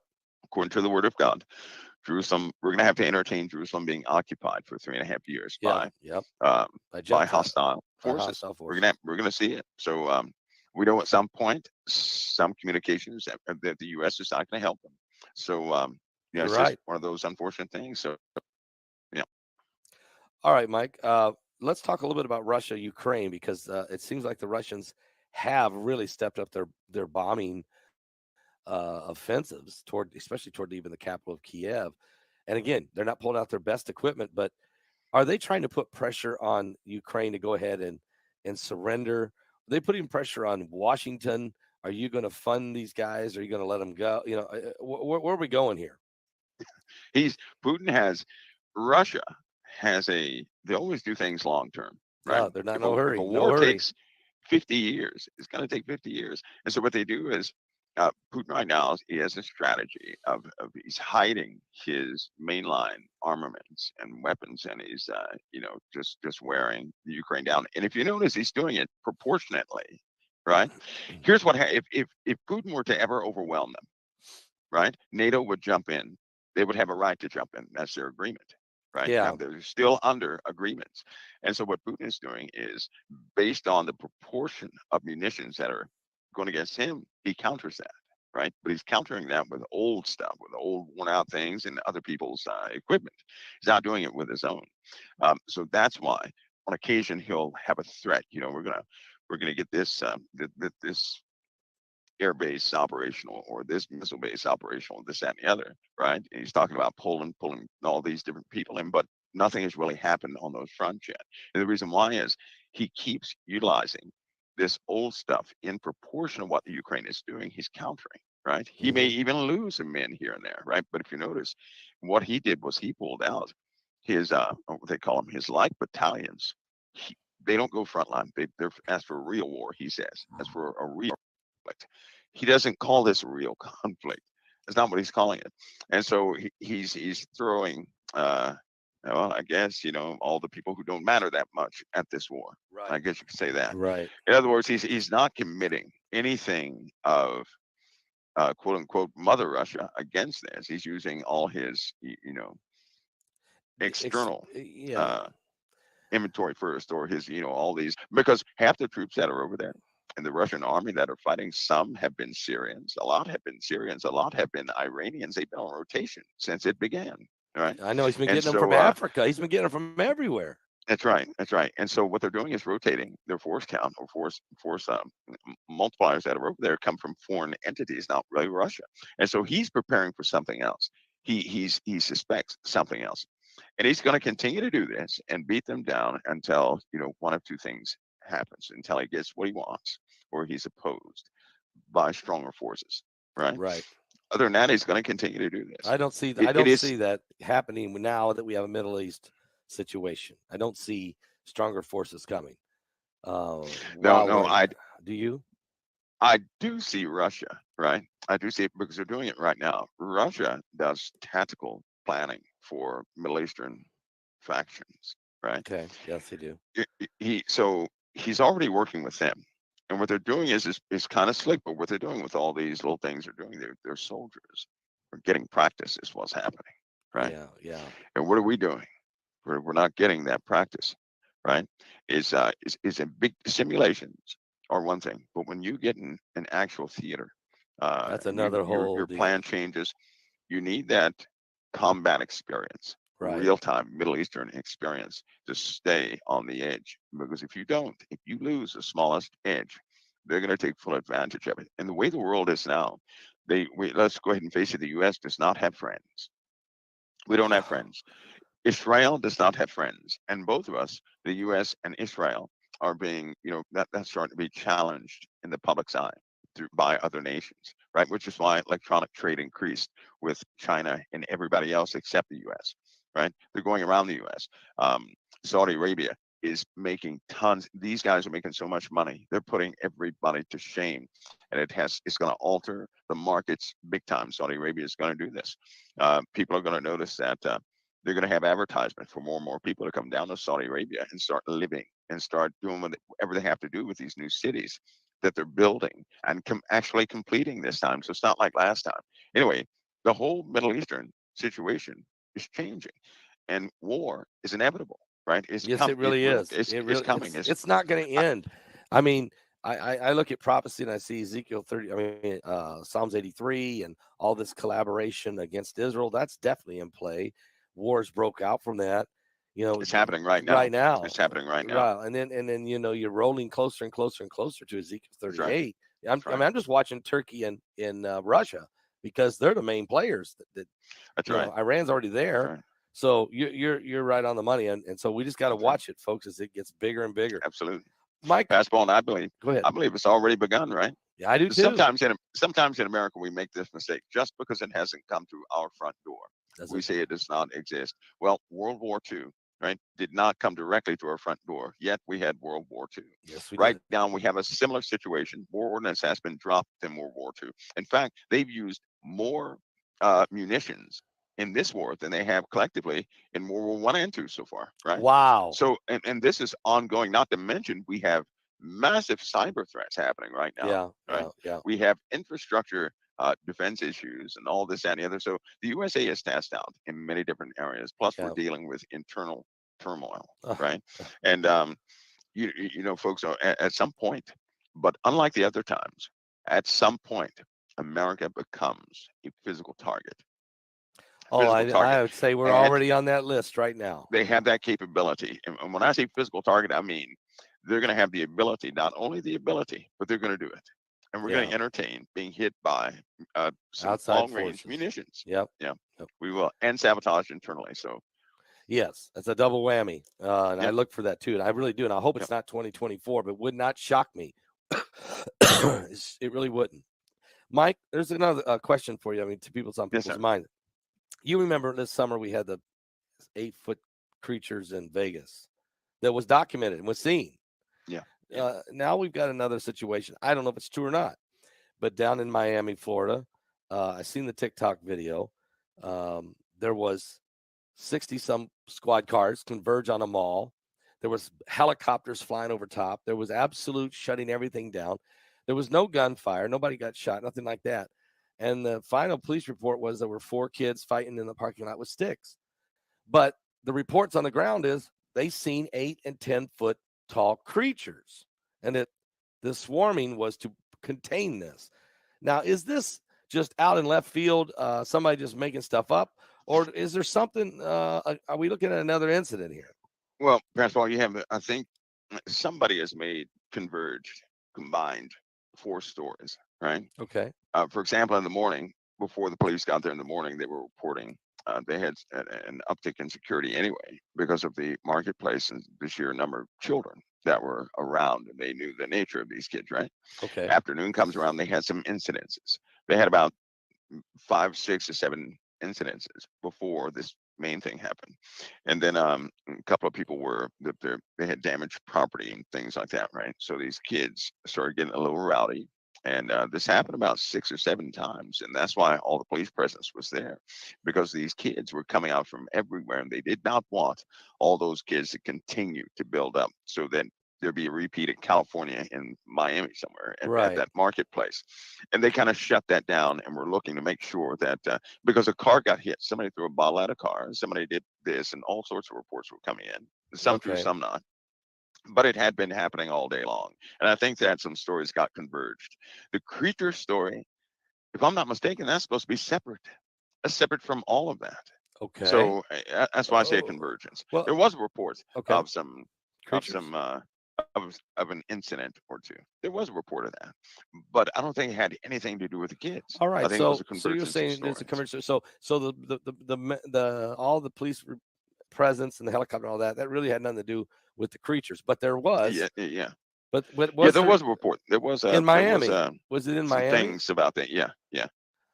Now, not sure as the actual nature of it, right? I haven't gotten. I'll pull the details later, but you'll get it. I believe there was a convergence of reports, and maybe some folks got ambitious and threw it out there. Okay, right? Maybe somebody seen something and put 2 and 2 together and created what they thought it was for. But like that, yeah. But what you are saying though, that these creatures that we saw in Vegas in June of 2023, which you confirmed. Matter of fact, you told us there was like 23 different accounts and different eyewitnesses. And have we had any more of those that I just don't know about until this story? Yeah, but they're not going to report them. They're not going to report them, and the reason why is because the Senate, or in Washington, right?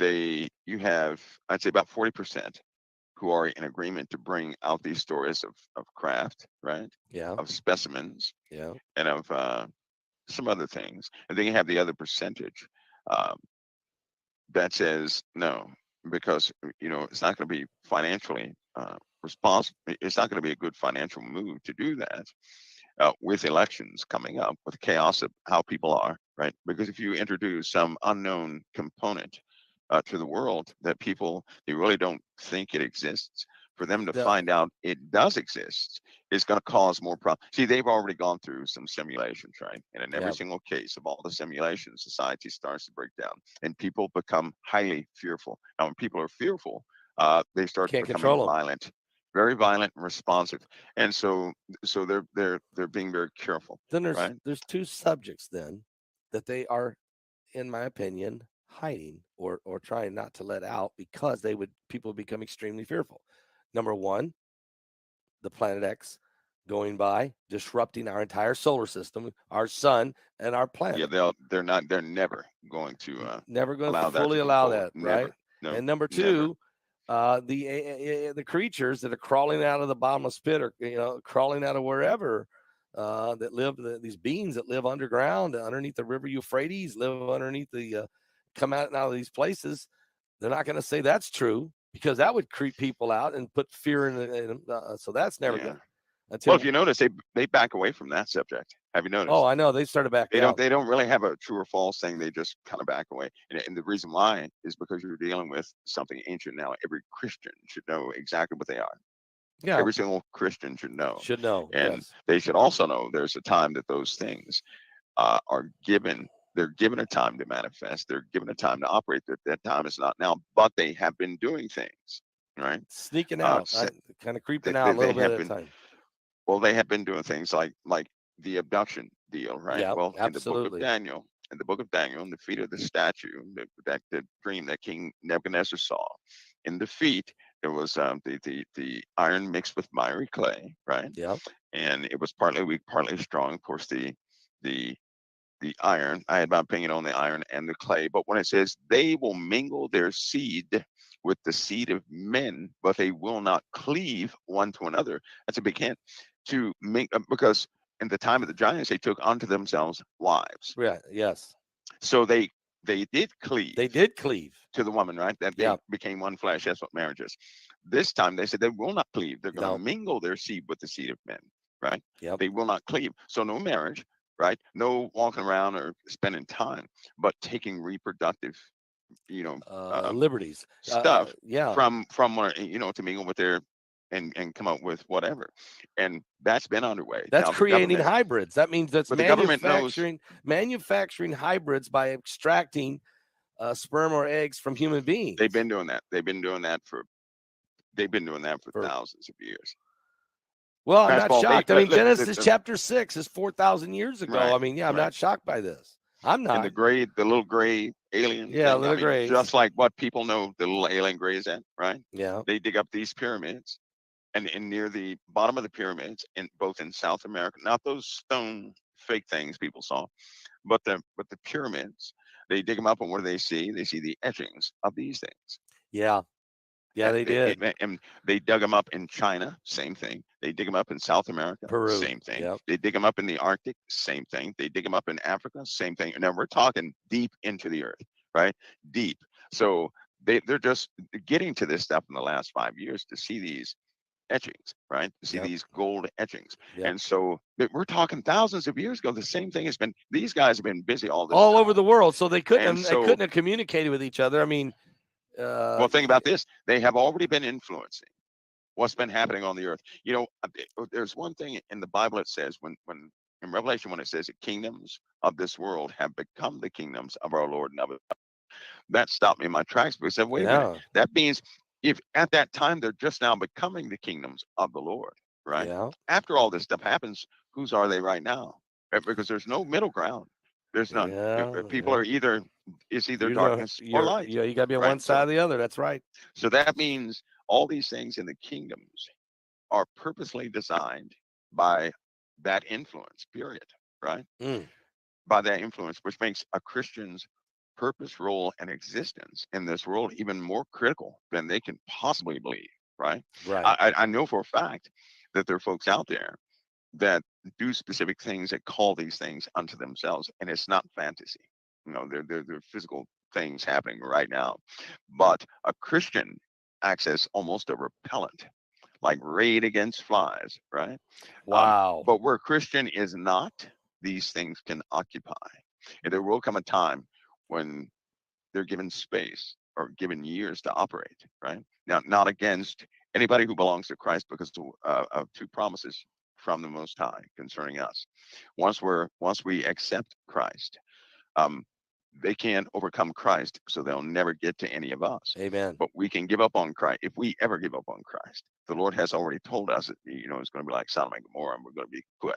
But these things are out there, Paul. They're Yeah. just held back. They can't really do what they want to do. Well, is right? that So why they're peeking around corners and this and yeah. Well, that's why in my book Revelation 9:11, that's what I actually do is I take the story in the scripture about Apollyon coming out of this bottomless pit and how he releases these other 4 demons that were under the river Euphrates, and it brings about the 6th trumpet war, which is probably World War III. It kills a third of the world. So these demons are somehow involved in the, and it says that in Revelation 16 that they're like frogs and they start manipulating the kings of the earth, preparing them for this great battle, for battles. So we're going to see them. I believe that. I mean, I believe we're going to see them. We're not just going to hear about them and be reports here and there, but literally they're going to be walking around on the governments this earth. know that. They already know that. They have their own calendar and clock. They have a clock, right? Now that sounds odd, but this clock is synchronized across every single event. So that means every single recovery event, right? Okay. They have seen the clock saying the exact same thing with the exact same countdown. So anybody you talk to who's part of the part of the recovery teams or something like that, or they say they are, they start mentioning this clock. The clock. You know they're for real. You know they're for real. Is it a prophecy clock? Is that what they think this is? It's directly just like Satan in Revelation. Satan, when he saw that he was cast down to the earth, he knew he had but a short time. He knows prophecy. He knows prophecy. Yeah. That's when his clock ticks, right? When Right. he saw that he was cast to the earth. So he fully understands his own timing. He just didn't. Once he found out he was cast into the earth, that clock began. So it's in there. They know, and they know when that they're looking.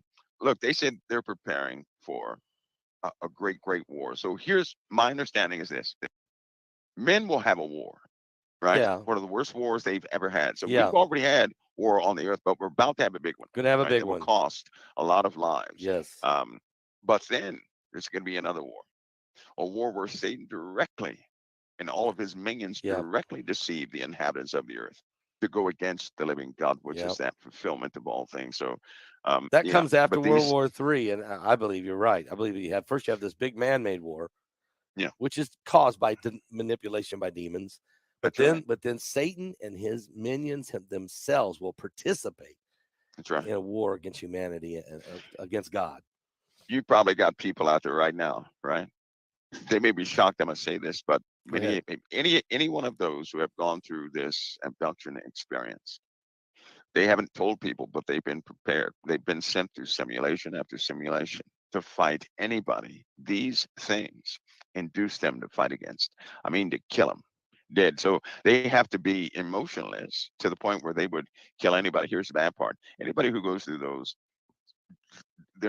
you don't know if it's a dream state or not, but anybody who goes through that, they have to fight their own family members. They have to fight helpless women, helpless children. I mean, kill them dead in these experiences. It is the worst type of torment. Yet all of them, when they wake up, they're nervous, but they know they have to stay ready for the war. They know that war is coming. Now you're talking about millions of people, right? Wow. When they had they had unsecured or the secured phone taps, right? Right after the Patriot Act, going up towards the time when Edward Snowden was ejected, they had, if you talked about aliens, your phone was tapped, your phone was monitored, and they were looking specifically for things. Why? Because these things are inherent liars. They are inherent liars, and they're masterfully deceitful, right? And so they wanted the information from people so they could fine tune the story. And do you not know that they had tracked the people who were being prepared going through these? I mean, it really bothered them to the point where they would go see a psychiatrist or talk to their local pastor, right? They found out who these people were just to see what they were talking about. All of them were talking about the exact same thing, about how they had to kill innocent people, how people would turn into monsters and they would kill them and they would be people again. And these people were traumatized with these types of night terrors, right? Gee. But you're talking about tens, if not hundreds of millions of people. So a lot of people know about that. They've been through that. They're just not talking about it. They can't say nothing. Right? They're scared to No, say they're not talking about it. Wow. There's so much stigma with it. And that, people are just saying, no, you're crazy or you've lost your mind. Well, the doctors aren't. No, because they there's know. another group. There's there's hundreds of thousands of women, right, with their families and husbands who have actually conceived had been about 3 months pregnant, and then went to the doctor because they knew their baby was taken. They go with their husbands, right? And sure enough, the doctor says, "Well, it looks like you've never been pregnant." Now you're talking about lots of you're I talking know. about Heidi all talked to sorts of reports that are realistic reports. Yep. And so, either and this spans countries. People who had never been in contact have the exact same story. Heidi has I interviewed personally, I women. believe that is the work of the fallen. That is simply the work of the Absolutely. fallen. That's how they Absolutely. work. Yeah. Heidi has interviewed women who have been through this experience, and it's very credible and very realistic, and it is truthful, and you know it is, and it's so traumatic that it's devastating. It's beyond. It's the work of the fallen for sure. It is the Yeah. work of the fallen. It is. It is. Yep. You know what? They're waiting until the atmosphere of people is becoming highly immoral, right? So when people no longer really care, they have desensitized most people. It's to the point now. They already said that UFOs are real. They already said that they have recovered craft, right? They already corroborated that in Washington, and people still don't care. So they are desensitized to the point where they're still not going to pay attention. And that's what they're doing step by step, is to get people not to pay attention, to make it normal. So when they come out with a story, nobody cares. And then when all these things launch, because in the Bible, Pastor Paul, Jesus said the world will not know until it It's too late. bites them, right? Essentially, until it gets them. And you have to ask yourself, how can they not know this stuff? Well, it's because they desensitize everything. We're having more earthquakes than we ever had before. Nobody cares. We're having major solar disruptions out Nobody of cares. season. Nobody cares. We're having the people you wouldn't expect to be in government are in government all over the face of the earth. Nobody cares.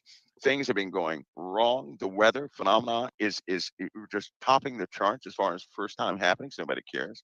We've had 1,000-year storms every week. Nobody cares, right? Yes. So all these changes, and nobody cares. They're not going to care until they lose their own lives or their lives are threatened. Right. And only at that point will they pay attention. So, the world itself is just, they're going to be blind until it overtakes them. But I believe we're meant to know, right? Yeah, Because we the something happens Christians. to us. That's right. It gets our attention. And I believe Amen. God does that on purpose. He Amen. does. We were born, I believe God's children were born like that. They can't shake it. They can't help us. What happened? What? And they get excited when certain disastrous things begin to happen. Why? Because I believe God put a truth in them. This time that we live in now, all of us knew we were going to be living in. We may have denied it. We may have been convinced it wasn't coming, but somehow we knew. We knew. Yeah, we And knew. that's what drew us to prophecy. Because if it is one thing all of us believers have in common, is that we do like prophecy. We know prophecy is coming. Yep. Right? Yep. We may argue how it's coming, Right. but we do know prophecy We is know coming. it's coming. And it's a serious deal, right? So we Amen. all have that same, and God did that on purpose, because why? We are that generation. I believe we are that generation that will see all these things come to pass. Amen. We're that big generation. Nobody else is like this generation. We are that fig tree generation. Amen to that. Amen to that. Mike, appreciate it so much tonight. I mean, you're on fire tonight with some great information for us all, and absolutely the truth. We know our eyes are open. We see what's happening, and we're not running away from it. We're not afraid, because the Lord hasn't given us the spirit of fear, but of power and love and a sound mind. And we have that in Christ. So thank you tonight, Mike, for being here and being a part of it again, and sharing with us the good news of the word and how we have to stay on fire and be ready. So thank you, my brother, so much. And Pastor Paul, God bless you, Heidi, and your household always. Thank you so much. Amen. All right.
Drivers in Florida are ditching their car insurance and doing this instead.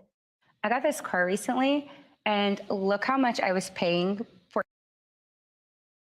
And I've had a lot of comments to look at this fireball CTV footage. I could not find it for the life of me, right? Allegedly, this is inside the Miami Mall. Now, I don't know for sure, so take it with a grain of salt. But I'm not gonna lie, this is crazy. Check this out. Okay, so it says portal opens in public, right? And just watch this, bro. Just watch this. Look at this. And look at everybody run away. Look at, no wonder no one was filming anything. Look at this. Wait, this guy's filming? Or is he on the phone? He looks like he's on the phone. No wonder no one took footage of it.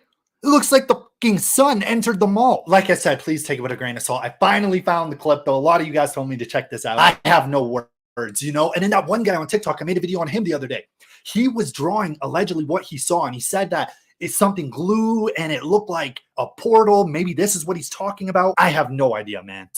I'm down such a rabbit hole of this situation. It's actually insane. Like, am I crazy? I don't know. Am I crazy? This has consumed me. Is that nuts? Anyways, tell me what you guys think of peace.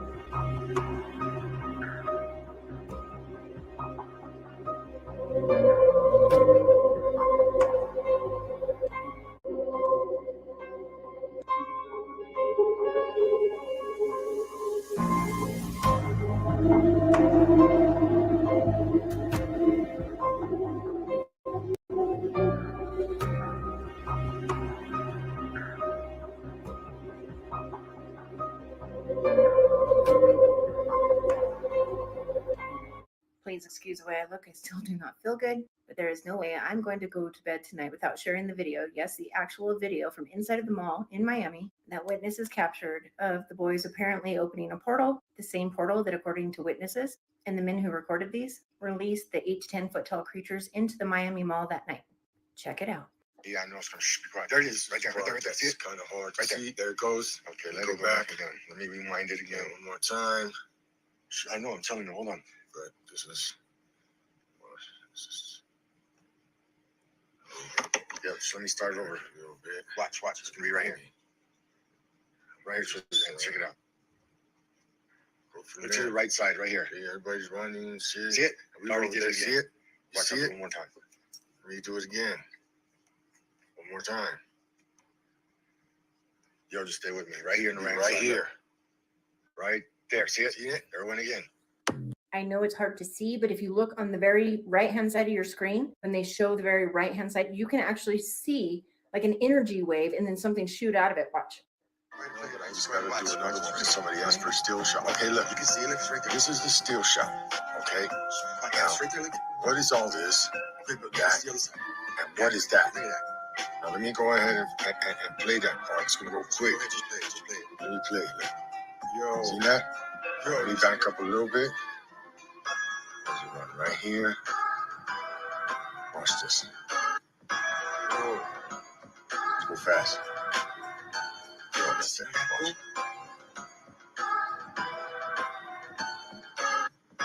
there. Watch this.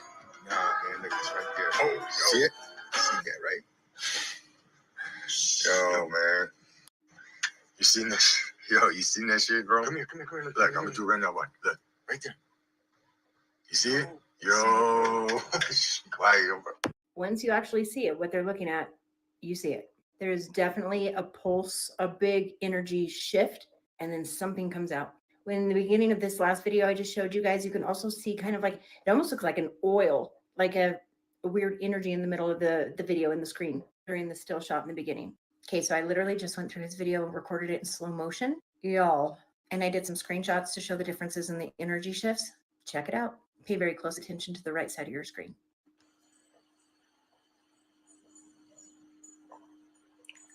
Okay, watch. I'm going to go slow. Watch. You can see the energy right there. You see it right there?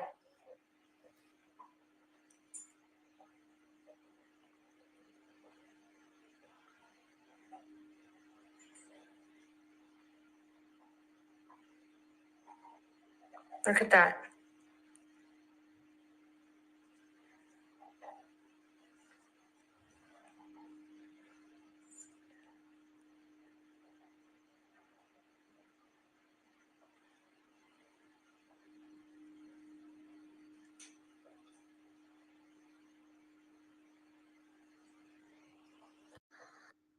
Now look at the different, it's kind of like a blast of energy, then it changes, and there's actually kind of a dark figure in the back of it. Now in the next second or so, that black figure is gone, and more energy shift, boom. Yeah, that is so weird. And I don't know if it's just me and I'm tired and I don't feel good. I swear, as I slowed it down, it looked like, I don't know, take a look at the footage and you tell me what you think you see. But to me, it looked like there was a black figure. I don't know. But it is kind of starting to look like, boys, yeah, you did. You opened a portal. Thanks a million. Quit playing with things you don't understand. This is why we cannot have nice things. Mad face. Why you gotta let demons into our dimension? Stop it. You should be grounded.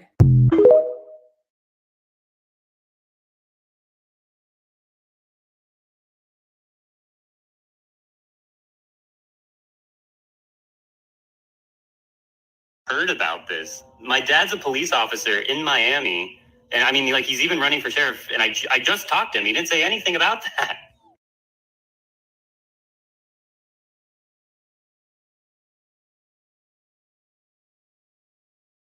Would you be interested in collecting 5-figure paychecks for a few hours of work, helping me in your spare time from home? I'm on a mission to recover $10 million within the next 12 months to American.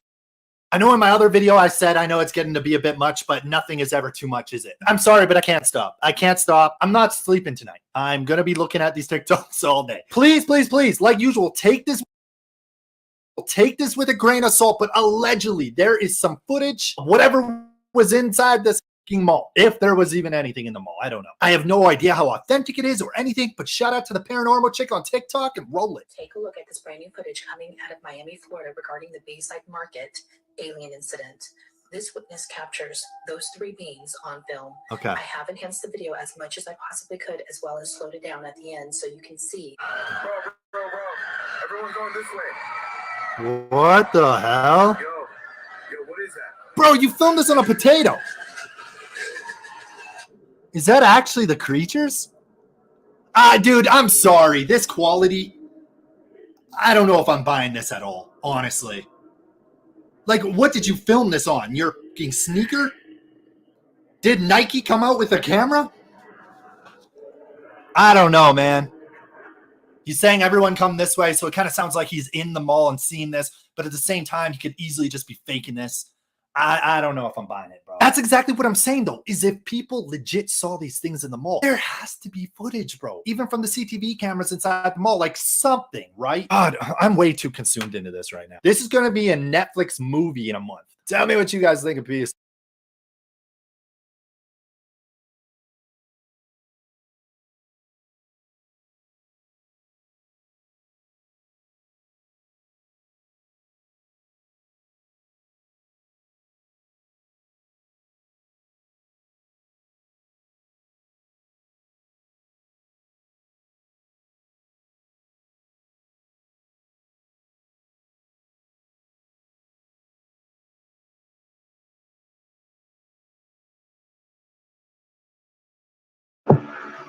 All right, well, what's up? Does anyone have any more clips or what's going on here, folks?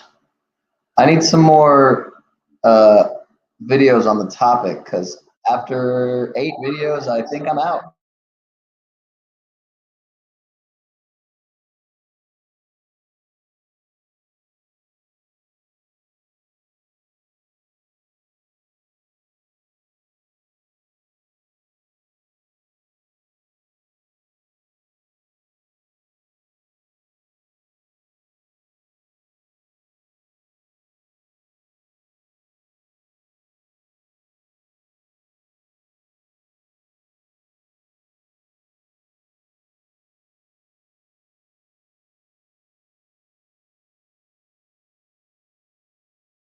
This should be headline news. A major emergency has just struck the U.S. water supply. I'm not talking about a hurricane or a flood crippling a local supply. This is large scale. It's affecting water flowing into the houses of millions of Americans.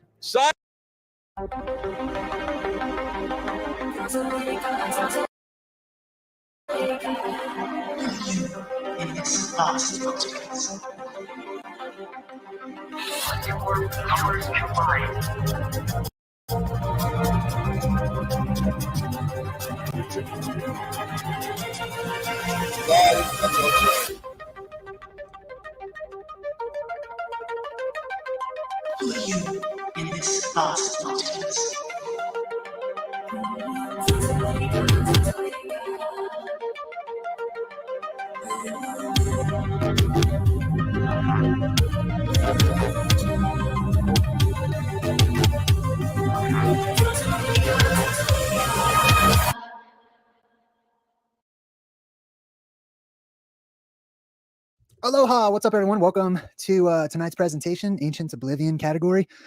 Tonight, we're talking about aliens. Aliens it is. Aliens are coming up a lot. Let's do a sound check. Should we do that first? I believe the sound is working. Last time I had some issues. That was my bad. I'll put your comments up on the screen. I just want to, have an open discussion about the concept of aliens. They're popping up a lot in the news lately. Last year and this year, they're starting to pop up all over the place. I do see some people. Let's see. Let's see. Yes, Chris Rich is in the chat. It says aliens in Miami. Let's start with that. Let's go ahead and start with that one, shall we? So aliens in Miami. If you haven't heard already, there was a mall in Miami. Yeah, let me go ahead and get it pulled up here for us. All right, hold on. Let me bring up a picture here. There we go. All right, cool. So this is a thing that people are talking about right now, which is aliens invading a mall in Miami. Interesting. Okay. I'm going to approach the topic as I always do. I'm gonna share my opinion with you. I'm gonna share my thoughts, my research, etc., what I feel aliens are and stuff, but I also want to hear what you think too. Just because I think of something as one way doesn't mean that that's the absolute truth on the subject or, the end all be all on it. But yeah, aliens invading a Miami mall. Right behind me, you can hear that. I guess they're saying that there was a giant alien at the mall.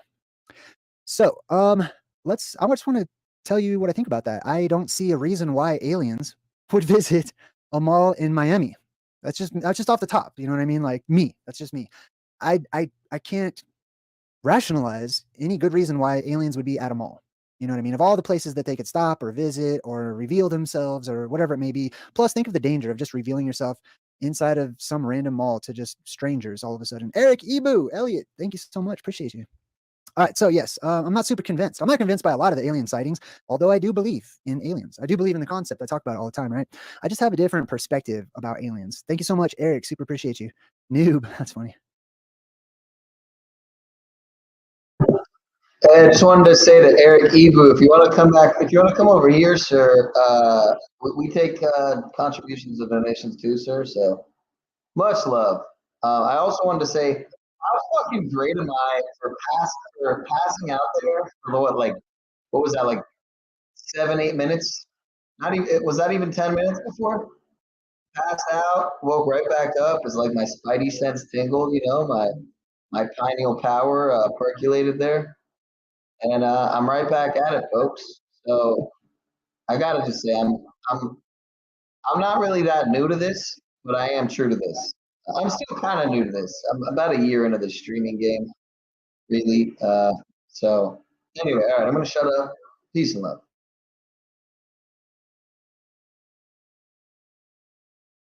All right, cool. Let's see. So these aliens at the mall. So let me show you some stuff here. Like, for example, this picture right here. Let's open this up.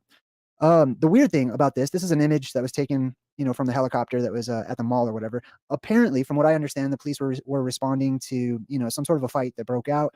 They said there was a lot of people involved. There was weapons involved and stuff. And somehow people put forth the idea that an alien was seen at the mall. I don't know how. I'm not convinced yet, but I'm not saying it's not true. I'm just saying it doesn't sound likely. The weird thing is that there's so many cop cars. There was like 60 or 70 cop cars that rolled up on the mall, which is pretty weird and strange. On the other hand, I can understand, if you have a fight at a mall and you need to respond, there's like hundreds of people at a mall, you might need to like roll up with a whole bunch of people. If it was an alien that was found at the mall, I would not expect there to be all of these, you know, publicity, cop cars all over the place. I did hear there was like black helicopters and stuff like that. But I'm not expecting all of this. I'm expecting there to be like FBI vans and, you know, like Secret Service stuff going on, not regular cops showing up at a mall. Maybe something crazy was happening. Maybe something else. Also, maybe people are retarded. Maybe, I mean, people of this world to me are in general stupid.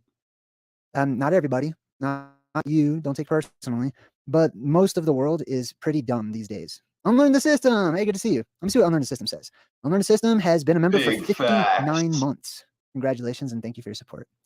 Says 100% are real. I have heard from 2 different people that lately we will be having a worldwide major disclosure in 2026. I'm down to go for a ride. Right on. Good to have you here, Unlearn the System. Yeah, I totally think aliens are real as well. And I believe that aliens will show up one day. Many different kinds of aliens. We'll talk about the different kinds of aliens too. If I can remember to come back to that. But am I convinced personally that aliens, you know, showed up at a mall at random? Not really. Just like that Las Vegas one, right? Let's check that. Let's look up the Las Vegas one, right? Las Vegas aliens. Boom. All right, so here we go. Oh, there was like some sort of a strange light that was seen in the sky. So let's check that out. Attention, the government could soon begin to pay you $1,000 a month, no matter how much money you make or what you do for a living. It's all thanks to what just happened inside this building you see behind me. All right, there was this weird light right up here over my shoulder. This blue light that was streaking across the sky. It was caught on a dash cam from a police officer, or policy enforcer. And there was a report that somebody had seen like a tall being or whatever in somebody's backyard or whatever. I think that's interesting. I think that's cool. And if it's real, then sweet, right on. However, I don't know, like just going with the traditional concept of like modern academics and how they teach like our cosmology and that aliens have to travel so far and that they have to have a certain level of intelligence or at least, you know, technology, you know, usually go hand in hand in order to get here. It's hard for me to believe things like they just crashed in the middle of the New Mexico desert, or you know what I mean, or they show up at malls like Santa Claus, or that they just walk around people's backyards at random in Las Vegas or whatever. Again, I'm not saying aliens don't exist. I'm just saying that maybe there's more to these alien stories that are popping up, right? A lot of them to me don't seem believable. However, just because something doesn't seem believable in its factual, you know, appearance or presentation doesn't mean that there's not substance behind the story or substance behind the legends or the ideas that are constantly on our minds. I mean, the topic of aliens permeates our culture from the top down, you know, from every facet and avenue of books and movies and news and things like that. Aliens are something that are constantly on our mind. I believe there's reason for that because I do believe in the concept of aliens, right? What else we got here? Let me jump back in the chat here. Mary Cronin says deep underground military bunkers. Yes. So there are many stories that do talk about aliens that are housed, we'll say, deep underground in military bases. Jason Polzin says, Jay, how are you? I'm okay. I'm all right. My car was parked and hit by a retarded idiot today.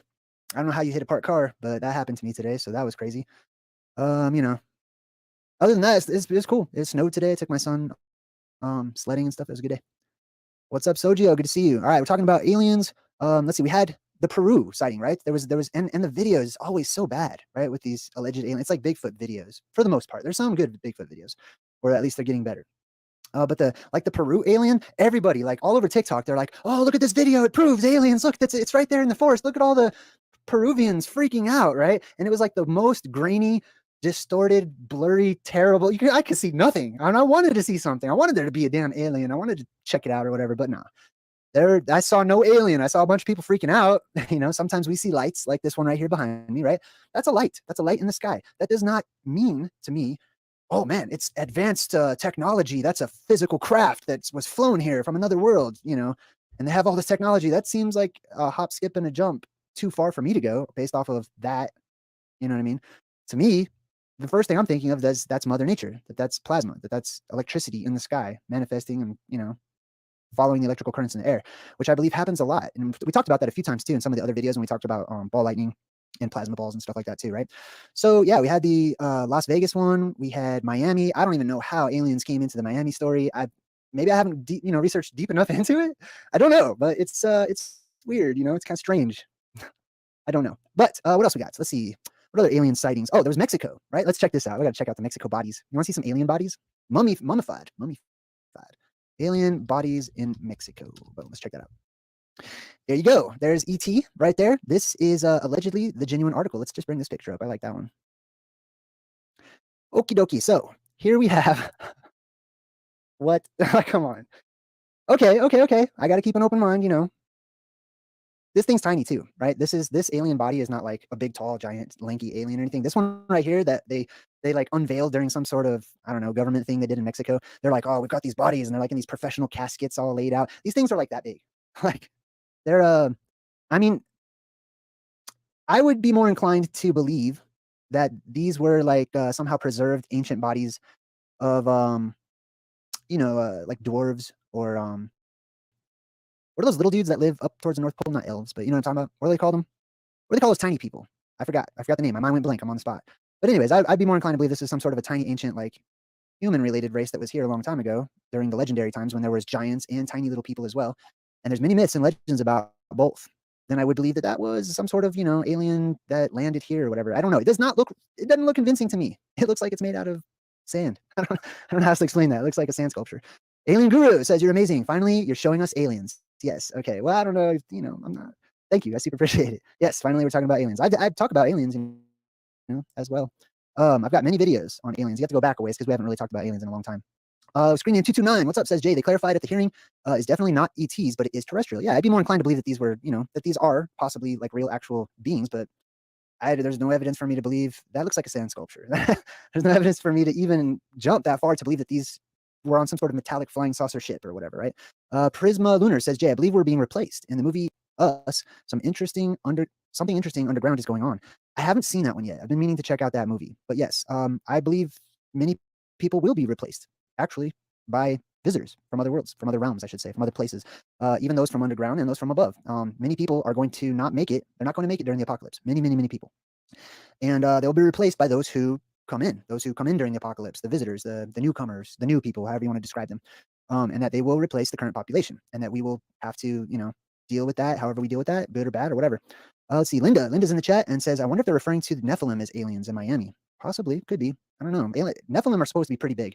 Alien Guru also just donated in the chat. Hold on, let me get back up here to Alien Guru. Where are you? I don't see you. Where are you? Oh, was it? I missed it. I was talking too much. Well, thank you, Alien Guru. I don't see you. Oh, there you are. Oh, it was the old one. Okay, cool. Let me put that back up. All right, sweet. So, if you have any comments about the topic, oh, pygmies, NJ Jeep Girl, thank you so much. Yes, pygmies. I'd be more inclined to believe that was a pygmy or fucking Oompa Loompa, excuse my language, or sand sculpture than it is an alien. It's not super convincing looking to me. Jeep Girl. I'm just saying, that's just the first judgment off the top, like initial impression. I don't know I'm not super deep into it. I don't know, but I'm just saying inside I'm going, no, you know what I mean? All right, let's see. Let me jump back in the chat.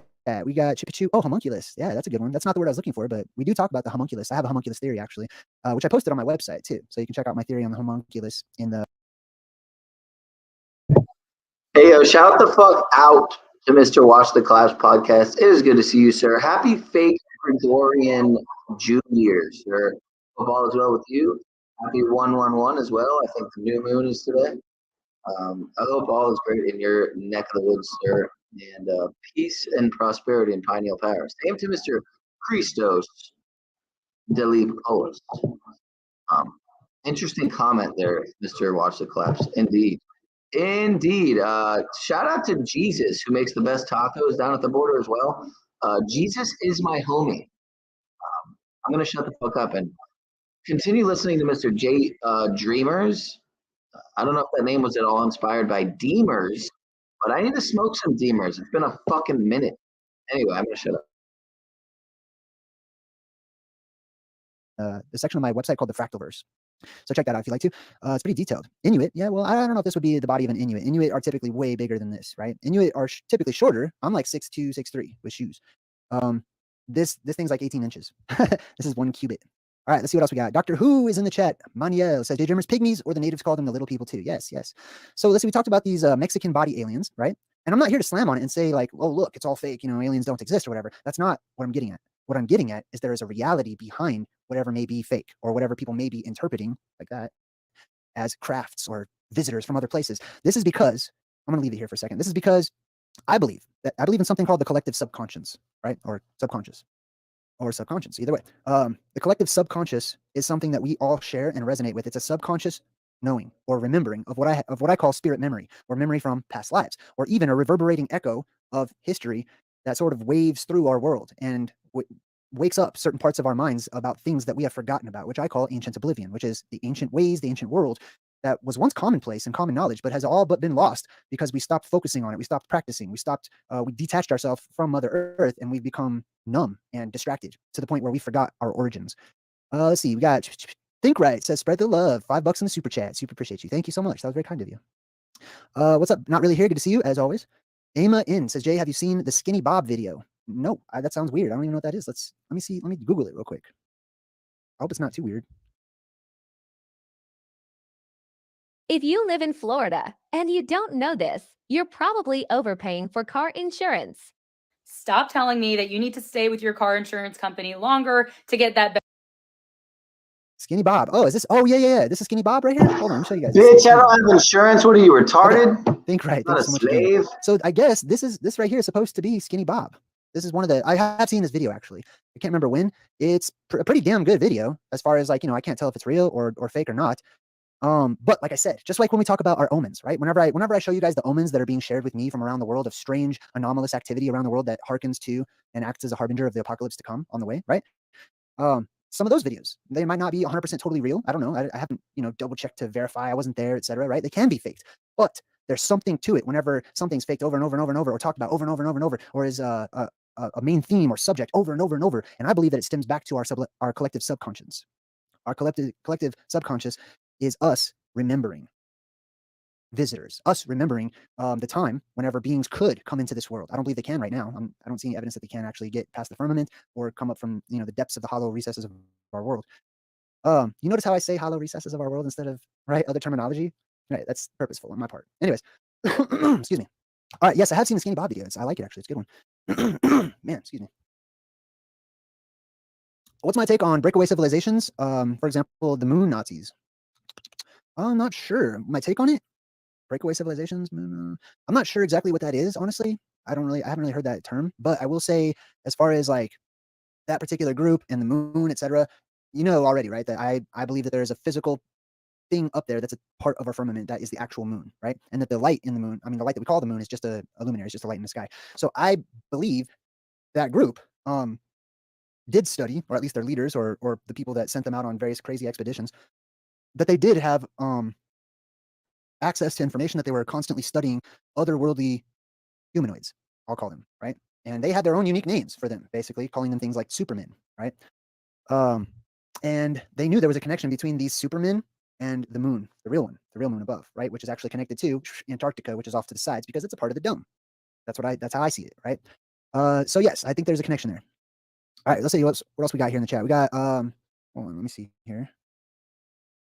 Little Wing's in the chat. Little Wing 619 says, greetings from Manchester, England, Jay and friends. Well, greetings to you over in England and everyone else in the other countries. Screen name 229 says, Jamie Mousson behind the mummies is a known hoaxer and doesn't do the proper homework before pushing stories. That very well may be. I'm not really the type of person. I hear you. I do. I hear, if people are so quick to be like, oh, it's a hoax, oh, it's all fake, blah, blah, blah. And then they just label it all fake. You know what I mean? Because of one photoshopped image or doctored video or whatever. Ooh, not me.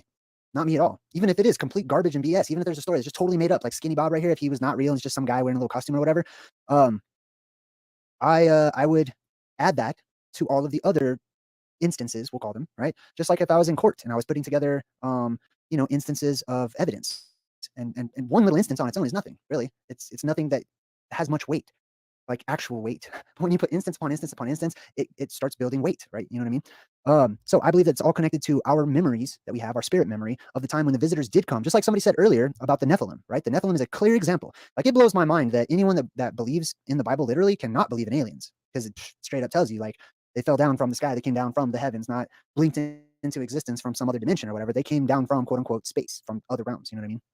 In regards to like the Nephilim, etc. All right, cool. Let me jump back in the chat here. What else do we have? If I skip you, by the way, it's not on purpose. Prisma Lunar says, Jay, aliens are interdimensional, which means we humans are not able to see them. Okay, I got you. That makes sense, right? I believe in many different dimensions. Well, me personally, when I talk about dimensions, I lean towards size. You know what I mean? As like dimension, like actual dimensions of up and down and axes and stuff like that. So for example, like if I vibrate my hand, I've used this example many times, right? If I vibrate my hand, or I have a remote control right here. Boom. So let's use a remote control. Oh my gosh, I can't believe I did that. Let's use a remote control, for example, right? If I just start vibrating it, it will disappear. Now, is it in another dimension? You know what I mean? Or is it right here in my hand? It's just moving so fast I can't see it or whatever. I get you though. And I like the idea of like other dimensions and stuff like that and aliens like visiting or whatever. But then that raises so many questions for me personally that I have to ask the implications of just beings, you know what I mean, coexisting. And then I have to figure out why they're not just blinking in and out of existence. That gets into ghosts and other things too. But I hear what you're saying. All right, let's see what else we got here in the chat. Mad Dog the Matic says, yo, Jay, so happy to be here. Good vibes. Good vibes right back to you. Amen In says Skinny Bob is from the Roswell incident. Okay, right on. Like I said, to me personally, it matters not. He could be the alien at the mall in Florida. To me, it's all of these things collectively that we're tuning into, that we're focusing in on, and there's substance to it. It comes from somewhere. It's not just like we just fantasized and made up the concept of aliens just to entertain ourselves. Now, many people will believe that. I'm not one. You know what I mean? I believe that there is a reality to the stories, regardless of if they're true or not. What was some other alien stuff? We had Peru, we had Mexico bodies that were, the whistleblower too. The whistleblower was talking about how like the government's working with aliens and stuff. And that's also something that I do see a lot of evidence for the humans that we're used to, you know, people we would consider to be humans working with extraterrestrials or whatnot. Let's check out that whistleblower, right? Alien. Have you heard of turtle traders? They were a group of 14 novice traders who were trained by Wall Street legend Richard Dennis. According to a turtle trader, two classes Whistleblower. Fucking ads are random as shit. Let's see what images it brings up here. This guy, yes, definitely this guy. So this guy was pretty adamant. For me, it's kind of weird whenever you see people's eyebrows raised up this much all the time. You know what I mean? I don't know. That's a strange body language thing for me personally. But I'm not saying I don't believe this guy at all. I believe that he might be convinced of whatever that he's saying. I can't remember the whole like interview and what he said about working with aliens, but I will tell you this. Actually, let me just segue. Let me segue into sharing with you my idea of what aliens are and where they come from, right? The aliens that are here now, I do believe there are aliens in here with us, or what people would call aliens, right? I believe there's probably much better names, labels, descriptions of various types of quote unquote aliens, right? And that there are many of them that are here in the earth. Insectoid animals, animal-like, human-like, ones that are kind of akin to Bigfoot and things of that nature. Elven, the elven race. I do believe that there are many aliens that are here already. They have no need, in my perspective, from my research and experience, they would not have a need to like zoom through space for light years and be in cryogenic sleep or whatever it is that they promote as the story. They're here already. They've been here the whole time. This is actually shown to you in that movie Phenomenon, whenever at the very begining, when John Travolta has the problem of this rabbit that, you know, is keeps coming into his garden, so he builds his walls really high or whatever. It turns out the rabbit was in the garden hiding the entire time. All he had to do is open up the door, and he let that white rabbit out. And the white rabbit symbolism, I believe, is also in reference to aliens. Okay, he let that white rabbit out of his garden, and there is a time when the doors of our garden will open, and the aliens will be allowed to leave, just like you will be allowed to leave. If you have the means and the know-how to get out of here, you may at that time. But I believe that there are aliens here now, many different ones. I believe most of them are hiding, basically, like a lot of the animal types and insectoids and stuff like that. They've just been hiding here for a long time because we used to hunt them. Humans, I'll say, not me, but humans used to hunt aliens, different types of aliens, right? Alien animals, alien creatures, alien bugs, alien humanoids, alien giants, etc. They were hunted oftentimes, right? At least according to the myths and legends of the times long forgotten. Anyways, and then I believe that there are aliens that live under us, underneath the ground, deep into the earth, that there's whole other worlds down there, and there are alien creatures. Alien just means something you're not used to seeing in your neighborhood, basically, right? And there's a whole bunch of creatures, humanoids, insectoids, devil dog, weird things, phantazoids, I like to call them, flying ones that appear pretty soon probably, that will scatter about the whole freaking world. And anyway, they come up from time to time, but the doors have to be opened. The portals must be opened. Right now, everything's closed off. The underworld is closed off. The upper world, or the macrocosm or whatever, the upper world above us, beyond the skyline, beyond the firmament, that's closed off right now. So they can't get out there, okay? Which brings up a question about these space travelers, and are they really traveling through space, etc., or are they just really high up? You know what I mean? I believe they're just really high. I'll just leave it at that. All right. Green-Eyed Crow's in the chat and says, Jay, have you looked into Cabbage Patch Children tied to the mud floods and the repopulation? Let's Cabbage Patch Children tied to, yes. Hold on. Never mind. Hold on. Let me show you something here real quick.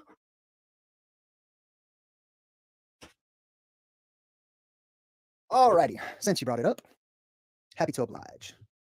Also, I'd like to give a huge shout out to Mind Unveiled, who brought the concept to my attention. You're probably talking about and referencing this, right? This Motherfuckers got the what? Is a book created by Mind Unveiled. Beautiful. And the reason I'm gonna tell you why I'm about to give them why I'm giving them a shout out. Not just because they made a really cool book. Okay, this is all really awesome, great pictures. It's all about the Cabbage Patch Babies. Let me see if you can see it there. Yeah, it's kind of hard to see. You know, you get the point of it, but there's like all these pictures and it's well written and stuff. So yes, I have looked into that. All right, learn something new all the time. I didn't even know Mine Unveiled had a fucking book. So there you go. There's that. And yes, sir, I don't watch much Jay Dreamers either, but when I've talked to him in the past in comments and also on Mr. Yurt's channel before, just in comments, I don't think I've ever actually talked to him on a stream or anything or called into his show unless I'm forgetting, maybe, perhaps, because I have I did watch him a little bit a year or two or more ago. But yeah, you know, Chalk Body Outline did some interesting takes on Jay Dreamers and exposing his background and whatnot. But hey, man, I mean, at some point, someone might come around if I ever get bigger, and shall I say, when I get bigger, when my platform gets a little more exposure, as much as in a way I don't even want that. Uh, Not after the subs. In a way, I enjoy my niche corner. Anyway, I think there will possibly come a time when I will be getting exposed for my past when I was younger, doing stupid shit. Um, Again, I've been open about all that shit. So anyway, yeah, you know, if Miss Jeep Girl's over there, he's got to be legit.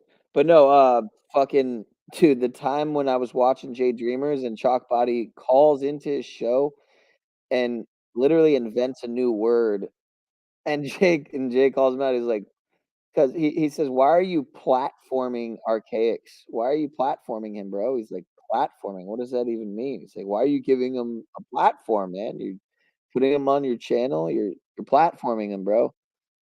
Um, and I'm just watching. I'm like, dude, I know who this is. Whose fucking voice is this? Turns out it's Cuckbody Online. Sorry, Cockbody Outline. You get what I'm saying? Chalk Body Outline, folks. I would find that clip if I could because it's actually fucking hilarious, and he entertains it for a little while. And yeah. Anyway, uh, it is interesting. There is a network, obviously, with these bigger channels. Jay does have a big channel. I hate to automatically just, you know, think anyone with a big channel is an agent, but or a agent, a gay agent. But yeah, I get it. You're corny, bro. You're horny, bro. You're fucking. I got it. I got it. All right. I'm gonna shut the fuck up. All right. Right? More Jay for you. All Mainly, right? I didn't so much get the book, you know, because I'm super interested in the topic, even though it is a cool topic and it is interesting, and I do like to read this, you know, in my free time. I got it one because I like to support my local truthers. I don't know if you guys ever seen me in someone else's chat. Oftentimes I donate, or oftentimes I'm in there, you know, participating and stuff like that. And I'll go buy people's stuff, you know, if they put it out or whatever, and it's they put a lot of effort into it, I'll go buy it, if I can afford it. Another thing is that this is how I'm going to be making my next book. Anyway, yeah, like I said, I come in peace and I come in piz, so live without fear. Don't try to come if you need to pee as well. It ruins it for real. Indeed, sir. Indeed. Piz aliens. Yeah. You know, I saw aliens in actually might have a channel. I mean a video on this channel seeing them live. But they were dope live, dude. I don't even know how to say it. ATLiens, because it's like ATLIENS, because they're from the ATL. They're from Atlanta. Um, yeah, ATLiens, fucking sick, man. Anyway, Or the book that I'm, you know, finishing up right now, Return to Hyperborea. It's going to be much more like this one as far as the aesthetics and all the beautiful pictures and stuff like that than it is my other one, which is packed full of information but has 0 pictures. I know I shouldn't like slam on my own work, but I purposefully, you know, didn't include pictures in the first one because I wanted to write in such a way. I'll get back to aliens in a second. I wanted to write in such a way that it forced people. yeah, bro, he was exposing people that were platforming pedo pogos, some might say, allegedly. To see the things that I was describing. It forces people to see it for themselves as they manifest it in their imaginations. Because I feel like that's much better than me just throwing a picture in their face. Although I want to balance it out and I want to throw pictures in people's faces next time because there's so much good evidence of Hyperborea. It's also connected to that fire comment too that we had discussed. So yes, I have definitely heard that. All right, let me jump back in the chat here. If I skipped you, super sorry. Just got to catch up here. Prisma Lunar says the fallen angels really like human girls. I doubt it. I doubt that. I'm sorry, no offense, but man, maybe human girls in the future when they're gigantic and they have their minds about them. You know, I'm not generalizing all women or anything. I'm just saying everybody in this world as it is right now. I don't know about that. Like, you know, I do believe that after the apocalypse, all of us are headed into a golden age, right? Where things will be revealed to us mentally, spiritually, energetically. We'll live much longer. We'll have regenerative abilities or, you know, properties. Our cellular structure will regenerate, etc. Diseases will be wiped clean. We won't be all toxic and disgusting. But right now, I would not, you know, want to go out on a date with a human if I was, you know, somebody that just came into this world. No. That's just, I mean, that's me. Just being honest. All right. Anyways, let's see what else we got here. Samuel Quinn says, JDreamers, have you seen Aleister Crowley's drawings of demons? They actually look pretty much like today's gray aliens. I don't know. Let's check that out. His name is Lamb. Your lawn fuck looks a these little bit ads. more like Fuck this. your grass. Then you fuck should click your right lawn, here and check fuck out your True fucking Green. With the local lawn landscaping. experts that Fuck guarantee you. results, you Fuck you, Sounds interesting. ready? Aleister Crowley demon drawing. Yeah. Let's see what he's got here. Oh, this is it. Okay. Yeah, it's pretty interesting. I like to use, you know, comparative research. So for example, this right here, you can notice that something that the aliens typically share when they're described is a big old giant head, right? A big old head. Why do they have big heads? We should pursue that because that's something that is seen in the legends across the board. They have big old domes. You know what I mean? What's the reason? What could cause a person, a humanoid, we'll say, what could cause me, just me, right? What changes would need to happen to me physically or to my environment in order for me to physically change and adapt and grow a big old dome or head or whatever, right? That's kind of my method of thought when I research. I will also say corny, that bro, right? they tend to, the descriptions of aliens, I got another one here. And there's a really good alien picture. Where did I put that one? Oh yeah, I'm gonna bring this up at the next Omens. I want to spoil my next Omens episode. Hold on, let me do aliens, just aliens, bam. Oh yeah, so some of these I really like this one right here. And where's Good to see you, where's one with like tribe a alien cone head? creature. I'm just gonna type in cone head, boom. Cone head. I know it's gonna bring the movie up. Of course, right? Anyways, that's fine. That's fine, right? Even though this movie, Coneheads, if you haven't seen it, it's a pretty classic movie about aliens from like the early 90s, I think. Here, let me just pull it up. Oh, there's Paul. Oh my God. This is the funniest alien movie I've ever seen. I love this movie. There's not a lot of things that make me laugh in these crazy times we live in. So when I do, fucking when I am able to laugh, classic. it's like finding treasure. I don't Indeed. know how to describe it. What am I supposed My to do? shit. Right, let's just open this up. Coneheads, right? Yeah. Astronauts, do the moon, or whatever. Right, the Coneheads. That's a terrible picture. What is that? Really? Let's do this Dan one. Right here. So this is Aykroyd. actually from Saturday Night Live. All right, cool. So let's talk about this, right? The reason that they came up with this skit called Coneheads or whatever about these aliens, and the reason they made them look this way is because real aliens, humanoids, at least some branch of them, right, that come from somewhere. I'm sure there's many different realms out there. However, I also believe we live in a fractal verse where everything repeats itself over and over and over, and code is not wasted. Bro, he It's did. What do you recycled mean and you're reused over and convinced? over and over. So there's different. What are you saying you're convinced? He admitted it out of his own mouth. I mean, and for the most part, he denies. He avoids that part of the. You know, he brings up the kidnapping and the other shit. Again, I mean, most of the stuff that CBO was on to, he was, you know, he's on the shit. So I mean, I'm not gonna just dismiss a lot of his work, if you want to call it work. But anyway, still a fucking goofball to say the least. Different types of aliens, but they tend to, you know, be the same types of aliens across the fractalverse everywhere. Oh wait, that's Mars. But they all have, many of them are drawn as having You get them elongated mixed up, man. skulls, right? They might be big heads. I don't know. They might be long ones, whatever. Regardless, their skulls are bigger than ours. Their heads are bigger than ours. And if you can imagine this guy right here. Also, check this out. See how he's wearing like a big old popped collar, right? There's truth in all of this. They're joking around, but they're feeding you truth. Okay, the truth is said in jest often, or best said in jest often, right? The truth is hidden to the sightless and the blind in metaphor and story and jokes and things of that nature, right? Anyways, so imagine these people right here wearing a hat. But here's the thing. I'm just gonna cut off Jay Dreamers again for the 7th probably time now. Is that you know, there have been some very interesting collaborations already where, you know, for instance, Martin Liedtke. Martin Liedtke's been on. Well, Martin Liedtke's actually been on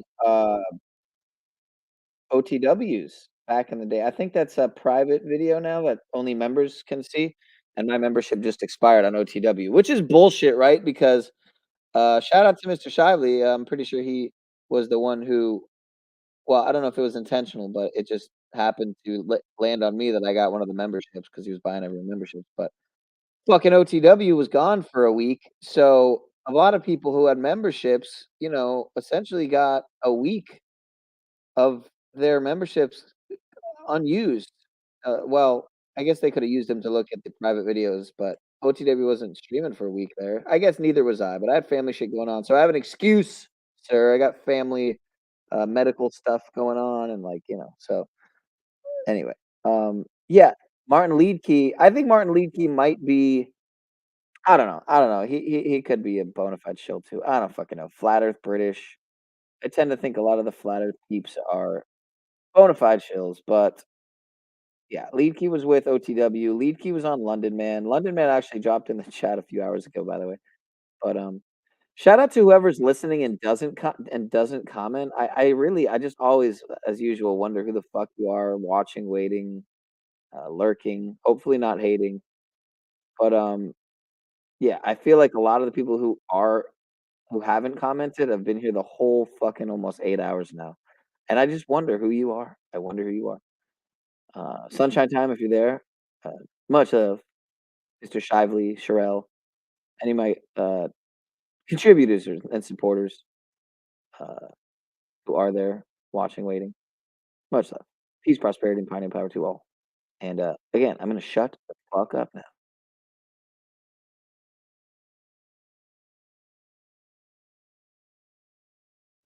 Wearing something to cover up their head. They're covering up their necks. Let me make it real big. Hold up. See her covering up her neck? She's covering up her neck like that. This is what vampires do. Okay. This is what the elves do, or commonly depicted, right? This is what many different fantastic races of beings do. When they come down from the skies, they have an aversion to light. Light from the sun or a focal point burns their skin. They have photophobia. So they carry umbrellas around with them. They dress in very gaudy, long sleeve stuff, long pants and stuff like that. They cover up their necks because they don't want the sunlight to hit them. And typically they would wear cloaks or hoodies or hats that would need to fit a big old dome like that, which meant that they would, that gives rise to, for example, let me type in wizard hat. Boom. I mean, I'm sure everyone already knows what, you can imagine what a wizard's hat looks like. This is why a wizard's hat looks like that. This is why a witch's hat looks like this, because these are witches. I've lost the picture. Dude, I'm so ADD. I forgot why I even brought that up about Martin Leedkey. Jesus. All right, so yeah, he collabed with a lot of the smaller peeps, the OTWs, London Mans, and Zetetics and such. But he's also recently done a lot with Mr. Archaics. And actually, Archaics, Martin Leedkey, and Max Egan did some stuff together. I used to really enjoy Mr. Max Egan, but can't deny some of his questionable ties as well. Mark Passio, et cetera, et cetera. So anyway, the optics are high. The collaborations between the Twooferverse optics are indeed undeniable. So I'm going to catch up on the chat here and shut the fuck up for the 9th time. Why a witch's hat looks like this, because these are witches. I've lost the picture. How anticlimactic. Where'd they go? Yeah, these, that's the same thing, whatever, right? Hold on, I'm pulling up too many tabs. Oh my fucking god, with the stupid ads and shite. You're not ready for it. Shout out to the gamer nerds. Man, I don't know where I put that. It's the same one. Boom. All right, these are witches, okay? These are wizards in comparison. If they have, I mean, imagine let's just suppose that a bigger head implies a bigger brain, which implies more intelligence. That doesn't have to be the way it is, okay? But let's just suppose that that's true, right? They would be wizards. They would be witches. And if they lived Dolphins are aliens, for hundreds or thousands of years, as many legends indicate, right? Specifically in regards to like the elven race, vampire, stuff like that, which these people represent, Illuminati they would have accumulated dolphins from are real. experience alone more than we know on average, right? Like infinitely more than we know on average, because on average people know nothing these days, or at least that's kind of how it comes across to me. But anyways, this is why they wear these, right? The ancient ones needed to have Phrygian caps. They needed to have huge hoods to throw over their big old domes, right? And they were intelligent. Let's pull up another good example, the dunce cap. Dunce hat? I don't know what it's called. Dunce cap.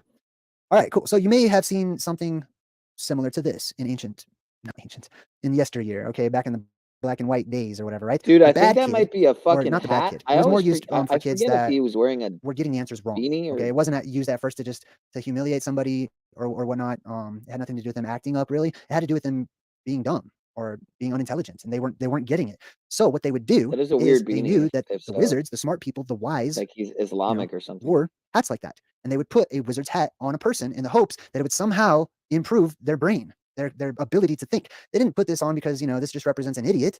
You know what I mean? Indeed, Idiots don't wear sir, this. indeed. Geniuses wear that, or genius entities in comparison to us on average. They Good to wore see you, these types Mr. of things. This Fire was their style of Speed. dress. Peace and They blessings, didn't wear sir. that because it made them smarter. They just wore that because that was their hat. Like they wore that to cover their head, keep it from burning, you know, in the sun or whatever. Right? All right, let me jump back into the chat here. I've been kind of going off on a tangent. So yes, aliens I do believe exist. I don't believe they can get here right now. They might be able to come to the sky or a firmament, but they will stop harsh, put on the brakes, and they have to wait for the door to open, right? Just like Cthulhu up there, who's just waiting, and all the different waiting gods or meditating gods, which brings us to the next form of aliens, which is things that are sort of misrepresented as aliens, I would say, right? Sorry, I'm not in the chat right now. Things that are sort of misrepresented as aliens, for example, plasma, right? The beams of plasma that shoot up into the sky and branch out, just like I talk about, right? Every other cycle, you can't see them now. Occasionally, they're starting to make their appearance, right? We're catching sight of them. That'd be Right? dope, With all the gases son. being released from the I Earth, don't have a fucking you know, leading up to the way to depressurization do of the that, so atmosphere. that'd be sick. Man, I'm so sorry about that. But see, people will see lights in the sky. So let's say there's a beam of plasma Oh that my shoots up, fucking terrestrial gosh, dude. energy that shoots up and erupts from the Jesus. Earth, right? Shoots up in the sky, starts off as a straight line or a beam. People don't know what it is. Some people, right? Those who don't know what it is, make up a story for it. They have to guess what it is. You know, what does it look like to you or whatever? And as those beams of light branch out at the top, they create arms, right? As they spread out at the bottom, they might look like legs or something. And the people start to tell stories about aliens, which are things they're not used to seeing or familiar with, right? And those become incorporated into all the other alien stories, sort of diluting the waters, so to speak. You know what I mean?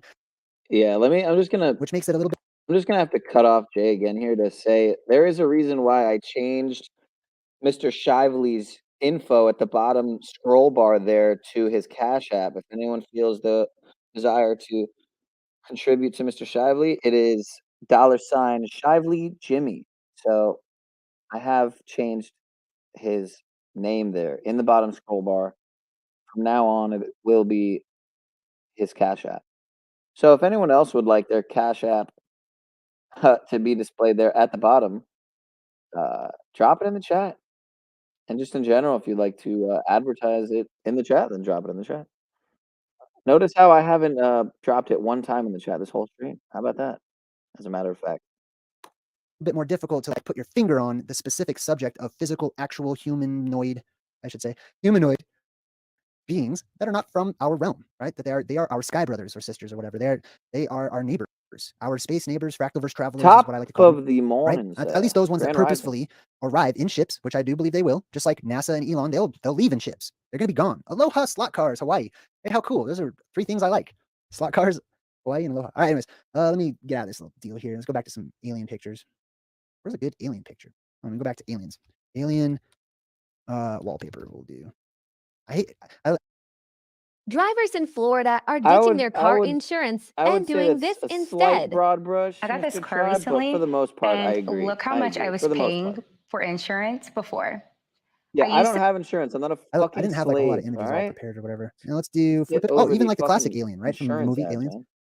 See, they're exact. Oh, Retarded. terrible, tiny pictures, man. Look at that big old dome on this bad boy, right? Now it's interesting they make these ones black because I don't believe they are.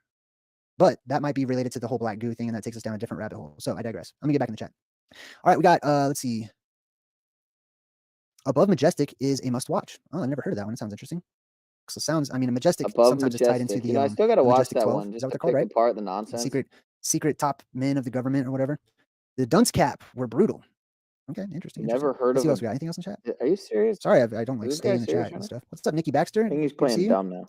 Ozzy Gold to see you in the chat. Jehudim says Phonesia was a good movie. Interesting. Okay. All right, I'm gonna jump back into my little train of thought here. Oh, there's actually some comments here. What's up, Dr. Who? Good to see you. Jay, pull up the alien in the sewer that looks like a reptilian. Okay, I'll try that. Let's try it out. Alien in the sewer. Looks like a reptilian. I have no idea what it's about to pull up. There's a bunch actually. Oh, you know what? This makes sense. Like off the top of my head, it makes sense. It goes back to the whole alligators in the sewer, right? Like, All right, again, I got to cut him off again for the 11th time or more. I just had to point out that if it ever does become popular, that somewhere else you see in the Taruferverse or somewhere else that Saturn Day Night Live, hashtag Saturn Day Night Live, not Saturday, but Saturn Day Night Live. If you see that somewhere else, just remember it was here first. It was here on the PP podcast, first and foremost. Just had to point that out. So there's that. Myths about in New York City, People they do say be there's stealing shit alligators left and right. that live in the sewers or whatever, which there very well may be. But this also reminds me of Spider-Man and that one reptilian bad guy. I forgot his name. Man, I forgot that dude's name. Anyways, this bad guy is basically an alligator or a lizard person or whatever. And I think he was in the sewers too, right? The Teenage Mutant Ninja Turtles, that also kind of harkens to that. This is also symbolic of the aliens who we're not used to seeing that live underground. I feel like there's a lot of evidence. I've come across evidence that's compelling to me that suggests that there are these different races of humanoids that get cut off from different environments. And so they adapt to those environments. And over time, they look alien to one another, although they're totally related to each other, right? Whether they know it or not. This is portrayed to us in a movie Time Machine Aaron, as holy well, shit. right? Based on the book by H.G. Wells. Oh my god, that's funny. Oh, my thoughts on the chupacabra. Chupacabra. I like saying that word. I don't know. I don't have a whole lot of thoughts on it. To me, a chupacabra sighting is kind of up there with like cryptids and phantazoids, basically. So for me, a chupacabra would fall into the class of phantazoid, right? I haven't studied the chupacabra enough, honestly, to like give you a solid theory on it at the moment. But to me, it seems like it's a phantazoid, which is an Grand Rising, otherworldly type of alien creature that comes into our world. And it's not native to our world, that it is alien, basically, okay? I like the word phantazoid much better because it's mysterious. People don't know what it is. Aliens, when you say aliens, people kind of know what that is. That's this, all right? You know what I mean? People are like, oh yeah, I know what aliens are. Phantazoids are things you don't know what they are. You know what I mean? Like when phantazoids enter this realm, if they don't look like your typical big-headed, skinny little aliens with huge eyeballs or whatever, they're not going to know what to call that, what that even is. It will be a monster. They'll use words like monsters and creatures and cryptids and stuff like that. But they're phantazoids to me. So the chupacabra is like a type of phantazoid. All right, what else we got here? Campbell Diana says, hey Jay, I'm your new sub. Hey, welcome Campbell Diana. Thanks for subscribing. That's cool. Welcome all 414 people. All right, so let me get back to the subject. Super 90s. All right, hold on. So my point is there are all of these sightings, alleged sightings, that are popping up all over the place, right? Not only are people seeing or reporting sightings of alien creatures at malls and in Las Vegas and in the forests and in different places, right? All these different alien creatures, people are seeing monsters, just like how we just referred to, the chupacabra and stuff like that. More and more monsters, skinwalkers. I'm trying to think of like more popular ones these days. A lot of creepypasta stems from the phantazoids as well. There will come a time, according to every religion I've studied that I can think of off the top of my head, there will come a time, or no, let me go back. There was already a time when our world was inundated and flooded with what we would call monsters and aliens, as well as zombies and all kinds of other weird stuff. Our world was so fantastic compared to today's boring, mundane, bland, tasteless, upside down, and psychotic, crazy modern world that we live in. The world was a magic world. It was the things of fantasy and fiction. And that is our inspiration that we tap into when we see something and our collective subconscious clicks on and a wave of remembrance passes over us and we go, that reminds me of visitors from other worlds. Does that mean it is? No, it doesn't. But it's a reminder that that's a reality. You know what I mean? All right, let me jump back in the chat here.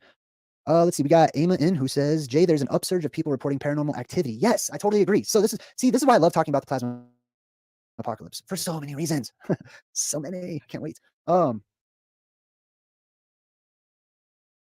Is because, okay, zombies show up. Okay, it's the day of the dead. It's the day of reckoning. It's Judgment Day. It's the day of rising from the grave or whatever. It's Resurrection Day, etc. Okay, so zombies, paranormal activity, ghosts. All the Ghostbusters movies are based on reality, right?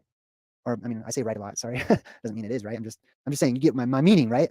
All right. Yeah. So when there's an influx of electromagnetic activity, you're going to see more and more electromagnetic activity, right? And it doesn't always have to be invisible. The more focused it is, the more power that it has, the more it manifests physically, so we can see it on our dimensional level, some might say, right? Yeah, so ghosts, aliens are going to return. And on top of that, a lot of these stories, right? For example, this one right here, the Miami one, I heard through the grapevine that somebody saw a giant alien. I also heard that the Las Vegas alien was supposedly a giant alien, right? I know that we have the concept of quote unquote little green men, and I believe that there's something to that as well, because there's alien humanoids that are tinier than us, really small, but there's huge ones as well, right? It's a fractalverse. There's all different sizes. But I have found that the ones that come down from above are always giant. Always gigantic in comparison to us because we're shrinking. We live in an incredible shrinking world. The pressure is building and building and building on all sides as our oxygen supply dwindles. Actually, it's actually increasing during these last times. I don't know if you knew that or not, but there's more oxygen being released at this particular moment because of all these gases that are being released and the oxygen is being burned out of the oceans and stuff, so to speak. But that's why they're gigantic. That's why these reports, they connect that to an ancient truth, that they know that there are these beings, the Nephilim or the fallen ones, right? Or the ones who fell down. And fallen doesn't mean like tripped and fell, like they were flying down and reached terminal velocity and, somehow bounced up and survived or anything like that. Okay. It doesn't mean they were thrown physically or anything. It just means they came down. They fell down. They descended. You could call them the descended ones, right? Some people might equate that with evil. I don't. I could see how, and I could see why, and I get that. But but I believe that there's balance everywhere, in all aspects, in all races, and all people, and all animals, and everything. There's always balance. All right, let's see. So yeah, the ones that come from above typically are gigantic. The ones that come from below are also usually pretty big, maybe even also gigantic, just like the ones above. And that lies in their environment. Where are they coming from, right? Like I said earlier, what things need to change so that I adapt and me personally start growing bigger and bigger and bigger? What things would add to and contribute to gigantic growth, comparatively speaking to what we call normal today, right? We can figure that out. We can reverse engineer that. I'm just checking the chat real quick. Oh man, I missed a bunch. Sorry. Kimberly, thanks for helping out. Lyric's in the chat.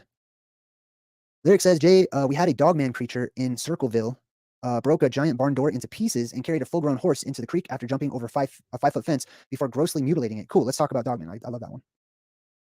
Without a domain, your website is invisible. With Hostinger domains, you are in business. Every website needs a good name. The video platform you watch has it. Boom, dogman aliens. Let's see what they got. All right, cool. We're talking about the dogman. Now, there's many different quote-unquote species of aliens, okay? Many different kinds. They are often cartoonified to an extreme degree, right? So, for example, the Wolfman, right behind me here, that's a dogman, okay? There are good historic records of dogmen existing. People drew pictures of them. I've shared them here on my channel many times, right? That there are dog people. I'm not saying they are dogs. That would be just like calling saying that they're reptilians, right? That they're lizard people. They're not lizard people. This is my opinion, okay? But I have not come across evidence to suggest that lizards that crawl down on the ground in desert places or whatever somehow over time started walking and looking like us because we're just the epitome of what perfection looks like. I don't buy that. So I think I decided a long time ago when I was looking into silica-based beings that they're not lizard people. That's kind of a derogatory term, I would say, in the alien world. I'm sure it's accepted. I've seen it all the time. Lizard people, oh, reptilians, etc. I don't think they are. I've never come across anything to indicate that they interbred with lizards, you know what I mean? Or reptilians or anything, or that they are reptilians, at the core. I'm sure a lot of people are like, oh, blasphemy, but it's not. It's just me being honest, you know what I mean? So anyways, let me get back to the core. I'm getting distracted by myself. So Dogman, boom, I have a theory about that, right? I actually have a really good video. Let me play my video for you. I'm gonna show you my theory about Dogman. Let's go to YouTube. Whoop. Time to wake up, time to wake up. You guys can see what I've been listening to lately. I love putting, it's such a weird mix. Like when I'm chilling in my house, like, if I just want something in the background, because I hate it when it's like dead silent, because then I start hearing the ringing in my ears and stuff, I'll put on some jazz fireplace or whatever. If I'm like more hyped up and stuff, I'll put on some like retro synthwave, GTA 5 sounding soundtrack or whatever. If I'm cleaning up and I'm all pumped up and I'm thinking about like the ancient past or whatever, I put on old Norse sounding music, or I don't know, pagan Norse type music or whatever. Shout out to Gamma Gold Obsidian too. He's been making some videos. I actually put him into my my community playlist. And I resonate with the dude. He reminds me of me when I just started on YouTube. I love that. And it's cool because ever since I subscribed to him, YouTube has started recommending more homegrown channels to me, which I like too. So big shout out to you, buddy. What else was I doing here? I forgot where I came. Oh yeah. Let's go to J Dreamers. What did I call that video? Elf Wolf. I don't know what I called it. Damn. All right. Scooby-Doo. Let's see. Damn. I'll just go to my channel. What am I doing? My channel. Oh, hey, we're live. Check it out. Hey, everyone. It's so fun. It's so meta. All right, now it's in my shorts. I know that. Where are my shorts? Isn't that shorts? It's not shorts. It's like my short videos. Do I have that playlist? Breadcrumbs. Here it is. All right, breadcrumbs. So if you're unfamiliar with my channel, let me just give you a little walkthrough real quick. This is my banner. I make it all myself. I've been doing it all myself. I don't have a team or any, studio or anything fun like that. This is Truth in Movies. So every once a week, usually, we break down a movie, start to finish, right? I get deep into the symbolism, okay? Last one we did was the Langoliers. I have been, doing this whole Stranger Things, the first episode or the first season of Stranger Things. This one is super popular. You could tell because everybody's breaking that bad boy down. Plasma Apocalypse playlist. So this is all about the Plasma Apocalypse, everything that has to do with it. And this is more advanced stuff too. So if you're more familiar with the basic tenets and concepts. Omens, here's my omens, right? We always talk about the omens that we're noticing worldwide. Ancient Oblivion. This has everything to do with things that I believe that we have forgotten collectively about our ancient history, our past, who we are, our origins, etc. So here is where you're more likely to find things about aliens and ancient history and stuff like that. You can learn Phoenician right here behind me if you want to. I can teach you the Phoenician alphabet. Random topic. Where the hell was I going? I'm so sorry. My mind's all over the place. I'm going to try to find that video, but I can't remember where I put it. Does anybody have a link to my own work? Does anybody in the chat remember what I called that damn video? It's the Elven Aging. That's what it was, right? Well, let me do. Elven Aging. We're talking about Dogman. There it is. Oh man. Okay, so let me bust out this video real quick. Hold on. All right, it's just a little intro, right? So, in regards to Dogmen, okay, let's take your concept, your original concept of an elf. Okay, these are the gods. This is what they look like when they were young. They just look very human, like baby humans or whatever. But as they grow older, because they're immortal, or they are in comparison, their ears don't stop. Their ears, just like yours, continue to grow and grow and grow. Their noses don't stop. They get bigger and bigger, right? And then they start, I hope the audio is okay. Last time it was too loud. I don't think anyone can hear this. I'm just gonna mute that. Anyways, as they get older, they start to grow horns. You would grow horns. If you could live to be 300 years old, I don't know, maybe in today's world with the conditions, the atmospheric conditions, the way they are today, I'm sure you'd grow horns and a tail if you could live to be 300 years old. But we're super young. We only have one stage of puberty for the most part that we go through. That's not the norm. When you live for a very long time, when you live for an extended amount of time, then there's many cycles of puberty. There's different stages of puberty. You know, when you live to be 1,000 years old, you're going to go through different stages of puberty, right? I believe that the quote unquote elven race, I don't know what that is. Let's gather. I believe that the quote unquote elven race goes through this, right? I'll show you again. I'm gonna play it real quick. This is an elf. Let's say that this dude right here just descended from above. He's one of the Nephilim or the fallen ones. He would be much bigger, right? But this is how they look. I'm pausing now. Hold on. So let me rewind that a bit. Let me explain this. This is directly related to dogmen, okay? Because I believe that the quote unquote dogmen are elves, or of what I call the elven race. They're basically aliens, okay? Who live for hundreds and hundreds of years. They way outlive us, which is why they can survive. They know the world like the back of their hands. You know, many of them who've just been winging it, living on their own, right? Anyways, my point is, this is what an elf looks like to begin with. This is what an alien, you know, we'll use this, we'll say that's an alien, like Spock, okay? This is an alien, but it's young. This guy right here could be like 250 years old, and he'd be a baby, right? As it says in the Bible that people are considered babies up to 100, right? In the world to come. He would be a baby. So then their ears continue to grow. They don't get facial hair or anything, and they put these ones in charge. So this becomes our elven or godlike standard of beauty. Clean shaven, you know, that's why when you go in the military, they really force that upon people. Or not so much these days because we're in flux, but back in the 80s and 90s, it was like, you know, you were basically seen as a homeless weirdo if you had a beard, or, you know, like, or if you had a piercing or a tattoo or whatever. But anyways, this is the standard of beauty. It's the elven or alien standard of beauty. The word alien comes from 3 words.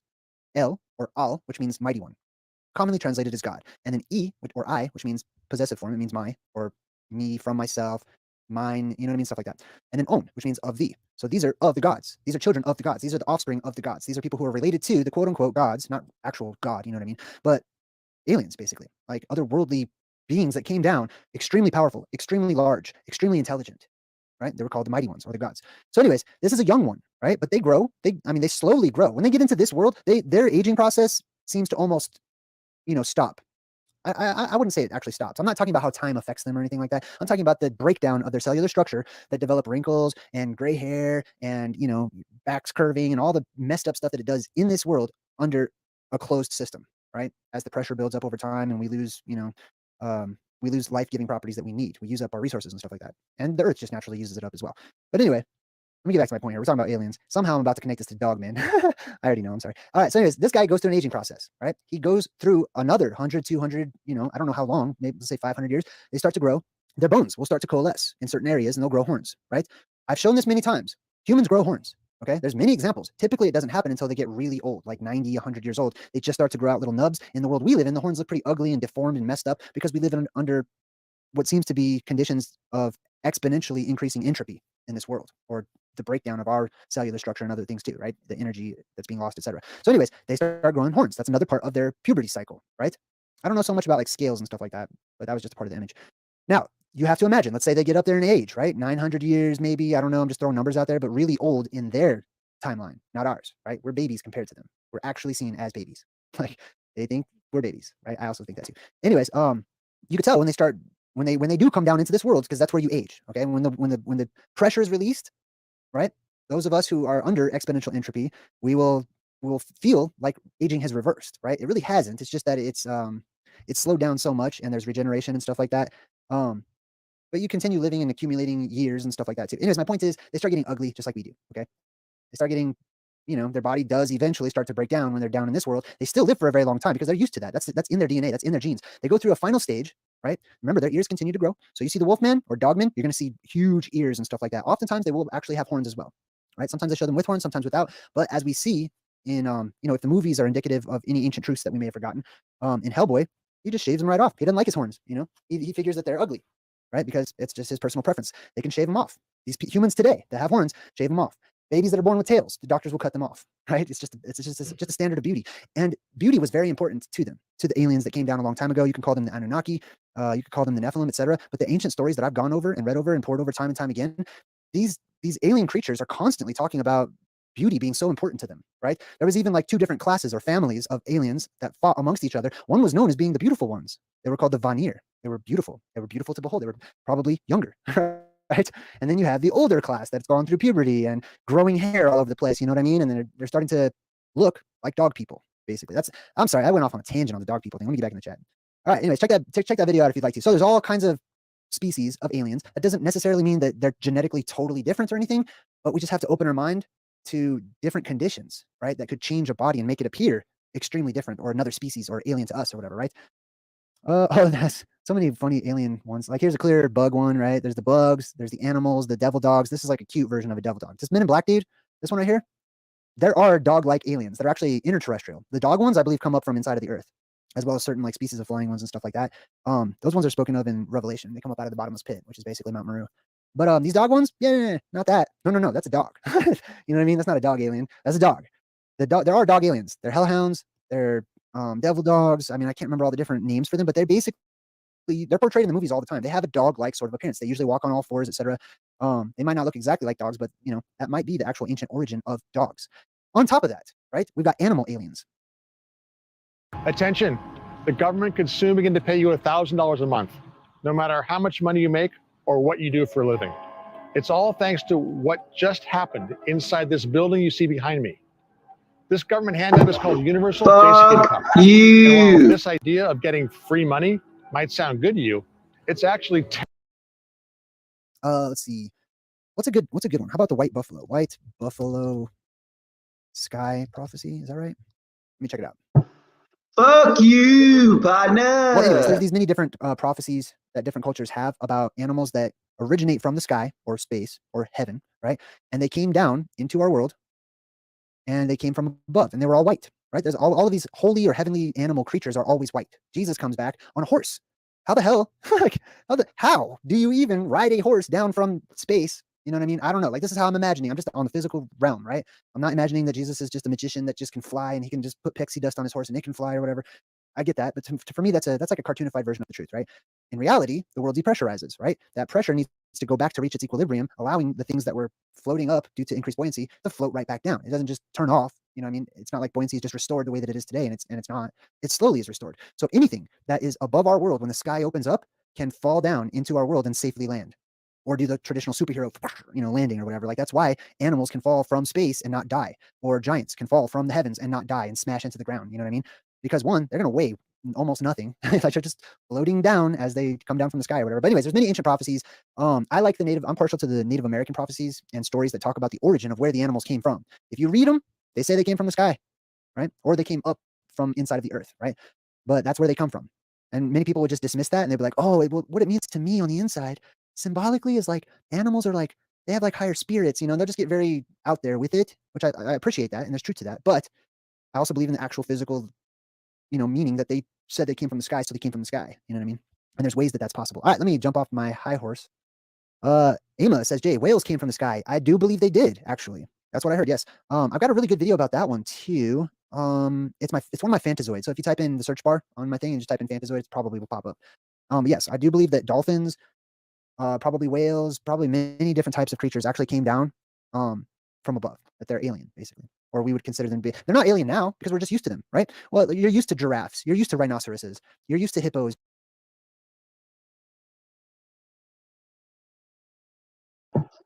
What's the point of misspelling the word right when that word has its own meaning? Or are you just retarded? That's what I want to know. All right, I'm going to shut up.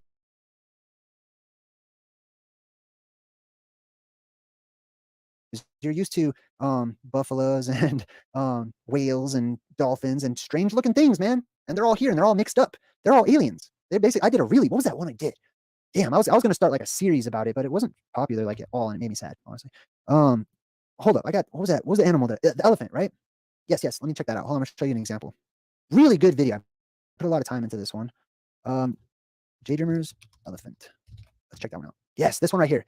Okay, hold on. Let me make this.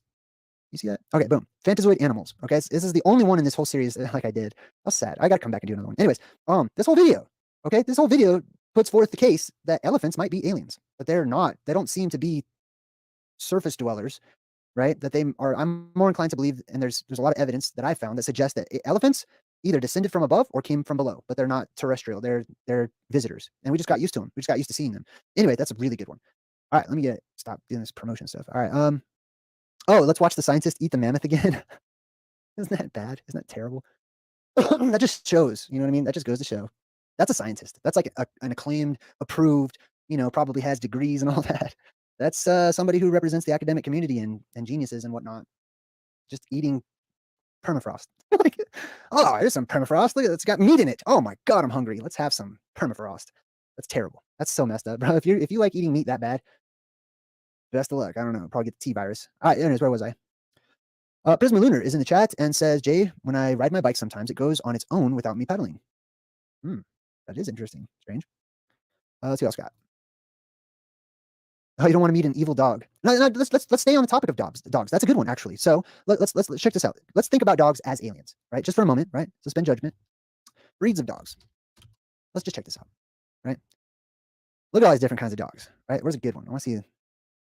I should type in different breeds of dogs. This is fine. This will suffice for pal.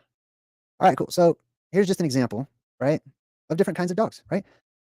Now, I'm not one personally to believe that like we all animals and birds and insects and people and stuff all came from some soupy amoeba or whatever they teach in academics. But I am, intelligent enough to look at these three right here and say they look related, right?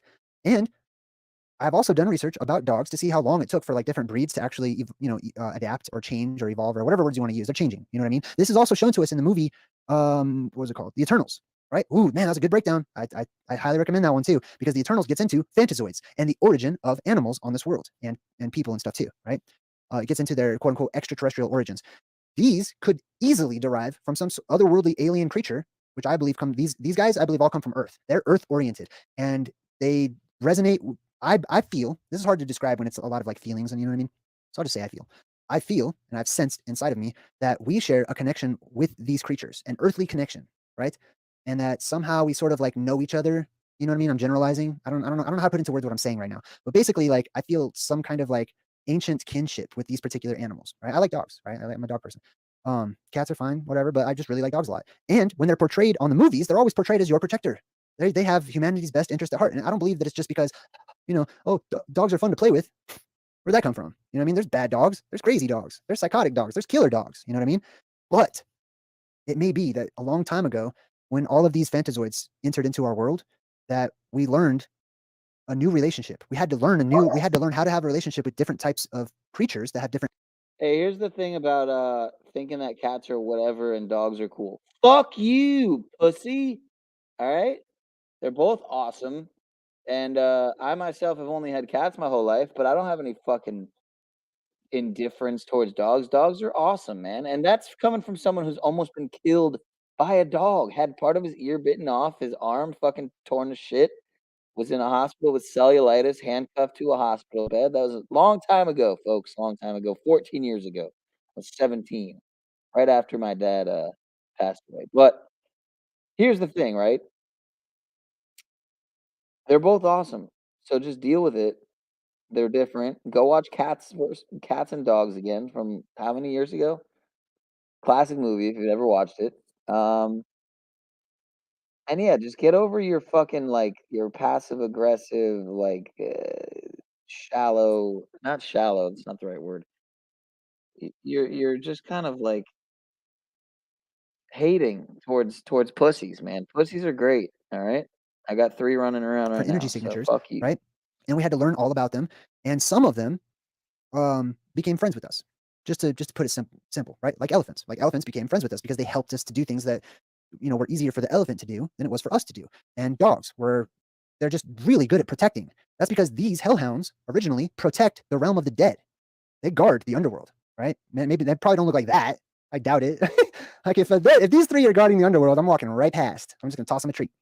But no, their ancestors are mightier, just like ours. Their ancestors are stronger and tougher and more intelligent, right? So they changed. I do believe in like adaptation and stuff like that along those lines. All right, anyways, let me get back to aliens. I don't know how we got into dogs somehow. All right, let me get back to you. Let's do an alien picture. This is fine for now. All right, we'll talk for a little bit longer. We might come back to the subject again. Let me see. Oh, Hitchhiker's Guide. Yeah, that's a good one too, actually. I might break that one down. Who was that? Gentugon? Yes. All right, let me see what else we got in the chat. Anything? Everybody's just chilling. Do I think pit bulls are alien? I believe that all of them stem from aliens.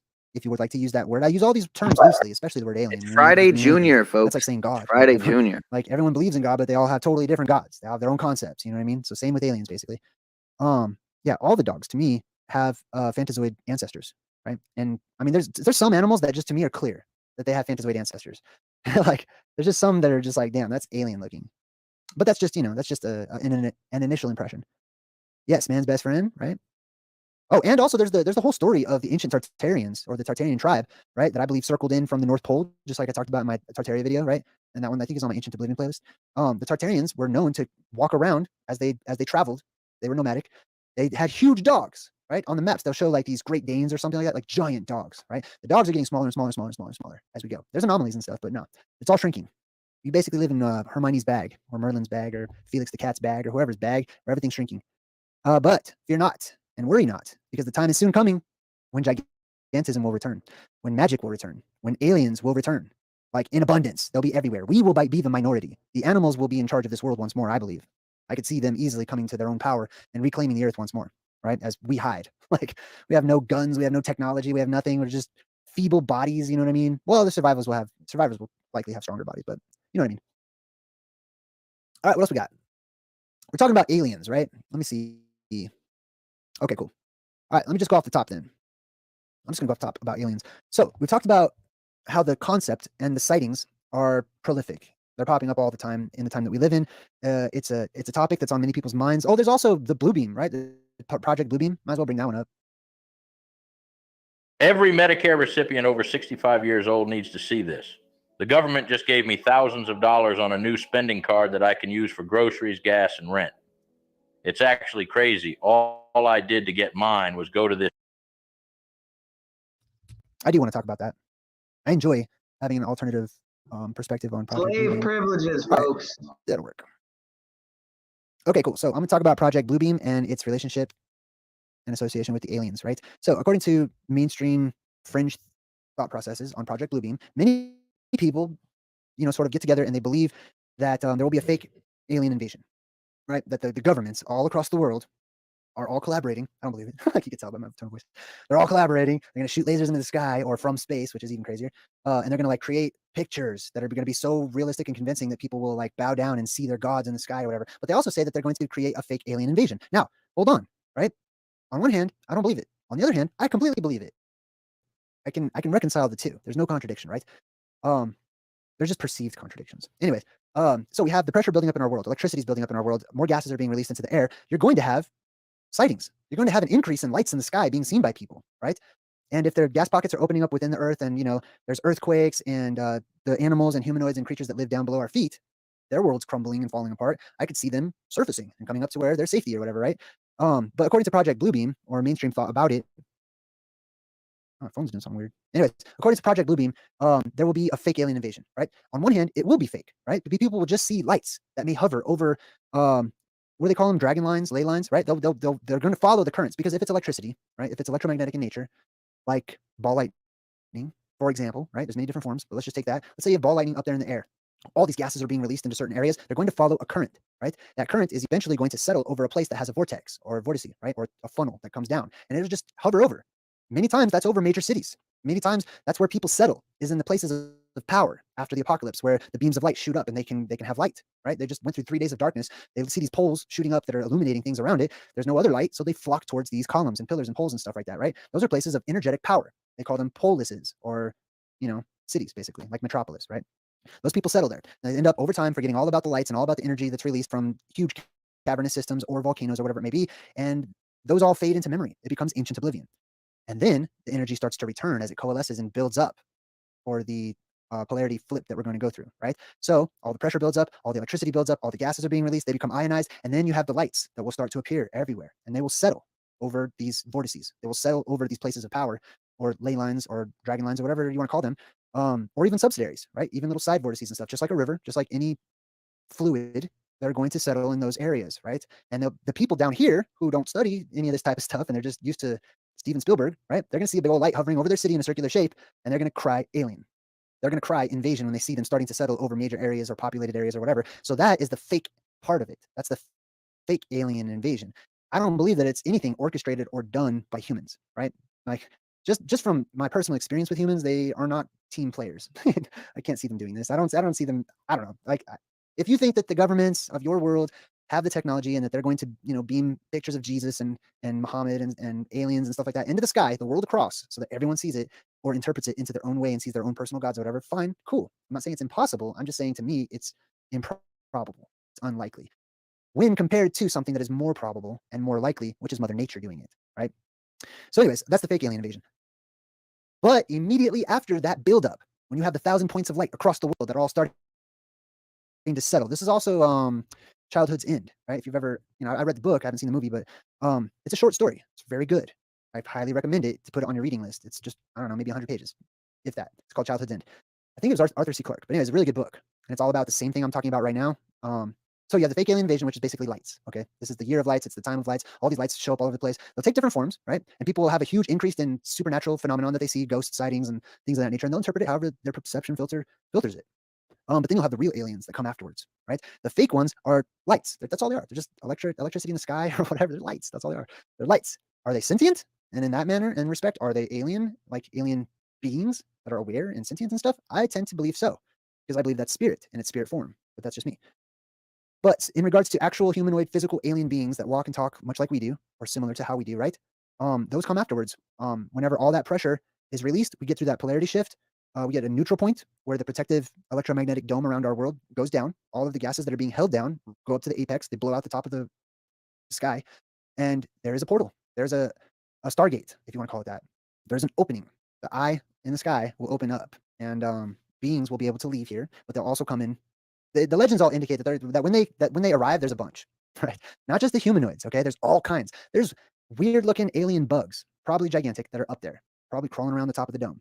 There are animals, but they don't look anything like our animals. They would look like mutated, strange, monstrous versions of our animals, right? But when they come down in here, they quickly start to adapt, and their DNA is very intelligent, and it starts to read, and it starts to change based on its needs, or its new needs that it finds, right? If it doesn't, they go away. They become extinct rather quickly, right? They don't make it. They don't find food, or they're hunted. You know what I mean? It's an exciting time. It's an exciting time compared to today. So hey, if you like, you're comfy, modern, sitting on your butt all day, going to your job, living in the loop, whatever you do, I respect that. I do. But I can't wait for the exciting times to come. I can't wait, for it to be common knowledge once more, so that the people who were once seen as lunatics and crazies and tinfoil hatters and wild-eyed skeptics of this world, right, or theorists, or whatever you want to call them, and it turns out they're right. And they're the ones who now have the important information on how to survive when thrown in and intermingling with all of these different strange otherworldly creatures. Let's see. All right, just jump in the chat real quick and then we'll wrap things up. We got Ima who says, "Poppin' clown aliens are frightening and not meant for kids." Okay, thank you.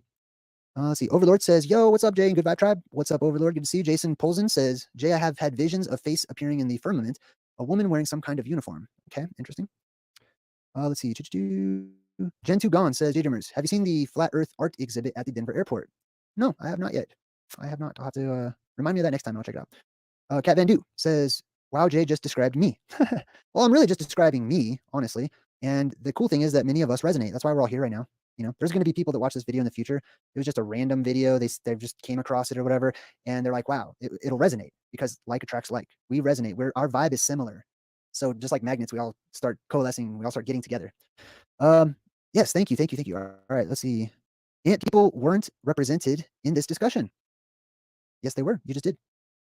All right. I think that's about it for today. We'll probably touch on this topic again, I'm sure, pretty soon. What is today? Today's Saturday? No, today's Friday. So tomorrow I'll be working on Truth in Movies. I'll probably come back to Stranger Things. I'm just thinking. I'm also, doing a couple of collaborations with the Truth Mafia team and stuff like that. So anyways, I'm going to go because I always start rambling whenever it's time to go. I love everybody. Thank all of you so much for watching. Thanks for subscribing. Please go check out my website. It's awesome. I'm going to make a commercial for my website because I'm like, I don't want to put myself down. Anyways, check out my website. It's cool. Everybody loves it. I love it. It's fun. And it's extremely informative, giving you lots of visuals for the things that we discuss here on my channel and in my books. All right, until next time, I'm Jay Dreamer saying good vibes and goodbye.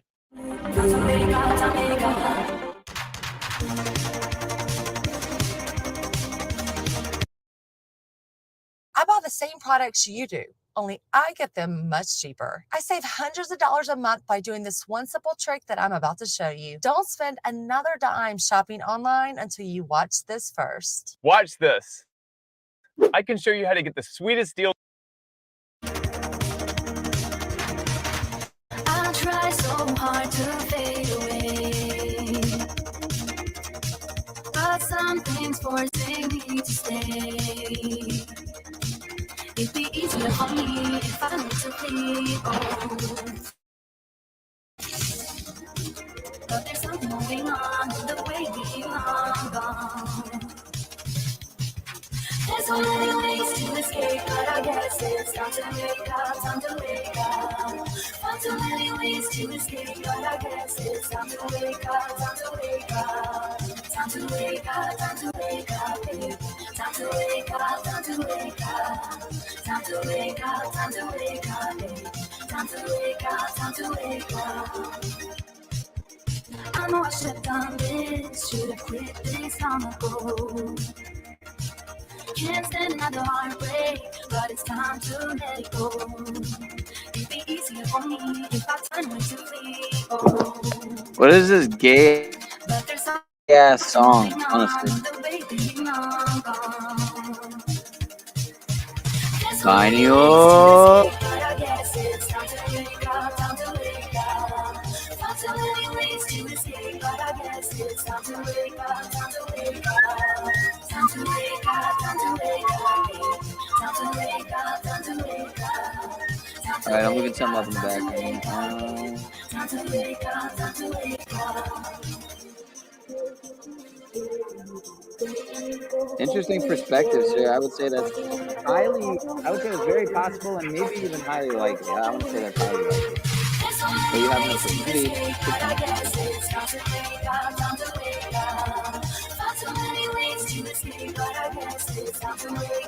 It's this indirect promotion. I'm still getting paid by this.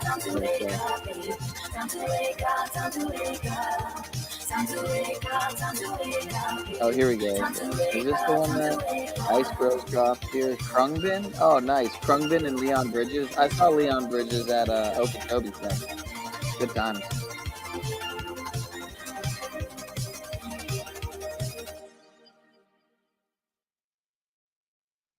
I need some Dreamers. Speaking of Dreamers, fuck. It's been a while. Oh, there's Lucy Rose. I was just talking to Lucy Rose on Zertis fucking stream the other night.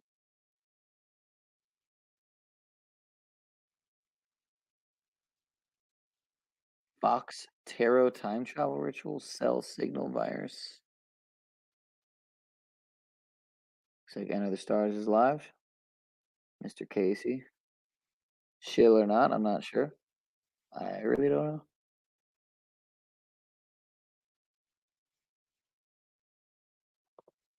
All right, where are we going with this? Biogeometry is premiering a video. Mr. What's his name? Ibrahim? Ilhan Ibrahim, something like that.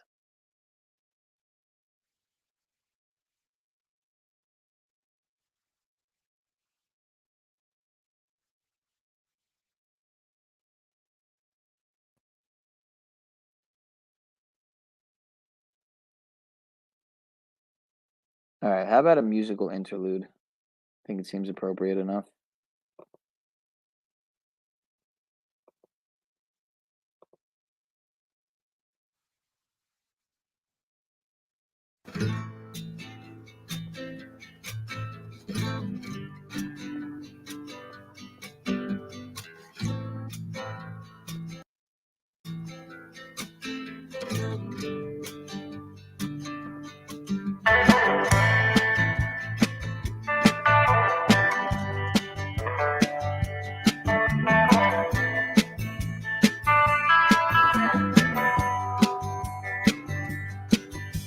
You say you like the wind blowing through your hair.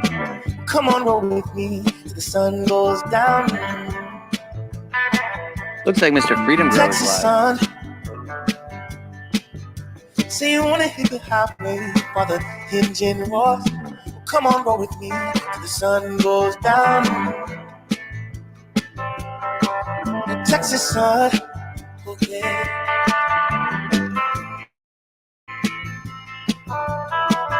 Texas sun,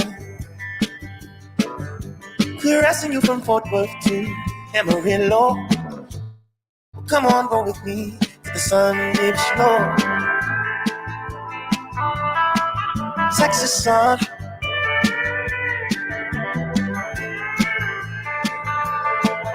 Texas sun, oh girl.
You open my eyes, and I'm ready to go. Lead me into the light.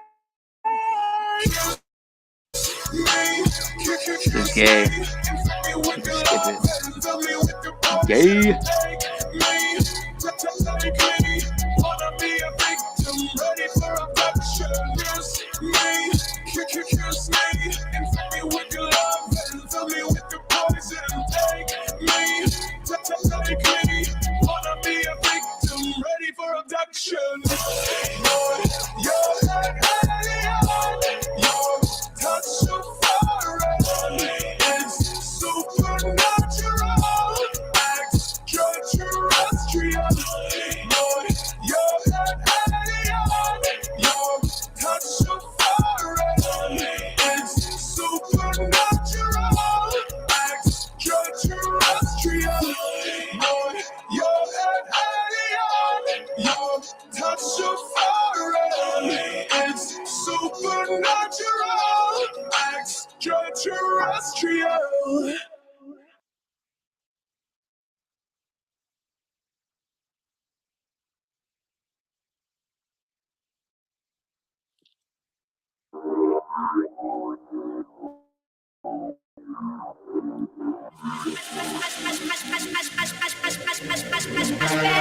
Shout out to Mr. Charles Watts.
What do you guys want to watch this trailer? I might just let it play. Is it a good trailer? Nope, it's a fucking game. Game. You're not ready for it. Should be spelled G-A-Y-M-E. G-A-Y-M-E. Game.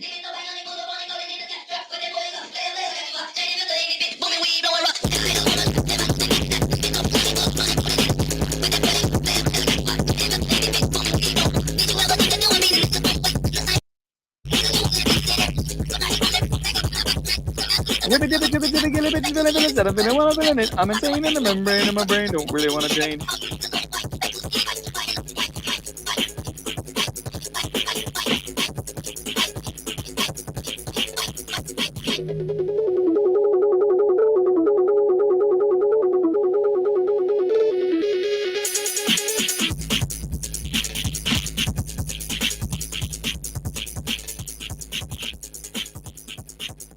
Sunkissed is sexy, bro. The other one, I mean, the I'm talking about the one you're talking about. She's fine, bro. I need me some of that. I need me a brown bunny, son. All right, let's see what Pro Sanchez got to say about it. We're gonna skip through I want to get to just the alien stuff here. So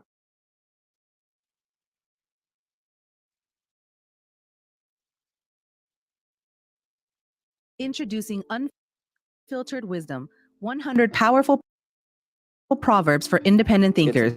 A remarkable collection of 100 profound proverbs that will inspire and guide you on your journey of self-discovery. This captivating quote book is Proverbs for Independent Thinkers, a remarkable collection of 100 profound proverbs. Charismatic, thought-provoking. Powerful proverbs for independent thinkers, a remarkable collection.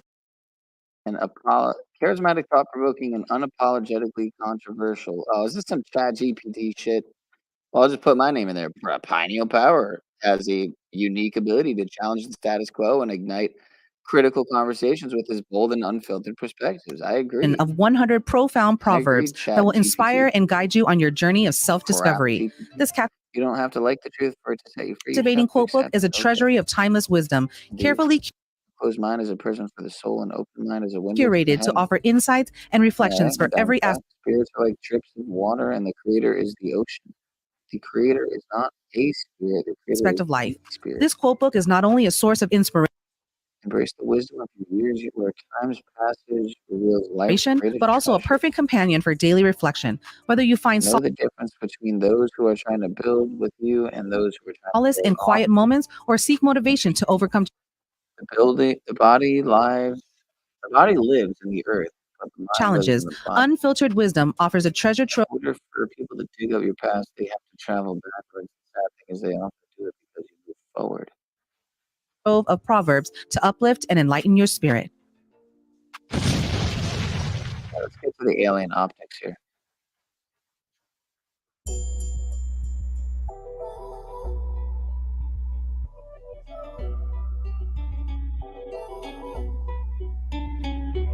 Is it a fucking Zoom call? What type of? Introducing the 2024 Flat Earth Wall Calendar, the ultimate companion for truth seekers and awakened minds alike.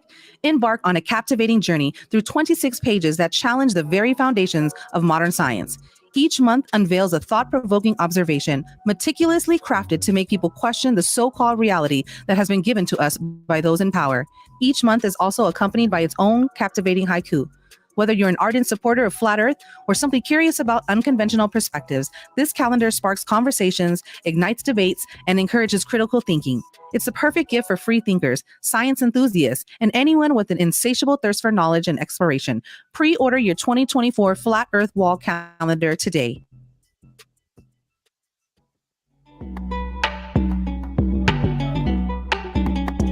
You can /booking. Sessions can unique opportunity. Visit Bro Sanchez link below. Thank you.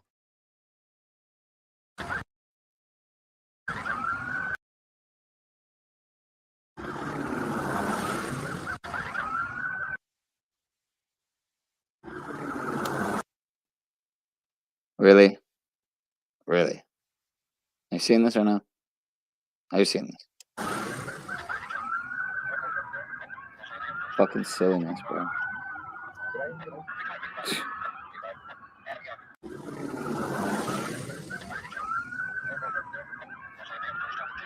Just wow. Just wow, dude.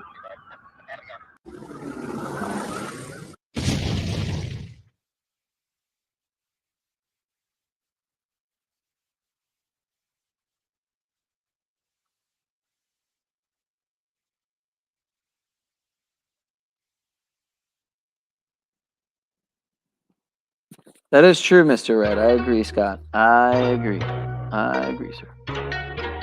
Well said.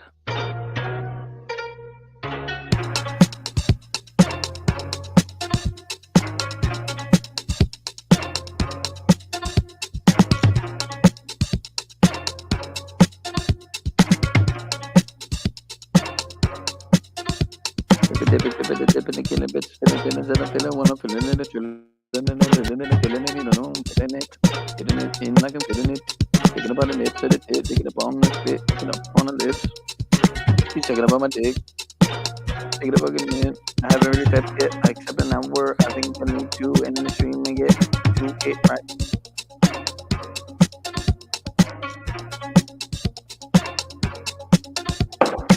I need more water.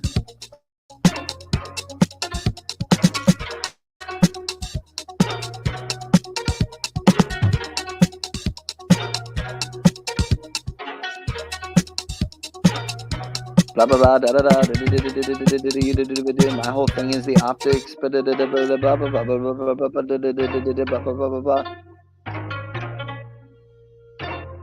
podo pogo pigo pigo pogo pigo pogo.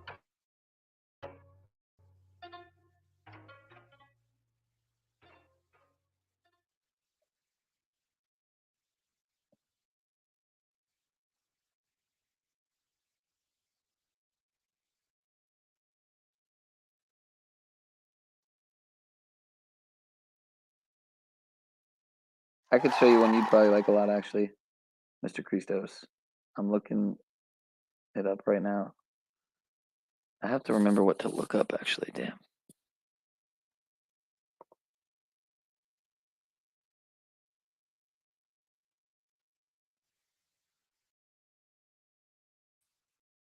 On everybody's mind. If you like the beat that you just heard, that's the latest beat that I just finished. But yeah, I think I'm gonna work on it a little bit more because I heard where the drums stop, where it get that little click noise. I got a very good ear. Y'all might didn't hear it, but I'm a perfectionist. I'm gonna go back and I'm gonna touch all these beats again before I put them in the stove. Some of them don't need touching, but it's just a little picky stuff. I'm a perfectionist, man. But yeah, that's not even a trap beat. That's what I'm proud of because I really made a different beat that ain't just always trap all the time. But I think I got some other new stuff for y'all too. Check this one out. I don't know if y'all heard this one yet.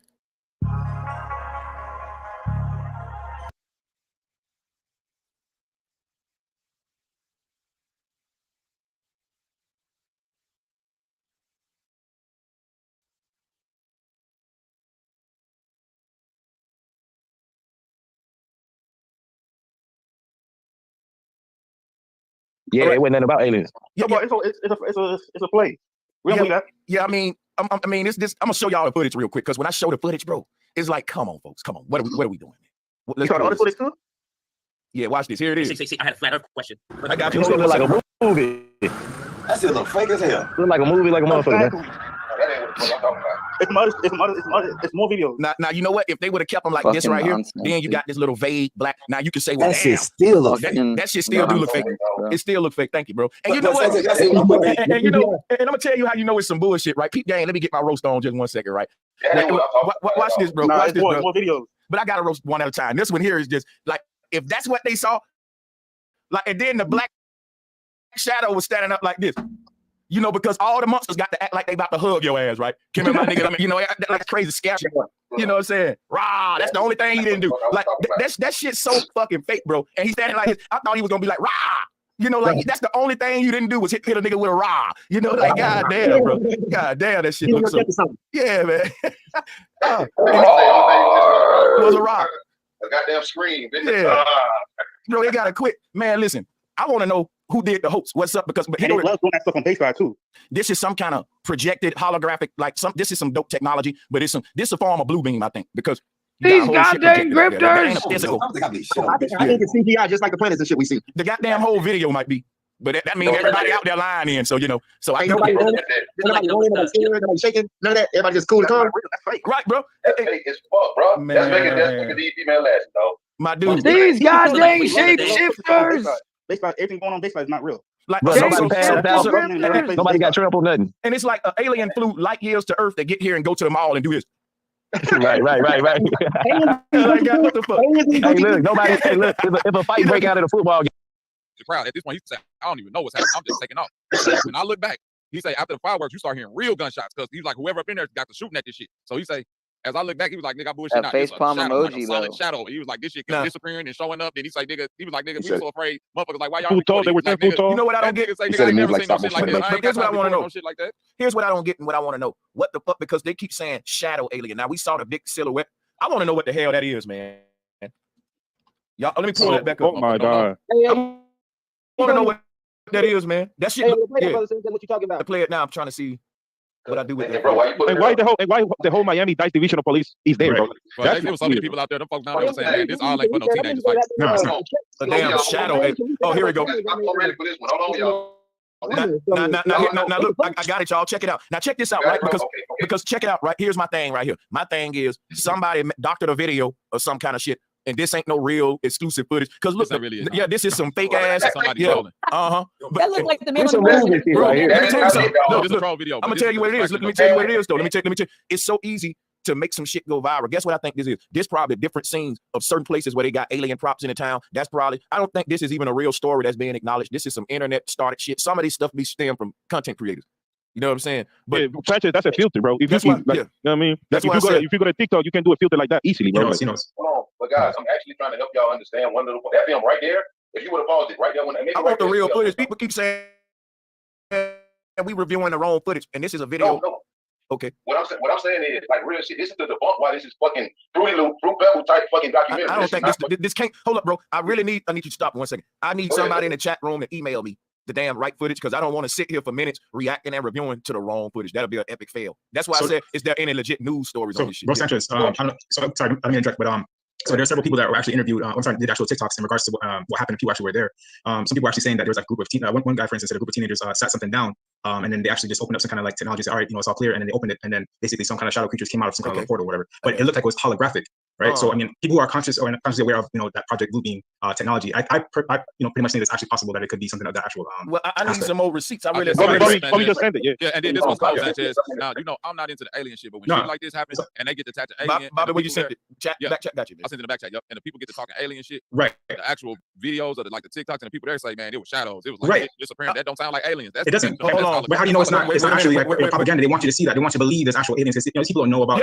They're consciously aware. That's wait, guys. I want everybody to hold on a second. Let me build with when he says propaganda. That means that sounds very cliche, but let's talk about that. This shit happened in Vegas, and I covered it. Right. What the news people cannot make their propaganda. They plant the propaganda and they cover the story. Exactly. So right, what's going on now? I know this approach. I've seen it before. I pick up on parallels. Y'all know I do symbols. I pick up on parallels. And what I'm telling you is this is some familiar shit they done with all the alien hoaxes, even back in New Mexico with Nancy Leader. Go all the way back, bro. And what's going on right here? They cover an online conspiracy. You got to ask yourself, why is the news online treating crazy conspiracy channels like it's a story worth covering, but they'll joke on flat earth, they'll joke on all that. But here we are talking about big aliens and shit. See, this is them want to see the idea of aliens in society for a reason. And I'm gonna tell you what I think the reason is.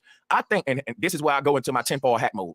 I think these people, like David Icke said some real shit that I agree with. The aliens ain't coming from space, they coming from underground. They're not coming from other planets. They being created in underground laboratories. These are them trying to make other human species, humanoid type groups, right? Now watch this, right? I believe they probably got entire civilizations hidden up under the ground. And just like they said, we in a time of revelation, when we waking up in our land saying, hey man, it's a realm above us and we need to ascend up and get off the earth, right? What if there's civilization that's been trapped beneath us in the earth and they never came up to the surface before and gonna see the true sun for the first time like Plato's cave? And guess what? Just like we moving up, they moving up, right, to another level. And goddamn it, the thing is, if these creatures start breaking free from uncharted lands, it get out of control, it can't sustain it, because they say, look, we having a population problem. It's overpopulation for them species too, right? Let's say it reach a thing where they start having underground wars and shit, and they telling us, oh, there's many earthquakes because the earth heating up and there's earthquakes all over the earth. But what if all of these earthquakes and apocalyptic events is a result of them really going to war up under the ground and shit? And then what'll happen is, if some of these civilizations break free to the surface, they can tell folks, oh, that's an alien. With another alien, they already got the propaganda prime for if they experiment to leak out the lab. That's just a theory. It make a lot of sense. It make a lot of sense because that would explain how a lot of these ideologies get here from an unseen place, and for them to parallel it, mirror effect this shit like it's coming from the sky when it's really coming from the ground. And if they like us, that means that they're gonna have to eat shit. So of course they'll have to come here to get shit to eat. You know what I'm saying? So that would explain it. Wait, 1 second, 2 seconds. So basically, their whole model is saying above, so below, right? In every aspect with the Masonic, order, right? They always say above, so below, and they point above and they point below. So it makes perfect sense what Bro Sanchez said. It is definitely an interesting concept and very highly possible. And I keep trying to say this. You heard me. This is what I was trying to bring up Bro Sanchez earlier. Well, really, he already on it. I'm just trying to tie it all together. So you got the civilizations under the ground, and you got the civilizations past the iceberg. And then you keep saying that these guys keep getting punished for showing us stuff. There's God like that'll make us more like gods. What if the whole thing about the age of Aquarius is that these nations or these other places or these other realms, the same way we trying to find out about them, they trying to find out about us. And because it's the age of Aquarius, these walls or these portals are getting weak because the whole thing about the age of Aquarius is knowing, getting the new. So we're gonna get to know them same way they're gonna get to know us. And this age might be 2,000 years long. I'm not finished. Hold on, I'm gonna be done in a second. Hold on. And the whole thing about the aliens, what Bro Sanchez is trying to say to tie it in, is that these people know that these other entities are trying to make contact with us. So what they're trying to do is demonize it. The way they demonize our fucking thing. You know what I'm saying? So that when we see it, we're gonna be like, so when really that's the God trying to save us, to give us the technology so we can break through the simulation, whatever the fuck we need to do to get to the next level. You know what you explaining? That's part of like the singularity theory, to where they say when we create AI will start to rule over us. But once it rule over us, it's going to be because it studied us for so long. But while we were studying AI was studying us. You know what I'm saying? And that's the whole flip paradox thing to it. But then it reached a point where we ruled over AI, and it'll have its turn to rule over us and shit. You know what I'm saying? Just that's called universal karma. Think about it. They tell this story with Yakub. If you ever watch this old movie, just let me cook a minute, like we did for the sister, right? Yes, sir. Watch this. Yes, Right? It's an old movie, The Island of Dr. Moreau, right? He had this damn he had this island that was uncharted, and on that island he had his own little world where he was king, right? And in this island he had all these deformed humanoids that's mixed with sheep, mixed with goat, like minotaurs, centaurs and shit, and they was treating him like God. You see this image here? And people came to the island to visit, and he was showing them his creation. They was like, this is an abomination. What if those things get violent and shit, and they did. They turned on him. But make a long story short, he never wanted to leave the island. Even when they killed him, he was happy. And his whole reason, and I get the movie now that I'm an adult, because I watched this as a child. I was like, why didn't he escape off this island? He had a way out. He was like, no, I'd rather die. And he let his creatures kill him. And it was because he said that he was a god in his island, and he was just a nobody on earth.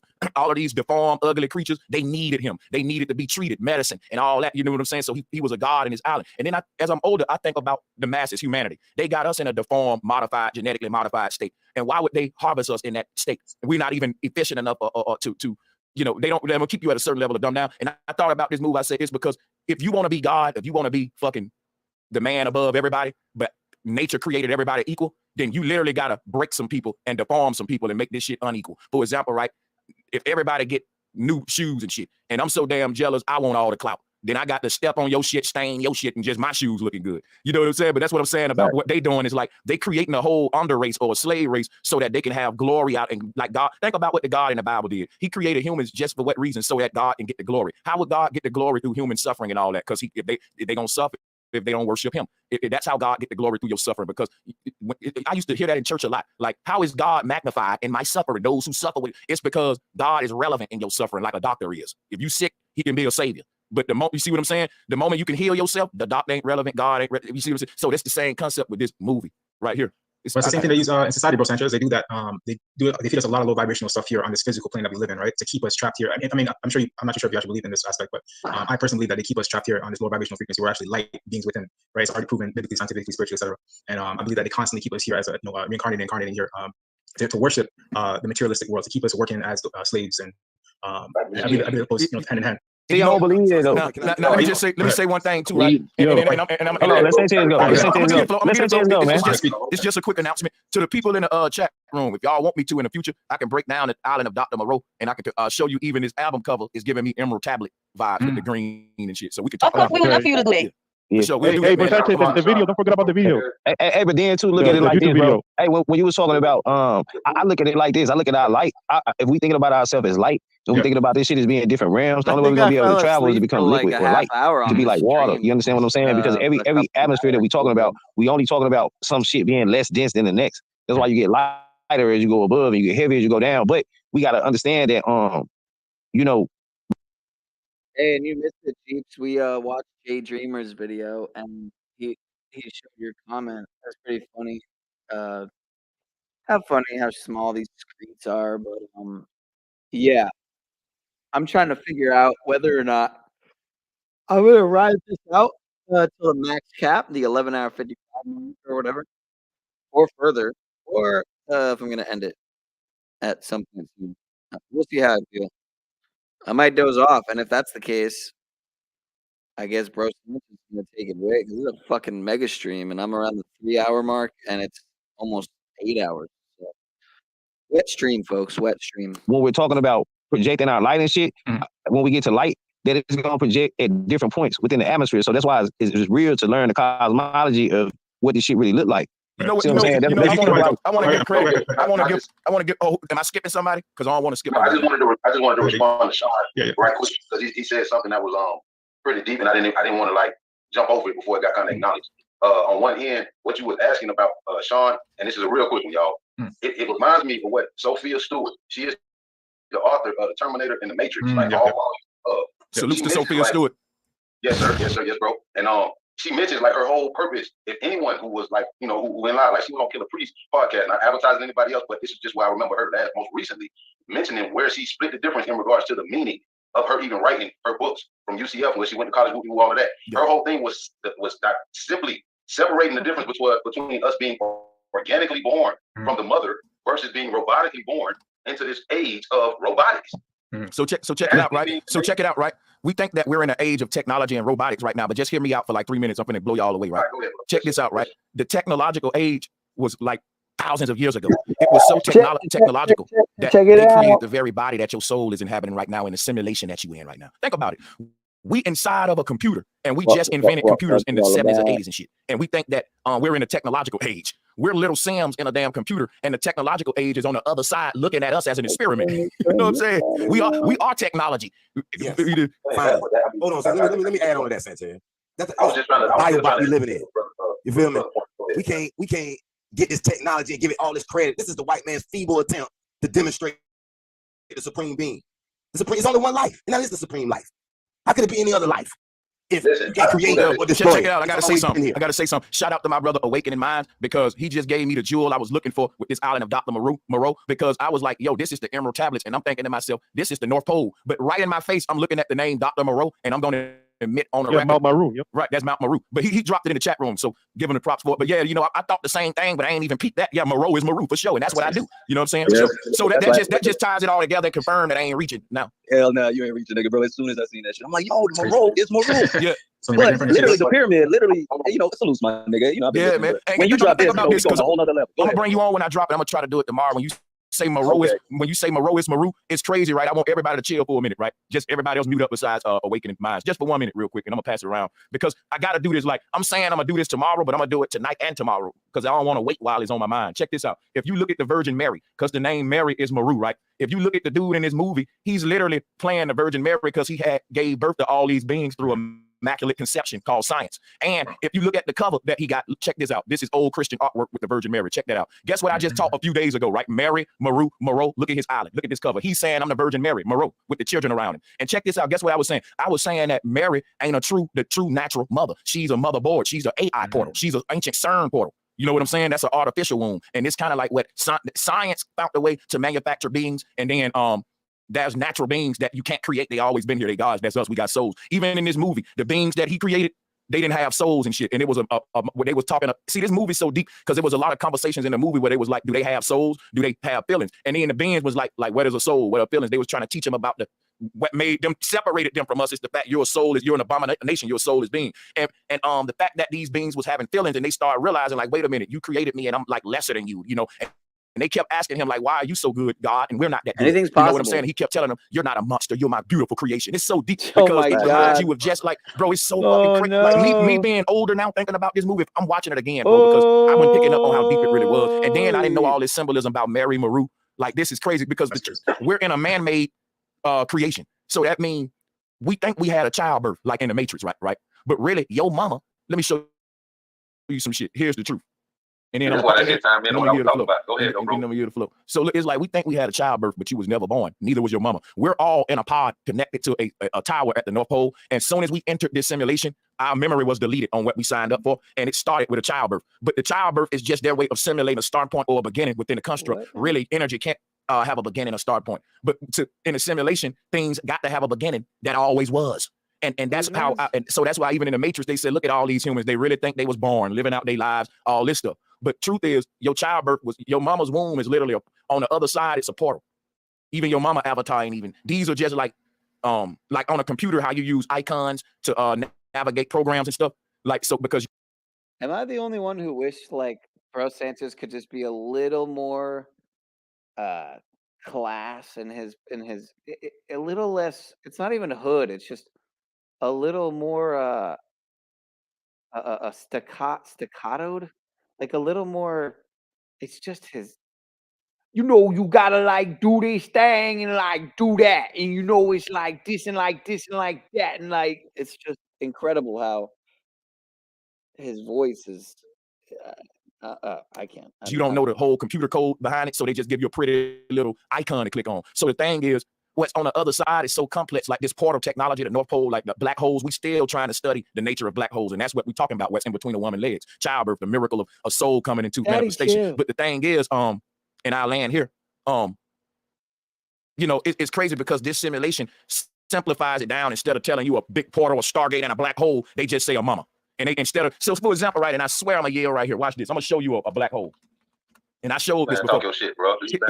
Here's what gotcha. Here's what the wormhole is. But if you look at this, right, this is what they call in the Holy Grail. But I'm gonna end here. This is how this play out, as above, so below. Really, on the other side, right. This is what it's like on the other side, right? This is what exists, a portal. But when you enter this portal right here, you literally enter this right here in the earth realm. So it's like a layering software to where just like an icon is hiding a whole, it just make it simple for them. I click on the card game to play solitaire instead of typing in a big clicking on. You see what I'm saying? Instead of it don't appear here as a portal or it's something advanced and bulky. The simulation simplifies it into a symbol, and it just becomes a womb of a woman, a baby coming out of that instead of a soul traveling through a portal. So one thing is true in the spirit realm, and one thing is true in the physical realm. It's a portal in the spiritual realm because energy can't have a beginning. It's just passing through a whole nother universe, and that plays out in that universe as you passing through a realm, having a life experience through coming out the womb of your mama. Man, I got a question, bro. I got a question, bro. I got a question, bro. Real quick. Yeah, so, bro, Sanchez. Hey, yo, man, my question. It's really awakening mind's turn. I ain't gonna lie, man. But y'all good. But y'all, I'm just being fair. That's all. Go ahead, bro. You just gonna have to. Hey, salute to everybody, though, man. I appreciate everybody. Hey, man, my question, bro.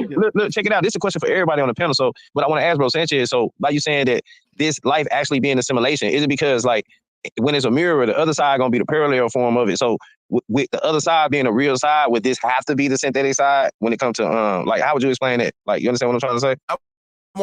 And I'm gonna remember that, but I'm gonna let awakening minds go, and then I'm gonna come back and I'm gonna for sure talk about it. You got it.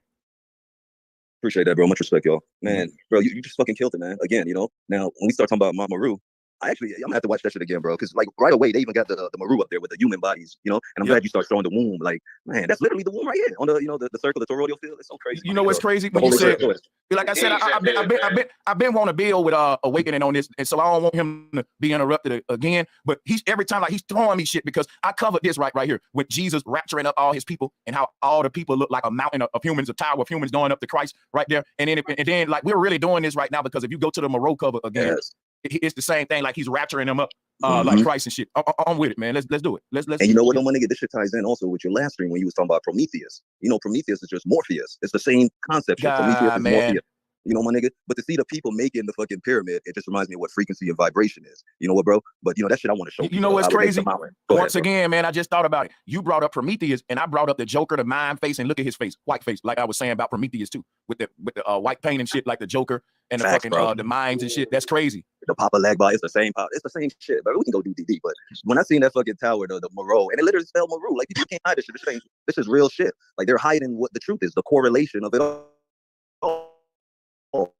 The correlation is the North fucking pole. And bro, ain't nobody teaching this. Yeah, bro, ain't nobody teach this shit, bro. In the heart is just earth. You know, so, but this is Raiden on the screen, this white nigga with the hat, but it's all character. Wait, hold on. Wait. Once again, we tripping, but watch this, right? Believe it or not, if you look up the Mortal Kombat story, Raiden is the leader of all of them. Facts. Yeah. He's the crazy thing, and he holds the lightning bolt like Zeus, right? You know what I'm saying? Yeah. That's crazy. So yeah, all this shit, man, is on point. He has got the Raiden outfit on. You know what I'm saying? Raiden dressed like a shaman. Yeah, this Moreau shit is really deep. Yeah. Bro, I can't wait. Damn. Now hold on, y'all. What if we find out the Antarctic Treaty is them hiding some other continents where there's literally centaurs and minotaurs and shit walking around. Man, thank you for the treaty. Remember, I swear it's a fish that got a face just like a human in the ocean. Oh God, I seen that one, bro. Bro, Sanchez, there's certain maps. Hold on, listen, bro, Sanchez. He's got teeth like a human. Peace and love. Let's share the mic, yo. We got you. So, peace and love. Thank you, everybody. So I just took a plane to Phoenix a couple days ago, and I've always, this is a little bit off topic, but when Brother Sanchez brought up the layering system, when I was a child, I've always took planes to go across the state, and we always just went through like one layer of clouds, once you get above them. Now this time when I took this plane to Phoenix, I went through like 3-4 layer of clouds, and that I've never like experienced that before. And then on some of the layers of clouds, it was like pockets of light, and they wasn't coming from the ground. I'm not too sure if they was coming from above, but it just seemed like, you can, it was like I was sensing other realms, because I've never been through like 3-4 layers of clouds before. And I've been flying, taking planes across the country my whole life. So I just wanted to share that with everybody because I thought that was pretty interesting. Yeah, I appreciate that. Hell yeah. That fish ugly than a motherfucker, bro. Now, hold on a second, everybody. Hold on, everybody. Look why I put this fish up, though. I mean, should we start taking this kind of stuff literally, though? I'm just bullshit with y'all, but go ahead. But just to say this about the orbs of light, y'all know they got something called Foo Fighters. So they was talking about the NOI be talking about the Foo Fighters with Elijah Muhammad. They believe that had something to do with Elijah Muhammad and the Foo Fighters. You got Yaqub and all that. So just to elaborate to build upon what the sister just said, that could be a new type of Foo Fighter. The orbs of light that go with the aliens. You heard me. So when you see the aliens, you're gonna see these light orbs or whatever. But I digress. Yo, bro, hold on, let me say something real quick. Yo, bro, Sanchez, if that Titan Treaty was separating them from minotaurs and shit like that, bro, I appreciate them niggas, though. I swear to God. Because I don't want to see no motherfucking, I want to see no 15 foot motherfucker trying to bully motherfuckers and shit. Or something like that. But I think there's some people across. I think there's some people behind the ice wall. Really, I think Look, I think with the orbs of light, bro, I think that shit get took out of context when it comes to shit like aliens and all that. I think because we gotta understand that we orbs of light. So when we talk about orbs of light, there's less. When we talk about orbs of light, go ahead. Yeah, one mic, man. Come on, keep finish your before. Yeah. So when we talk about orbs of light, there's less dense in us because we light. So you gotta think. It's gonna go all the way down to a shadow. That's like the volume getting turned all the way down on the radio. You know what I'm saying? So that's the heat and you know what I'm saying? The substance, the material, the matter of whatever it is getting turned all the way down. So, but that shit get criminalized by shit like aliens and shit like that. So we can't really understand what these orbs of light and shit really is. Because we got a toxic form of orbs of light. We got cell phones and all that shit that's giving us false information. We get to talk about fallen angels or nigga, I call it fallen angles because we got forms of light that's showing us shit. You know what I'm saying? That's transporting information. That's all we are, information. And that's all that shit is that's getting transported as information. But I'll fall back right there. Ball lightning. Tesla used to call it ball lightning. Can we get an order going? Come on, guys. Yes. Yeah, let me give it. Sally's got it, and then Anaya got it after that. All right, so as far as the Foo Fighters go, they're like when you look at the layers of reality, when you have like the water, you have the land, and you have the sky. It's just a compilation of like, spirits from the water and the land and the sky, and the polarity of how they interact, and they don't know that they're actually realities on top of realities. But I really wanted to ask Brother Sanchez, can you please make something straight to us about in the Flat Earth Society, man? Because there are three formats of the North Pole that I really want to get straightened out, and we might have a lot more clarity as a community. Because we have this concept that at the North Pole there's Mount Meru. And then we also have the concept that the North Pole is opening into the flat Earth or into the Middle Earth, excuse me. And then we also have the concept of the four lakes splitting into the Rufus Niagara. So like that whole concept can make sense on a dimensional kind of level, but in a literal level and the understanding of the theory of the flat Earth, can you make the clarity to that? Yeah, there's no theory though, but there's also those are maps, by the way. Hold on, real quick. Let me answer. All three of those can be true at the same time. Thank you. Is that simple? Yes. I mean, I fall back on that too, but at the same time, I kind of want to get up. I know what you want. Let me give it to you. So basically, when we say can it be a mountain or a hole? Can it be a mountain with a hole in it? That'll be a volcano, right? One more thing before you go into the deep spill, right? It ain't that deep for real. This is easy. For sure, but like before 1959, before the Antarctic Treaty was signed, now I don't know how true this is, but what you said actually, there's rumor that there actually used to be constant migrations to the North Pole and the South Pole. Oh yeah, but that's something we've always talked for sure. But the problem that you had ain't a problem. The simple answer is just I'm gonna leave it there. They all can be true, and I'll just let someone else go. No, I need more clarity to that. No, I need more clarity to that. No, I need more. Okay, I got you, and thank you. I'll give it to you right here, right? Let's do this. So when you say how can it be a mountain? A hole and four rivers. Okay, I got you.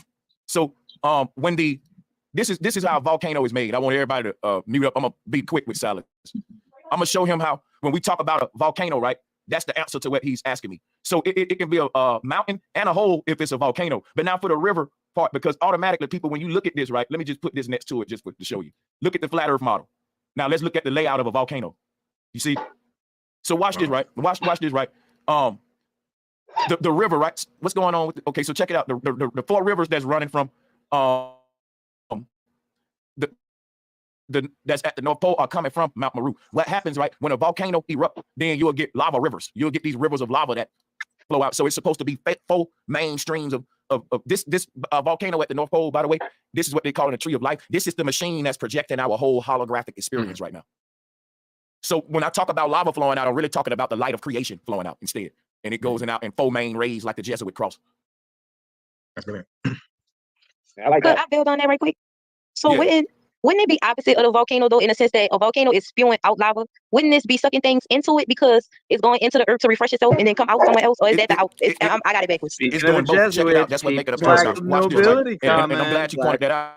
See, and that's the crazy thing about it. If you look at this, if I told all of y'all right now, inhale and exhale at the same time, you can do it. But that's what's happening at the North Pole. Now, guess what this paradox means about inhaling and exhaling at the same time? You can't do that right now. But guess what, though? When you die, that's exactly what you do. Your last breath is going to be your first breath in a whole nother life. So life is a paradox. It's a continuum. And when you exhale, you inhale at the same time upon death. You know what I'm saying? And it's like the same code to that paradox is built inside of this electromagnetic field. I'm showing how you got push and pull happening at the same time. So that's bro, I got a question, man. Can we talk about that fucking influence of the ether being the thing that influences us, but coming through different points, such as the stars and different constellations and shit like that? Say it again. I'm sorry. Can we talk about that energy from the ether being the purest form of the energy that's influencing us, and that also extracts our influence, but is being projected through different constellations and shit like that? Oh, speaking on that, to build on what you just not said, because as you were saying this, I was thinking I'm about to ask Bro Sanchez something he probably never really thought about. So like, okay, I've been studying astrology lately, and so astrology is basically the story of our life through the stars, or whatever, how Bro Sanchez be saying it. So like, damn, I was trying to think of that. What if you know what I'm saying? Oh my God. Hold on 1 second though, because we get shit from like symbols and shit like that. So the symbol is only a cutout of the whole bowl, like the whole fish bowl. So when a star symbol shows up, just like when I was talking about how animals and shit be able to be in tune with the earth and shit, because it only begin like the Batman symbol of the ether. Hey, wait, I just not remember. My bad.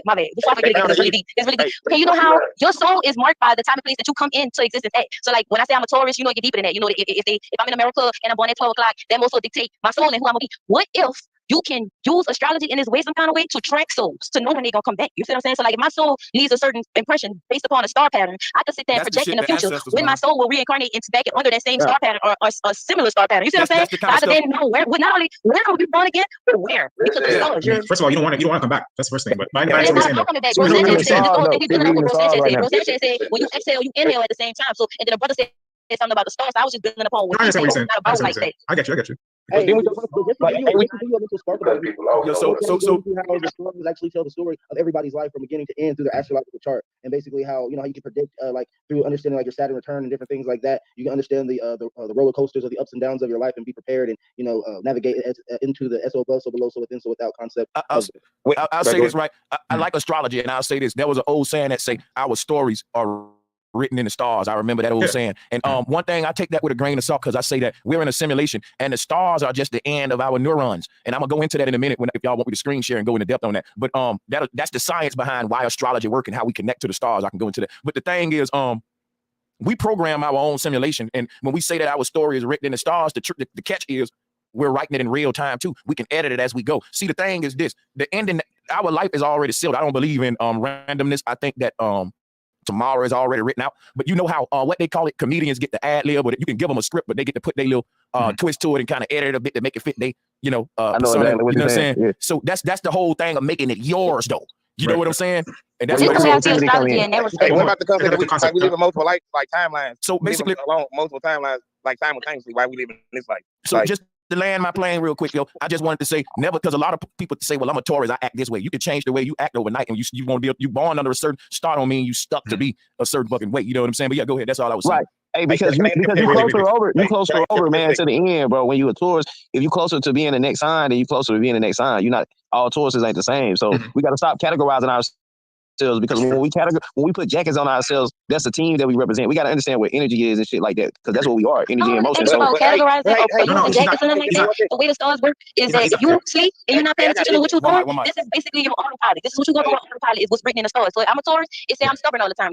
So if I know that and I'm woke to that, then when I find myself being stubborn, I can sit here and say, oh, am I being stubborn right now? And I can change that reality. But see, if I'm not woke to it, then I'm automatically going to be stubborn because that's what's written for me. So this is what Sanchez, I feel like saying, it's not that these energies are pulling you this way, but it's not that these energies is ruling you like they just control. It's just like a game. When you're not playing the game, when you're not playing your character, the character get to doing, moving around and doing this all the thing. But as soon as you press X or press control, it get to doing what you wanted to do. It's just like that.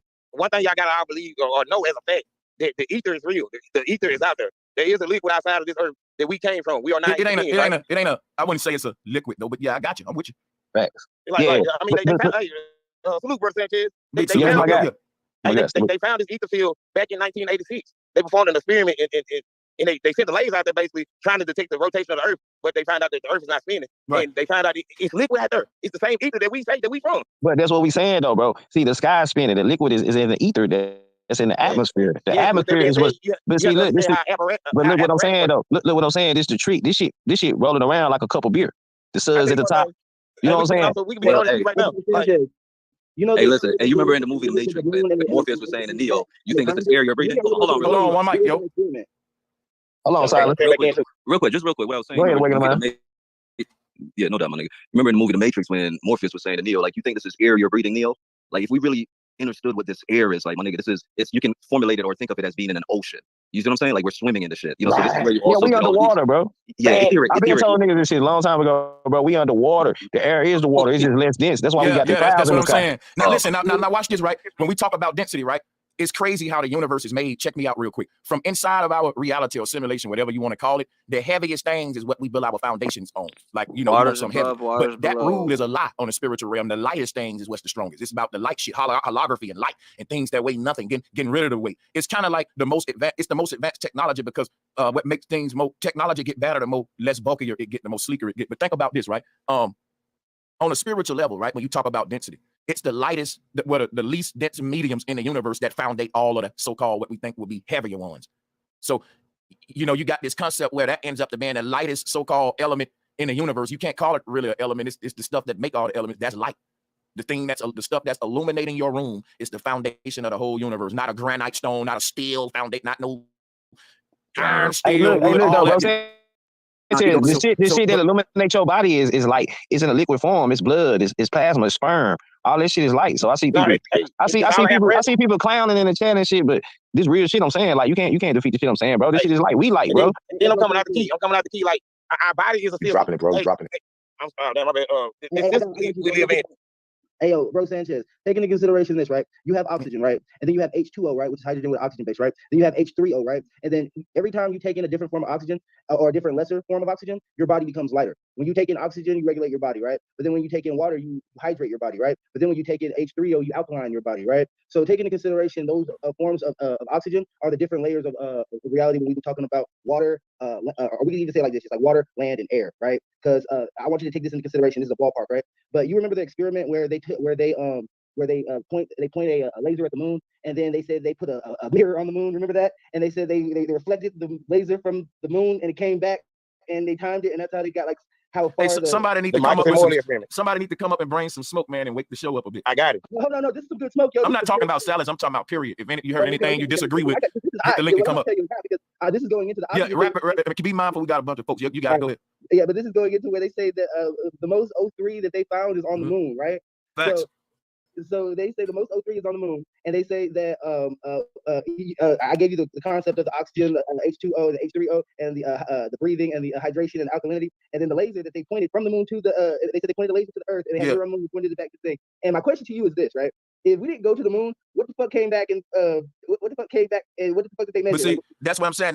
That's why they got to have that. And this is a good question because they got to say, well, we went once, but we can't come back. Now, anybody with a brain know we should be able to go back in 2024 easy if we went back in the day with rotary phones. But that's why they got to tell that lie because they did certain experiments. So they say based on them going to the moon to prove that we on the globe. And if they say we never went, then you just debunked all them experiments that's based upon you being there. And you see what I'm saying? Yeah. Then too, man. Hey, one thing about the moon that we know over here, bro, is that they can't tell us that they're going to the moon for the simple fact the moon glow up at different points every night.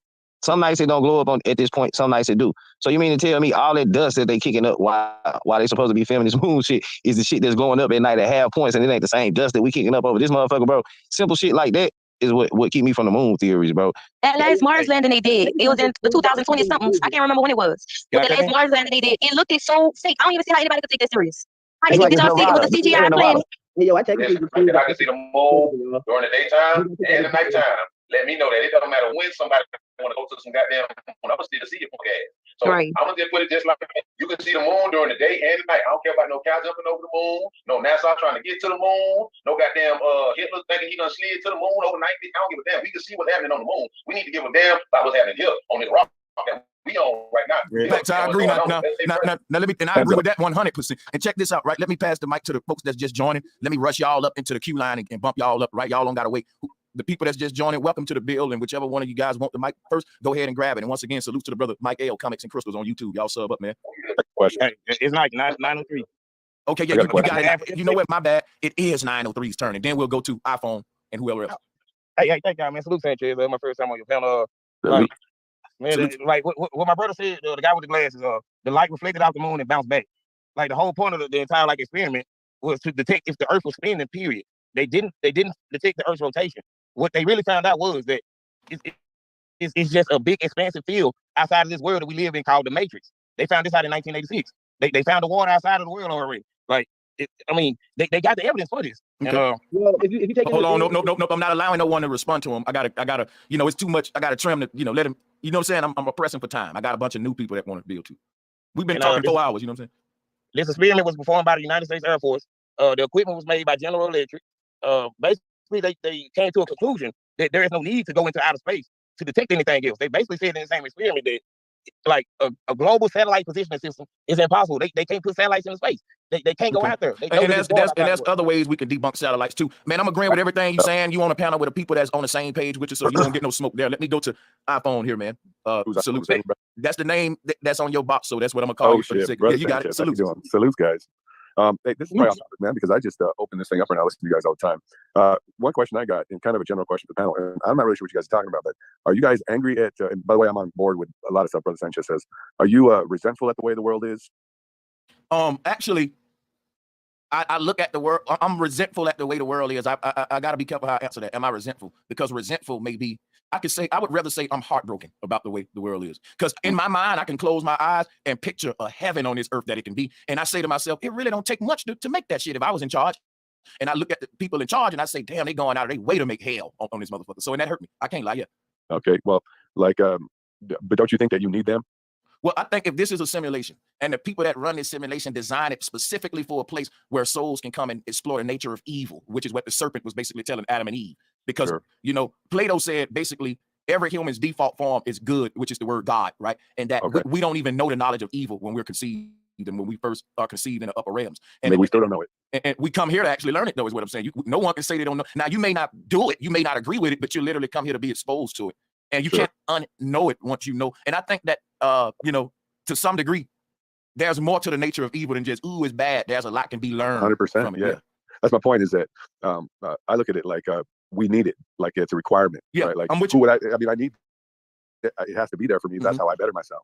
Like, what would I be without it? Who would we point fingers at without it? Like, and then what are we doing but abdicating responsibility for the evil that exists within us? And we just point fingers at everybody else like we're some kind of angels. I mean, it's such a paradox. It's like if they're the devils, then that's literally what make us the gods. It's polarity, because it's like without no devil ain't no God. You know what I'm saying? They both exist. Sure.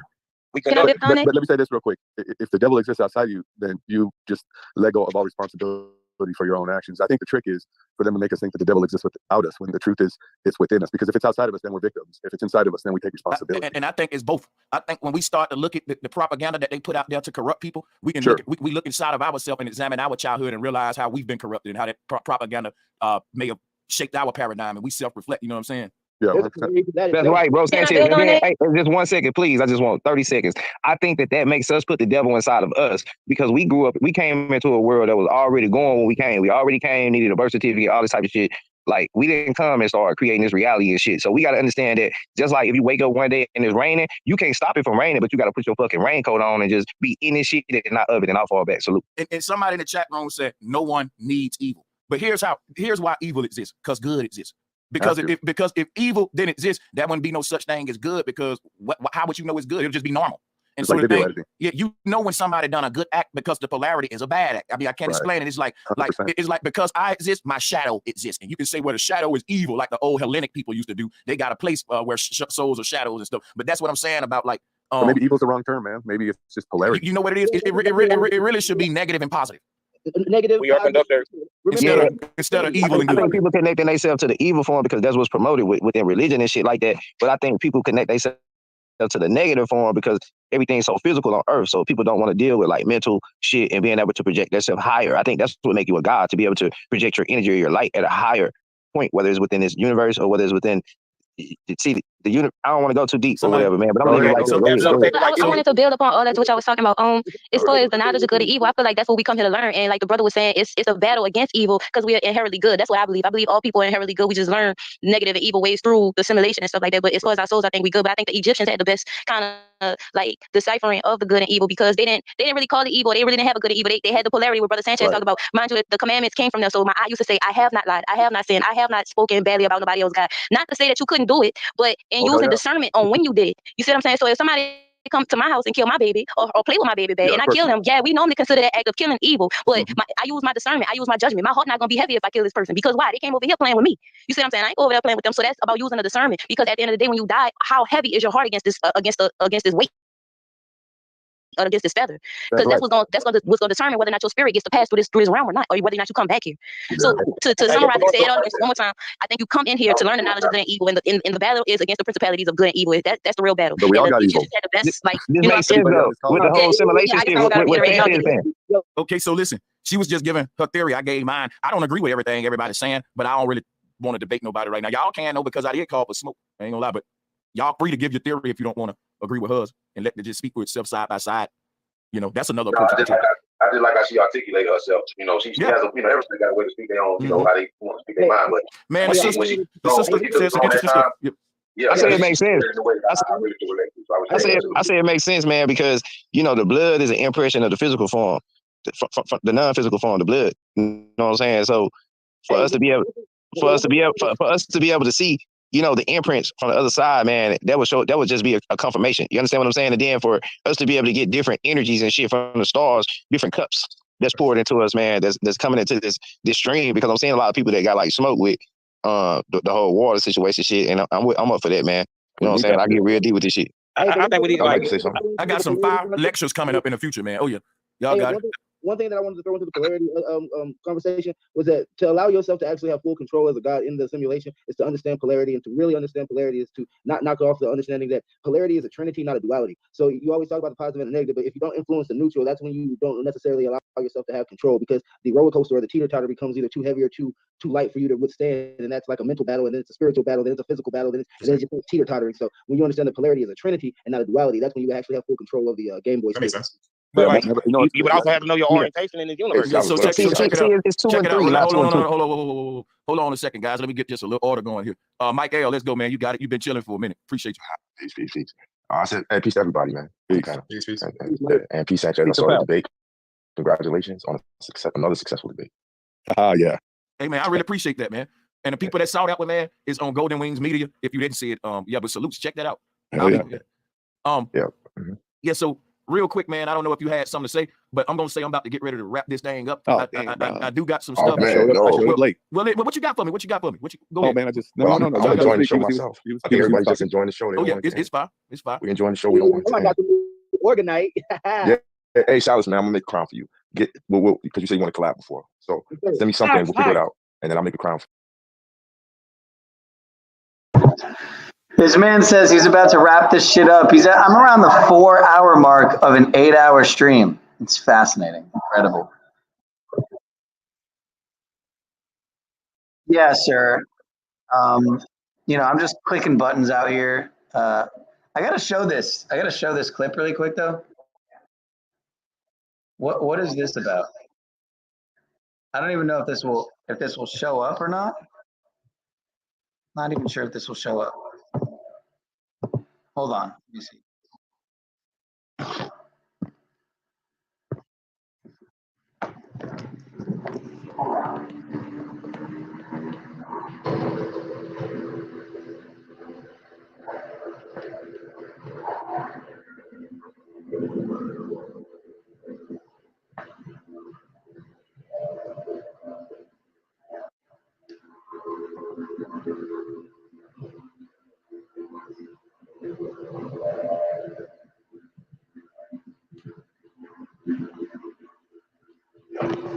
Alrighty then.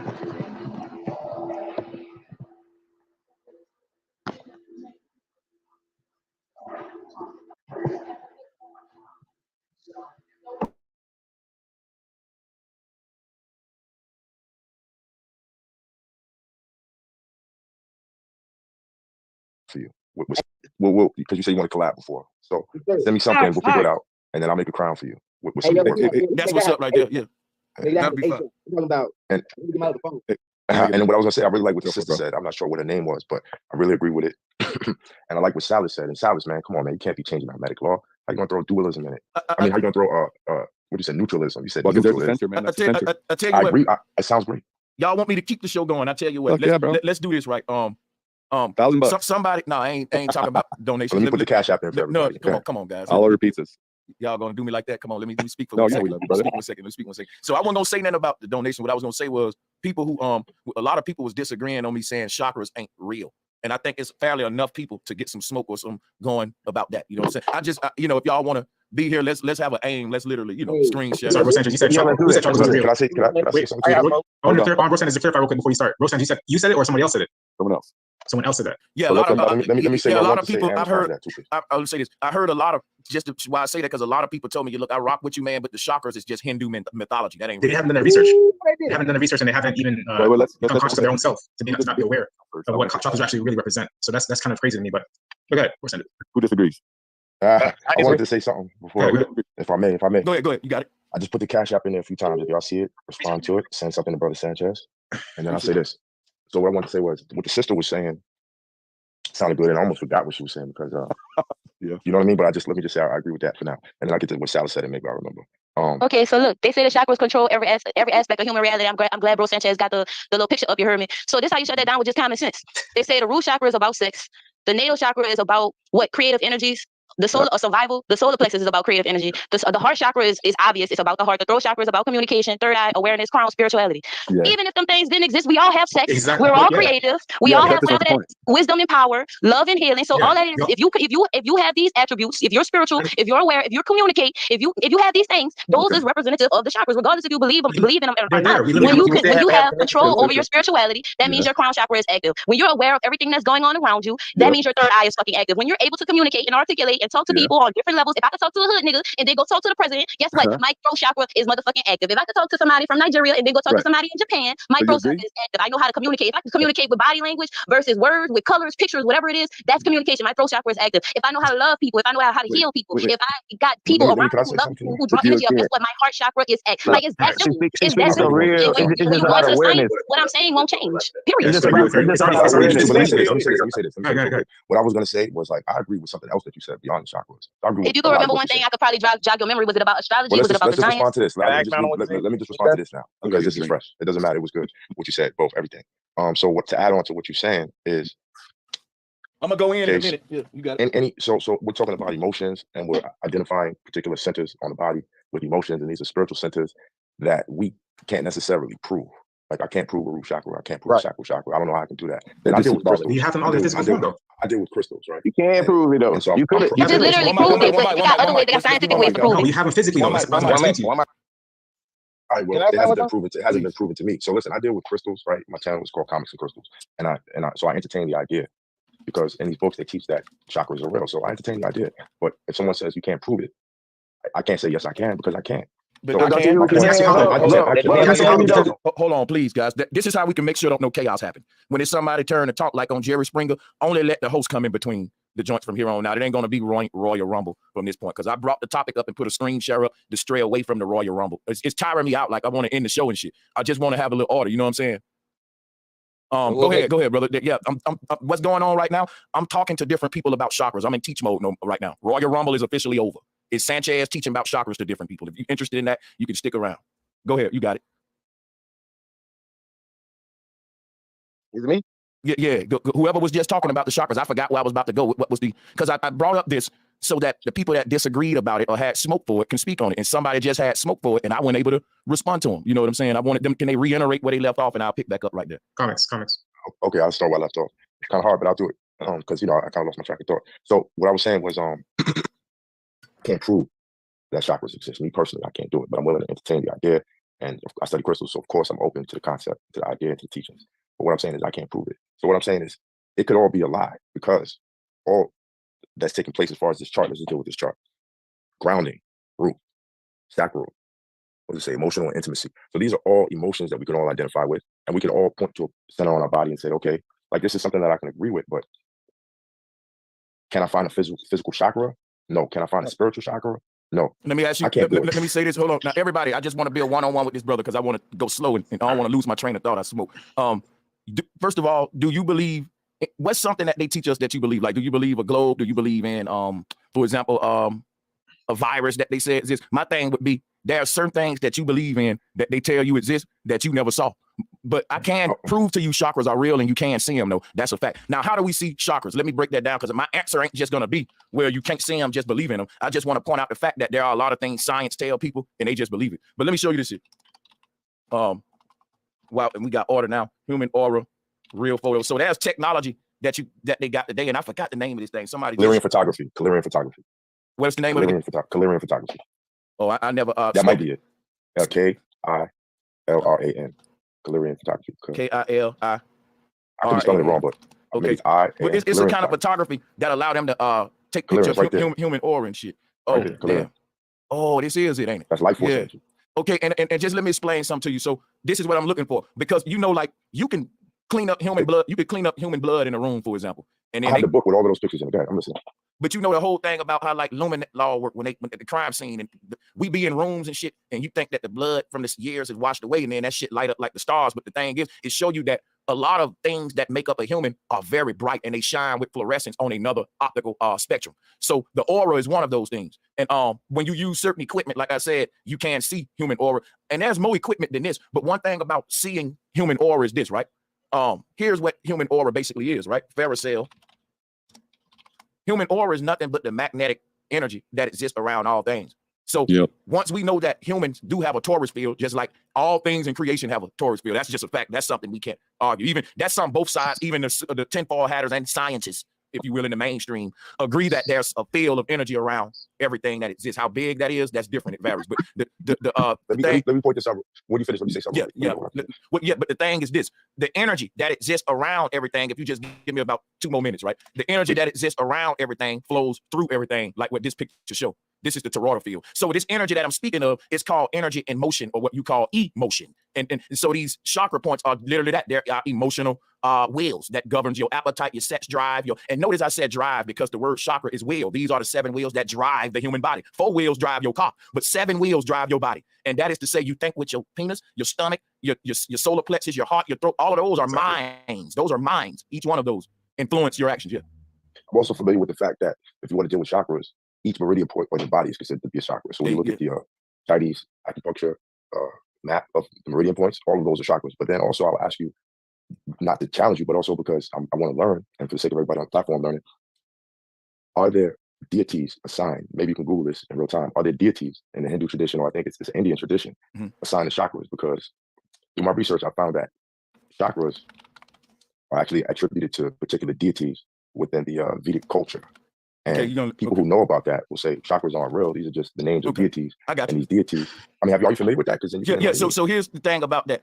There are deities associated with the chakras, because if you hear me out, right, the chakras all correspond to one of the 7 wandering stars. Today they call it the TRAPPIST system, with the little solar system with the balls right there. But the solar system is literally the system that lures the soul back into the simulation, or the 7 deadly sins: lust, pride. You got to master these wheels, right? And now so my thing is this right here. When we say that they're associated with a god, what is the name of these planets? Venus, Mercury, Jupiter, Saturn. Those are Greek gods. But in Hindu, they got their own gods too. But just because they personify this as a god, and the person ain't real, don't mean the knowledge that's being personified ain't real. Because if I say electricity ain't real because Zeus is a myth, no, they're teaching about electricity through a character called Zeus, and yeah, Zeus is fake. But what he's trying to, what he's personifying, the knowledge embodied in the concept is what's real. You know what I'm saying?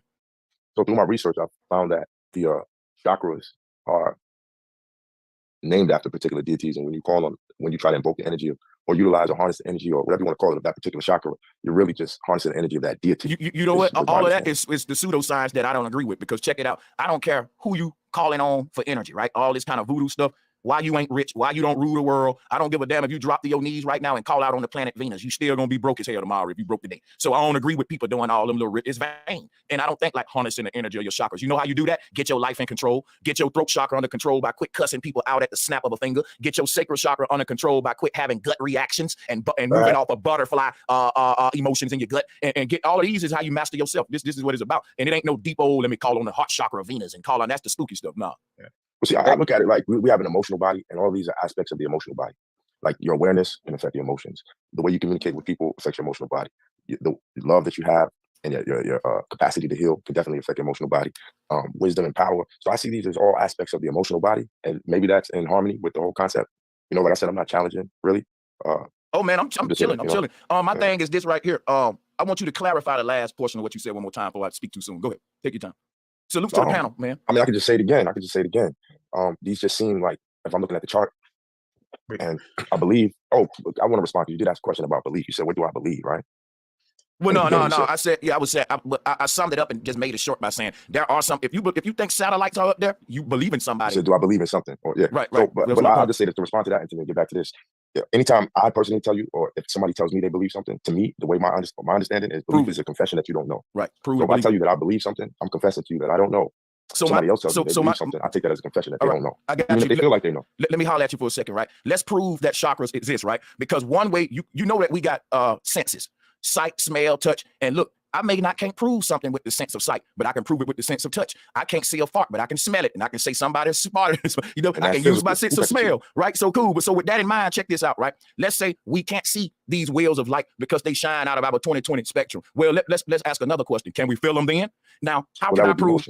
Oh, there we go. And now we just proved that the chakras is real by the way that I'm teaching them. I'm saying that we can feel all of these chakras. You can feel pride in your chest right there with a heart. You can feel, like I said, in that sacred, that gut reaction in the sacred, we all had butterflies on. And so that is energy right there. And this is right here is energy concentrating in certain vortex areas that was spoken of. These are powerful centers up and down the spinal cord right here. And even the sex organ. And these are all things that drives our day-to-day actions. And the word chakra is will. So, I mean, and even when you think about will, about being something that's making a car move or the chakras making a body have a reason to get out the bed, giving you drive. Will is also willpower, saying, I want to do this, I want to do that. Anything you put out the I want is going to be one of the 7 deadly sins. I want to eat this, I want to have sex with that, I want to say this, I want to see that. And this is going to be driving one of these chakras and feeding one of these energy vortexes. It's about balancing it out and having proper diet. They teach us about dieting with food, but look at each of these holes like another mouth, and we feed them. And that's they got to have healthy diets too with what we feed them. Yeah, go ahead.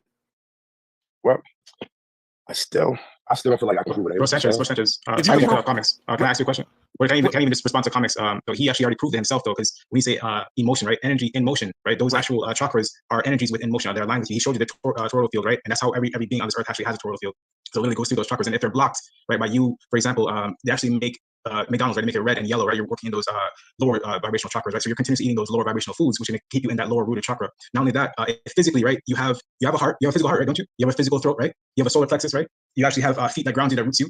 You have an actual third eye, which is your pineal gland, right? And then you know that something is above you, which is which is the higher consciousness, right? So it's it's already proven in a physical form already. So I mean, it's like to say I can't prove chakras is just saying, well, I can't prove emotions exist. Right. I can't prove that these things drive the human being. Like, think about it this, right? I can't see love. I can't put it in a damn bottle. I can't see it under a microscope. I can see people say, well, I love you, and they can show me through actions, but they can be lying about that, and they can be trying to kill me later. So I can't really see love. If I'm looking for visual proof of something called love, and I'm saying, show me your love, a person can never show me that. They can just do a bunch of actions and say, I did it because I love you. And I can question that. I can say, do they really love me? Why? Because I can't see it. So it leaves a matter of trust now. Well, I trust that they love me, right? And my thing is this right here. That's just life. There's a trust factor to life that you can deny. We can deny it, but at the end of the day, it's there. I didn't put it there. I'm just acknowledging it. For years, physics have tried to deny it. They tried to say this is not the driving factors of life. This stuff is pseudoscience. And I'm telling you, it's bullshit. The ancestors knew what they were talking about.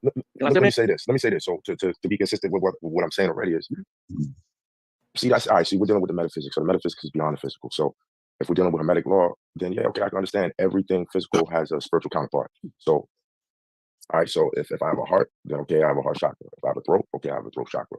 Okay, so I understand that, but if somebody was to say prove it, I just can't prove it. I'm gonna show you why he can't. No, stop, y'all. Let me holler at him. It's my brother. I've been waiting to have this. This is why he can't prove it, because he's stuck into a prison of his own semantics, meaning that he's saying this is metaphysics, meaning beyond the physical realm. It's just beyond the detectable realm. Let me cook a minute, y'all. Everything that we call in the physical realm, is everything we can detect with our senses. But this realm go beyond what our physical senses would allow us to detect, which is why physics can't answer the questions, right? They can't seem to make their mind up. Listen, let me explain something to you. What you call in the spiritual realm is just like me taking two magnets off my refrigerator and trying to put them together, and I feel this energy in between them. And I'm saying, well, that's the spiritual realm.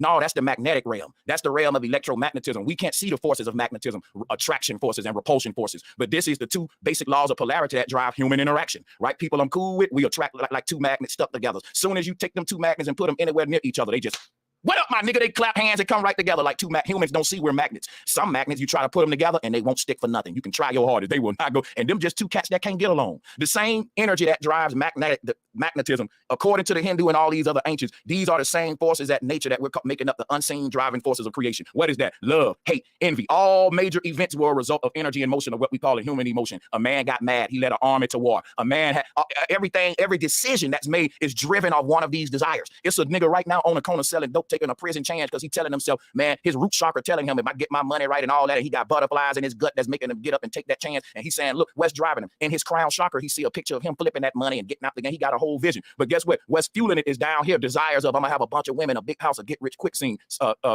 Everything we do can what drive our actions. We don't understand. Like, it's like we live in our body and we on the outside looking in, and we look at the actions after the fact, at the mess we made, and wonder why we can't get it together. It's because we don't understand the source of our actions. When we get up out the bed, what starts driving us from the moment our feet hit the ground. And this is what this science was. And yeah, I can't see love. I can't see hate. But guess what? I can't see when.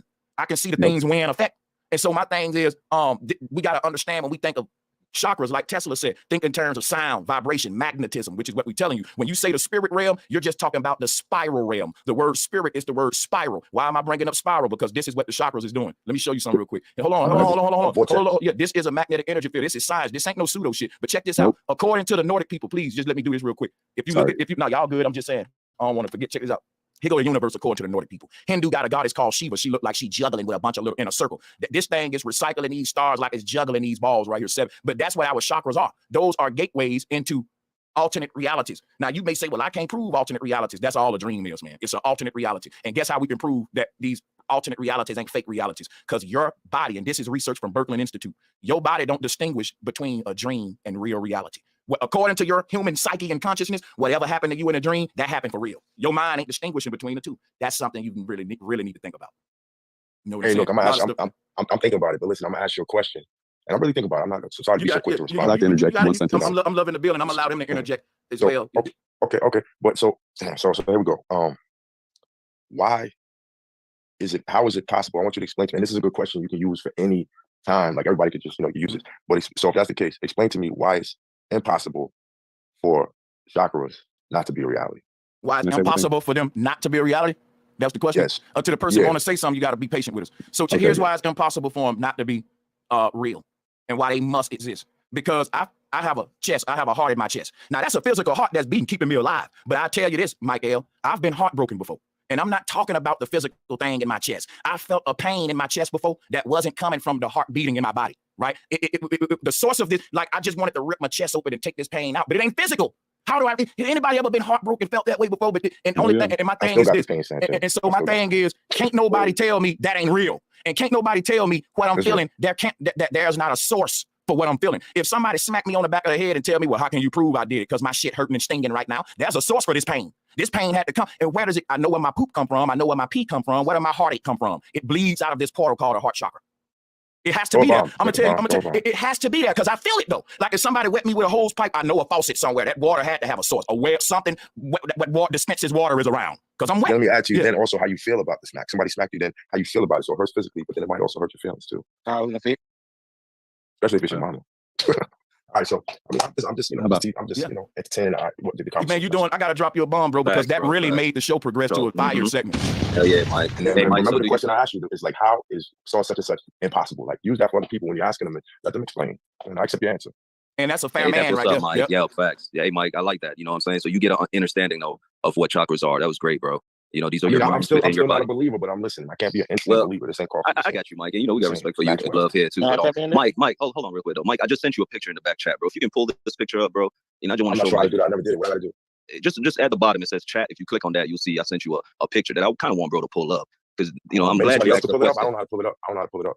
Well, bro, I sent it in the back chat, bro. Even to you. I don't even know what the back chat is, man. I'm learning. It's all good. It's all good, money. I'm happy I'm here. But let me try. I'm gonna try, but I'm telling you, I don't know how to pull it up. Where would I go? You know, do you got your Instagram link or something? Yeah, I'll send you that right now, bro. Yeah, and great job. So ISKATENY. My Instagram is ISKATENY. You can send it now. Look at it. ISKATENY. It's all good, bro. Bro, I just sent it. And I'm gonna say one more thing. The crown chakra is what we're calling the mind. And if somebody said, prove to me the mind exists, I'm gonna say, where your thoughts come from? If they say my brain, I'm gonna say, well, that's just the thing that process your thoughts. That's all. That point. Even with these crown hats, Mike, even with your crown hats, you know, like we appreciate your talent too, my nigga. But when we start talking about the chakras and the crown, you know, these hats you make, you know, it says a lot more. Even the last one you did with bro with flat power, you know, so it's much more, you know, and I know you call it the crown hats, but nigga, that's dealing with the chakra system. This is your ruler right here in the body. This is you holding your ruler, or what they call the scepter. And the word scepter is just respect. You respect a nigga that got this type of tie with nature. You know what I'm saying? But bro, I just sent you the link in the back. I want you to pull it up. You know, please. But, you know, can you imagine on my screen, all I see is like that'll be a fire ass cookout with all of us drinking and smoking and eating, talking shit like this. That's crazy, man. Yeah. Can I tap in one time? And now. Yeah, go ahead. Well, I put it in the back chat, bro. The link I just put in the back chat. If you could just pull somebody that else pull it up, because I'm telling you, I'm not to pull up no back chat, man. No, you Gucci. I'm not. You good, Mike. Bro, about to pull it up. Now click to the next picture, bro. Keep going through real quick. Hey, what if I say you can't prove like? Bro. Keep going, bro. Keep going. Right there, bro. So you don't even want to know about this shit, man. Like I'm looking at this right now. Hey, you don't even want to know. I'm gonna tell Sanchez. Mike, this picture is gonna fuck you up. You don't even want to know. You don't even want to know. Hold on a second. I think Awakening Minds, you about this the picture you wanted? Yeah, that's exactly what I wanted, bro. Okay, so yeah, break it down. Go ahead, break it down. I will, my nigga. So, Mike, when we talk about that ruler, this line in the middle of what the chakra system is, and bro did a great job explaining it with the minds within your body. You know what I'm saying? Sometimes you don't want to just think with that root chakra, you know, sexual shit like, God damn, I got to go see this chick tonight. But you got to go to work in the morning. You know what I'm saying? So these are just levels within self, which is really mastering self, or enter self. But it's so much more though, Mike, because this is literally nature's truth. This is the earth symbol. This is the technology. Bro brought up Tesla just now. And Tesla been trying to tell the world about Wi-Fi. We don't need fucking wires. But even with the trick that they have here at the bottom when they show you what an atom is, or it's all just showing you what earth really is, my nigga, or what you really is. Ooh. So when you circle these chakras, my nigga, when you really, you know, circles the shit, my nigga, I stand in my circle, fuck a square. You know what I'm saying? So when you circle these chakras, my nigga, 1 to 7, 2 to 6, 3 to 5, and you get the heart in the middle, which is just earth, it's still like the depiction of what earth really is. The leveling of self, you know, mastering self, or what I call enter self, center self, or netter. You know, even the word center is netter. See, netter, it's all about the leveling of self. You know what I'm saying? So chakras, we can build all day on fucking chakras. You know what's crazy, man? It's like when you say center, it's enter. And then, you know, it's crazy because it's like when you say enter, that's the word retina as well when you rearrange it like the all-seeing eye, the portal into the self and shit like that. But man, you going in with the etymology today, real talk. And then look here, man, I'm gonna do that Dr. Moreau shit, and you got to join for that one too. But yeah, that's what I want to say. Go ahead. We got to do the Inhumans, man. Man, talk about the moon. This is the Inhumans. Wow.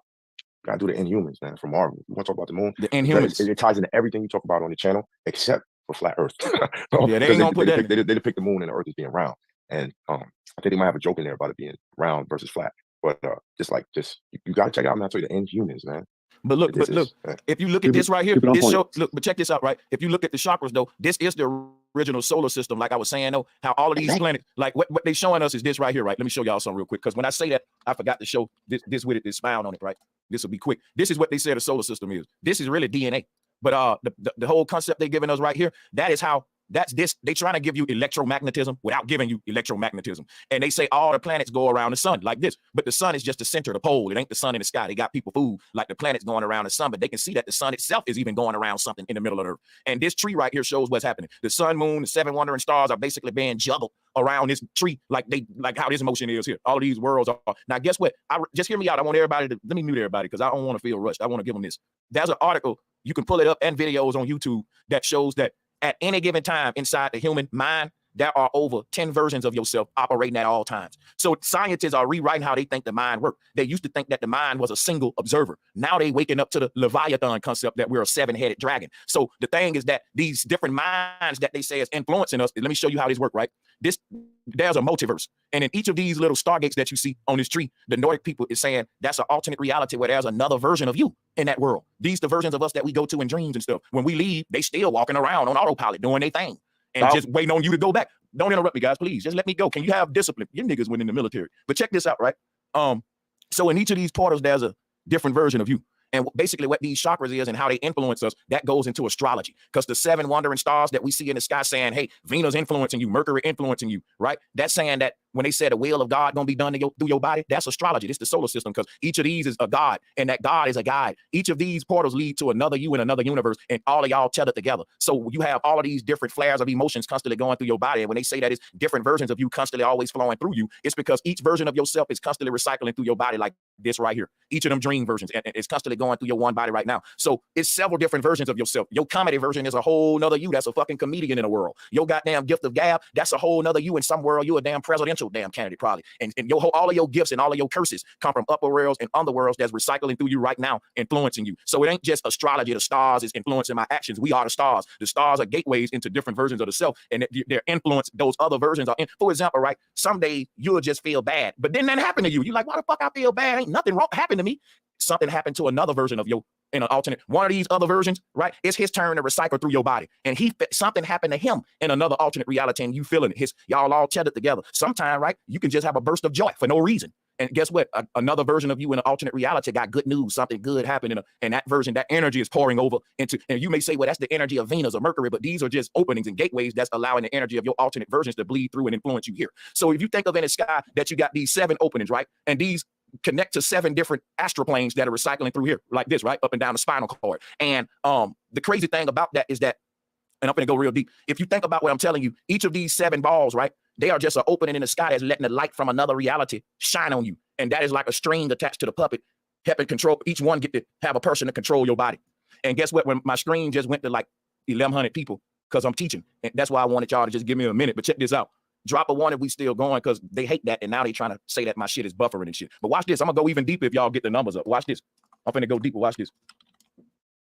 The voodoo doll is showing you what I just said, right? If you look at a voodoo doll and like and share the video, please, you will see these balls with a needle stuck to them. See what that's showing you right there is what I'm showing you right here.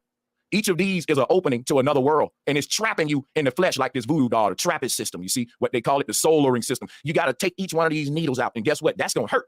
When you take that shit out, boom, you're going to bleed out. Guess what's going to be released from the doll? Your soul. You're a voodoo doll. You're a soul stuck in like a Chucky doll called a body. And until you free yourself from these 7 deadly sins, it's going to hurt to pull them out, to get control over your sex nature, your appetite, your pride, all of that going to hurt to pull each one out. But you got to free your light out of this thing. And that's what's going to bleed out when you pull it out. So check this out, right? Each one of these portals, that light is shining into this world, Midgard, home of the humans, and they all pin you down as it shine to each one. Until you master each of these gods, you can't make it out. Now, I believe, and this ain't no ego shit, that I've came here plenty times, and that I put these needles out and in, and it don't hurt no more. Like a nigga that got a lot of tattoos. Some of us can do that, right? We tat it up, right? So you look at me, and you'll see pokes every fucking where. A nigga be like, how many times you been? Man, I go down to, to do this. So but let me get off my ego shit though. But I just wanted to make a point about this voodoo doll shit, because it's really the video dual. Dual is a double up, a copy, right?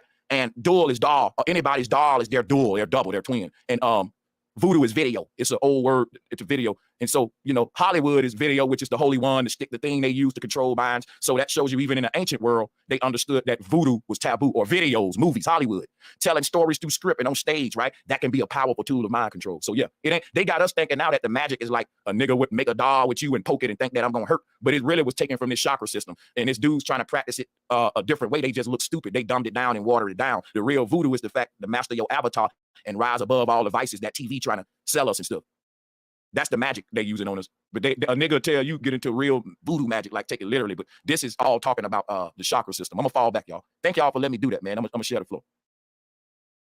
Okay, so the chakras is physical. You heard me. They go with the glands of the body. So the crown chakra is the pineal gland, and this is where you receive thoughts and you project thoughts, and this is also where you connect with whatever your God is, whatever the spirit realm is, whatever the next dimension is over this plane. This is when you're able to detect that and communicate with that. The third eye is the pituitary gland, and it's also the part in your body, it could very well be connected to the pituitary gland, where when you perceive light through your eyes, this is actually upside down and backwards when it gets to your mind, this light. And it's a gland that there's an organ in your body that receives light. You don't see light with your eyes, you see light in this gland, in this organ. And then it's also connected with your pituitary gland.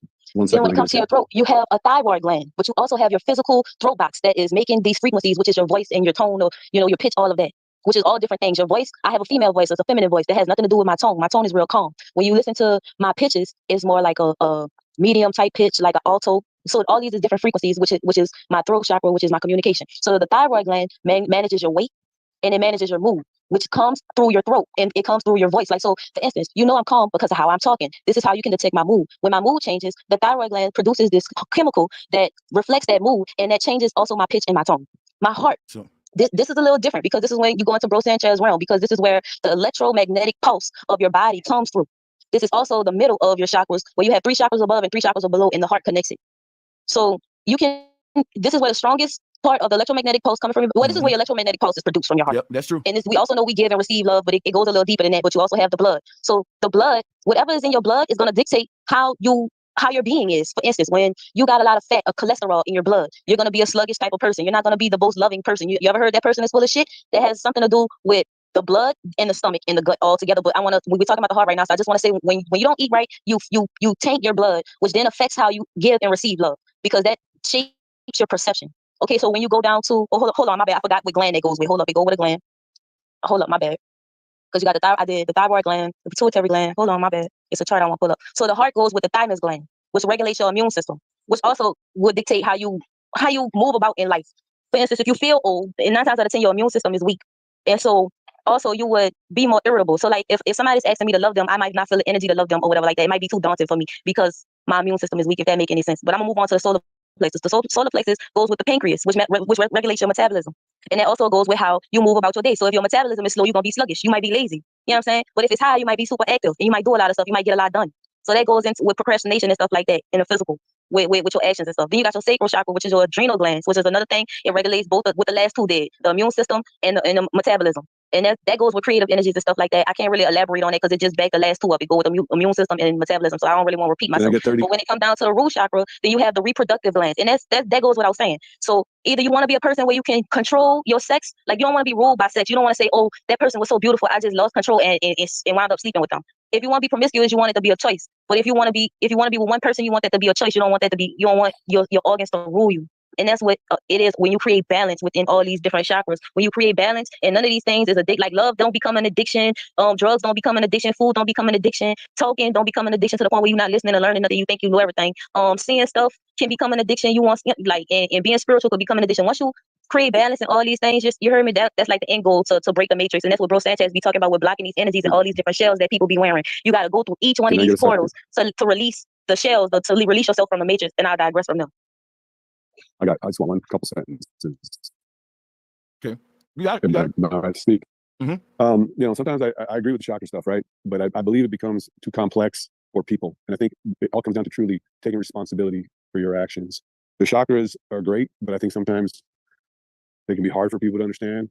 But when it all comes down to it, you got to take responsibility for your own actions. And right in there lies all the chakra systems. I think understanding the chakras is easier than working a computer or cell phone. Oh, no, for all that. Yeah, for you and for a lot of people. And I think you just need to have a little bit more faith in humanity. Me personally, I think the world will do whatever you program them to do. If we woke up tomorrow and everything we saw on TV was getting credit for helping each other and doing the right thing, people will be clout chasing for that. People will be, and people like you can really program the whole world tomorrow if all the celebrities get off the bullshit overnight and say, "Fuck that, man, it's cool to do this." Believe it or not, the world's so gullible. They'll be like, "Yeah, man, people, everybody is changing, man." So it just like with trendy with everything else, that'll be trendy as hell. You know what I'm saying? Yeah, but that's the beauty of it, right? Because that's where your awakening becomes beautiful. Because if everyone just wasn't like that, then what would be so special about becoming aware of it?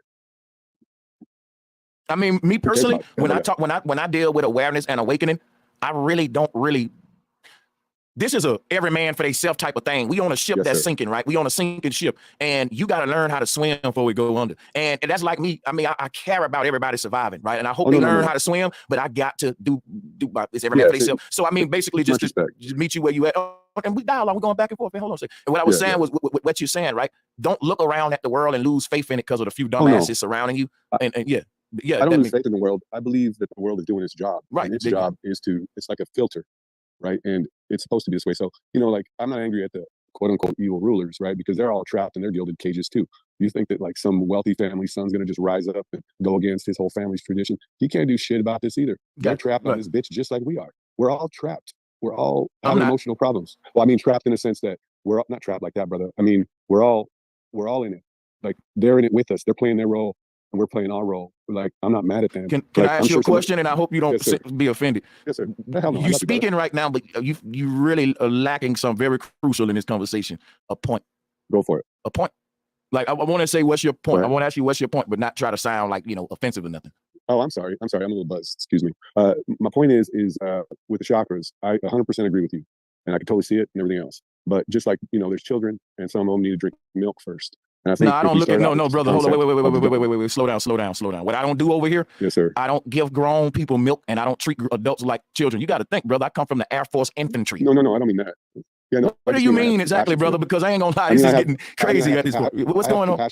No, but listen, with all due respect, brother, we didn't come up here to listen, brother. If you drinking, then just pass the mic, because now we're talking about the compassion you got and all that. And this nothing you're saying has nothing to do with the chakras. I'm just being honest. I'm trying to see how what you're saying is going to segue back to a chakra conversation, but it just never does. I'm not trying to be rude, but it's getting that's like cringe for me. Like, I'm just being honest. What are we talking for? What's the point? Where are we going? Like, if somebody take my hand and start walking, and I'm like, where we go? I'm gonna be like, where are we going, right? And they don't tell me where we going. They just keep talking and walking with me. Eventually, I'm gonna snatch my hand out of their hand and say, hold up, be quiet, bro. Tell me where we going before I take another step. And that's what's happening here. I want to know where I'm going with dealing with you right now. Why did you pick up the phone? Why did you pick up the phone and talk to me about the chakra? Specify and clarify specifically. Just go right to it, right in the gut. Yeah. Well, okay. The other brothers are having a difficult time understanding the chakras, right? And, no. You got to speak for yourself. Everybody on this panel understands chakras, brother. I'm not blaming no one. Hey, much respect for the panel. You know what? Better I just land my plane, brother. I'm good. Listen, if you don't understand the chakras the way I just broke it down, and you think that's complex, trust me, come back sober, and you will see it's very simple. What I broke down. I totally understand. I agree with you 100%. I'm just saying, for some people, it's a complex thing. And I'm gonna tell you what, for people who are inebriated and admitted to it, it can be complex trying to break down electromagnetism and hyperboloids when you're dealing with people who've been drinking on a Friday night. Why can't I talk without being uninterrupted, though? That's very drunk behavior. You can't handle your alcohol. It's showing. It's leaking out. It ain't the worst I've seen, but gee. What I'll say is this, man. You're having a hard time understanding the chakras because not everybody can drink and drive, right? I can have a couple of drinks and still drive. Not saying you should, but I'm good. I'm that nigga. You can't. I can. Let me, brother. Why can't I finish and then you get the mic when I'm done? What I'm saying is this: not only do you not understand the chakras, you don't even know how to articulate your misunderstanding to me so that I can even deal with you appropriately. And I'm saying it's okay. I understand. I've been tipsy to the point where I'm like, I ain't teaching shit. I could still do it tipsy. Like I said, I can drink and drive. I can drink right now and do a whole lecture, but I prefer not to have too many. But I'm saying, yeah, man, it's hard to articulate what you're thinking sometimes. And I'm not trying to make fun of you. I just peeped that right off the bat. Like, what I'm trying to, And now if you want to respond, go ahead. I'm gonna mute my floor. No, thank you, Brother Sanchez, and I respect you 100%. And no, what I'm saying is I understand the chakras. That's all I'm saying. I'm not disagreeing with you about them at all. I was just talking about when people have a hard time understanding. Don't you get it now? But yeah, I'm inebriated, but that doesn't mean I don't understand what you're talking about. I totally agree with you 100%, bro. 100%. So I'll mute my mic. Sorry. And I didn't mean, I'm just saying, because I was trying to literally have a conversation like I did with Mike L. He didn't understand the chakras, and he literally was saying, I don't even think you can prove them. But by the end of the conversation, he was like, oh, you okay? I'm satisfied with that as a starting point for proof. We can, you know what I'm saying? And he articulated his disagreements, and all of that. It was awesome. And but that's all I was saying. He ain't been drinking neither though. But it's okay. I ain't tripping on you, man. We all fucked up. You know what I'm saying? Yeah, Mike L came with the fire question about the chakras, and we was diving into them, man. We was even talking about the blood leaking over to the physical shit. I thought we was getting deep, but it got on some challenging shit. But I'm glad you was able to stand up and teach the shit that you did teach and give the presentation that you did give, bro. Because and let me try to do it this way. Let me ask him this: what would I have to do to prove chakras to you? That'll be a better question to help him out. If that's what he's saying, like, because he's saying it's just difficult to understand. What the question I should have asked maybe was, okay, brother, what's difficult about it to understand? Let's start there. We got off on the wrong foot. I think he good, bro. Sanchez. Okay, cool. I'm good too. You can go ahead. You can move. For sure, no love lost, no sweat. Oh, hold up. So let me answer the question. My bad, because you brought me into it too. What I guess, Alex. No, I was just saying, let me get the mic after you. Oh, okay. So what I would say is, because I was thinking too as we were moving along, we brought up the Calerian photography, but that I don't think captures the aura. So that's kind of why I brought it up, because that's a form of photography that captures spiritual energy. But I'm not sure if I've seen that capture the aura. So maybe you could pull up. I'm pretty sure there is a type of photography that can capture the aura. So maybe you could pull that up and show me. It might be the Calerian photography. Okay. Guess what? No, I'm about to show you some aura capturing technology. Other than, because I couldn't think of the name of the stuff. It's some kind of purple shit. Somebody showed it to me. But they make lenses out of it. But in the military, if you look at heat imaging, now this ain't me teaching that this is. I guess what I want to say with this is right. I don't know if this qualify for a form of us examining auric energy or ethereal energy, which is what the aura sphere is. The aura spheres are different layers of Because think about it. Heat is something we feel, but we can't see. Heat is invisible. You can feel heat, but you can't see heat, right? And what if we created technology that allow us to see heat? Here it is. The heat will become illuminated like blood and luminol when you try to clean it on a crime scene, right? So this is all part of the ethereal spectrum, in my opinion. Heat, weather, magnetism, all of that. Think in terms of sound, vibration, Tesla said. So like, I really think that this would qualify for a form of us looking into the auric spectrum. And I think, wanted to correct myself, the Calerian photography captures life force energy, supposedly. I believe it. And think about it. How do you know a person is alive? Because their body is warm, they got heat. But when they go cold, they invisible on this spectrum. So this represents life. Infrared, but the concept is simple, right? Life is heat. And if I'm looking for life that's trying to hide from me, I can look for heat and find life. It's very simple what they base this complex technology off stuff off of. And when we look at the simple concepts, that's when it becomes clear how this technology is even possible, because some scientists knew, hey, we can't see heat because it's invisible. But some wise guy said, guess what? If we created the right technology, we can see into that spectrum of reality beyond our 2020 vision with the right equipment, right? We can see into this, we can visualize heat, something that without this would have been no different than a person that created a ferrocell to allow us to visualize a magnetic energy field that it would have been invisible. So just that's all. Even the person invented, man, that's what we a thermometer. Even a person invented a thermometer, bro, would invent an instrument that will be able to test a temperature that will be in the ether anyway. The thermometer just telling you the temperature that's in the ether anyway. Watch this, right? So he's skipping the ether. Hold on. Somebody say is there technology to detect aura? The human body is listen. No, I admitted earlier in the conversation that I can never create no technology that allow you to visually see wind. But we can see it when they blow on something. Now, I can't create technology to let you visually see love, right? Now, you're asking me for the impossible. But what I can show you is acts of love, acts of the wind. I simply said this is energy in motion. You're asking me to give you visual proof for something I never said was visual. I said it's electromagnetic energy. I can't see the energy between two magnets. But feeling it is enough to let me know something is there. I ain't gonna deny it. I feel, because feeling is a form of senses. I don't need my eyes all the time. You can blindfold me and piss on me and tell me it's raining, and just because I don't got my sense of sight, I know that's piss on me. How you know, Sanchez, nigga? I smell piss. Wait a minute, and it's warm. Hold on, wait. I got other senses, and this is how we gotta think. Or let's not talk about chakras, or let's not talk about wind or magnetism or none of that. As human beings, adults, right? We got to quit only relying on visual proof. What I like about this picture right here is that lady's eyes is closed. You know why? But we go into meditation, we say, fuck our eyes. I'm going to connect with my feelings, the love in me. If I close my eyes, I can further feel the emotions that's flowing through my body and be conscious of them. My awareness, my sacral energy, my boom, boom, boom, right? So this is what I teach. And like, don't try. The thing is, I'm not going to prove something I didn't make the claim of. You know, I said this is energy, invisible energy that we can't see, but you can't deny it because you can feel it. If I blow on you and you say, well, prove to me when, is it? Show it to me. I felt that, but prove it. I'm like, hey, you need visual proof for things that nature don't offer visual proof for, unfortunately. There's some things we can't see, but they do exist in this motherfucker, though. They real forces that can't be denied, you know? And if that's just a person, just because you can't photograph it, that it doesn't exist, but I'm just asking. Well, I'm telling you, you know what I'm saying? The thing is this, right? I never made that claim. I said that there's technology out there that exists that allow us to see into the magnetic spectrum, or what we call the auric spectrum. And I started to go into it. I brought up what we brought. You even brought up some stuff. But one thing I brought up was a ferrocell. Don't you know, up until a few hundreds of years, so they say, we wasn't able to see a magnetic energy field. We was able to feel them in between two magnets. So this right here is like a doggone slinky. I want everybody to think about this real quick. Think of the time you tried to take two big magnets and press them together, but they wouldn't press together. Can everybody on the panel admit that you've experienced that before? I don't want to go into the name thing. I'm doing this way for a reason. I don't want to see. I got a real nigga channel here. The less big words I got to use to communicate. Because what I done, I created a channel where you can teach deep shit to street niggas. Now, I know a bunch of big words, but I make it my business to explain everything in layman terms. Hear me out, though. Have you ever felt the energy? Because somebody may say, what's repulsion? Well, I ain't say that word. I'm giving you something simple. Have you ever felt the invisible energy in between two magnets when you're trying to push them together? Drop a one in the chat room if you ever felt it. If you haven't, just be quiet, because I don't want you to embarrass yourself and let everybody know you never played with magnets and you're a grown adult. But drop a one if you've played with fucking refrigerator magnets and felt magnetic energy in between them. Yeah, if you haven't done it, don't let everybody know. That's like saying, I got a little dick. Yeah, so yeah. Don't let everybody know that, son. But check this out.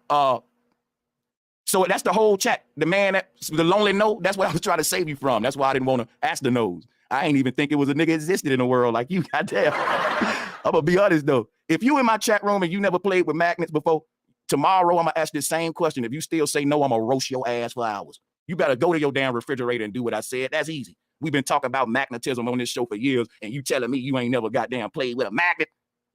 But anyway, the invisible energy between two magnets when you're trying to push them together, but they won't go, that's because it's a spring mechanism in between them. You know that the closer you bring them magnets together, the tighter it get, like trying to cock a gun back or a bow and arrow back. There's a calling mechanism, an invisible calling mechanism in between the magnets. You can't see it, but it's there. So when you're trying to push them two magnets together, you literally pressing this little tower in like an accordion.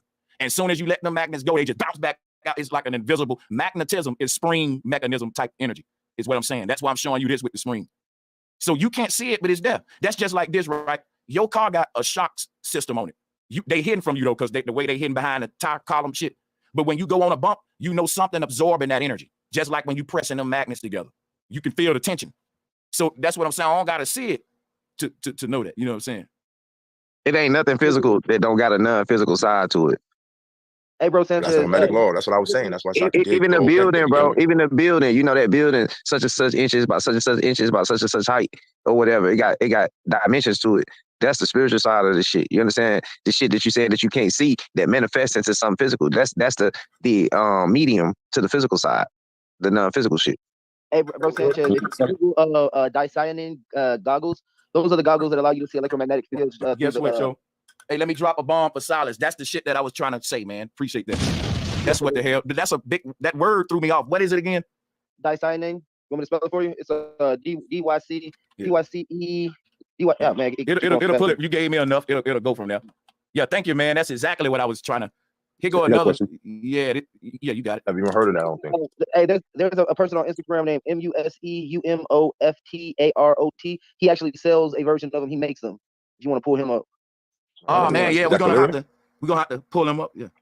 And then listen, this technology only gonna get better. When they go to perfecting this stuff, we'll be able to see more and more of this aura spectrum be more clear and come in, and even shit like that, and how far it span out.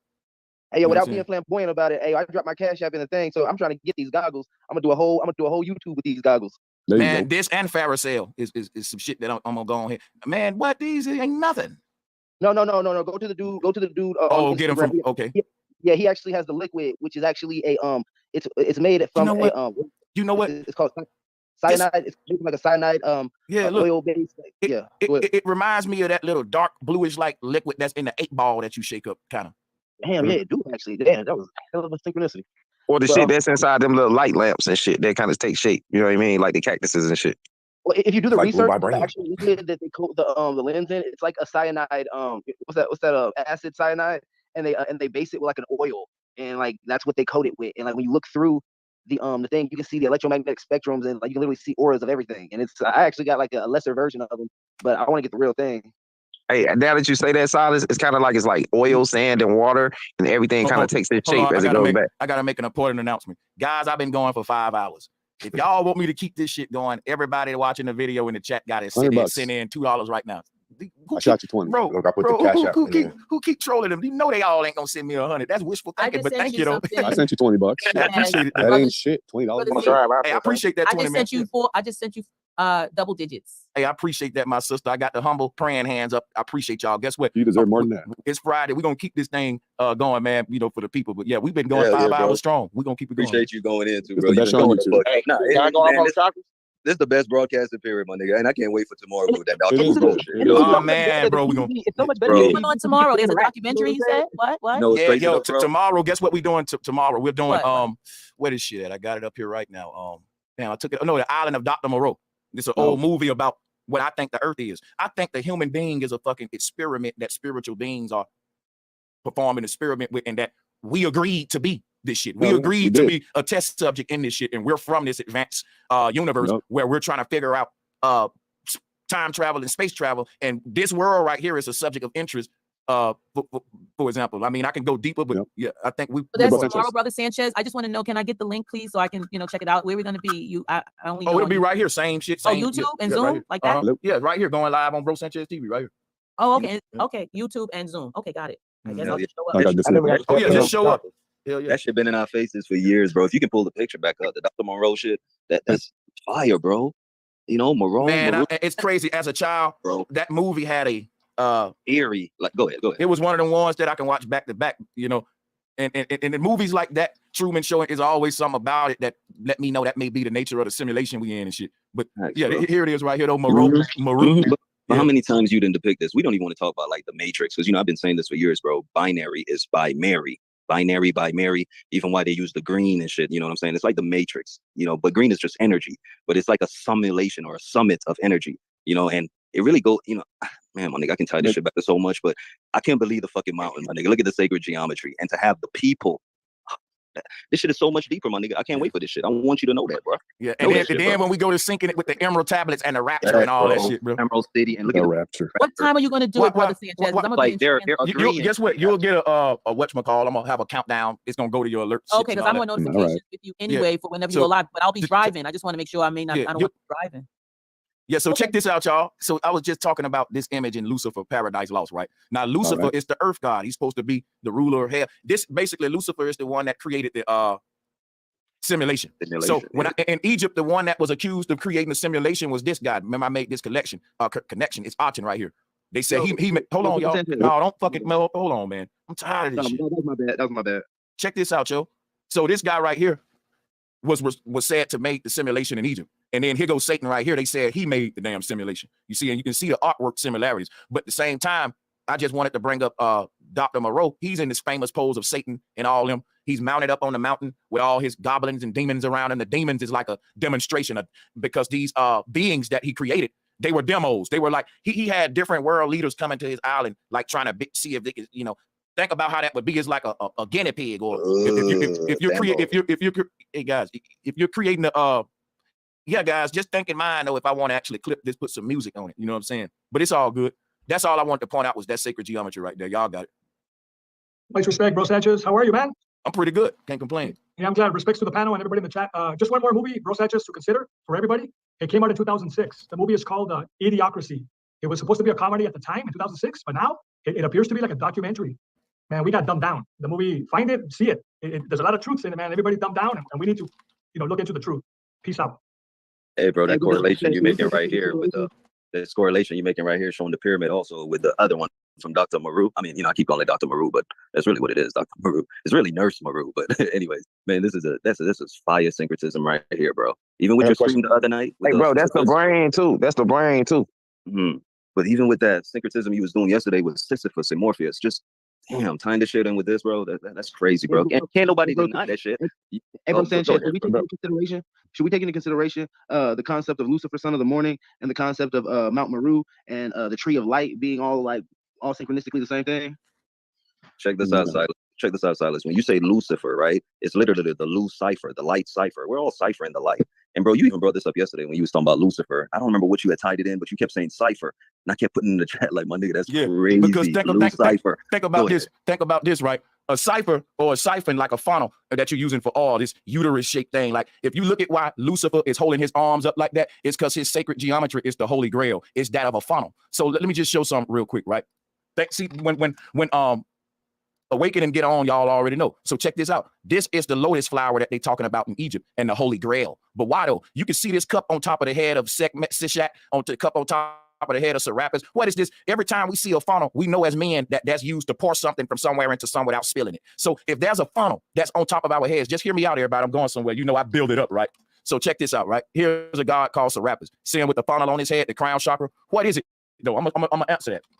See, here it is, the wormhole. Look at what's pouring inside of it. Light is going in. So anytime we see a funnel, we know some pouring in. What's pouring through the body? The light of the soul pours down through this funnel, this crown chakra. And that line that you see, this little tube, this when it goes down the spinal cord, central nervous system. Then there's another funnel at the root chakra that let it out. And guess what? It wraps around you and create a cipher or a circle around your body. So loose cipher is like when we in heaven, we all one. We all like a cake that ain't been cut. But when we break away from Eden with the Exodus and become an individual, you become a loose cipher, a loose circle. That's you slice a piece. So like all of these gods is making their body to shape like a funnel. You know what I'm saying? For a reason, because even if you pull up the Tasmanian devil, like I was saying, when he's moving around and he's tearing up everything, that concept comes from what I'm saying now, because he's turning his body into a fucking tornado or cyclone, which is what this vortex is, this energy field from, so if you actually look at what I'm saying, it's simple to break down. Like this is what he basically doing, Tasmanian devil. And that's what I'm saying about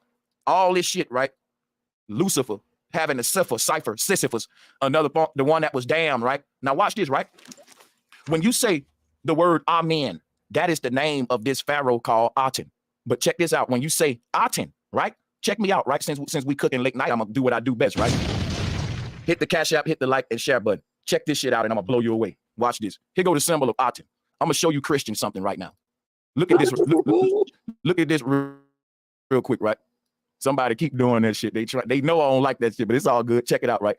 Think of the word Aten. Now, in the church, there's something called atonement. Atonement, the root word of it is Aten. Now, if you're in the church, right, and you know the concept of atonement, guess what? Let's read it. Atonement is the concept of a person taking action to correct previous wrongdoing on their part. Guess what the Hindu said? The Hindu said we was born before, and that the life we having right now, everything good and bad is a result of past karma, current karma. There's a such thing of even instant karma sometimes. But check this out, right? Every action is a result of a previous action. It's a continuum of chain reactions. If you look at what they teach in the church, it's called atonement. That is based on Aten. Why is Aten the devil? He was cursed. He was condemned. If you take the word damned, you can rearrange the word damned to create the word amendment, like amend. Now look, the name Amen is the same dude as Aten. But what is Amen? Amen is truth. For example, in court, we say something called amnesty. Amnesty is a general pardon for an offense. At the end of our prayer, when we say Amen, talking about the Lord of forgiveness, Christ ain't the only Lord of forgiveness. One of the other names of Christ was Amen, this God. That's why his arms just like Christ. And you went to him for amnesty to be pardoned. Amen, amnesty. Now watch this though. Atonement, Aten, right? If you look up Christian artwork for atonement, guess what they give you?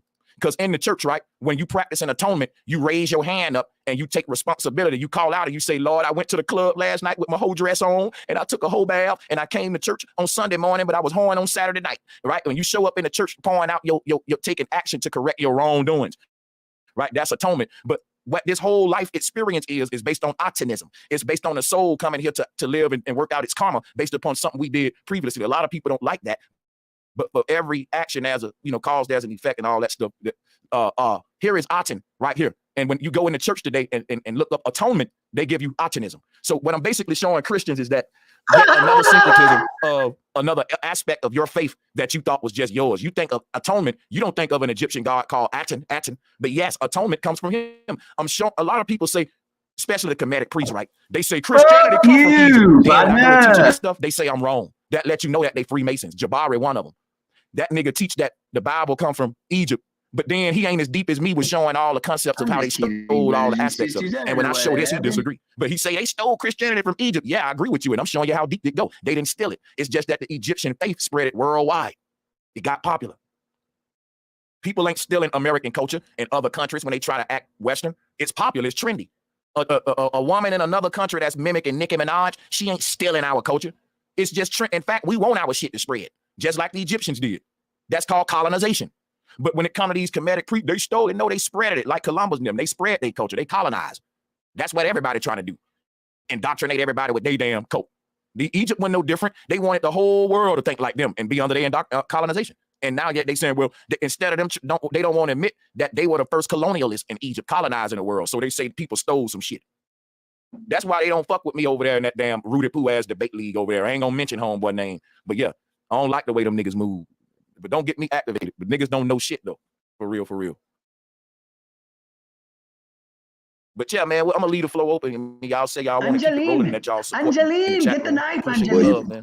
You know what, man? I'm sitting here talking to my shorty watching that shit as well, bro. Just like other people's, bro. You ain't just talking to a few, my nigga. Keep doing what you do, my nigga. I can believe you tied this shit back into Athenism. Like what I'm even telling my shorty while I'm muted. You see the filter on the Athenism? We can break it down into light and all that, but just how you kept showing the filter and it's literally showing that shit. It's so much to talk about, my nigga, but you just killed that shit. Yeah, hold on. I got something. Okay, you just say them niggas. I was finna go in a rant with this rinky-dink debate league on my subliminal shit, but go ahead. You got it, sister. Yeah, I just wanted to ask you mentioned something about the soul. And when you said that, it reminded me of how I've been studying the soul as being pure light and actually, God inhabiting the soul. Do you find that interesting or do you disagree? I'm only asking because I've really been, that's something that I've talked very frequently, that our soul is just a pure beacon of light. And that when it manifests into an avatar, it does it through holography. That's something. Kennington Obama equals 666. 666 days after Michael Obama, who is a man, sucked Joan Rivers' penis. It's a PSYOP, folks. 666 days after that happened, the eclipse on the 666 parallel, 666 plus 666 equals Obama's birthday divided by King James' birthday. King James born 666 days after the Pope. Pope Francis sucked the Black Pope's dick. The Black Pope is actually, ready for this one? Heath Ledger. Heath Ledger is actually Matthew McConaughey. Matthew McConaughey born 333 days before my dick fell off in a skiing accident in Colorado. That's a whole other story, though. Let's get back. Something that light can do. We can take light and create holograms with it. So if a person asks me, how did my soul create my body? Through the holy knowledge of holography. That's the knowledge of creation, of how manifestation take place in our reality. So yeah, of how things become flesh. The word flesh is the word flash, like a flashlight, flashlight. Is that our flesh is literally a flash of light that's bleeding in and gonna fade out like decomposition is the light fading away. So we're a beacon of light that came into a simulation, and the soul, since it's made of light, it took that light, which didn't have any dimensions, and shaped it and molded like Play-Doh into a avatar.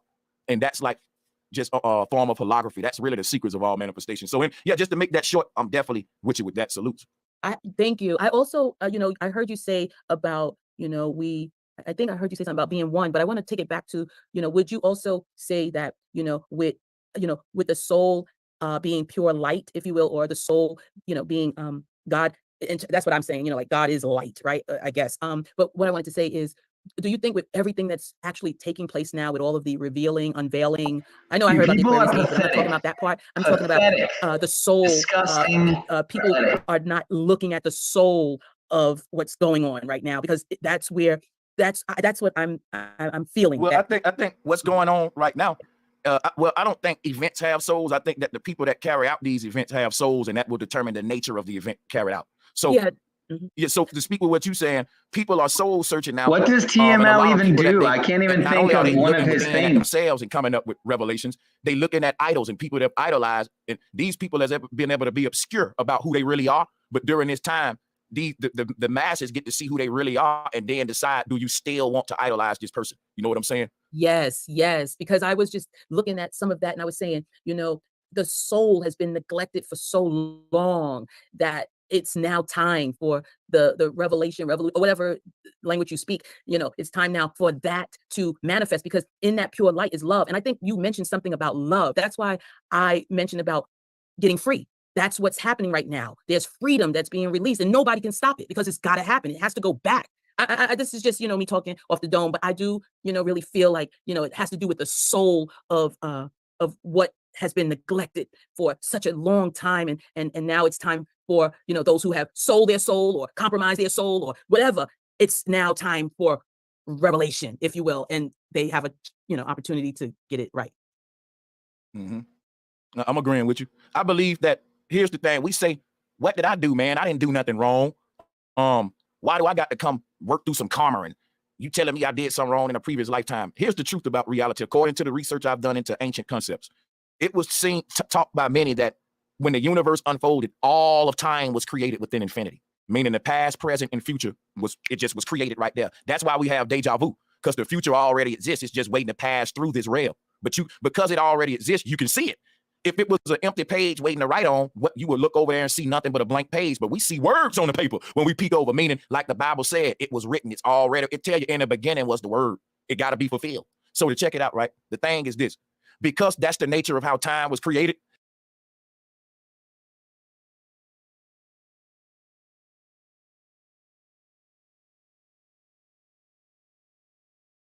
I'm only asking because I've really been, that's something that I've talked very frequently, that our soul is just a pure beacon of light. And that when it manifests into an avatar, it does it through holography. That's something. Kennington Obama equals 666. 666 days after Michael Obama, who is a man, sucked Joan Rivers' penis. It's a PSYOP, folks. 666 days after that happened, the eclipse on the 666 parallel, 666 plus 666 equals Obama's birthday divided by King James' birthday. King James born 666 days after the Pope. Pope Francis sucked the Black Pope's dick. The Black Pope is actually, ready for this one? Heath Ledger. Heath Ledger is actually Matthew McConaughey. Matthew McConaughey born 333 days before my dick fell off in a skiing accident in Colorado. That's a whole other story, though. Let's get back. Something that light can do. We can take light and create holograms with it. So if a person asks me how did my soul create my body through the holy knowledge of holography, that's the knowledge of creation, of how manifestation take place in our reality. So yeah, of how things become flesh. The word flesh is the word flash, like a flashlight, flashlight. It's that our flesh is literally a flash of light that's bleeding in and gonna fade out like decomposition is the light fading away. So we're a beacon of light that came into a simulation, and the soul, since it's made of light, it took that light, which didn't have any dimensions, and shaped it and molded like Play-Doh into a avatar. And that's like just a form of holography. That's really the secrets of all manifestation. So yeah, just to make that short, I'm definitely with you with that. Salute. Thank you. I also, I heard you say about, I think I heard you say something about being one, but I want to take it back to, would you also say that, with the soul being pure light, if you will, or the soul, being God, that's what I'm saying, like God is light, right? I guess. But what I want to say is, do you think with everything that's actually taking place now, with all the revealing, unveiling, I know I heard you say about that part, I'm talking about the soul, people are not looking at the soul of what's going on right now, because that's what I'm feeling. Well, I think what's going on right now, well, I don't think events have souls. I think that the people that carry out these events have souls, and that will determine the nature of the event carry out. So, yeah, so to speak what you're saying, people are soul searching now. What does TML even do? I can't even think of one of his things. Themselves coming up with revelations. They looking at idols, and people that idolize. These people have been able to be obscure about who they really are, but during this time, the masses get to see who they really are, and then decide who you still want to idolize this person. You know what I'm saying? Yes. Because I was just looking at some of that, and I was saying, the soul has been neglected for so long that it's now time for the revelation, whatever language you speak. It's time now for that to manifest, because in that pure light is love. And I think you mentioned something about love. That's why I mentioned about getting free. That's what's happening right now. There's freedom that's being released, and nobody can stop it because it's got to happen. It has to go back. This is just, me talking off the dome, but I do, really feel like, it has to do with the soul of what has been neglected for such a long time. And now it's time for, those who have sold their soul or compromised their soul or whatever. It's now time for revelation, if you will, and they have an opportunity to get it right. I'm agreeing with you. I believe that. Here's the thing. We say, what did I do, man? I didn't do nothing wrong. Why do I got to come work through some karma? You telling me I did something wrong in a previous lifetime. Here's the truth about reality. According to the research I've done into ancient concepts, it was seen to talk by many that when the universe unfolded, all time was created within infinity. Meaning the past, present, and future it just was created right there. That's why we have deja vu, because the future already exists. It's just making the past through this rail. But because it already exists, you can see it. If it was an empty page waiting to write on, you would look over and see nothing but blank page. But we see words on the paper. When we peek over, meaning like the Bible said, it was written. It's already tell you in the beginning was the word. It got to be fulfilled. So we check it out, right? The thing is this: because that's the nature of how time was created.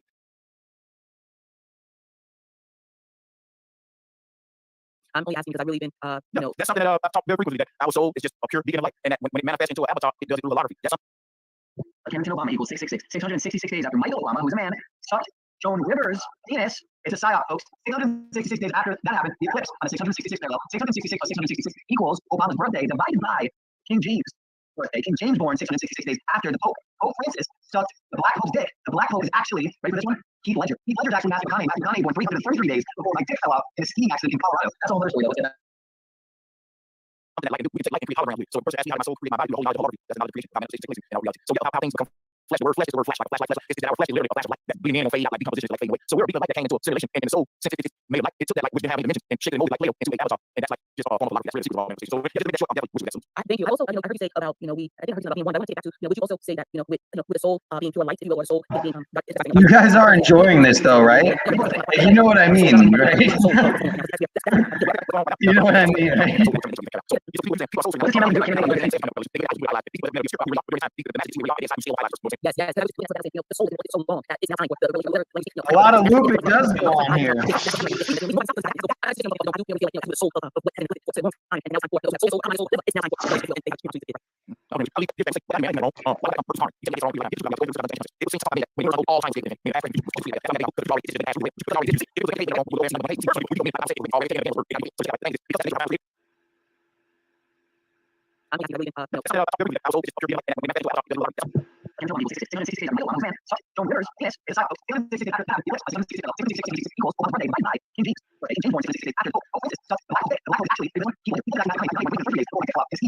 A lot of looping does go on here.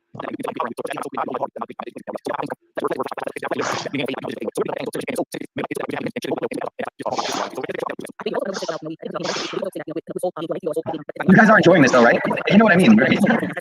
You know what I mean? A lot of looping does go on here.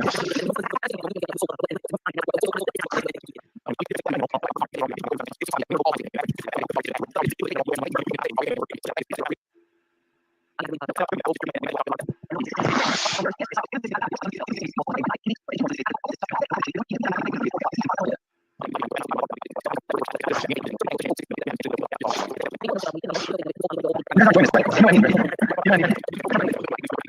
lot of looping really does go on here.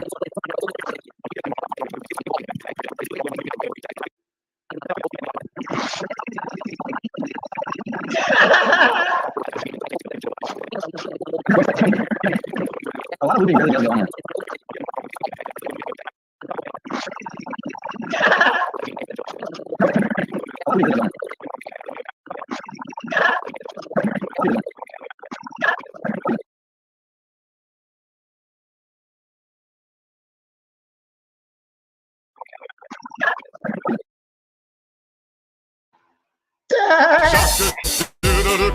Daddy shark, daddy shark, daddy shark.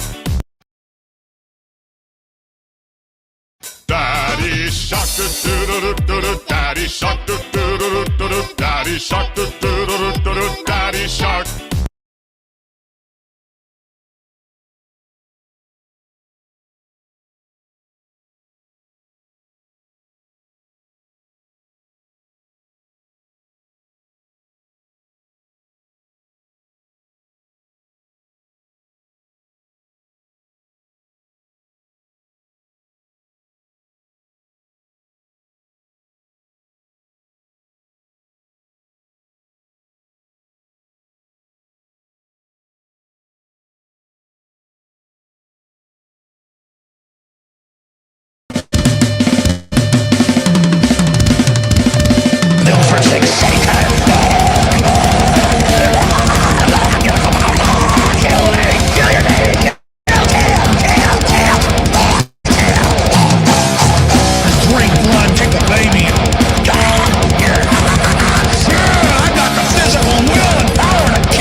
A lot of looping does go on here.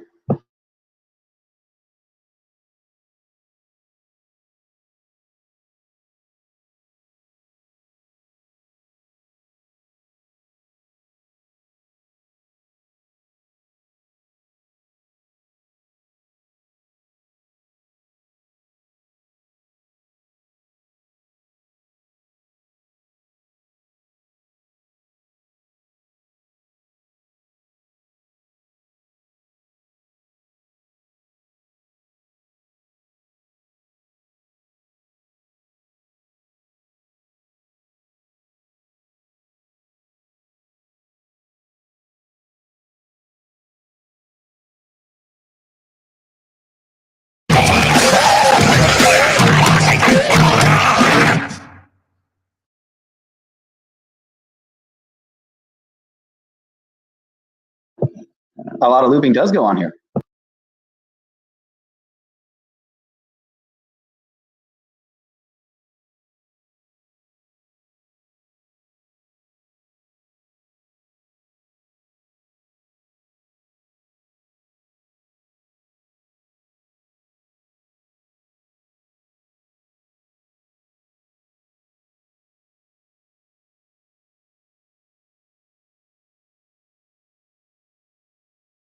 Pay taxation. Operating. Your right produces a crime. When you study the international covenant, you understand what taxation is. Taxation in international law is a contribution to the economic, social, and cultural development of the United States of America. And they ask you to pay this taxation based upon the principle of mutual benefit. That's what they're using. That's the operation of law. When you look into the international covenant, it says all peoples have the right of self-determination. By virtue of that right, they freely determine their political status and freely pursue their economic, social, and cultural development.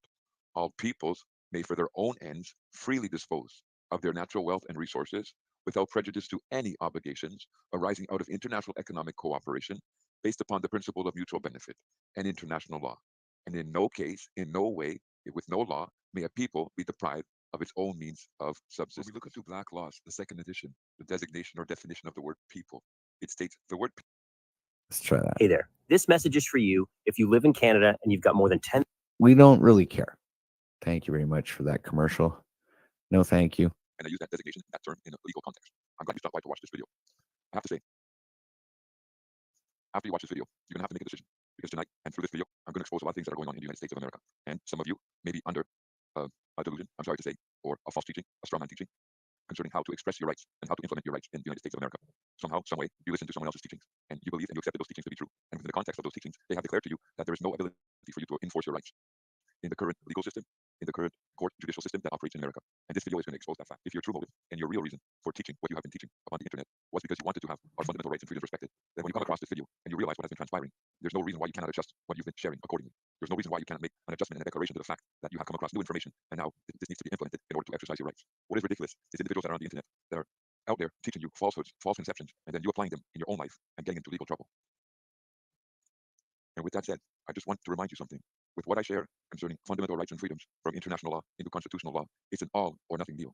You can't combine this with other understandings. You cannot combine this with other, if you will, teachings. This is a system that was created and put into place for us to exercise our rights. I didn't create it. All right, his volume is way too fucking low. I'm going to switch up considering the topic. Who come after me because I've walked down this road already and I've seen this path already. And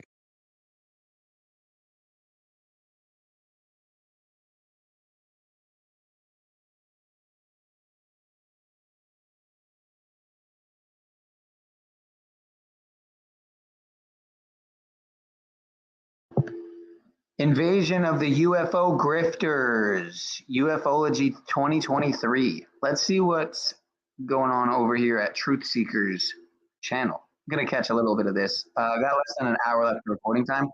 So let's get into it. Shout out to Truth Seekers.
It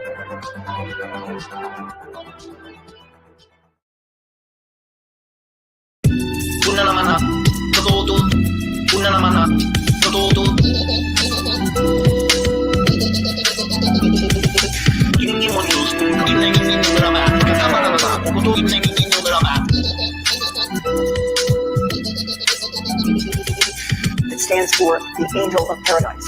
Tall white, tall white, tall white, tall white. Holographic projection, tall white physical encounters, tall white, tall white, tall white, tall white. Catastrophic disclosure. Catastrophic disclosure. I think it's drone. Catastrophic disclosure. Catastrophic disclosure. I think it's drone. Garbage peddling, hoax promoting, huckster. Holographic projection, tall white physical encounters. Garbage peddling, hoax promoting, huckster. It stands for the angel of paradise. More bots have arrived. More bots have arrived. Tall white, tall white, tall white, tall white. I think it's drone. Tall white, tall white, tall white, tall white. Drone. Tall white, tall white, tall white, tall white.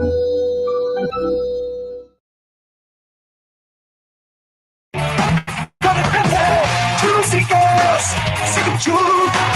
Juice of food is hard to hold. Juicy girls, yeah. Face dash, face dash. Greetings and salutations, friends, and welcome back. We are here tonight, and we will be exploring something that I've been calling the invasion of the UFO grifters. Now, it would appear that this is not really something new. After all, our research into things as far back as the early 50s contactee movement indicate that this is not a new phenomenon, but it seems to me, at least, to be incredibly increasing, maybe getting worse or better if you're one of the grifters, because the UFO money is just so good. In recent years, all over the world, really, it's not just the United States media, but worldwide media, really, it appears that the UFO invasion These goddamn grifters has occurred. And now we have things like News Nation, which is essentially masquerading as a news network, but they're covering UFOs nonstop. And not the good UFO stories, the stories peddled by garbage peddlers, people like Jeremy Corbell, who we detailed on last night's show. And by the way, that story, Jeremy Corbell's jellyfish UFO story, is coming crashing down. Yeah, do it every detailing day. the ways in which it was crashing down. Apparently, if you're not aware, George Knapp let it out. Jeremy Corbell's mentor in How to Sell Fake Stories, that he's so fond of pointing out. My mentor, George Knapp. Yeah, somebody had to show you how to sell completely and totally fake stories and make loads of money. You got a great mentor for selling fake stories. Anyway, George Knapp let it slip on Twitter today that they had that video and the story for 2 years. And in that 2 years, I guess they did an intense amount of research and investigation into that story. Oh, wait, no, they didn't. Because Stephen Greenstreet of the New York Post in 45 minutes got more real facts about that story than they did in 2 years. And this also begs the question, why would they wait 2 years? They want disclosure, right? They want transparency. But they're sitting on United States military filmed UFO footage for 2 years? Or do they have a lot of stuff like this and they just wait for opportune times? Opportune times like, hey, we got a docuseries deal with TMZ and Tubi, and we can cash this United States taxpayer-funded video in for the maximum amount of money at this time. That's why they wait, in my opinion. This stuff is just comical to me at this point. These are disclosure advocates. But anyway, they got the entire story or most of it wrong. And we're going to be detailing that for you. We've got our special guest with us tonight, Steve Long. What can I tell you about Steve Long? He's an excellent researcher. He's got his eyes and ears all over the pulse of UFO and conspiracy land. And I thought I'd bring him here tonight so we can have a different perspective and maybe a different viewpoint into what exactly is going on out here in conspiracy land. And why do I feel like this is invasion of the UFO grifters? And by the way, I'm not the only one that feels that way. And also, I feel like the tide is starting to turn. And there's much more coming out now to confirm the skeptical side of things than there is to confirm the UFO grift side of things. Also, just a quick Grush update, and maybe an I told you so, because, I just want to put it on the record right now. I've mentioned this a few times, but, I don't know that I have really communicated it thoroughly enough. But when you communicate views counter to the UFO cult narrative, you get attacked for it, doxxed for it, threatened, intimidated, harassed. So some time ago, I said, and I wrote this on Twitter today, I said that it's my personal belief, and I freely admit it's speculation, but it's informed speculation based on available evidence. I believe that Mr. David Grush is getting manipulated. and taken advantage of by UFO grifters that have done this before. And I was viciously attacked for that in various ways, and I don't really need to detail here. But, you know, and I hate to say I told you so, but I will. So the next time that you want to get fucking grifters, man, tell me how wrong I am, maybe I'll just send you this clip. And maybe, just maybe, you should realize that some of these on the pedestal heroes of yours really aren't heroes. They're despicable scumbag individuals. And here's the proof, or at least one piece of proof. And by the way, we have an exclusive interview coming up with somebody that knows the intimate details of how all of this UFO disclosure narrative is being orchestrated, planned, and how they manipulate people behind the scenes to get with their program. So today I wrote this on Twitter. Why is Christopher Mellon able to control what interviews Dave Grush can give? I said a bunch of UFO grifters were manipulating and taking.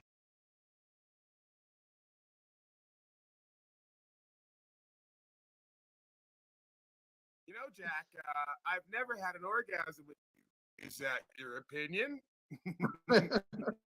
Can we get out of your imagination? Because as far as I'm concerned, it's big enough for me to enjoy.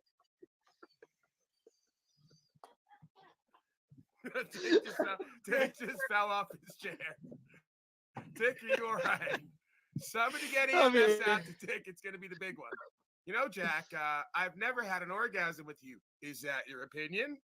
Can we get out of your imagination? Because as far as I'm concerned, it's big enough for me to enjoy.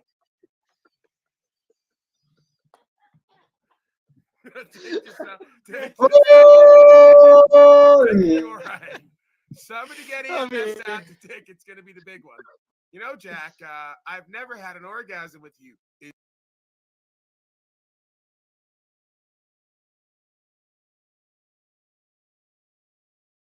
Advantage of Dave Grush, people said that can't be, and yet it is. And here's the first bit of proof of this. And by the way, we're going to have an exclusive interview with somebody that's going to bring more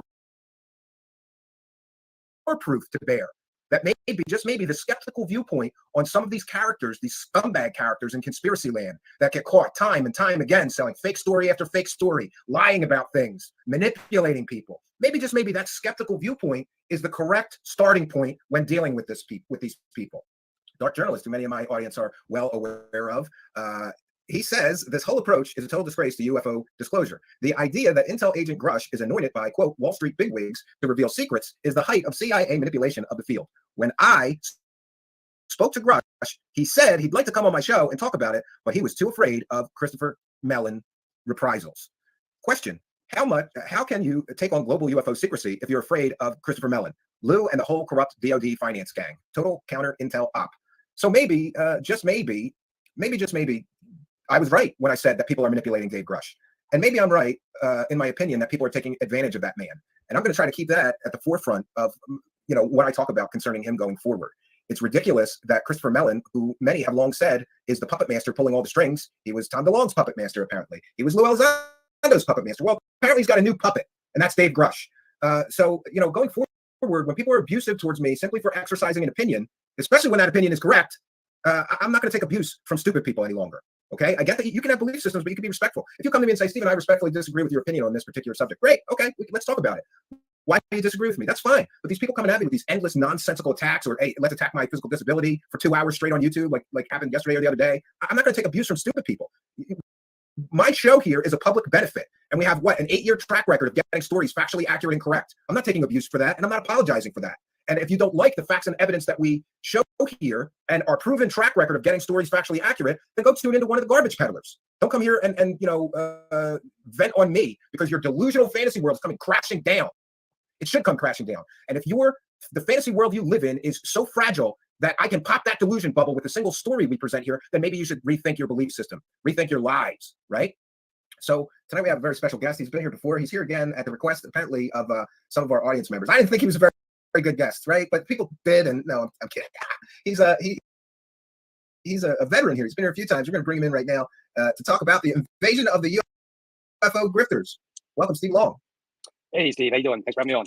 Yeah, I'm glad to see you because I'm going a little crazy here by myself trying to figure things out. So I thought I'd bring you here to get another perspective.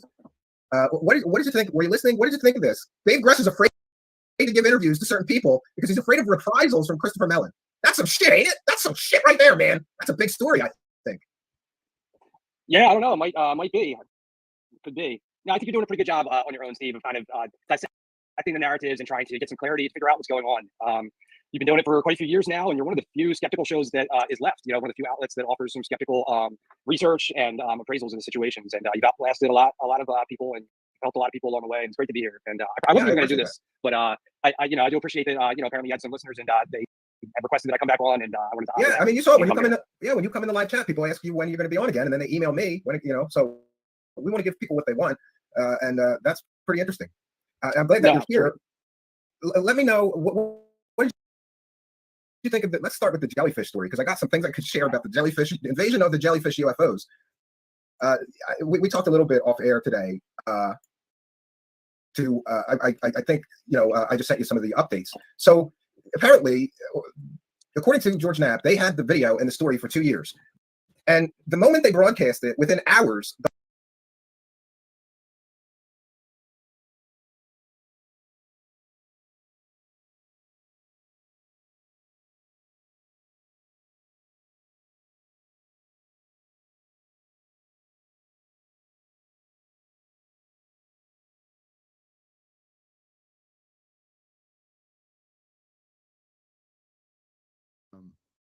Smith, I love you, brother, but until you look at your behavior, you're going to run around blaming everybody, saying, oh, the world is so unfair. Nobody respects me.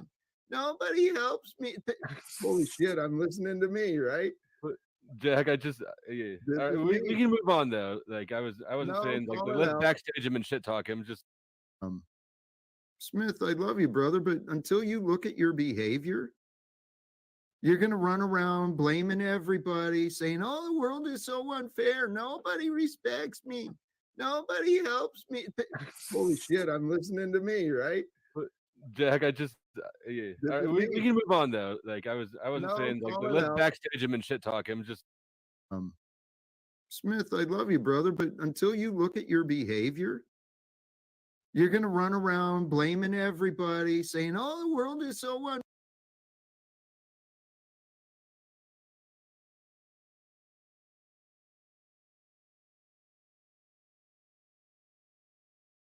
The whole story is falling apart completely. So here were the trust me bro claims that have all been blown to garbage now. Jeremy Corbell claimed that the object went underwater for 17 minutes. That's a completely and totally factually false statement about this particular event. So that one got, X'd out. Then it came out of the water and did 90-degree turns. That one that is a completely fake part of the story. That never happened. And of course, another one was it shot up into the sky. That's another part of the story that's probably blown out of the water. Footage was taken by an intelligence agency and buried. Well, it turns out, no, that's not the case at all. The object changes temperature. That was completely and totally factually inaccurate. And also, Jeremy Corbell specifically said that the object was filmed from a weapons platform. And it turns out it was filmed from an aerostat. And that's more or less been confirmed by multiple sources now. It was not filmed from a weapons platform. It was filmed from an aerostat, which I can show the audience in a moment what an aerostat is. But it's a surveillance platform. So what do you think of this jellyfish UFO story and how quickly it's falling apart here? Yeah, well, I mean, I'm not surprised. This is the pattern, really. I mean, this is coming off the heels of their last release, which was the 29 Palms video, which ended up being flares, the V-shaped flares. But the same thing happened. They claimed that they had this video for years and they had investigated it. And the best of what they could tell, this was unexplainable. Yeah, some investigation. And for those unaware, the last story that they peddled that was completely and totally fake, it was really just flares dropped during a military training exercise. And they had the exact date and location of this so-called UFO sighting within minutes, I think, of them broadcasting the story. People found the real truth of that story. It wasn't a giant triangle spaceship. It was flares dropped during a military exercise. And they could have found that out. But here's an important question. What is the motivation here? There's only really two possibilities when they keep getting caught. Either they're the laziest, dumbest UFO investigators on planet Earth, or they know that what it is. You know what I mean? Like they knew it was flares and they pushed it as something mysterious anyway. Which do you think it is? You think it's intentional that they're doing this, or they're just incompetent and lazy? I mean, I don't think that they even bothered to find out what it was. I don't think that they would have cared if they did find out what it was, or if they had information, if they had found the information that other people had found within hours of them releasing these videos. If they had found that information, I don't think that they would have cared anyway. I think that they would have released it the same way that they did.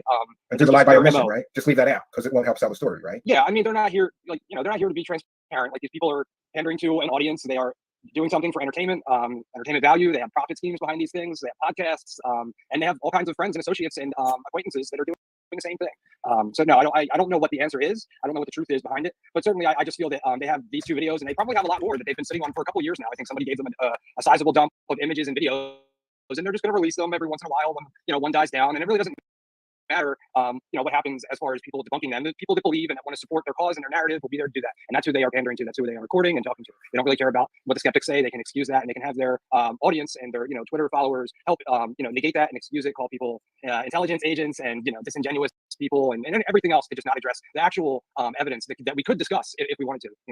Yeah, and I just want to take a moment to I'm going to share my screen and just show the audience what an aerostat is, because apparently Jeremy Corbell said that this video, the jellyfish UFO, was filmed from a weapons platform. This is not a weapons platform. This is a surveillance platform. It's common on military bases. They use these for OPSEC or operational security. And this particular aerostat is, pardon me, I'm sorry, I forgot to do not disturb my phone. This particular aerostat that was at the base where this jellyfish UFO video was filmed has the MX-20 camera, which is the same camera that filmed the Baghdad video. And so Jeremy Corbell was completely and totally wrong. It wasn't a weapons platform. And I personally think that he said it was a weapons platform to make the story more dramatic. What do you think about this aspect of this fictitious part of the story? Yeah, sure. I think that he's probably embellished a lot of things that he's claimed about this video and what allegedly it shows or depicts in its full and complete version. But I think a lot of that's just hollow exaggeration and just kind of hyping the material, hyping the content, right? Like these are content producers, right? Yeah, and we've detailed here so many times before. That's how this all works. You overhype, but then you inevitably underdeliver. I just can't believe that so many parts of the story came crashing down so quickly, especially because, I don't know if you're aware of this, I want to get your thoughts on this. They filmed this jellyfish UFO was filmed with MX-20 camera, which is the same camera system that was used to film the so-called Baghdad Phantom and, not Baghdad Phantom, I'm sorry, what was the round one, the sphere? The Mosul Orb? The Mosul Orb. He always gives them some kind of, melodramatic name. Anyway, we can tell from the video of the jellyfish that he released that somebody purposefully cropped the data out of some of the corners. They purposefully, in my opinion, it's not there. It's there in the Mosul Orb image and other images from MX-20 taken footage. But in this jellyfish UFO, it is purposefully cut out of the corners, most of the data display. And it's my personal belief and speculation, I'll freely admit that, but it looks like they did that to prevent the debunking. And it also looks like they purposefully downgraded the quality of the video, or played it on a TV, then filmed it, which would downgrade it and made it smaller. It wasn't 4K, it wasn't raw files like Corbell claimed. It looks like a purposeful attempt to prevent people from being able to identify things or debunk this. Do you think that they go that far to manipulate the data to sell the story? 100%. And again, this isn't something that's new. We saw this happen with the videos that came out in 2017 through TTSA, right? The same thing happened. The information that could be there to help us identify certain features of what we're looking at that would help us identify, what we could be looking at had been removed. So this is just more of the same. Possibly things like that may also be removed to help alleviate any type of responsibility when it comes to possibly releasing classified or damaging information. I think that also has probably it's a double-edged sword that probably. Yeah, no, I'm all for redactions. I'm all for redactions when necessary. But when you purposefully manipulate your available data to sell a story, another great example I can think of this, Steve, is when he released this Boca, the pyramid spaceship, triangle spaceship video, he purposefully removed the audio. And if you get the original video, there's a person on the deck that's saying drone sighting. He says drone sighting. Why would you remove that guy saying drone sighting unless you were trying to sell drone sighting? Isn't going to sell, but pyramid spaceships might sell. There's this. And again, I'm really convinced they manipulate all this available data to create the illusion of a true story about aliens or extraordinary crafts, and it's all manipulation to me. Yeah, and again, that was done also in 2017. It's nothing that's new. It was done with the I believe it was the gimbal video, but one of those three. It had an audio that included someone saying, "Look at the SA." There's a whole fleet of them. And the guy said, "It's a drone, dude." But that was cut out during the initial release. Yeah, convenient that they cut out whatever parts won't support the alien hypothesis to what the object is. It's better than convenient. It's like sometimes I worry though about talking about these things because I feel like the up and coming grifters are like taking notes. Like, oh, that's how you sell the fakes, like they're taking notes on how to do this. It's just ridiculous. And on this jellyfish UFO, I really think that it's going to be identified as something very prosaic. I'm following over on Metabunk, and by the way, shout out to Mick West and Metabunk because those guys are doing an amazing job. They found in the past 24 hours, Steve, they found the base where the object was filmed. They figured out the latitude and longitude of where it was filmed from. They figured out that it was a tethered aerostat with an MX-20 that likely or most likely filmed the footage. Then they got another source to confirm it was the aerostat that filmed this, not a weapons platform, and that their latitude and longitude information was correct. That's where it was filmed from. And they did this all in like 24 hours. This group of enthusiasts and debunkers along with Mick West. They're doing it. Don't you think that's amazing? It's like they're like internet sleuthing and figuring this all out. And if a bunch of guys on a forum can do this in 24 hours, why can't Corbell do it in 2 years? And then also, this means that this is the second time we know for sure that they had UFO videos that they sat on for 2 years, and it appears that they sat on them until they could make the most profit possible from that. Let's call it an asset, right? It's amazing. Yes, and I will absolutely agree and piggyback off of giving kudos to Nick West and Metabunk and everybody that donates their energy and effort to trying to really solve these things through the scientific method and through verifiable means. I don't know, and again, you've listed particularly the great work that has been done to help identify parts of these videos and elements of them, of the images. I don't know if we have the ability to, at this time, to really solve what we're looking at. I think that we could probably come up with some, one or two good, plausible, mundane, so to speak, or prosaic explanations as we've seen happen. And that might just be as close as we get without having access to, better information, or, maybe even some of these things. The Mazel orb was really interesting. Some of these things might just be certain like balloons that we're just not going to be told about. And even if they do know what they are, they're just not going to tell us. So I think that we're probably getting as close as we can, and I certainly am really just like these. And it just shows the power of group. Can't think of the word, but social. They're working together over there too. It seems like, yeah. And you know what? I haven't been on Metabunk. I just joined. I've been lurking on there, but I haven't really digested a lot of what they're doing over there. And I was impressed with like how orderly and teamwork they are. Like somebody said something kind of a snide comment about Mr. Corbell, and they were instantly corrected. Like we don't support any ad hominem. That's not going to help us here. You know what I mean? It was like they're so pro over there. They're like, no, I own the prize. Let's figure this out. Let's not get personal here. And I was kind of impressed by that. Like, wow, that's awesome. Like you can't even talk shit over there. Like they're just focused on identifying what this is, and that's pretty admirable.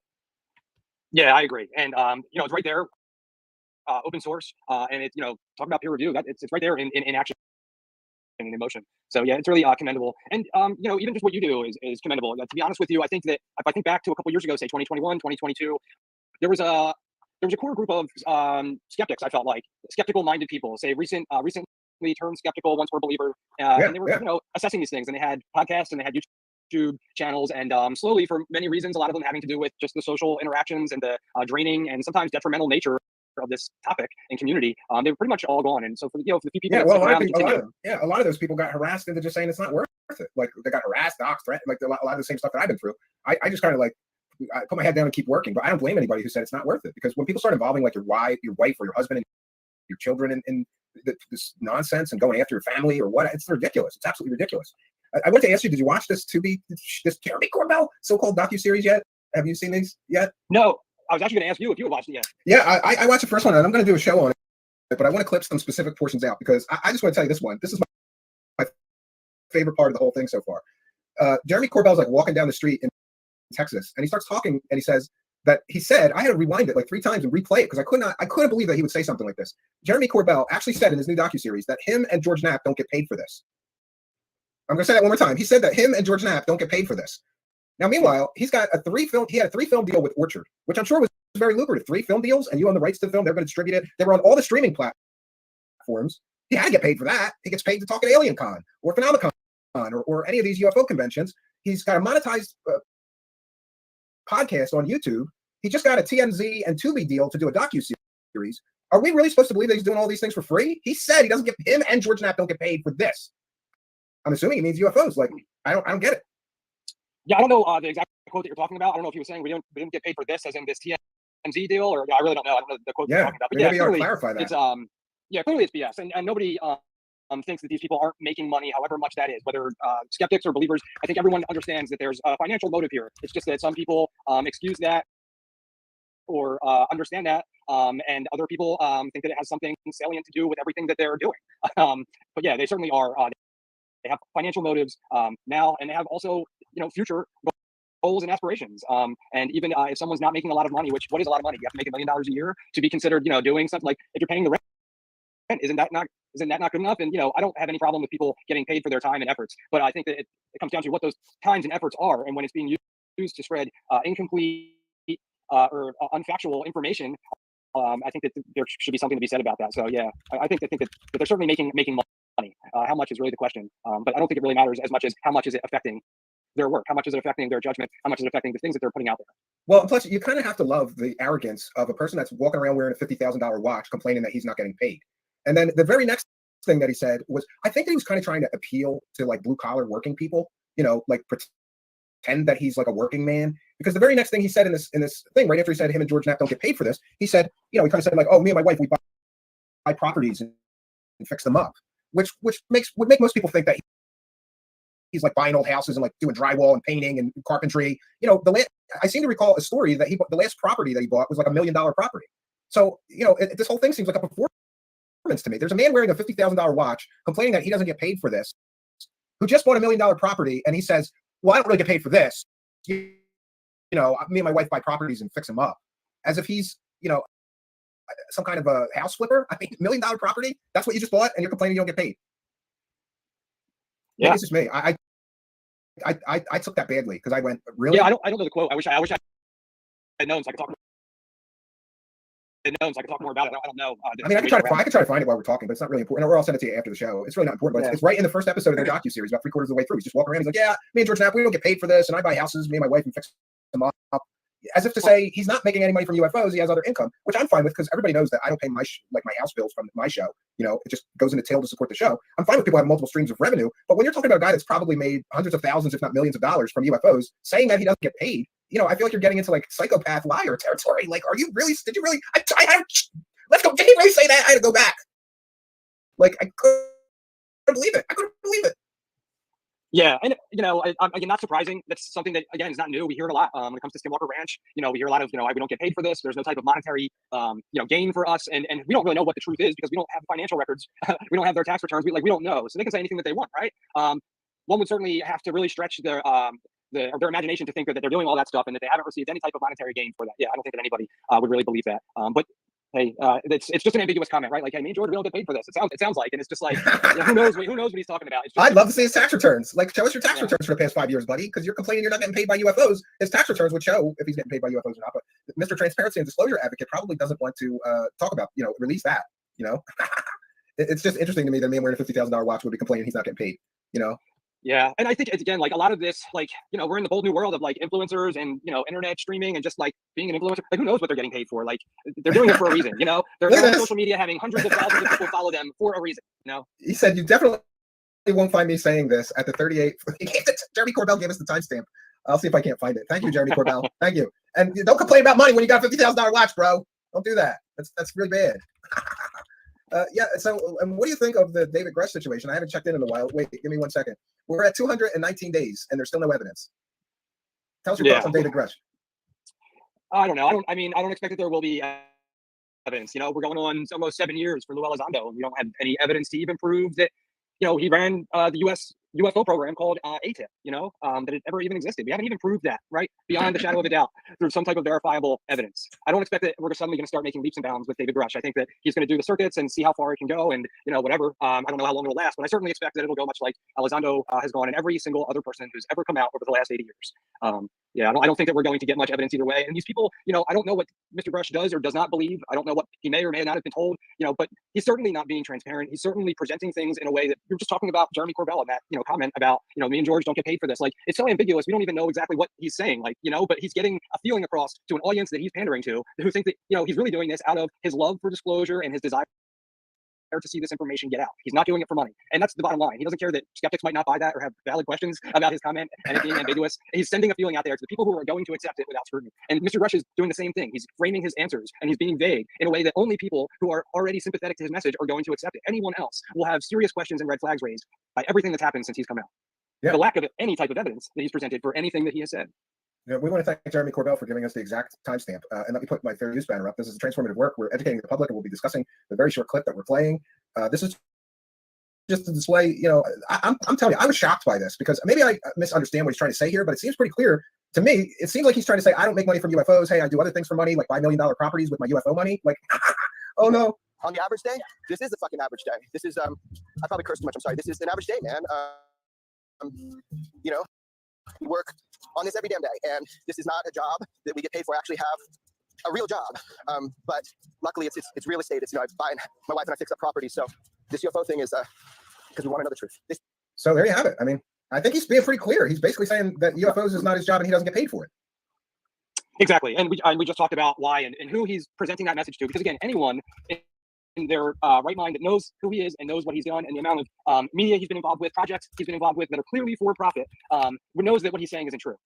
Almost anyone knows that what he's saying isn't true, but there's a certain segment that he is directly talking to, that all of this is being directed to, who will accept it, who will at least say, well, maybe he's making some money, but it's not about money. It's about his love for disclosure, about wanting disclosure. Oh, so that's what he's trying to communicate, like, hey, I'm a hero. I'm not doing this for money. But it's just shocking to me because, like, a quick Google search. Look, Orchard picks up 2 UFO documentaries from JKLC Films. Doubling down on the extraterrestrial, the indie distributor has signed a 2-picture deal with JKLC Films to release its new UFO documentary films, Hunt for the Skinwalker and Bob Lazar. So, you know, I'm pretty sure they got paid for 2 films, right? He didn't work on 2 films for all that time for free. It's just shocking to me, the level that some of these people are willing to just straight lie through their teeth. And I'm sorry, I'm calling it. That's a lie through his teeth. To stand there on a camera and say, this is, I don't get paid for this. And he said me and George Knapp don't get paid for this. Both of them don't get paid for this. Mm-hmm. So I don't know where the disconnect is. I think maybe, just maybe, maybe his conscience is bothering him if he has one, because he does get attacked for all the money he's making and all the fake stories that he's putting out. So maybe, I got the impression that he was trying to appear like a blue collar working guy hero type that's taking on the government or something. It's all narrative. It's kind of ridiculous though. And thank you, Jeremy Corbell, who's in our audience, to give us the timestamp. Thank you. That's a parody account, by the way. Do you know I get emails every time that person comes in here complaining that people are going to think that's really him? He says, this is not a job, as I walk past a homeless man right on camera. He says, this is not a job, as he walks past a homeless man. Allegedly, I don't know if this is true. Somebody did a post that Watchy has his $50,000. I want to make clear that I'm not sure that that's the case. He's free to correct me. But if it is true, he's buying multi-million-dollar properties, wearing a $50,000 watch as he's walking by a homeless man saying, this is not a job. This is not a job. Yeah. No, clearly not true. And again, nothing new. It's often the case that these people present themselves as having, no type of underlying monetary motivations. That it's always about getting the truth. And that's all that messaging was about. And it may be very true that his main source of income is through flipping houses. That may absolutely be true. I would absolutely. Yeah, we'll give him the benefit of the level that he is at in the UFO community. I would absolutely believe that he probably makes more money flipping houses than he does. Well, especially if he's buying $1 million properties to fix up and flip. Yeah. And a lot of this is sorry, I didn't mean to cut you off. A lot of this is about ego too, right? About being a celebrity, about having attention, about being important, and about being the dude, right? Yeah, apparently he bought a $1.8 million house in Ojai a year ago. Is that in Hawaii somewhere or something? I'm not familiar with Ojai. Yeah, I wanted to ask you too, speaking of grifts, what did you think of this whole MH370 thing? This guy has been on Alex Jones. He was just on Timcast. It's ridiculous. All based on 2 completely and totally fake videos that have been debunked out the wazoo by multiple experts, and people still refuse to believe that those videos are fake. What's going on there? Yeah, I mean, that's just, again, like there comes like Jeremy Corbell, his stuff's ridiculous. And then we get to like a whole nother level of ridiculousness that's just, the complete woo. And this is the stuff that even like most UFO devotees hate to even have related to the topic because they know that it makes everything else look bad. I think it's really disgraceful. I think that, people died in this, and it just, I think that we can learn from it, right? And see that it's not something that's just isolated to UFOs, this type of sensationalism and kind of grifterism, and even just really misguided beliefs and devotions. There's a lot of it out there, and I think that obviously the internet has allowed a lot of that to be reached and to be directed and to be useful for people. I think most of us can agree that we've seen both political parties use small social groups, some more than others, to achieve goals, right? And even just if we think back to the Tiger King series, Carol Baskins, the amazing things that she could get done in Congress just by having 20,000 people behind her that are willing to sign a petition. She has power. She has the ears of lawmakers to get things done that she wants. Laws and legislation. What's interesting? I was supposed to interview her. I was supposed to interview her, and I think she agreed to the interview, and then I think like a day later she canceled because I think she kind of knew that we were got a feeling that I tried to tell her I was going to be nice to her and respectful. I would love to talk to her because that shit was great during the pandemic. Does anybody remember Tiger King and how great it was? That shit was just that was the, and by the way, that formula is now being copied, and the formula is you start off the story and the story gets crazier and crazier and crazier with each episode. That's a great format because it keeps you glued to it. She's an interesting character. I really wonder if she killed her husband. Yeah.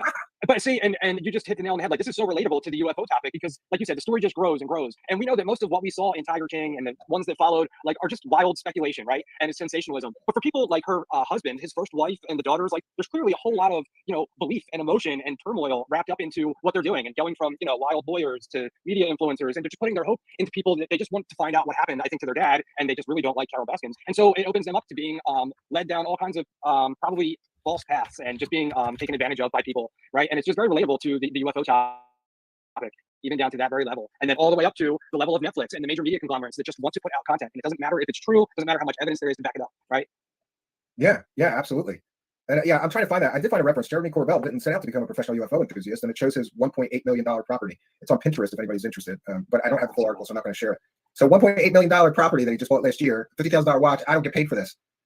I think he needs to learn some lessons in humility and gratitude, maybe, especially when you consider. I think the reason it bothers me, Steve, is because if anybody makes that kind of money and they do good work, or they're doing something that's good for humanity, or even their local community, or even their family, even, I'm fine with that. Like, good for you, man. You know, I'm glad that you're successful at what you do, especially if it is something that you enjoy and you're passionate about. You know, but when somebody's like literal job is to sell bullshit, and then they're crying that they're not making money when they bought $1 million house, it's David Wilcock territory. You know, he complains all the time about his income dropped and all this stuff. Like, he's living in a $2 million log cabin mansion, complaining that his income dropped, and he's not able to make the money he was able to make a few years ago before the secret space program crash.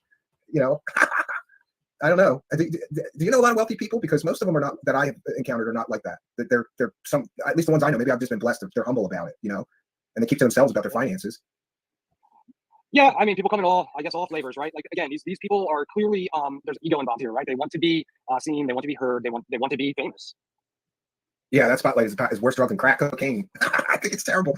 I've seen people do worse things, Steve, for a little bit of spotlight time than a crackhead. You know, stabbing people in the back or doing dirty things to get a better spot on a show or get a show. Or it's ridiculous. It's ridiculous. So we can pivot from the jellyfish update. I think it's enough to let our listeners know that the entire story as presented was factually inaccurate on like 5 or 6 points already. And those were the points that had no proof or evidence. All we get is a grainy ass, unidentified, a video of something in the sky that's difficult to identify. And granted, it does look strange, but that doesn't automatically equate to aliens. Can we talk a minute about the jump to aliens, right? Why is it that they just jump? It's like that's their default starting point. And then they look for evidence to support the alien thing, right? It's like doing it backwards. Yeah, well, and again, it depends on what your goal is. And their goal is to present UFO-looking content to people who want to see UFO content, right? And it's not even necessarily pandering to the really small minority of, like, say, UFO Twitter. Like, most people who they're hoping to reach are just people that kind of believe in UFOs. They don't really research it, but they like to see the stuff on TikTok and on YouTube, or listen to a podcast here and there, and like they don't talk to anybody about it, but they're still going to be watching. They're still going to be clicking, and that's who they're really just trying to put stuff out there for. And that person is never ever going to know that you know, Metabunk, you know, offered some really good counters to this, and they're never going to, you know, they never found out that the 29 Palms, you know, was flares, and heard other information related to it. It's just temporary content to put out there, you know. And that's a very good point. And I think that you're right in that they probably got a whole collection of stuff. So they know, like, if one gets debunked, we'll just put another one out when that one dies down, you know? It seems very scheduled to me. And that should be a cause of concern for people that think that these people are, like, you know, disclosure warriors somehow. You know, it's not about disclosure, it's about profit. It's definitely about profit. Yeah. But you'll see, you know, people will excuse that in some way, or kind of explain it away in their mind and say, well, you know, he's got to mask, you know, maybe who his source was. So by spreading it out over a long time, they don't know when he got it, or whatever, you know. Well, he's got to have some content to at least be able to fight this good cause for us, so he's going to milk them out every once in a while. They always excuse it. Right? Yeah, they excuse it away. They always excuse it away, and that's not a good thing to do. Because don't you think that things would be different with the grifting if people really were held accountable? Like, I don't know why, but I had this thought experiment once where I thought about this. Let me ask your opinion. Like, what if you get caught in the UFO community selling a completely totally fake story? If you get caught, you're banned from selling any UFO stories for 2 years. Imagine if we could do that, right? They would stop doing it instantly, because, you know, either they'd come up with better methods of fakery, which, you know, might not be a good thing. You know, like Linda Moulton Hale, she gets caught selling completely and totally fake pictures of aliens. There's no consequences. Exactly what you just said happened in that case. People all start making excuses for her. She's an old lady. Maybe her source lied to her. Everybody made excuses. She got away with it. And then a year later, she did the same scam with different fake pictures of aliens and got caught again. And by the way, that's twice now that we caught her selling fake, 100% provably fake pictures of aliens that aren't real. And there's been no consequences for her. Her view counts keep going up. They don't drop. Her money, she's working Contact in the Desert, which I think she gets like 10 grand to appear there for one day. Like, there's no consequences for these people. I think that's a major part of the problem. But what are your thoughts on that? Yeah, I mean, I couldn't agree more. And it would be great if that was the way, right? If people looked at things and said, look, this guy, Corbell and Knapp, like, they keep putting these things out. They've done 5, 6, 7 of them, and none of them have ever shown to be conclusively what they claim they could.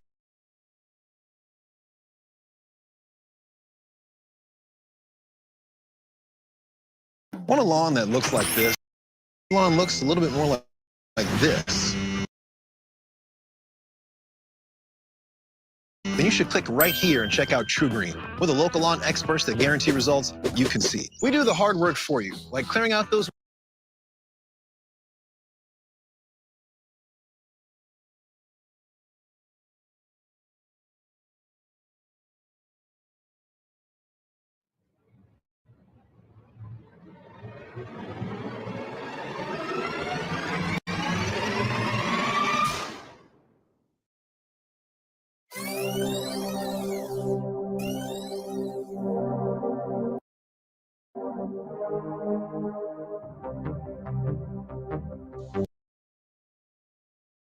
Greetings and salutations, friends. So Jeremy Corbell is back with more claims of having video of an extraordinary craft. But is it really an extraordinary craft? How many times have we been here before? How many times has he cried alien, kind of like crying wolf? After a while, you just go, oh, yeah, okay, it's Corbell again. I took some time to do an enhancement of the video that he showed. Now, there's a bunch of theories rolling around, and I believe that this video has a very ordinary explanation, just like the other videos that he put forth as aliens or extraordinary craft. He's been wrong about everything. And there's some particular methods that he uses to present this video that he's done before, like the big bluff. I have all this other evidence, but I can't show it to you for one reason or another. He claims he has more video, and in that, the craft goes under the ocean or water for 17 minutes, and then it pops back up through the ocean surface and does 90-degree turns, but we can't see that video. I also believe that he is conflating two separate videos in this presentation. The objects look similar, but nowhere near exact, even, and under the zooms that I applied, you can tell that these two videos don't appear to be the same actual object. Now, there's a great deal of debate going on right now, but I believe that this one will be shown to be a very ordinary object or have an ordinary explanation. But don't let that get in the way of a good story that you could sell. I will be back tonight at 9 p.m. Eastern Standard Time, and we'll have, by then, hopefully we'll have a little more to share with you on this video, but I wanted to present my enhanced version of the video and ask you, what do you think it is? Party balloons? Is this just a splotch on the protective outer coating of a camera, the glass dome? Some people believe that it could just be bird shit on a camera dome and not an actual object. Now, I've been led to believe that that's possible, but not probable, because the object seems to be in focus. And if it was just a smudge on a camera lens or a protective glass camera housing, it would not be as clear. So let me know what you think in the comments. Is this really an alien spacecraft or an extraordinary craft? Let's just call it extraordinary craft, like Jeremy Corbell claims, or is this going to turn out to be like all the other videos that he has put forth, making huge claims that turn out to be ordinary objects like balloons or flares or, you know, camera aperture artifacts? Let me know what you think in the comments. This is just a quick one just to present my enhanced version of his footage. By the way, why can't he enhance it? You know, there seems to be a purposeful attempt to obscure data in this presentation. The object is cropped, data is purposefully being excluded, and of course, he's got anonymous sources telling him incredible things, but nobody's allowed to see those people or interview them. This whole story is just another whopper, I think, from Mr. Corbell. I think this one's going to come crashing down, but I wanted to do the enhancement and give everybody the opportunity to see what they think. Let me know what you think in the comments, and please join me tonight, 9 p.m. Eastern Standard Time, where hopefully we'll have some more information on this story to bring you.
Been looking for the past year to get these dental implants put in, because otherwise it would be up to 10 months or so of false teeth in your mouth, and that's not an option for me.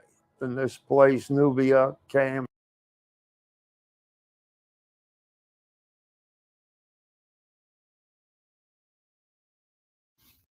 The Miami ALiEN agenda in the mall really just amped up. It was a guy who basically his dad was a sheriff, and he couldn't come out and say anything about this report that we've been hearing a lot about. We want to go into the objectives. People saying they seen the teenagers with some mysterious box that started glowing, and the creatures came out of it. Which in my head, if that really happened, then they would have to be given this box to make a huge event in a mall. But first, let's go to what the police say to try to just basically say, hey, you know, it's nothing happening here. Let's go look into this first. All right, guys, so just to address a few clips that are going viral on social media right now. First, our response to that big incident in Bayside Marketplace. What happened was there was about 50 or more juveniles that were shooting fireworks at people. There was also some looting going on. So officers that were on that scene were having a little bit of trouble containing it. So they called what is called the citywide 3, which every officer in the city responded. That's why you saw so much police presence for that call to contain that crowd. Now, there is now video going viral of 8 to 10 foot aliens walking around Bayside. It's actually just a person walking with a shadow. So I can confirm to you all here today right now that there are no aliens in Miami, in Bayside Marketplace at the moment. Did you see how big his eyeballs was? And he had to say there are no aliens as of now. And he had his eyeballs still bucking big, like he has to push a fear message at the same time. Because obviously as a cop, you know these tactics, you know they look calm. But he had this buck eye look. Okay, so check this out. It was another guy who had his dad is a sheriff in Miami. And this is what he says that he couldn't do anything about. Listen to it. How have I not heard about this? My dad's a police officer in Miami. And I mean, like, he's even running for sheriff. And I just... Yo, what up?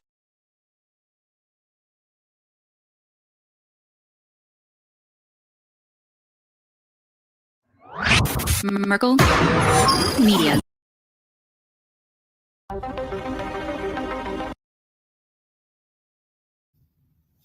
Strange happenings 2024, where a lot of people are not talking about this one. We're going to go ahead and bring you right into it. This event right here is that over Walmart, something is happening that we don't really know, but you can check this out on screen. Black helicopters, which appear to be a Swarovski UH-60, they're over Denver, Colorado earlier today, which was yesterday. If anyone is near the area, feel free to comment right now. And this was on flight radar right here. We can confirm that we've seen 3 of them over. And here's a video confirming even more. They're just sitting there. They're just hovering. This is FEMA campish style strange scenarios, because why would they be hovering over Walmart? They're looking for something under the ground. Are they potentially scaling out? I looked up military drills. I didn't see anything. So ground FEMA campish style video confirming even flight radar right here. We can confirm that we've seen 3 of them over. And here's a video confirming even more. They're just sitting there. They're just hovering. This is FEMA campish style strange scenarios, because why would they be hovering over Walmart? They're looking for something under the ground. Are they potentially scaling out? I looked up military drills. I didn't see anything. So this area right now where this was happening at, this is pretty strange right now. And so we're going to be looking deeper down into all that craziness going on, but there's other even stranger things happening as well. Well, we talked about the whole scenario of the so-called Miami aliens. Guess what? Nobody was willing to come out and accept my interview request. So I don't believe any of it now, because everybody has different stories. Nobody wants to come out and say anything. But here's the sheriff who said he couldn't say anything about it. Apparently now he's coming out and saying this. Hey, X, I'm replying to, we want the truth. Truth of the matter is that thank you, brother. I'm getting off here soon in about very shortly, actually. These are the last 2 videos. So much love, peace, prosperity, high impact. I told them what is policy, what I normally do. I've been doing this 40 years, and as you know, I'm running for Miami-Dade County Sheriff, and I hope I answered your question. And I'm pretty sure that we don't have aliens here in Miami. And correction, he's a cop running for sheriff, he says. So also we found other footage as well of that day when the cops was on the ground. So let's take you into that here really quick, when the cars and all that stuff pulled. Everybody get inside. All right, so yeah, you can see they had undercover cop vehicles, they had regular cop vehicles, and pretty much streets blocked off from as far as you can see. Another person comes out though with reports about this, right? And I want to debunk this really quick, because this person comes out all the time. Every time there's an event with anything, we'll get into it here in just a second. But first, what we know is there was no flights really that day. The international airport didn't have any flights. It was 1 helicopter. That was the strange part. People have decoded that it leads to Antarctica, where they showed up. This person right here always releases the clearest photo of the Miami alien, the clearest. Tired of dull, cracked, or stained floors? Palm Beach Epoxy is here to rid you of that. At Palm Beach Epoxy, we specialize in turning ordinary concrete into extraordinary surfaces. Your garage, business, or clearest photo of Peru alien, the clearest photo, the clearest CGI bull crap. I'm done with it. Completely, absolutely done with it. And if nobody can come on the show and everybody's afraid, and I know someone's gonna say, well, they got threatened. Okay, if that's the case, then nobody still wants to come out and say, hey, I actually seen it, because there's too many videos coming out online and they actually seen it. And at this point, I'm just done with it. I'm done with the story. We're moving forward to the next strange, chaotic events here that's taking place, which our next location is Texas. After that, it's Washington, where Dr. Fauci is behind closed doors doing some stuff. So first, though, let's go into Texas and see what's going on here in this video.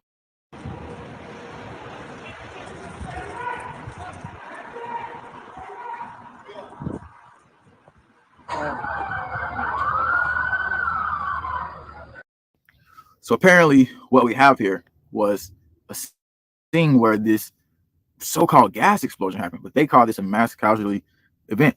This hotel was called Salmon Signature Hotel, and we'll play more clips here in a second here. There's more. Okay, so that's more of the scenario. Now, why did this happen? And what was this? Is this a cover for something else? Was somebody a specific target there? Right now, we don't know, but we'll talk about some other scenarios happening the same day. Declared a mass casualty incident, noting windows blown out, possible floor collapse in the interior. Numerous witnesses have reported hearing an explosion miles away. Police are urging everyone to avoid the area. So they say it collapsed. They said the bottom collapsed. That sounds very strange. So a lot of people are saying it doesn't seem like it's a gas explosion. It seems like it's a little bit something more. And if those floors collapse down there, like, I'm not a structural engineer, but so-called when we had the situation where the event where the plane was supposedly hitting the two towers, remember, the whole building collapsed. So how is this building still standing in that scenario? Same time as this was coming out, they found underground tunnels in New York where the is the video. I guess the video is not showing. So again, they found underground tunnels anyway, in New York, where basically it was in these Jewish centers. I tried to play the video clip, it wouldn't play right there, but you can look it up yourself and find out that the same day this explosion happened, underground tunnels, you can see like all types of stuff in there, dirty beds, baby little stroller looking things down there. The police shut it off in New York. Same time that they're scrambling and scared like this, some more footage is about to come out from Epstein's mansion that could show a lot of different people, including Prince, on there doing some devious things. So we need a lot of this. This is becoming so false flagging, so just ensued in chaos. And then the White House had this event that happened. We're going to take you into that here, where somebody basically goes, and you're going to see the video here in just a second. So what they do is, unauthorized vehicle crashed into a White House gate, driver in custody after crashing near the White House. And it says driver crashed into an exterior gate near the White House shortly before 6 p.m. Monday, was taken into custody, Secret Service said, adding the agency was still investigating whether the crash was intentional or not. So we're going to play the video clip where you can see the car right there, the crash into the White House gate. And same time, you got Dr. Fauci going behind basically in the White House, and he's there today as well. He has to be behind closed door. He can't even have a public hearing. And then he got people escorting him. I'll show you that here in just a second as well. So this crash into the White House, everything, all these different things, it's like seems like it's trying to throw off the balance of focus. So somebody says a crash happens every year. Yeah, true. But however, the crash could take your eyesight off of who's in there right now, what's the story right now. And as Anthony Fauci began for 2 days, he's getting questioned on the COVID origins, obviously. And we know that he had a lot of scenarios where he had his hand involved with that scenario. We're going to play the clip here, and then you're going to look at something else within the clip that we need to notice. So I'm going to go ahead and show you what they're talking about.